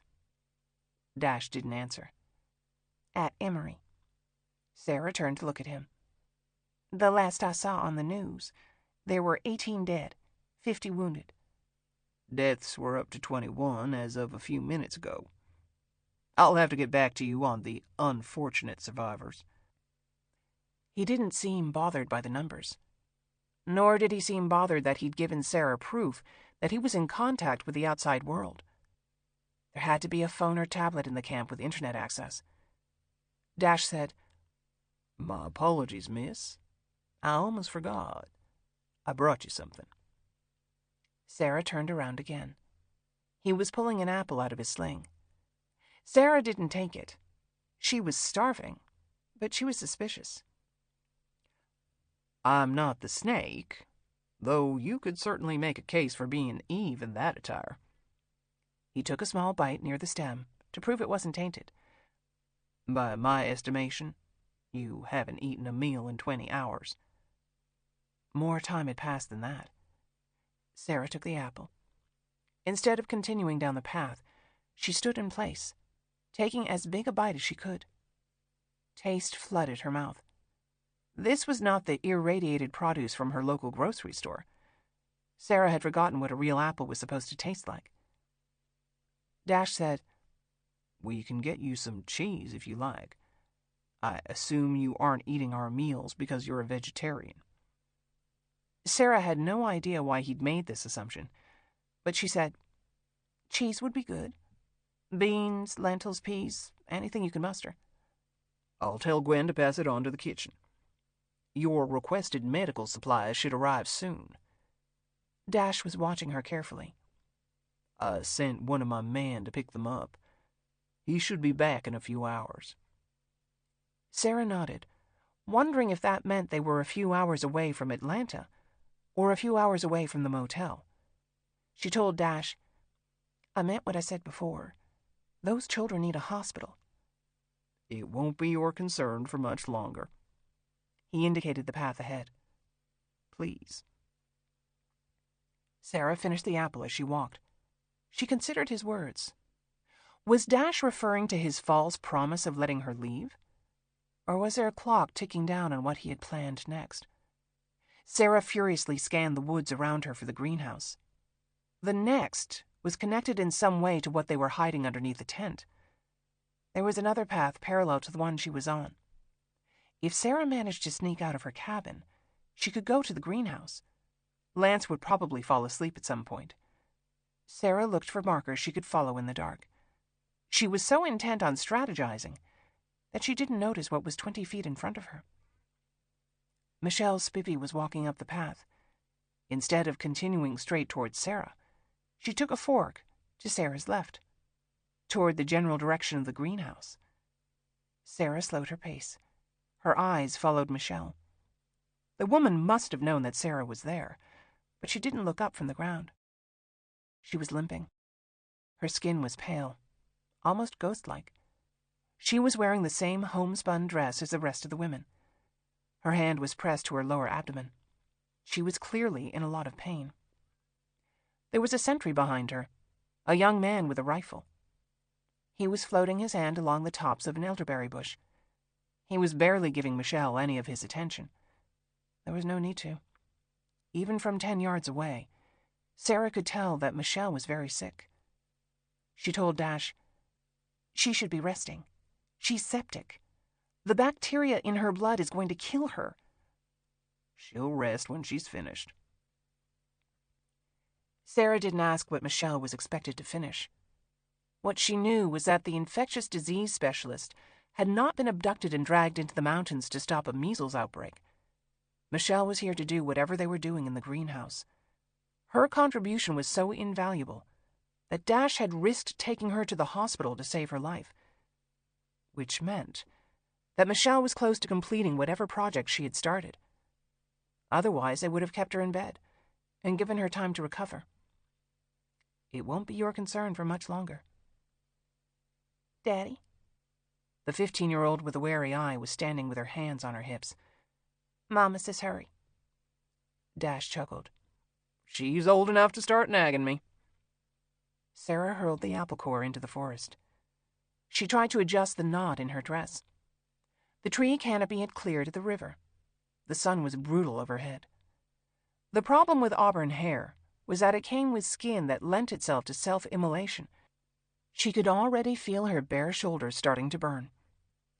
She added sunscreen to the list of things she missed. The temperature dropped slightly as she reached the riverbank. All of Dash's children but Adriel were sitting in a circle. Gwen was on a wooden stool in the center. She was reading aloud from the Bible in her lap. "From there Elisha went up to Bethel. As he was walking up the path, some small boys came out of the city and jeered at him, chanting." Gwen looked up, frowning at Sarah. Sarah frowned back. She wasn't sure why this woman would choose this particular moment to tell her daughters a story about bad little children being mauled to death by bears. They had already lost 2 of their friends. Their sister lay seriously ill in the bunkhouse. Dash said, I don't think we've all been properly introduced. Girls, this is Dr. Earnshaw. Dr. Earnshaw, meet—" he pointed as he went around the circle. "Esther, Charity, Edna, Grace, Hannah, and Joy." Joy was the oldest, her wary-eyed stare, a stark contrast to her name. "Hello." Sarah had to wad up the back of the sheet so she could sit on the ground. She smiled, reminding herself that she couldn't punish these children for having awful parents. "It's very nice to meet you." Grace, who was around 9 or 10 years old, said, "Mama told us you were married." "I was." Sarah looked at Gwen, but her head was down as she silently studied her Bible. Another child asked, "Did you have a big wedding?" Sarah had married Jeffrey in the backyard of her parents' house. Her mother had stood in stony silence, furious that they weren't in a church. "We went downtown to the courthouse. A judge married us." Even Joy seemed disappointed. Sarah didn't know if this was because they had been taught that marriage was the only thing that gave them validation as women, or because they were girls, and weddings were romantic, dreamy affairs. "I'll tell you another story." Sarah shifted, trying to get a lump of material out from under her ass. "There's something called a white coat ceremony in medical school. That's the first time you wear your lab coat. You take an oath, promising to always help people." Sarah chose not to dwell on that fact. "It's a very big deal. My entire family was there. We had a party afterward at my aunt's house. My mother made a toast, then my father, then my aunt. I was tipsy by the end. It was the first time I drank real champagne." Grace asked, "Was your husband there?" Sarah smiled. "I hadn't met him yet. But your mother did this too. Right, Gwen? Nurses have their ceremony at the start of their clinical work." Gwen inhaled deeply. She closed the Bible. She stood up. "I have work to do." Dash didn't seem bothered by her departure. He took Gwen's place on the stool. He held out his arm and Joy sat in his lap. She leaned her head on his shoulder. He rested his hand on her hip. Sarah watched the water spilling over the river rocks. She wasn't comfortable seeing a 15-year-old girl sit in a grown man's lap, even if that man was her father. Dash told Sarah, "Gwen doesn't like to talk about her time before." "She should be proud. Graduating from nursing school is quite an accomplishment." Dash patted his leg. Grace carefully crawled up to his knee. She tucked her fingers into his sling. He stroked her hair. Sarah had to look away again. Maybe she was reading into it, but there was something unsettling about the way Dash touched his children. He said, "I think my daughters would tell you that working at home, taking care of your family, is quite an accomplishment too." "My mother would agree. She was very happy that she could choose that life for herself, just like I was happy to choose something different." Joy's eyes were on Sarah. The wariness had turned into curiosity. She didn't seem embarrassed to be sitting in her father's lap. Given their isolation on the compound and the infantilizing way they dressed, her maturity level could lag behind that of a typical 15-year-old. Still, something about the situation made Sarah uneasy. Dash said, "Dr. Earnshaw, we live a simple life here with traditional roles. This is how the early Americans not only lived, but thrived. Everyone is happier when they know what's expected of them. Men do the work of men, and women do the work of women. We don't allow the modern world to interfere with our values." Sarah asked, "Did those solar panels on the bunkhouse come over on the Nina, the Pinta, or the Santa Maria?" Dash gave a surprised laugh. He likely wasn't used to being challenged, especially by a woman. He told the children, "Girls, those are the names of the ocean ships that brought the Pilgrims to the New World." Sarah chewed at the tip of her tongue. He had to know the ships had been part of Christopher Columbus's expedition from Spain. The Pilgrims arrived over 100 years later. These were basic facts that almost every American child knew by the time they graduated elementary school. They were taught songs about it, forced to act it out in Thanksgiving plays. Dash said, Some believe the Mayflower Compact was a covenant with God to advance Christianity in the New World. Sarah couldn't wait to see where he was going with this. In fact, the compact was a social contract that bound the settlers to a standard set of laws and regulations. Dash continued to absently stroke Grace's hair. That's what we've set up here, Dr. Earnshaw. We are, some of us, Puritans, some of us settlers, others of us adventurers and tradesmen, but we are bound together by the belief in the same laws and regulations. That is the hallmark of a civil society. At least he'd gotten his Wikipedia right. The Pilgrims were on the King's land, just like the land we're on right now belongs to the federal government. Dash smiled. Are you trying to get me to confirm our location, Dr. Earnshaw? Sarah wanted to kick herself for being so clumsy. The laws and regulations of the United States supersede whatever you've got going on inside your camp. That's the privilege and price you pay for citizenship. As my grandfather used to say, don't mess with the U.S. government. They won 2 wars and can print their own money. Dash laughed. Your grandfather sounds like my kind of man. But you should understand that we adhere to the original words in the Constitution. We do not interpret or amend. We follow the laws exactly as they were set down by the framers. Then I assume you know that of the 3 criminal offenses listed in the Constitution, treason comes first. The framers called for the death penalty against anyone who levies war against the United States. Thomas Jefferson told us that a little rebellion now and then is a good thing, and as necessary in the political world as storms in the physical, Dash said. The vast majority of the country agrees with what we're doing here. We're all patriots, Dr. Earnshaw.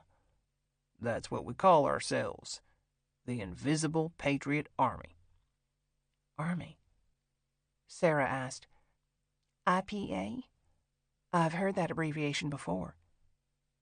I like beer. His smile didn't falter.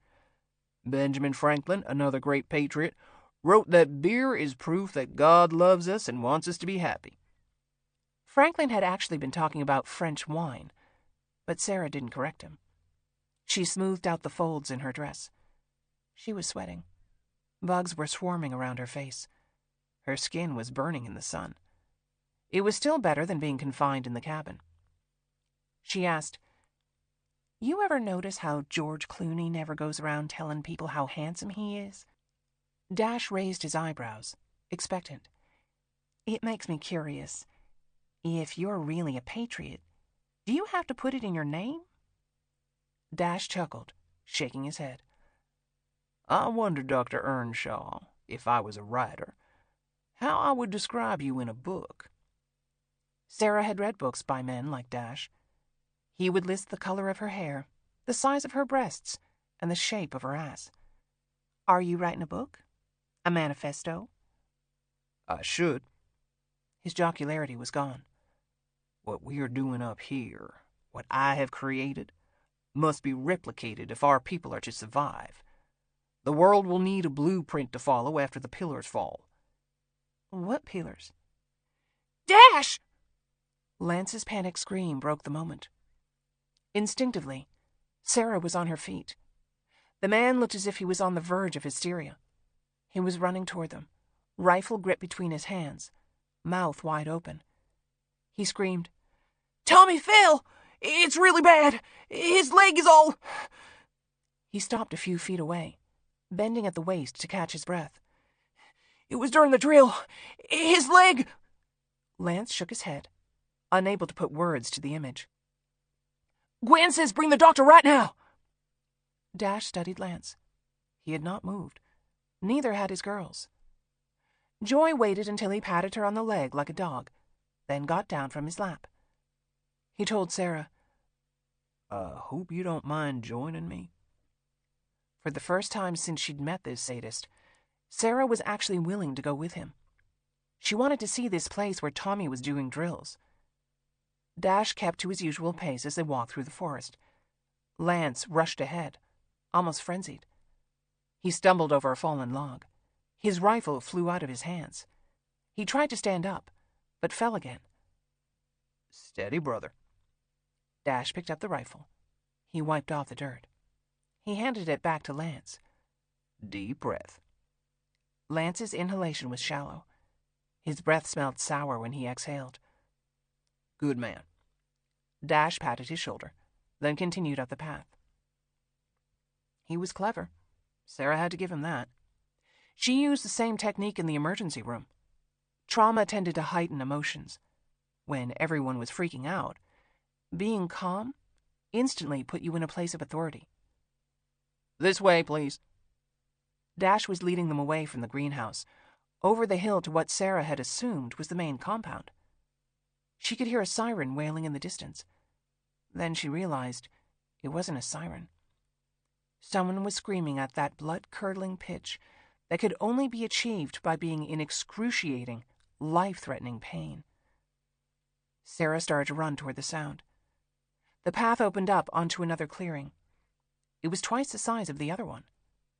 More cabins, more women cooking on open fires, but she didn't stop to count the number of people or take in her surroundings. She lifted her dress and ran as hard as she could toward the wailing man. There was an open structure at the crest of the hill. It was massive, but incomplete. Only the framing existed. Wood studs for walls, plywood on the floors, open stairs, safety railings, 2 stories high. The second level was no more than a balcony that ringed the open floor below. There was no roof, no sheetrock or siding. 2 layered tarps served as a ceiling. The material on the bottom one was in the familiar thermal blocking silver. The top was dark green, to help the structure blend into the forest. A group of men stood in a circle at the base of the stairs. They were dressed in black tactical gear with padded vests. Sarah looked up as she entered the building, because that's what it was. They had mocked up an actual building. The span of 1 tarp wasn't enough to cover the space. There were 8 large pieces patched together. The surface area was roughly 50 yards square, half of a football field. The walls and floor were spattered with various colors of paint, probably from paintball guns. There were paper targets, representing security guards. Muddy footprints showed where men had run in and out of the building. Sarah could think of only one reason to mock up a structure in this manner, and that was to practice taking over the building, possibly killing or kidnapping the people inside. Drills. The men broke their circle to allow Sarah inside. Gwen was wringing her hands into her apron. She looked startled. They were all startled, as if it had never occurred to them while they were playing toy soldiers that one of their own could get hurt. The injured man had clearly fallen from the upper floor. He was on his back, but not flat. He'd managed to land on the only furniture in sight, a metal desk with a rolling chair. His body curved backward over the pieces. His head had broken the plastic arm off of the chair. His tailbone wrapped around the edge of the desk. His legs dangled to the floor. A white shard of bone stuck out of his thigh, like the dorsal fin of a shark. His left foot had twisted around the ankle. The toe of his boot pointed back toward the desk. Sarah took his hand. His skin was ice cold. His fingers were straight and lifeless. "Hi," she said, because no one had acknowledged him or tried to comfort him. He stared at her. He was around 18 years old, with pale blonde hair. Blood seeped from his eyes like tears. He had stopped screaming. His lips were purple. His quick, panicked breaths reminded Sarah of Vale. "I'm Sarah." She put her hand to his face. He obviously could not feel anything below his neck.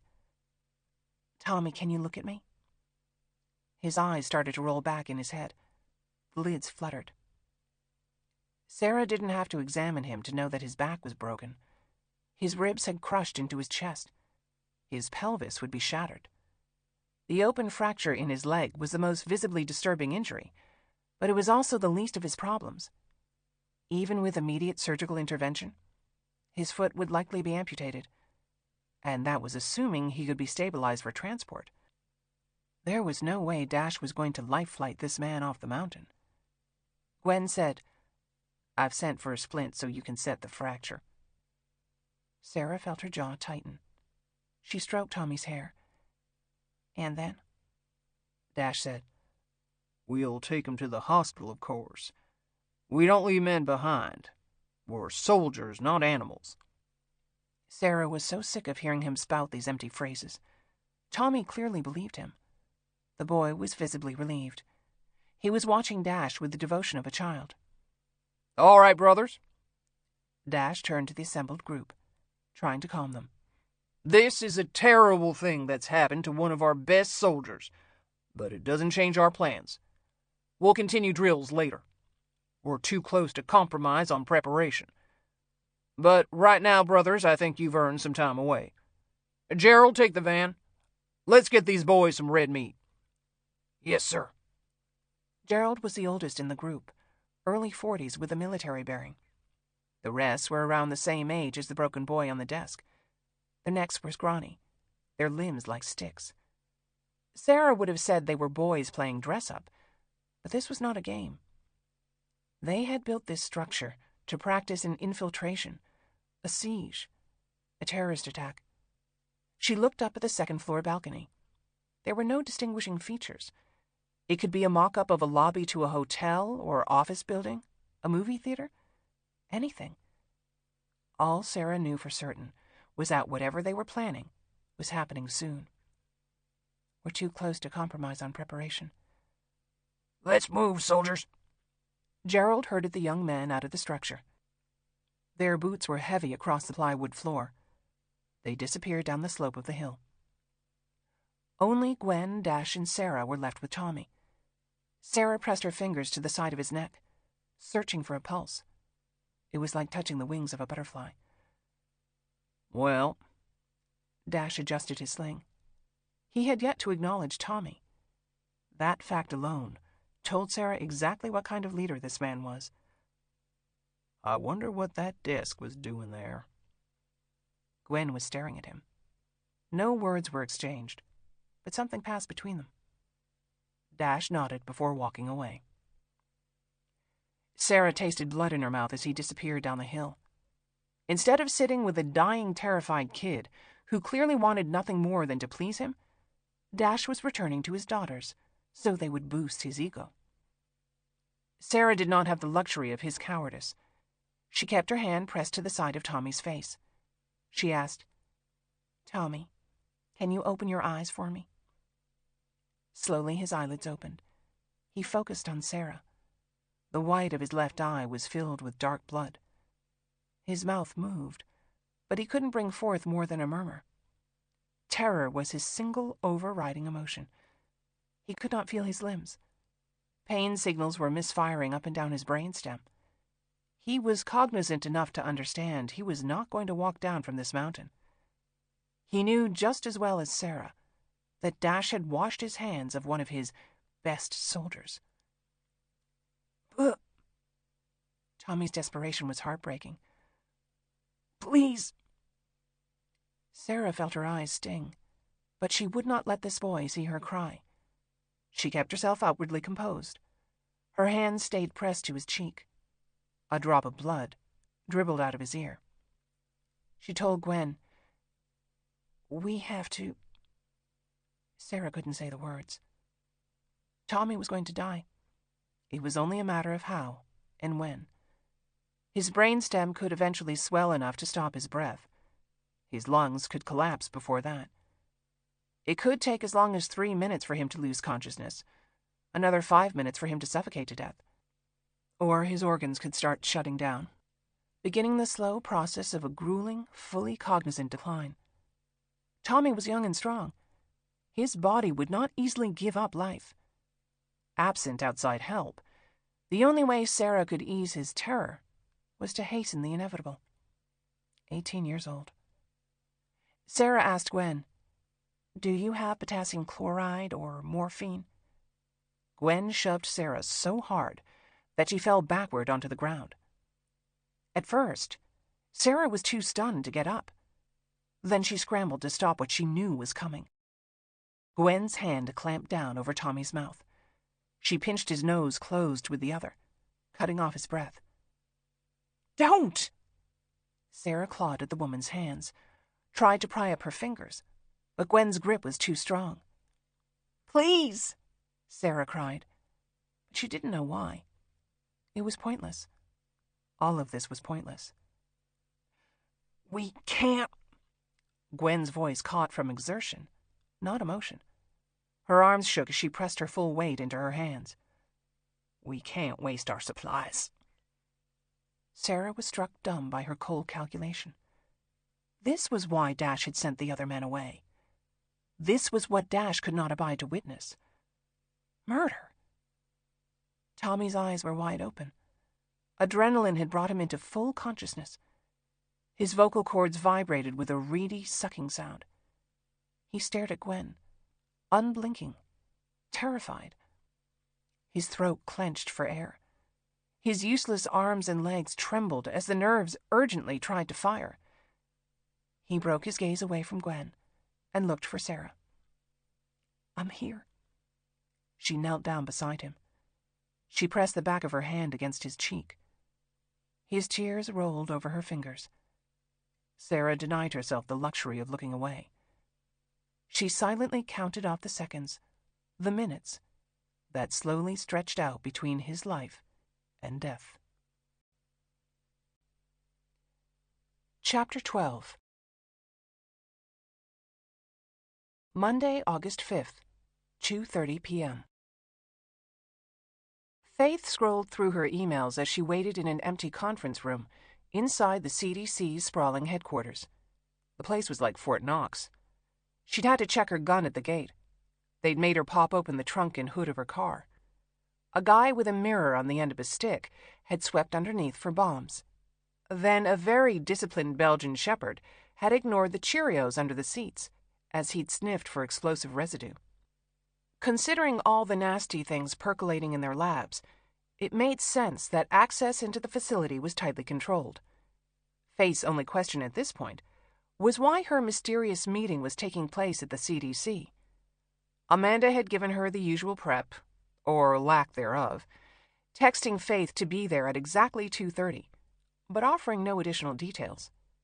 Faith didn't even have a contact name.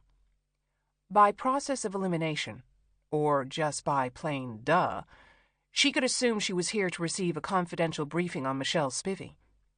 The same group who had abducted Michelle had taken Sarah. So maybe, possibly, hopefully, please God, Faith would be able to take a piece of information she learned here and spool it down a path that led straight to the asshole who was still holding them both hostage. Dash. Faith hated the man just for his stupid nickname. What was it short for, anyway? Or was he called Dash because he was a really fast runner? Or worked as a delivery guy? Or was he always in a hurry? Or prone to diarrhea? She had absolutely no idea. Her entire evening had been wasted trying to find the leader of the IPA. And speaking of the invisible Patriot Army, good luck scrolling through the approximately 3,347,000 results that search generated. It was like looking for a needle in a haystack, without knowing what exactly a needle looked like. Will had been useless. The FBI had been useless. Faith needed an age range, an identifying scar or tattoo, a vehicle, a known hangout, a last known residence. Even a possible regional accent would have been something. Usually, the one thing criminals reliably did was spend time with other criminals. All you had to do was find somebody who knew somebody who was in a jam and wanted to make a deal. That TV stuff about not snitching was a load of crap. Everybody talked when talking would save their ass from prison. Faith had concentrated all of her searches on Carter, Vale, Monroe, and Hurley, looking for a credit card charge, or an ATM withdrawal, or a phone number, or a parking ticket, or a GPS location that connected them to a Dashiell or Dasher or Dashi, or any fucking body whose first or last name started with a D. Nothing. Faith stood up and looked out the window. All that she knew right now was that Michelle Spivey had worked in this building, or one of these buildings. There were several on the compound, with a rock garden and bridges, and a daycare center for the children of employees. It was a stark contrast to the giant white box the GBI worked out of. But then the CDC had been a dump up until the 2001 anthrax attacks. Congress had suddenly realized that maybe it was a good idea to fund the organization that responded to anthrax attacks. It helped that 2 of the people who had been mailed the deadly bacteria were United States senators. Crime was never more egregious than when it victimized a lowly politician. Her phone vibrated with a new email. She'd forwarded Sarah's list of medications to 2 pediatricians and a GP. None of them had spotted anything abnormal. None of them could infer what the drugs were meant to treat. The new email was from Emma's pediatrician, who'd sent a last-minute guess. Could be miliary tuberculosis? Faith had heard of tuberculosis, but not that particular type. She pasted the words into her browser. Miliary referred to the millet seed-like spots that showed up in lung x-rays. The symptoms were pretty horrific, especially if you were talking about a child. Coughing, fever, diarrhea, enlarged spleen, liver, and lymph nodes, multiple organ dysfunction, adrenal insufficiency, pneumothorax, 1.3 million deaths worldwide. She opened her medical app and found Emma's vaccination list. Varicella, chickenpox, MMR, measles, mumps, rubella, DTaP, diphtheria, tetanus, whooping cough, BCG, tuberculosis. Faith hissed out a relieved sigh. She went back to Google.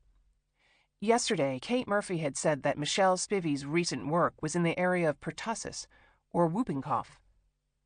Runny nose, fever, coughing that induces vomiting and can break ribs, high-pitched whoop as they gasp for air, can last for 10 or more weeks, pneumonia, seizures, brain damage, 58,700 deaths in 2015. Faith closed the browser. She could walk around the gutted remains of a murdered drug dealer, but thinking about a child suffering from this was too much. She sank down into her chair and let out a long, heavy sigh. Exhaustion was not new to Faith, but this was next-level fatigue. She could not believe that only yesterday she had been sweating her way through the Martin Novak transport meeting. The high-value prisoner had been an abstract, a briefing book filled with data, diagrams of cars and roads. And then the bombs had started going off, and the only person who seemed convinced there was a connection between Martin Novak, Dash, and the IPA was planted at the CDC, sweating her balls off as she waited for a stranger to come find her. Faith looked at the time. 2:44 p.m. She wondered if she'd been forgotten about. Faith had dozens of things she could be doing right now, mainly working on trying to find Sarah. She was close enough to Emory to go back at Lydia Ortiz, the surgical recovery nurse, see if she'd remembered anything new about Michelle Spivey or Robert Hurley. Ortiz had spent time with both of them while Michelle was coming out of anesthesia. There had to be a detail, a stray comment, that could pry open a clue.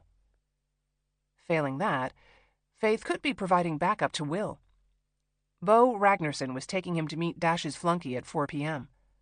The whole thing gave Faith a bad feeling, and not just because the Alberta Banks Park in Flowery Branch was located off a city-owned street that was still called Jim Crow Road. She was worried the surveillance team wasn't covering all the access points. She was worried that Will's concussion was getting worse. What she was mostly worried about was Bo Ragnarsson. Faith didn't trust confidential informants. They were criminals. They always had their own agendas. Bo was also a serious drug addict. Black tar heroin was no joke. His role in this ruse was not a minor one. He was supposed to convincingly introduce Will as a former army buddy who had fallen on hard times. Hard times was not a stretch. Faith had barely recognized Will this morning. Without Sarah, he had started to revert to his feral state. His scruffy beard, along with the scars on his face, made him look like a thug.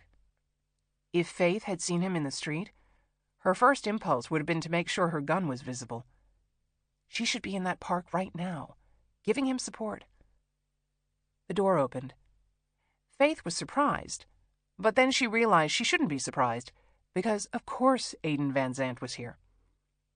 He held open the door with his foot as he looked down the hallway. His glasses were no longer being held together by a white strip of tape. He was back in a suit and tie. Still not a Wesley. His FBI credentials were on a lanyard around his neck. He said, "Sorry I'm late. Murphy couldn't make it, but she sends her best." Faith gave a genuine laugh. "Seriously, she likes you. You remind her of your mother." Van leaned out into the hall. He had his hand in the air, as if he was signaling for a taxi. "Can you let her know we're ready?" He turned to Faith. "Bring your stuff." Faith grabbed her bag and followed him down a long hallway, because her life lately was either stairwells or hallways. How does Murphy know my mother? How does anybody know anybody? He changed the subject. Any news on your missing agent? Faith could change the subject, too. Is the FBI still denying there's a connection between Martin Novak, the bombing at Emory, and the IPA? Reply hazy. Try again later. Faith didn't like this game. All right, Magic 8 Ball. I Googled the IPA. It's not on the internet.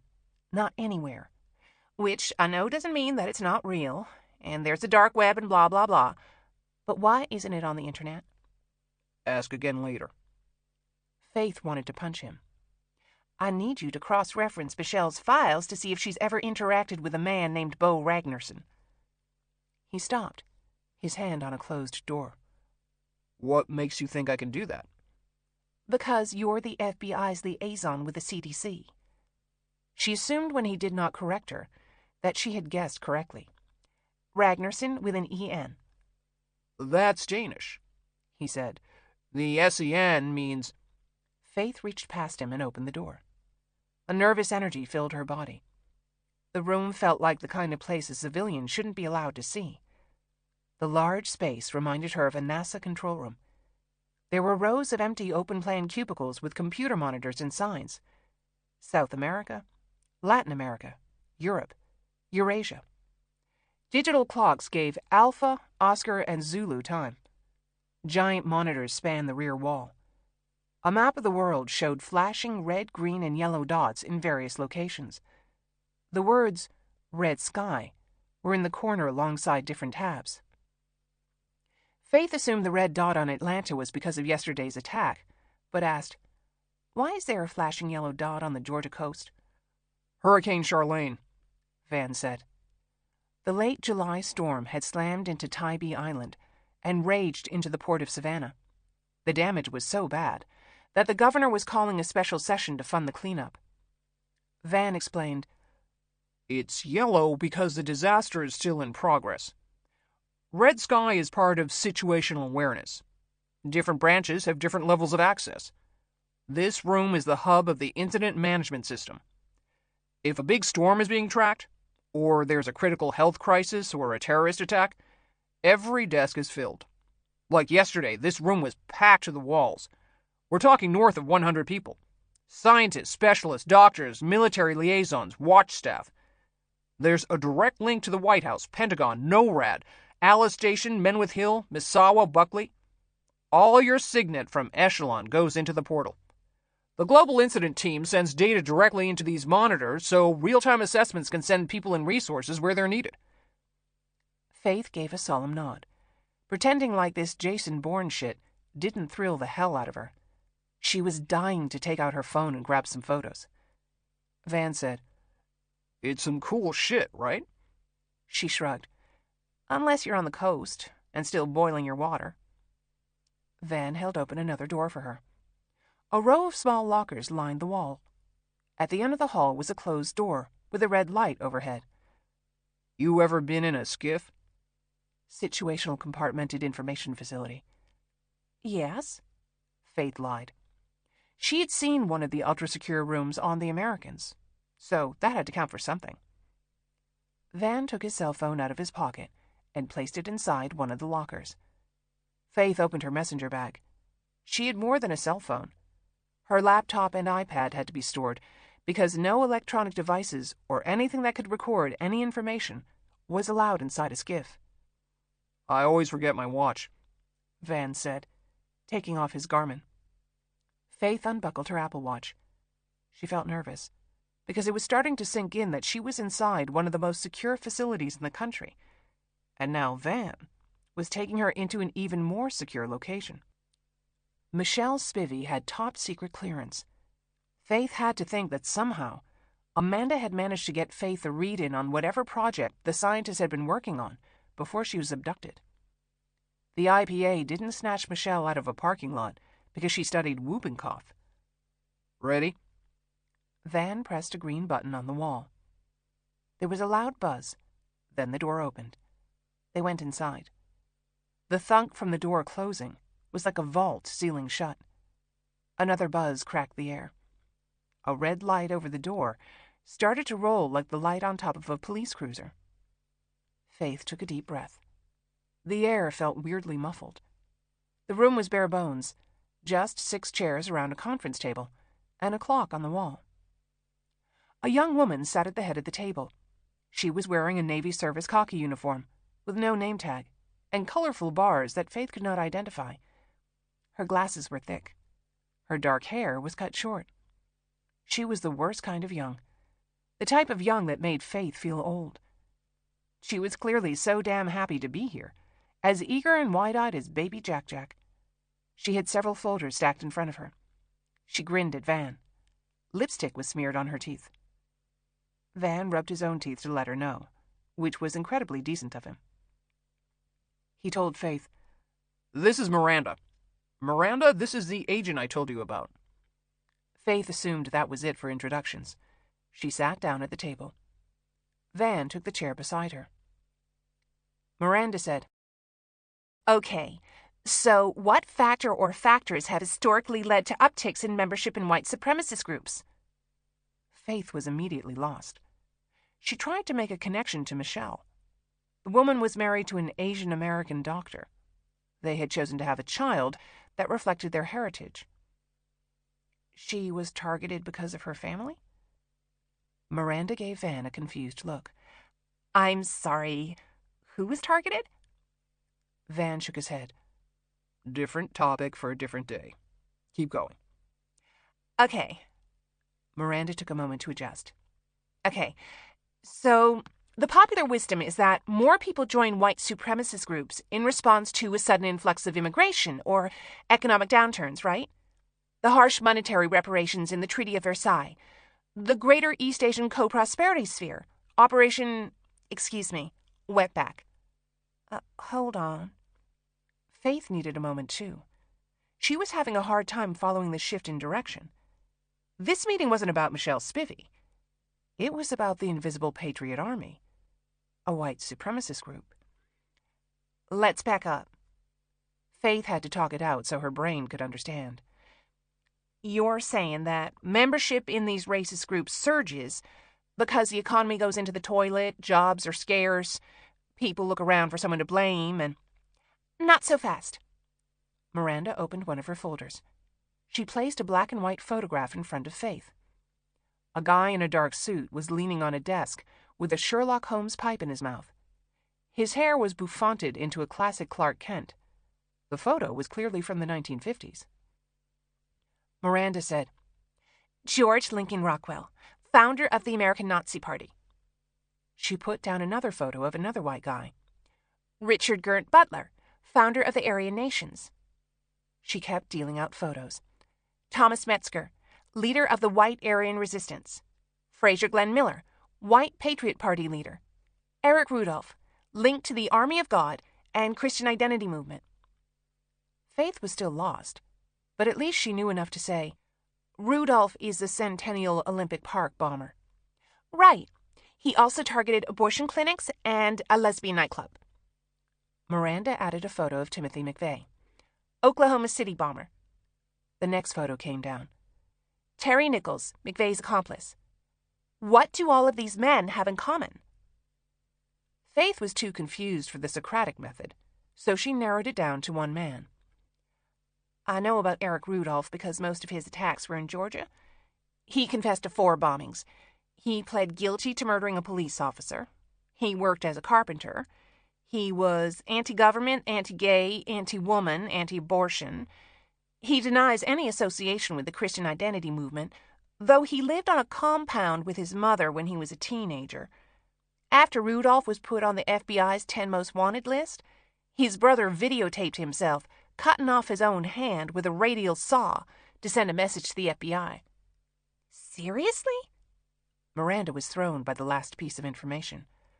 What happened to his hand? Van said, "Went to voicemail. FBI didn't get the message." Faith realized something. Rudolph was in the Army, right? He went through Fort Benning. They discharged him for smoking weed. And Faith pointed to McVeigh. He was in the Army. He was awarded the Bronze Star during the Gulf War. He washed out as Special Forces. She tapped Terry Nichols's photo. The Army gave him a hardship discharge after a few months. He couldn't hack it. Yep. Miranda excitedly slid the images around. Rockwell was a naval commander in World War II and Korea. Butler was in the Army Air Corps. Miller was in Vietnam. She had more photos. Men in white hoods. Men with swastika armbands. Men with their hands raised in a Nazi salute. Helicopter gunner in Vietnam. Retired Army Lieutenant Colonel. Air Force Staff Sergeant. Coast Guard Reserves. Wait a minute. Faith had to stop this. My brother's been in the Air Force for the last 20 years. He can be an asshole, but he's not a fucking Nazi. I don't doubt it, Miranda said. Look, I'm not bashing the military. My family has been at the tip of the spear since the Spanish-American War. I'm Navy, but I'm also a statistician, and I can assure you that mathematically these men are outliers. You have to consider the numbers. In any large group, there are going to be a certain number of bad actors. Teachers, doctors, scientists, police officers, dog catchers. There are always bad seeds. So extrapolate that to the military. Between active and reserve, there are almost 2 million service members. If you take even 0.5%, that's 10,000 people. Faith gripped the edge of the table. She wanted to stand up and leave the room. You need to draw some hard lines between these dots for me. I don't like any of these implications. Neither did Congress, Van said. A team at the Department of Homeland Security generated a paper on the white supremacist movement inside the military, and they not only lost their funding, they were forced to retract their findings. Faith had to stand up, but not to leave. She needed to push oxygen into her lungs. The room felt like a prison. She leaned against the wall. She crossed her arms over her chest. She waited. Miranda said, Let's go back to the beginning. I asked you what causes historical upticks in membership in white supremacist groups. You said immigration and the economy, but actually, it's war. War is the common thread for all of these men. They went off to fight, they came home, and nothing felt the same. To their thinking, the government abandoned them. Their women had moved on or grown more independent. Their kids were strangers. They didn't know how to make sense of the world going on without them, and they needed someone to blame. Van said, I blame the Jews myself. Faith wasn't up for his weird humor right now. 2 of Hurley's men, Sebastian James Monroe and Oliver Reginald Vale, they were discharged out of the Army. Van said, Robert Jacob Hurley was an Air Force munitions officer. Faith asked, What does this have to do with the Invisible Patriot Army? Ah. Miranda shuffled through her folders. So, these guys are what we're calling new Nazis. They're not skinheads. They don't shave their heads and get tattoos and dress the part. Their point is to blend in. Dockers and polos. Nice, clean-cut guys. Faith remembered the protesters carrying tiki torches in Charlottesville. The young men had all looked so normal, until they'd started chanting about blood and soil and screaming, Jews will not replace us. Faith said, The Unite the Right rally. That's why they're careful online, Van said. After Charlottesville, the internet turned against them. People identified them from the videos. Hey, that's my delivery guy. What's he doing kicking a black woman in the face? They got fired from their jobs, cast out from their families, lost their security clearances, got dishonorably discharged. So they learned to be careful. When the camera starts rolling, they cover their faces or wear masks. Miranda took over. Charlottesville was a watershed moment. Groups came from 35 different states. This wasn't a spontaneous get-together. They'd been staging smaller rallies all over the country, mostly in California, but usually 20 people showed up, maybe a handful of Antifa looking to bust heads and some hippie wannabes looking to throw around flowers, but the media pretty much ignored them. After Charlottesville, their entire world changed. They got validation from the top down. Those guys went home energized, organized, ready to take action.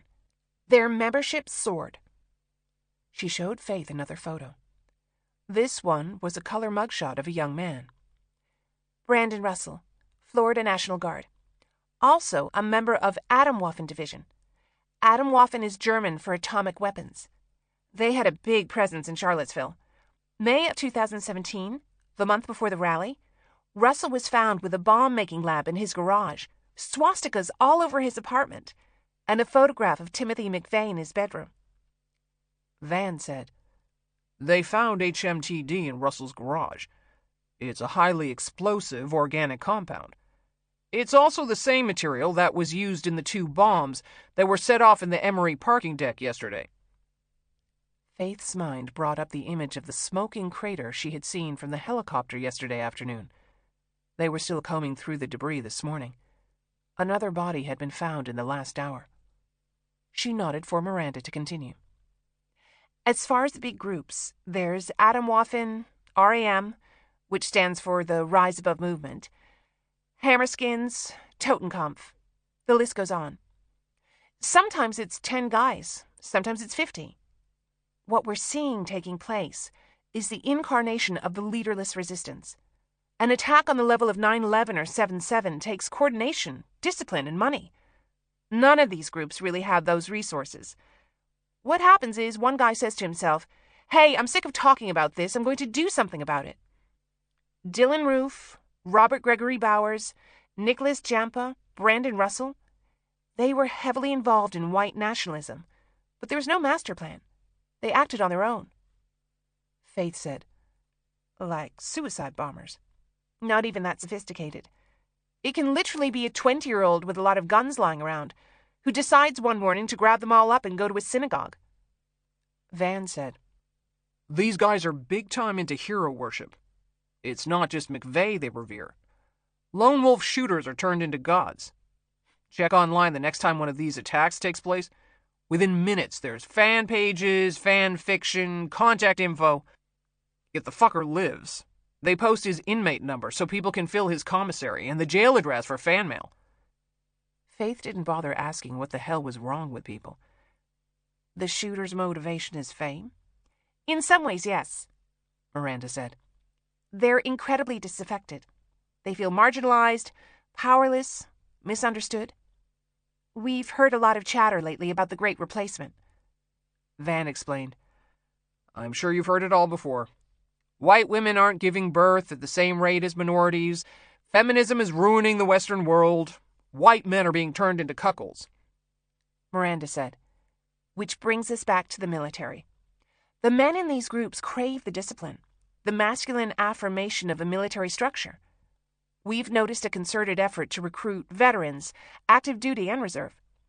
Primarily, they want these men for their combat skills and the validation of their military service. From the other side, it's very attractive for a soldier whose fighting days are behind him to relive those moments. There are hate camps all over the country where ex-soldiers run kids through drills and exercises. Clearing rooms, target practice, ordnance training. One of the larger camps is in Devil's Hole in Death Valley. Faith remembered the photographs in Kate Murphy's IPA files. They showed young men running around in camouflage. Devil's Hole is where Charles Manson was going to hide after Helter Skelter brought on a race war. Exactly. Miranda seemed impressed. While Manson was in prison, he corresponded with a man named James Mason, big white supremacist. He also wrote a book called Siege, where he advocated strongly for the leaderless resistance. You could call it the Bible for the modern white supremacy movement. Faith asked, "So, what does this Bible tell them to do?" "The same things that the Taliban and Al-Qaeda do. They produce highly sophisticated recruitment videos. They create online forums where hate is not only accepted, it's encouraged. They target angry young men and tell them that they're part of a greater cause, that they need to fight to regain their white power, and that women will flock around them when they do." Van said, "A lot of those guys like Hurley, Vale, and Monroe served over in Iraq and Afghanistan. They paid attention to what the other side was doing. They saw the damage that an improvised explosive device can do. How one guy infiltrating the police force or battalion could kill dozens of people. They learned from the insurgency, and they brought it back to America." "The insurgency." Faith nodded to the stack of unopened folders.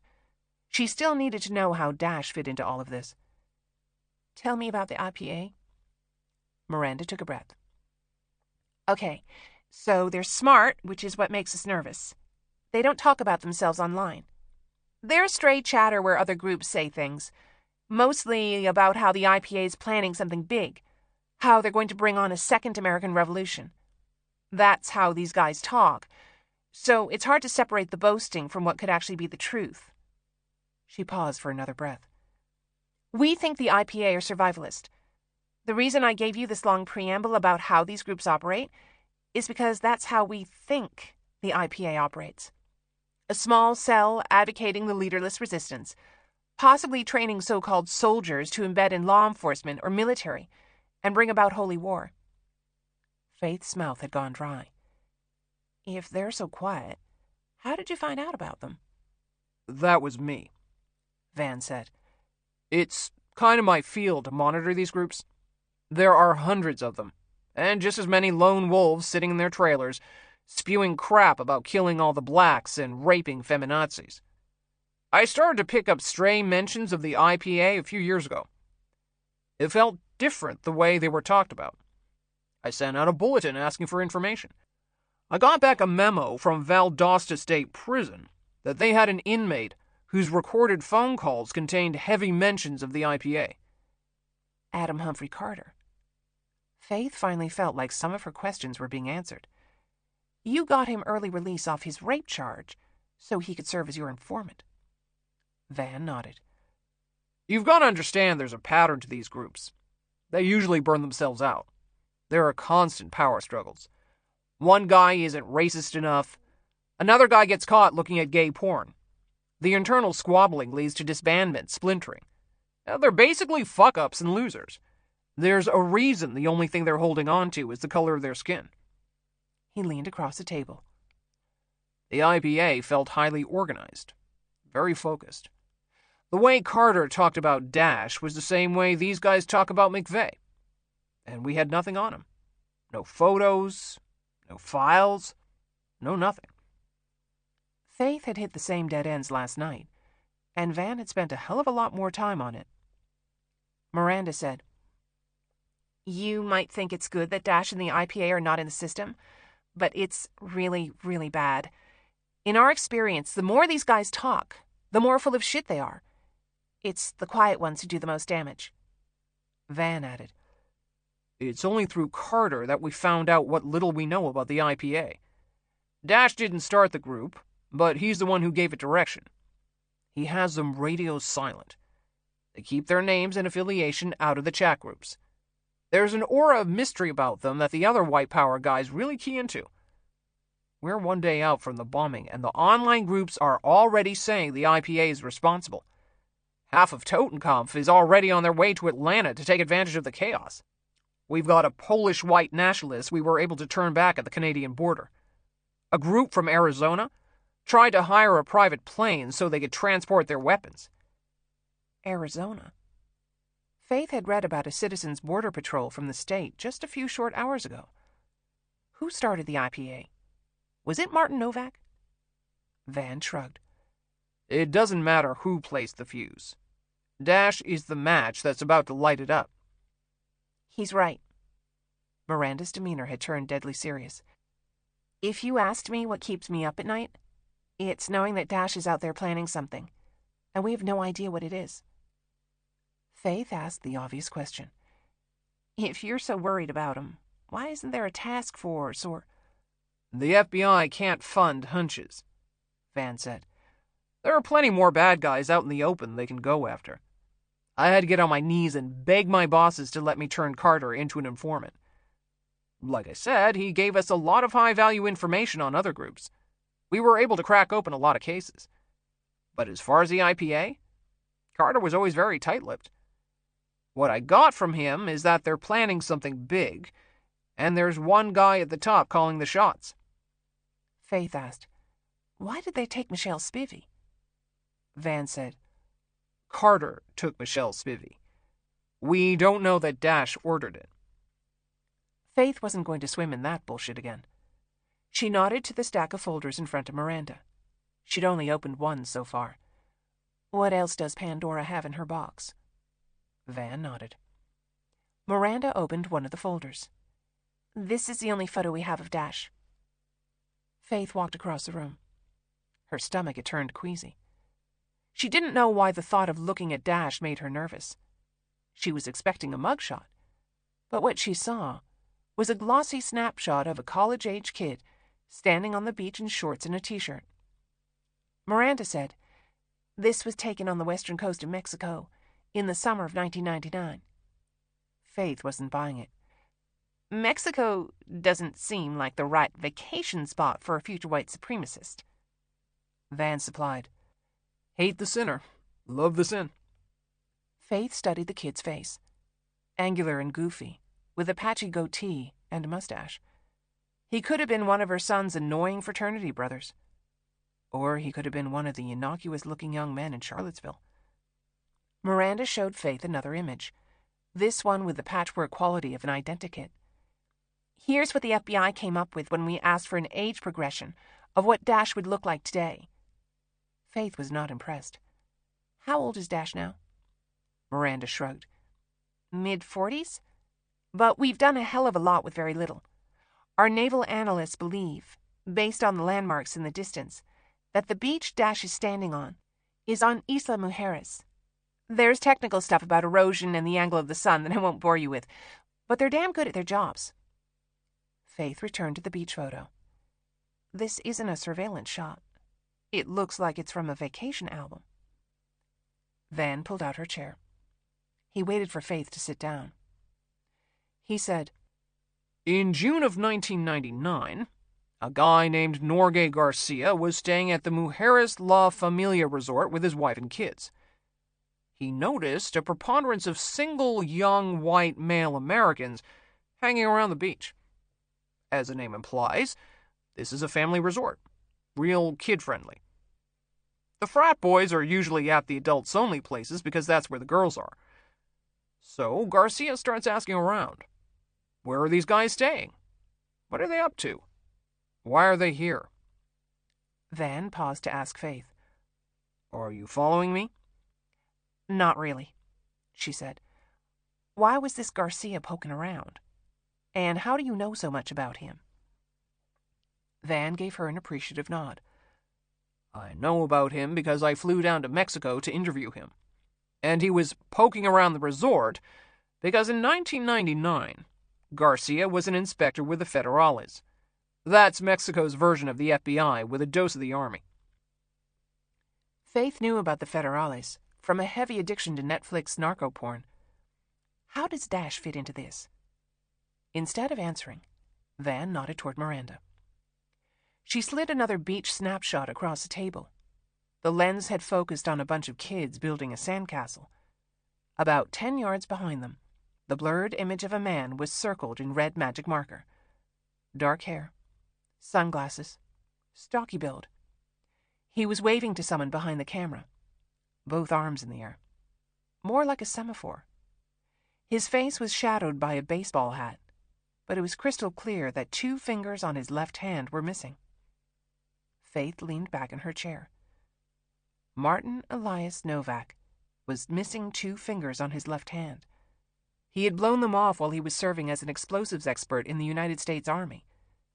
In 1999, he would have been 41 years old. She looked up at Van, searching his face for confirmation. He shrugged. Who's to say? Faith motioned for him to continue. Van said, This mysterious older white guy with the missing fingers. Inspector Garcia gets a bad vibe off of him. What's he up to? He's always got this revolving group of frat boys around him. He's not a guest at the resort, but he's on the beach right in front of it every day. He rents a chair and watches the kids playing in the water. Single guy, no wife, no kids. Garcia's spidey senses tell him something ain't right. He starts asking questions, and the locals working at the resort tell him, "Oh, don't mind him. That's just pedo." Pedro? Faith clarified. No, pedo, like pedophilo. Faith's stomach dropped.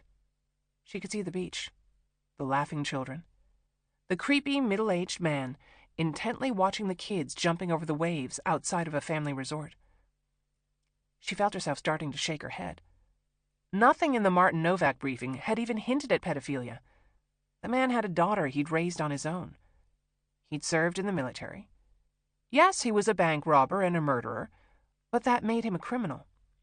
This new information, if it was true, made him a monster. Van said, They called him pedo because of the way he looked at the children. Sometimes he gave them candy. No kidding. Sometimes he would offer to watch the kids while the parents went for a walk. Faith nearly gasped. They let him? It was the late 90s. Nobody knew that clean-cut all-American men could be pedophiles. Priests were still saints. Hell, we still thought Columbine was a one-off. Miranda had another snapshot. This is the only other image we have of pedo. The man who had to be Martin Novak was turned away from the camera, but Faith recognized the same t-shirt and build from the earlier image. His 3-fingered left hand was at his side. He was talking to a kid, whose face was angular and goofy with a patchy goatee and mustache. Dash. Van said, Pedo was renting a villa about 300 yards from the resort. He paid cash, signed the rental agreement with the name Willie Nelson. He gave her a second to let that sink in. At the car accident, Carter and the rest of the men had given Will fake names, taken from country music singers. You didn't get more country than Willie Nelson. Van continued, Inspector Garcia was told that Mr. Nelson was holding retreats for like-minded individuals. Every week, 6 Yankee frat boys would show up with their suitcases. At the end of the week, they'd go back across the border. Then 6 new frat boys would show up in their place. It went on like that all through the summer. Faith had questions, but she quickly answered them herself. Before the 9/11 terrorist attacks, Americans only had to show their driver's license to go through the border crossing into Tijuana, and no one was keeping records. There was no facial identification software, no license plate readers, no digitized passports. This is the villa that Pedo was renting. Miranda showed another photo, this one of a 2-story ramshackle house with a large porch. Red swastika flags were draped over the railings, like drying beach towels. Van said, Garcia couldn't go undercover for obvious reasons, but he called in reinforcements. They started tailing the frat boys from the villa. What they saw was, most of them were hanging out with Pedo on the beach. One guy was sitting in the bar outside the bathrooms.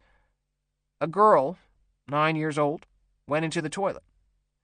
The guy at the bar waved to his buddies on the beach. They waved back. Then the guy at the bar got up and went into the toilet. Faith's hand went to her throat. Did he hurt her? The federales stopped him before anything physical could happen. He had his hand over her mouth, but that was it. Van said. They dragged him down to the station. They put him in an interview room and he started talking. Wait. Faith had to know. Was it Dash? Bingo, Van said. Garcia put him in a room to sweat it out. When they got to him, Dash was ready to talk. He said his name was Charlie Pride. Another country music singer. Also an African American, which had to be a racist/inside joke. Van continued, Dash apologized profusely for being in the wrong toilet. Said he'd had too much tequila, didn't speak Spanish. It was an honest mistake. He put his hand over her mouth because she was going to start screaming, and he panicked. He was a real polite kid. Yes, sir, and no, sir, and I'm sorry, sir. He told Garcia that he was a senior at UC San Diego. Got a late start because he was in the Army. He came down to Mexico with a friend who wanted to attend the retreat. He claimed he didn't know his friend was a Nazi until he got down there. Garcia believed him? Faith asked. Not at all. But even federales need evidence, especially when they're jamming up an American. The murder of Kiki Camarena casts a long shadow. So Garcia had to kick Dash loose and close the investigation, but... Van held up his hand, telling her to wait. 2 weeks later, Garcia starts to get annoyed about the situation. On his own, he goes to the resort. He dresses like a tourist. He sits at the bar and watches. This is what happens. Same setup as before. Pedo on the beach with the frat boys. One guy at the bar. A girl goes into the toilet. 8 years old. Bar guy exchanges a signal, but this time, another girl, maybe 11 or 12, goes into the toilet. She comes out with the first kid. She takes her down to a shed where surfboards are stored, and she leaves the kid inside. The frat guys from the beach show up a minute later. One goes inside, the others stay outside and wait their turn. Faith presses her lips together so she wouldn't beg him to stop. Garcia was on his own. The guys outside the shed ran off the second he showed up. He grabbed up the frat boy inside before he could do anything. Van stopped. I mean, other than psychologically damage this poor little girl for the rest of her life. Faith asked, "What name did the frat boy give? Tim McGraw?" "Garth Brooks," Van said.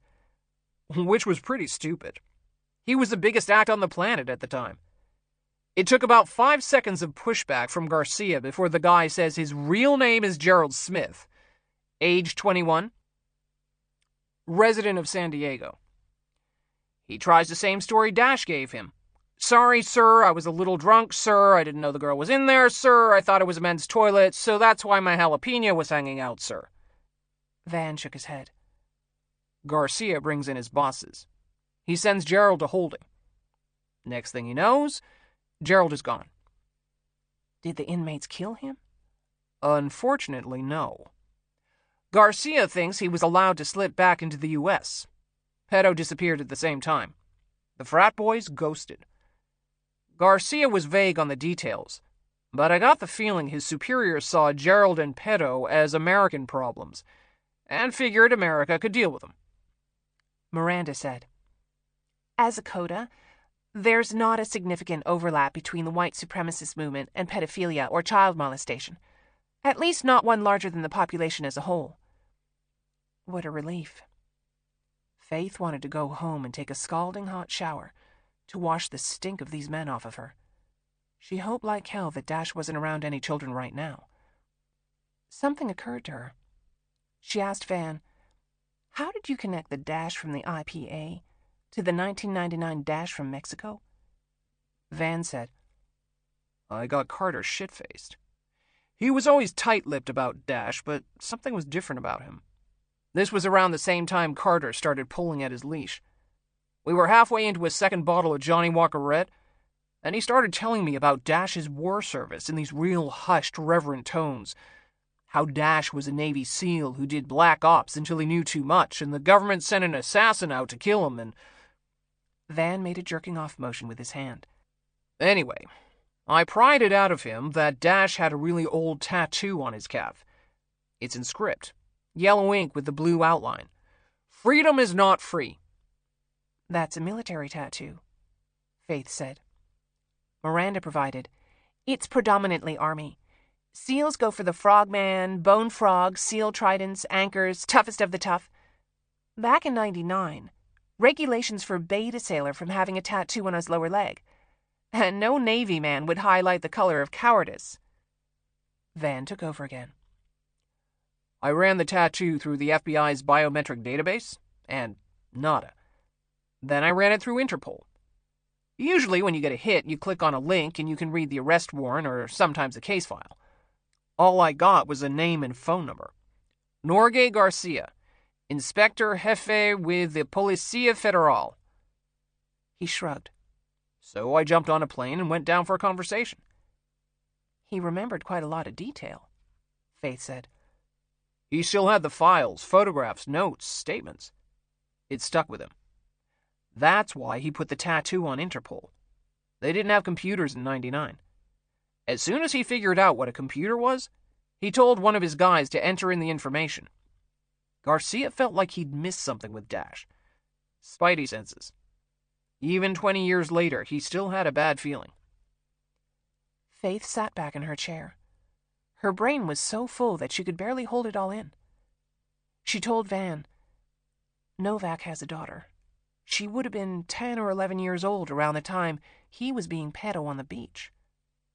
She waited, but Van said nothing. The girl who took the kid into the surfboard shed was around that age. Novak had his own daughter trick out little kids for him and his buddies, right? That's what you're saying. Miranda had one more photo. This is the most recent picture we have of Gwendolyn Novak, taken when she was 19. Faith looked at a photocopy of an ID card from Georgia Baptist Hospital. Gwen Novak was plain-looking, with mousy hair and sad eyes. Faith wanted to read something into the sadness. Gwen had been her father's pimp. She had lived in a house full of pedophiles. There was no way she hadn't been abused. But then, she had become an instrument in the abuse of other children. Miranda said, Gwen was an orderly with dreams of going to nursing school, but at this point she didn't even have her GED. She already had 2 children, a 10-month-old boy and a 5-year-old girl. At 19? Faith felt ashamed of her judgmental tone. She had been 15 when Jeremy was born, and she hadn't been raised by a racist pedophile. What about the father of her children? Miranda shook her head. Both birth certificates leave that area blank. The girl was eventually enrolled in an elementary school on the west side, but she was pulled out after a few months. The Department of Family and Children's Services was sniffing around the baby. One of the neighbors suspected abuse. But Gwen followed in her father's footsteps and dropped off the grid. No credit cards, bank accounts, not even school records on the girl. Joy, the daughter, would be 15 now. Joy. Faith wanted to hold on to the name, to believe that Gwen had protected her daughter from her rapist father and his friends. What about the baby? We've got a death certificate. The cause is listed as SIDS. She handed Faith the form. Poor thing suffocated in his sleep. Faith didn't take the form. It felt like bad luck to even look at it. She wanted to feel sorry for Gwen because of what she had gone through as a child. But the woman was grown now. She was no longer a victim.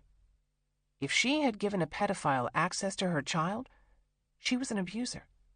Worse than an abuser, because Gwen knew intimately what it felt like to be a helpless kid who lived under the constant threat of rape. Van said, Thank you, Miranda. I know you've got another meeting. Faith told the woman, Thanks. I mean, this is all awful, but thank you. I hope I've been helpful. You have. Faith went to collect her bag, but Van stopped her. Could you hang back for a minute? Faith sat down again. She looked at the clock. 3:52 p.m. Bo Ragnarsson and Will were probably at the park. Dash's flunky was supposed to meet them at 4. Faith wanted to hit pause and tell Will everything she had learned. The military stuff was important. The fact that Dash was a pedophile. He could use both to angle his way into the group. Or Will could finally snap and just beat the shit out of the flunky until he agreed to take him to Sarah. The door buzzed as Miranda left. Van waited for the click, the red light to roll, indicating that the room was secure again. He said, All right, Mitchell. Give me your best shot. She was already locked and loaded. You had naval intelligence analyze Garcia's beach photos to verify the place and date on his story. You're telling me you can't find experts to look at the stumps on Pedo's left hand where his fingers used to be and match him to Martin Novak? All of our stump experts are trying to break up the dam mafia. Faith stared at him. We're a quarter of a mile from a graveyard where a parking deck used to be. He could not be chastened. Carter and Vale are dead. Hurley is in custody. Thanks to my partner, Faith reminded him. I get the leaderless resistance and the lone wolf stuff, okay? But Martin Novak's bank robberies netted $500,000. Miranda said that 9/11 took coordination, discipline, and money. From where I'm sitting, the IPA has all of that, which means they're not lone wolves. They're a full-on domestic terrorist operation. And I'm just going to say it. It's fucking negligent that your boss is so busy covering her ass that she won't let the FBI do its job. Oh, hey, did you see this? He held up the ID card on his lanyard. I actually work for the FBI. This whole thing today, all the cloak and dagger, that's the FBI helping local law enforcement. Because I work for the FBI, and I ran an FBI informant who gave me intel on Dash, and I flew to Mexico looking for Dash, and I'm talking to you right now because the FBI agent, want to find Dash. Faith probably owed him an apology. She couldn't be chastened either. Van said, I know you've got a 2-year-old at home. These guys, they're a lot like 2-year-olds. They want attention, and they're willing to destroy things to get it. That was a dirty trick. How do you know about my kid? Van ignored the question. McVeigh inspired dozens of copycats. The Unabomber's manifesto has 4.5 stars on Amazon. If we tell the press that the Invisible Patriot Army bombed Emory, then we're going to be dealing with dozens of copycats, and Dash is going to go even farther underground than he is now. Faith was already shaking her head. Dash was early 20s, sweating it out with a federale, looking at time in a Mexican prison. There's no way he wasn't making up shit as he went along. Maybe he really was a student at UCSD. The name he gave Garcia, Charlie Pride, based on the pattern, you could assume Dash's real last name starts with a P. Terrific. You get the stack of mattresses, I'll find a princess. He took off his glasses and tossed them onto the table. Look, it's been one day, Mitchell. I get that you're scared for your agent. We all want Sarah Linton back. We want Michelle Spivey back. We've been working that case for a month with nothing to show for it but a shit ton of brick walls. But don't for a minute think that the FBI isn't taking the IPA seriously. I don't hold meetings in skiffs because I've got a thing for bossy, opinionated women. She raised her eyebrows, because that had come out of nowhere. He said, Sorry, I meant that as a compliment. Still weird.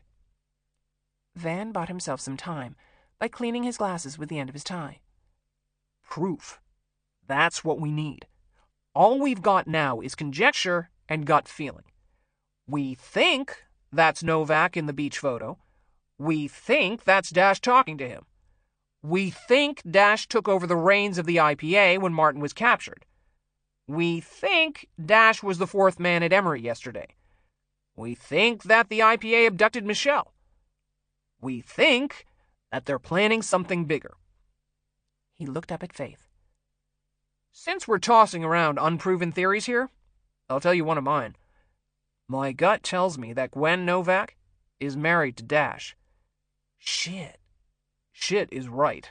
Because there's no marriage certificate, no financial ties, no overlaps. But I'm doing the math here. And I know how these groups value bloodlines.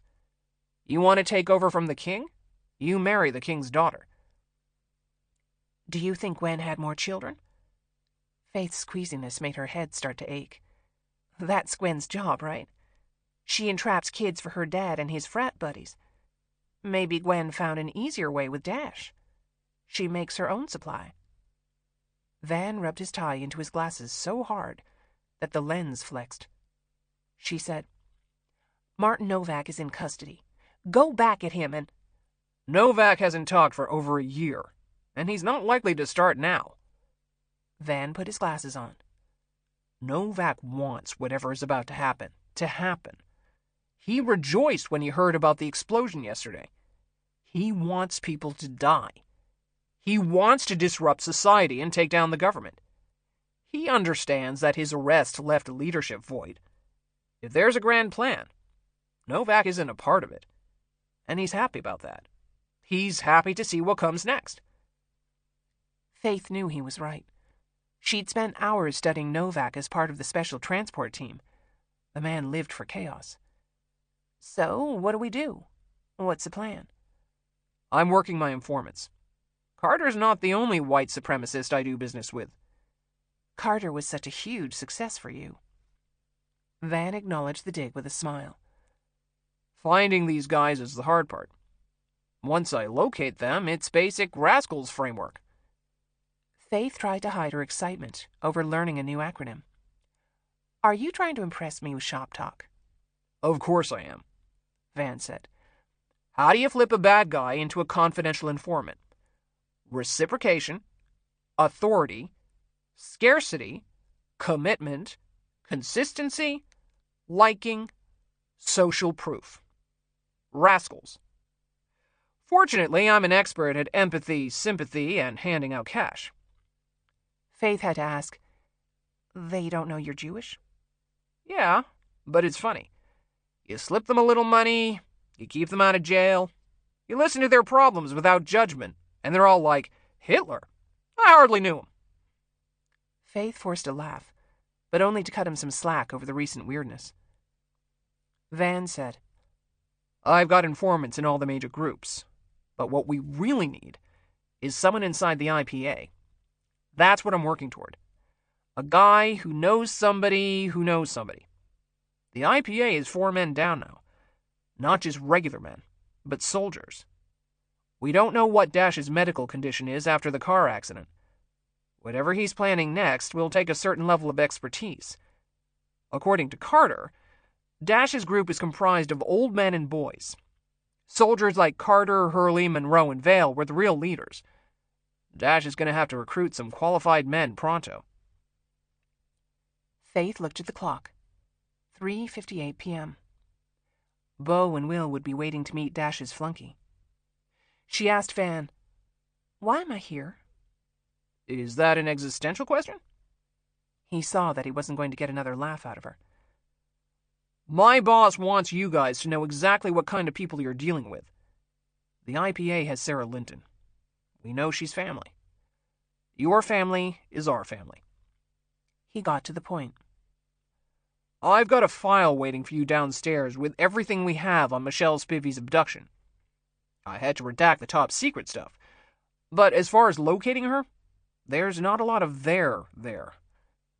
Maybe a second set of eyes can break something apart that 20 of our analysts couldn't. Okay, Faith offered. I can send you the forensic reports from the motel, the autopsy reports. Everything we have is yours. He asked. Everything? Faith couldn't figure out his tone. He either thought she was lying, or he was making another lame attempt at flirtation. She flipped the magic 8-ball back in his direction. My sources say no.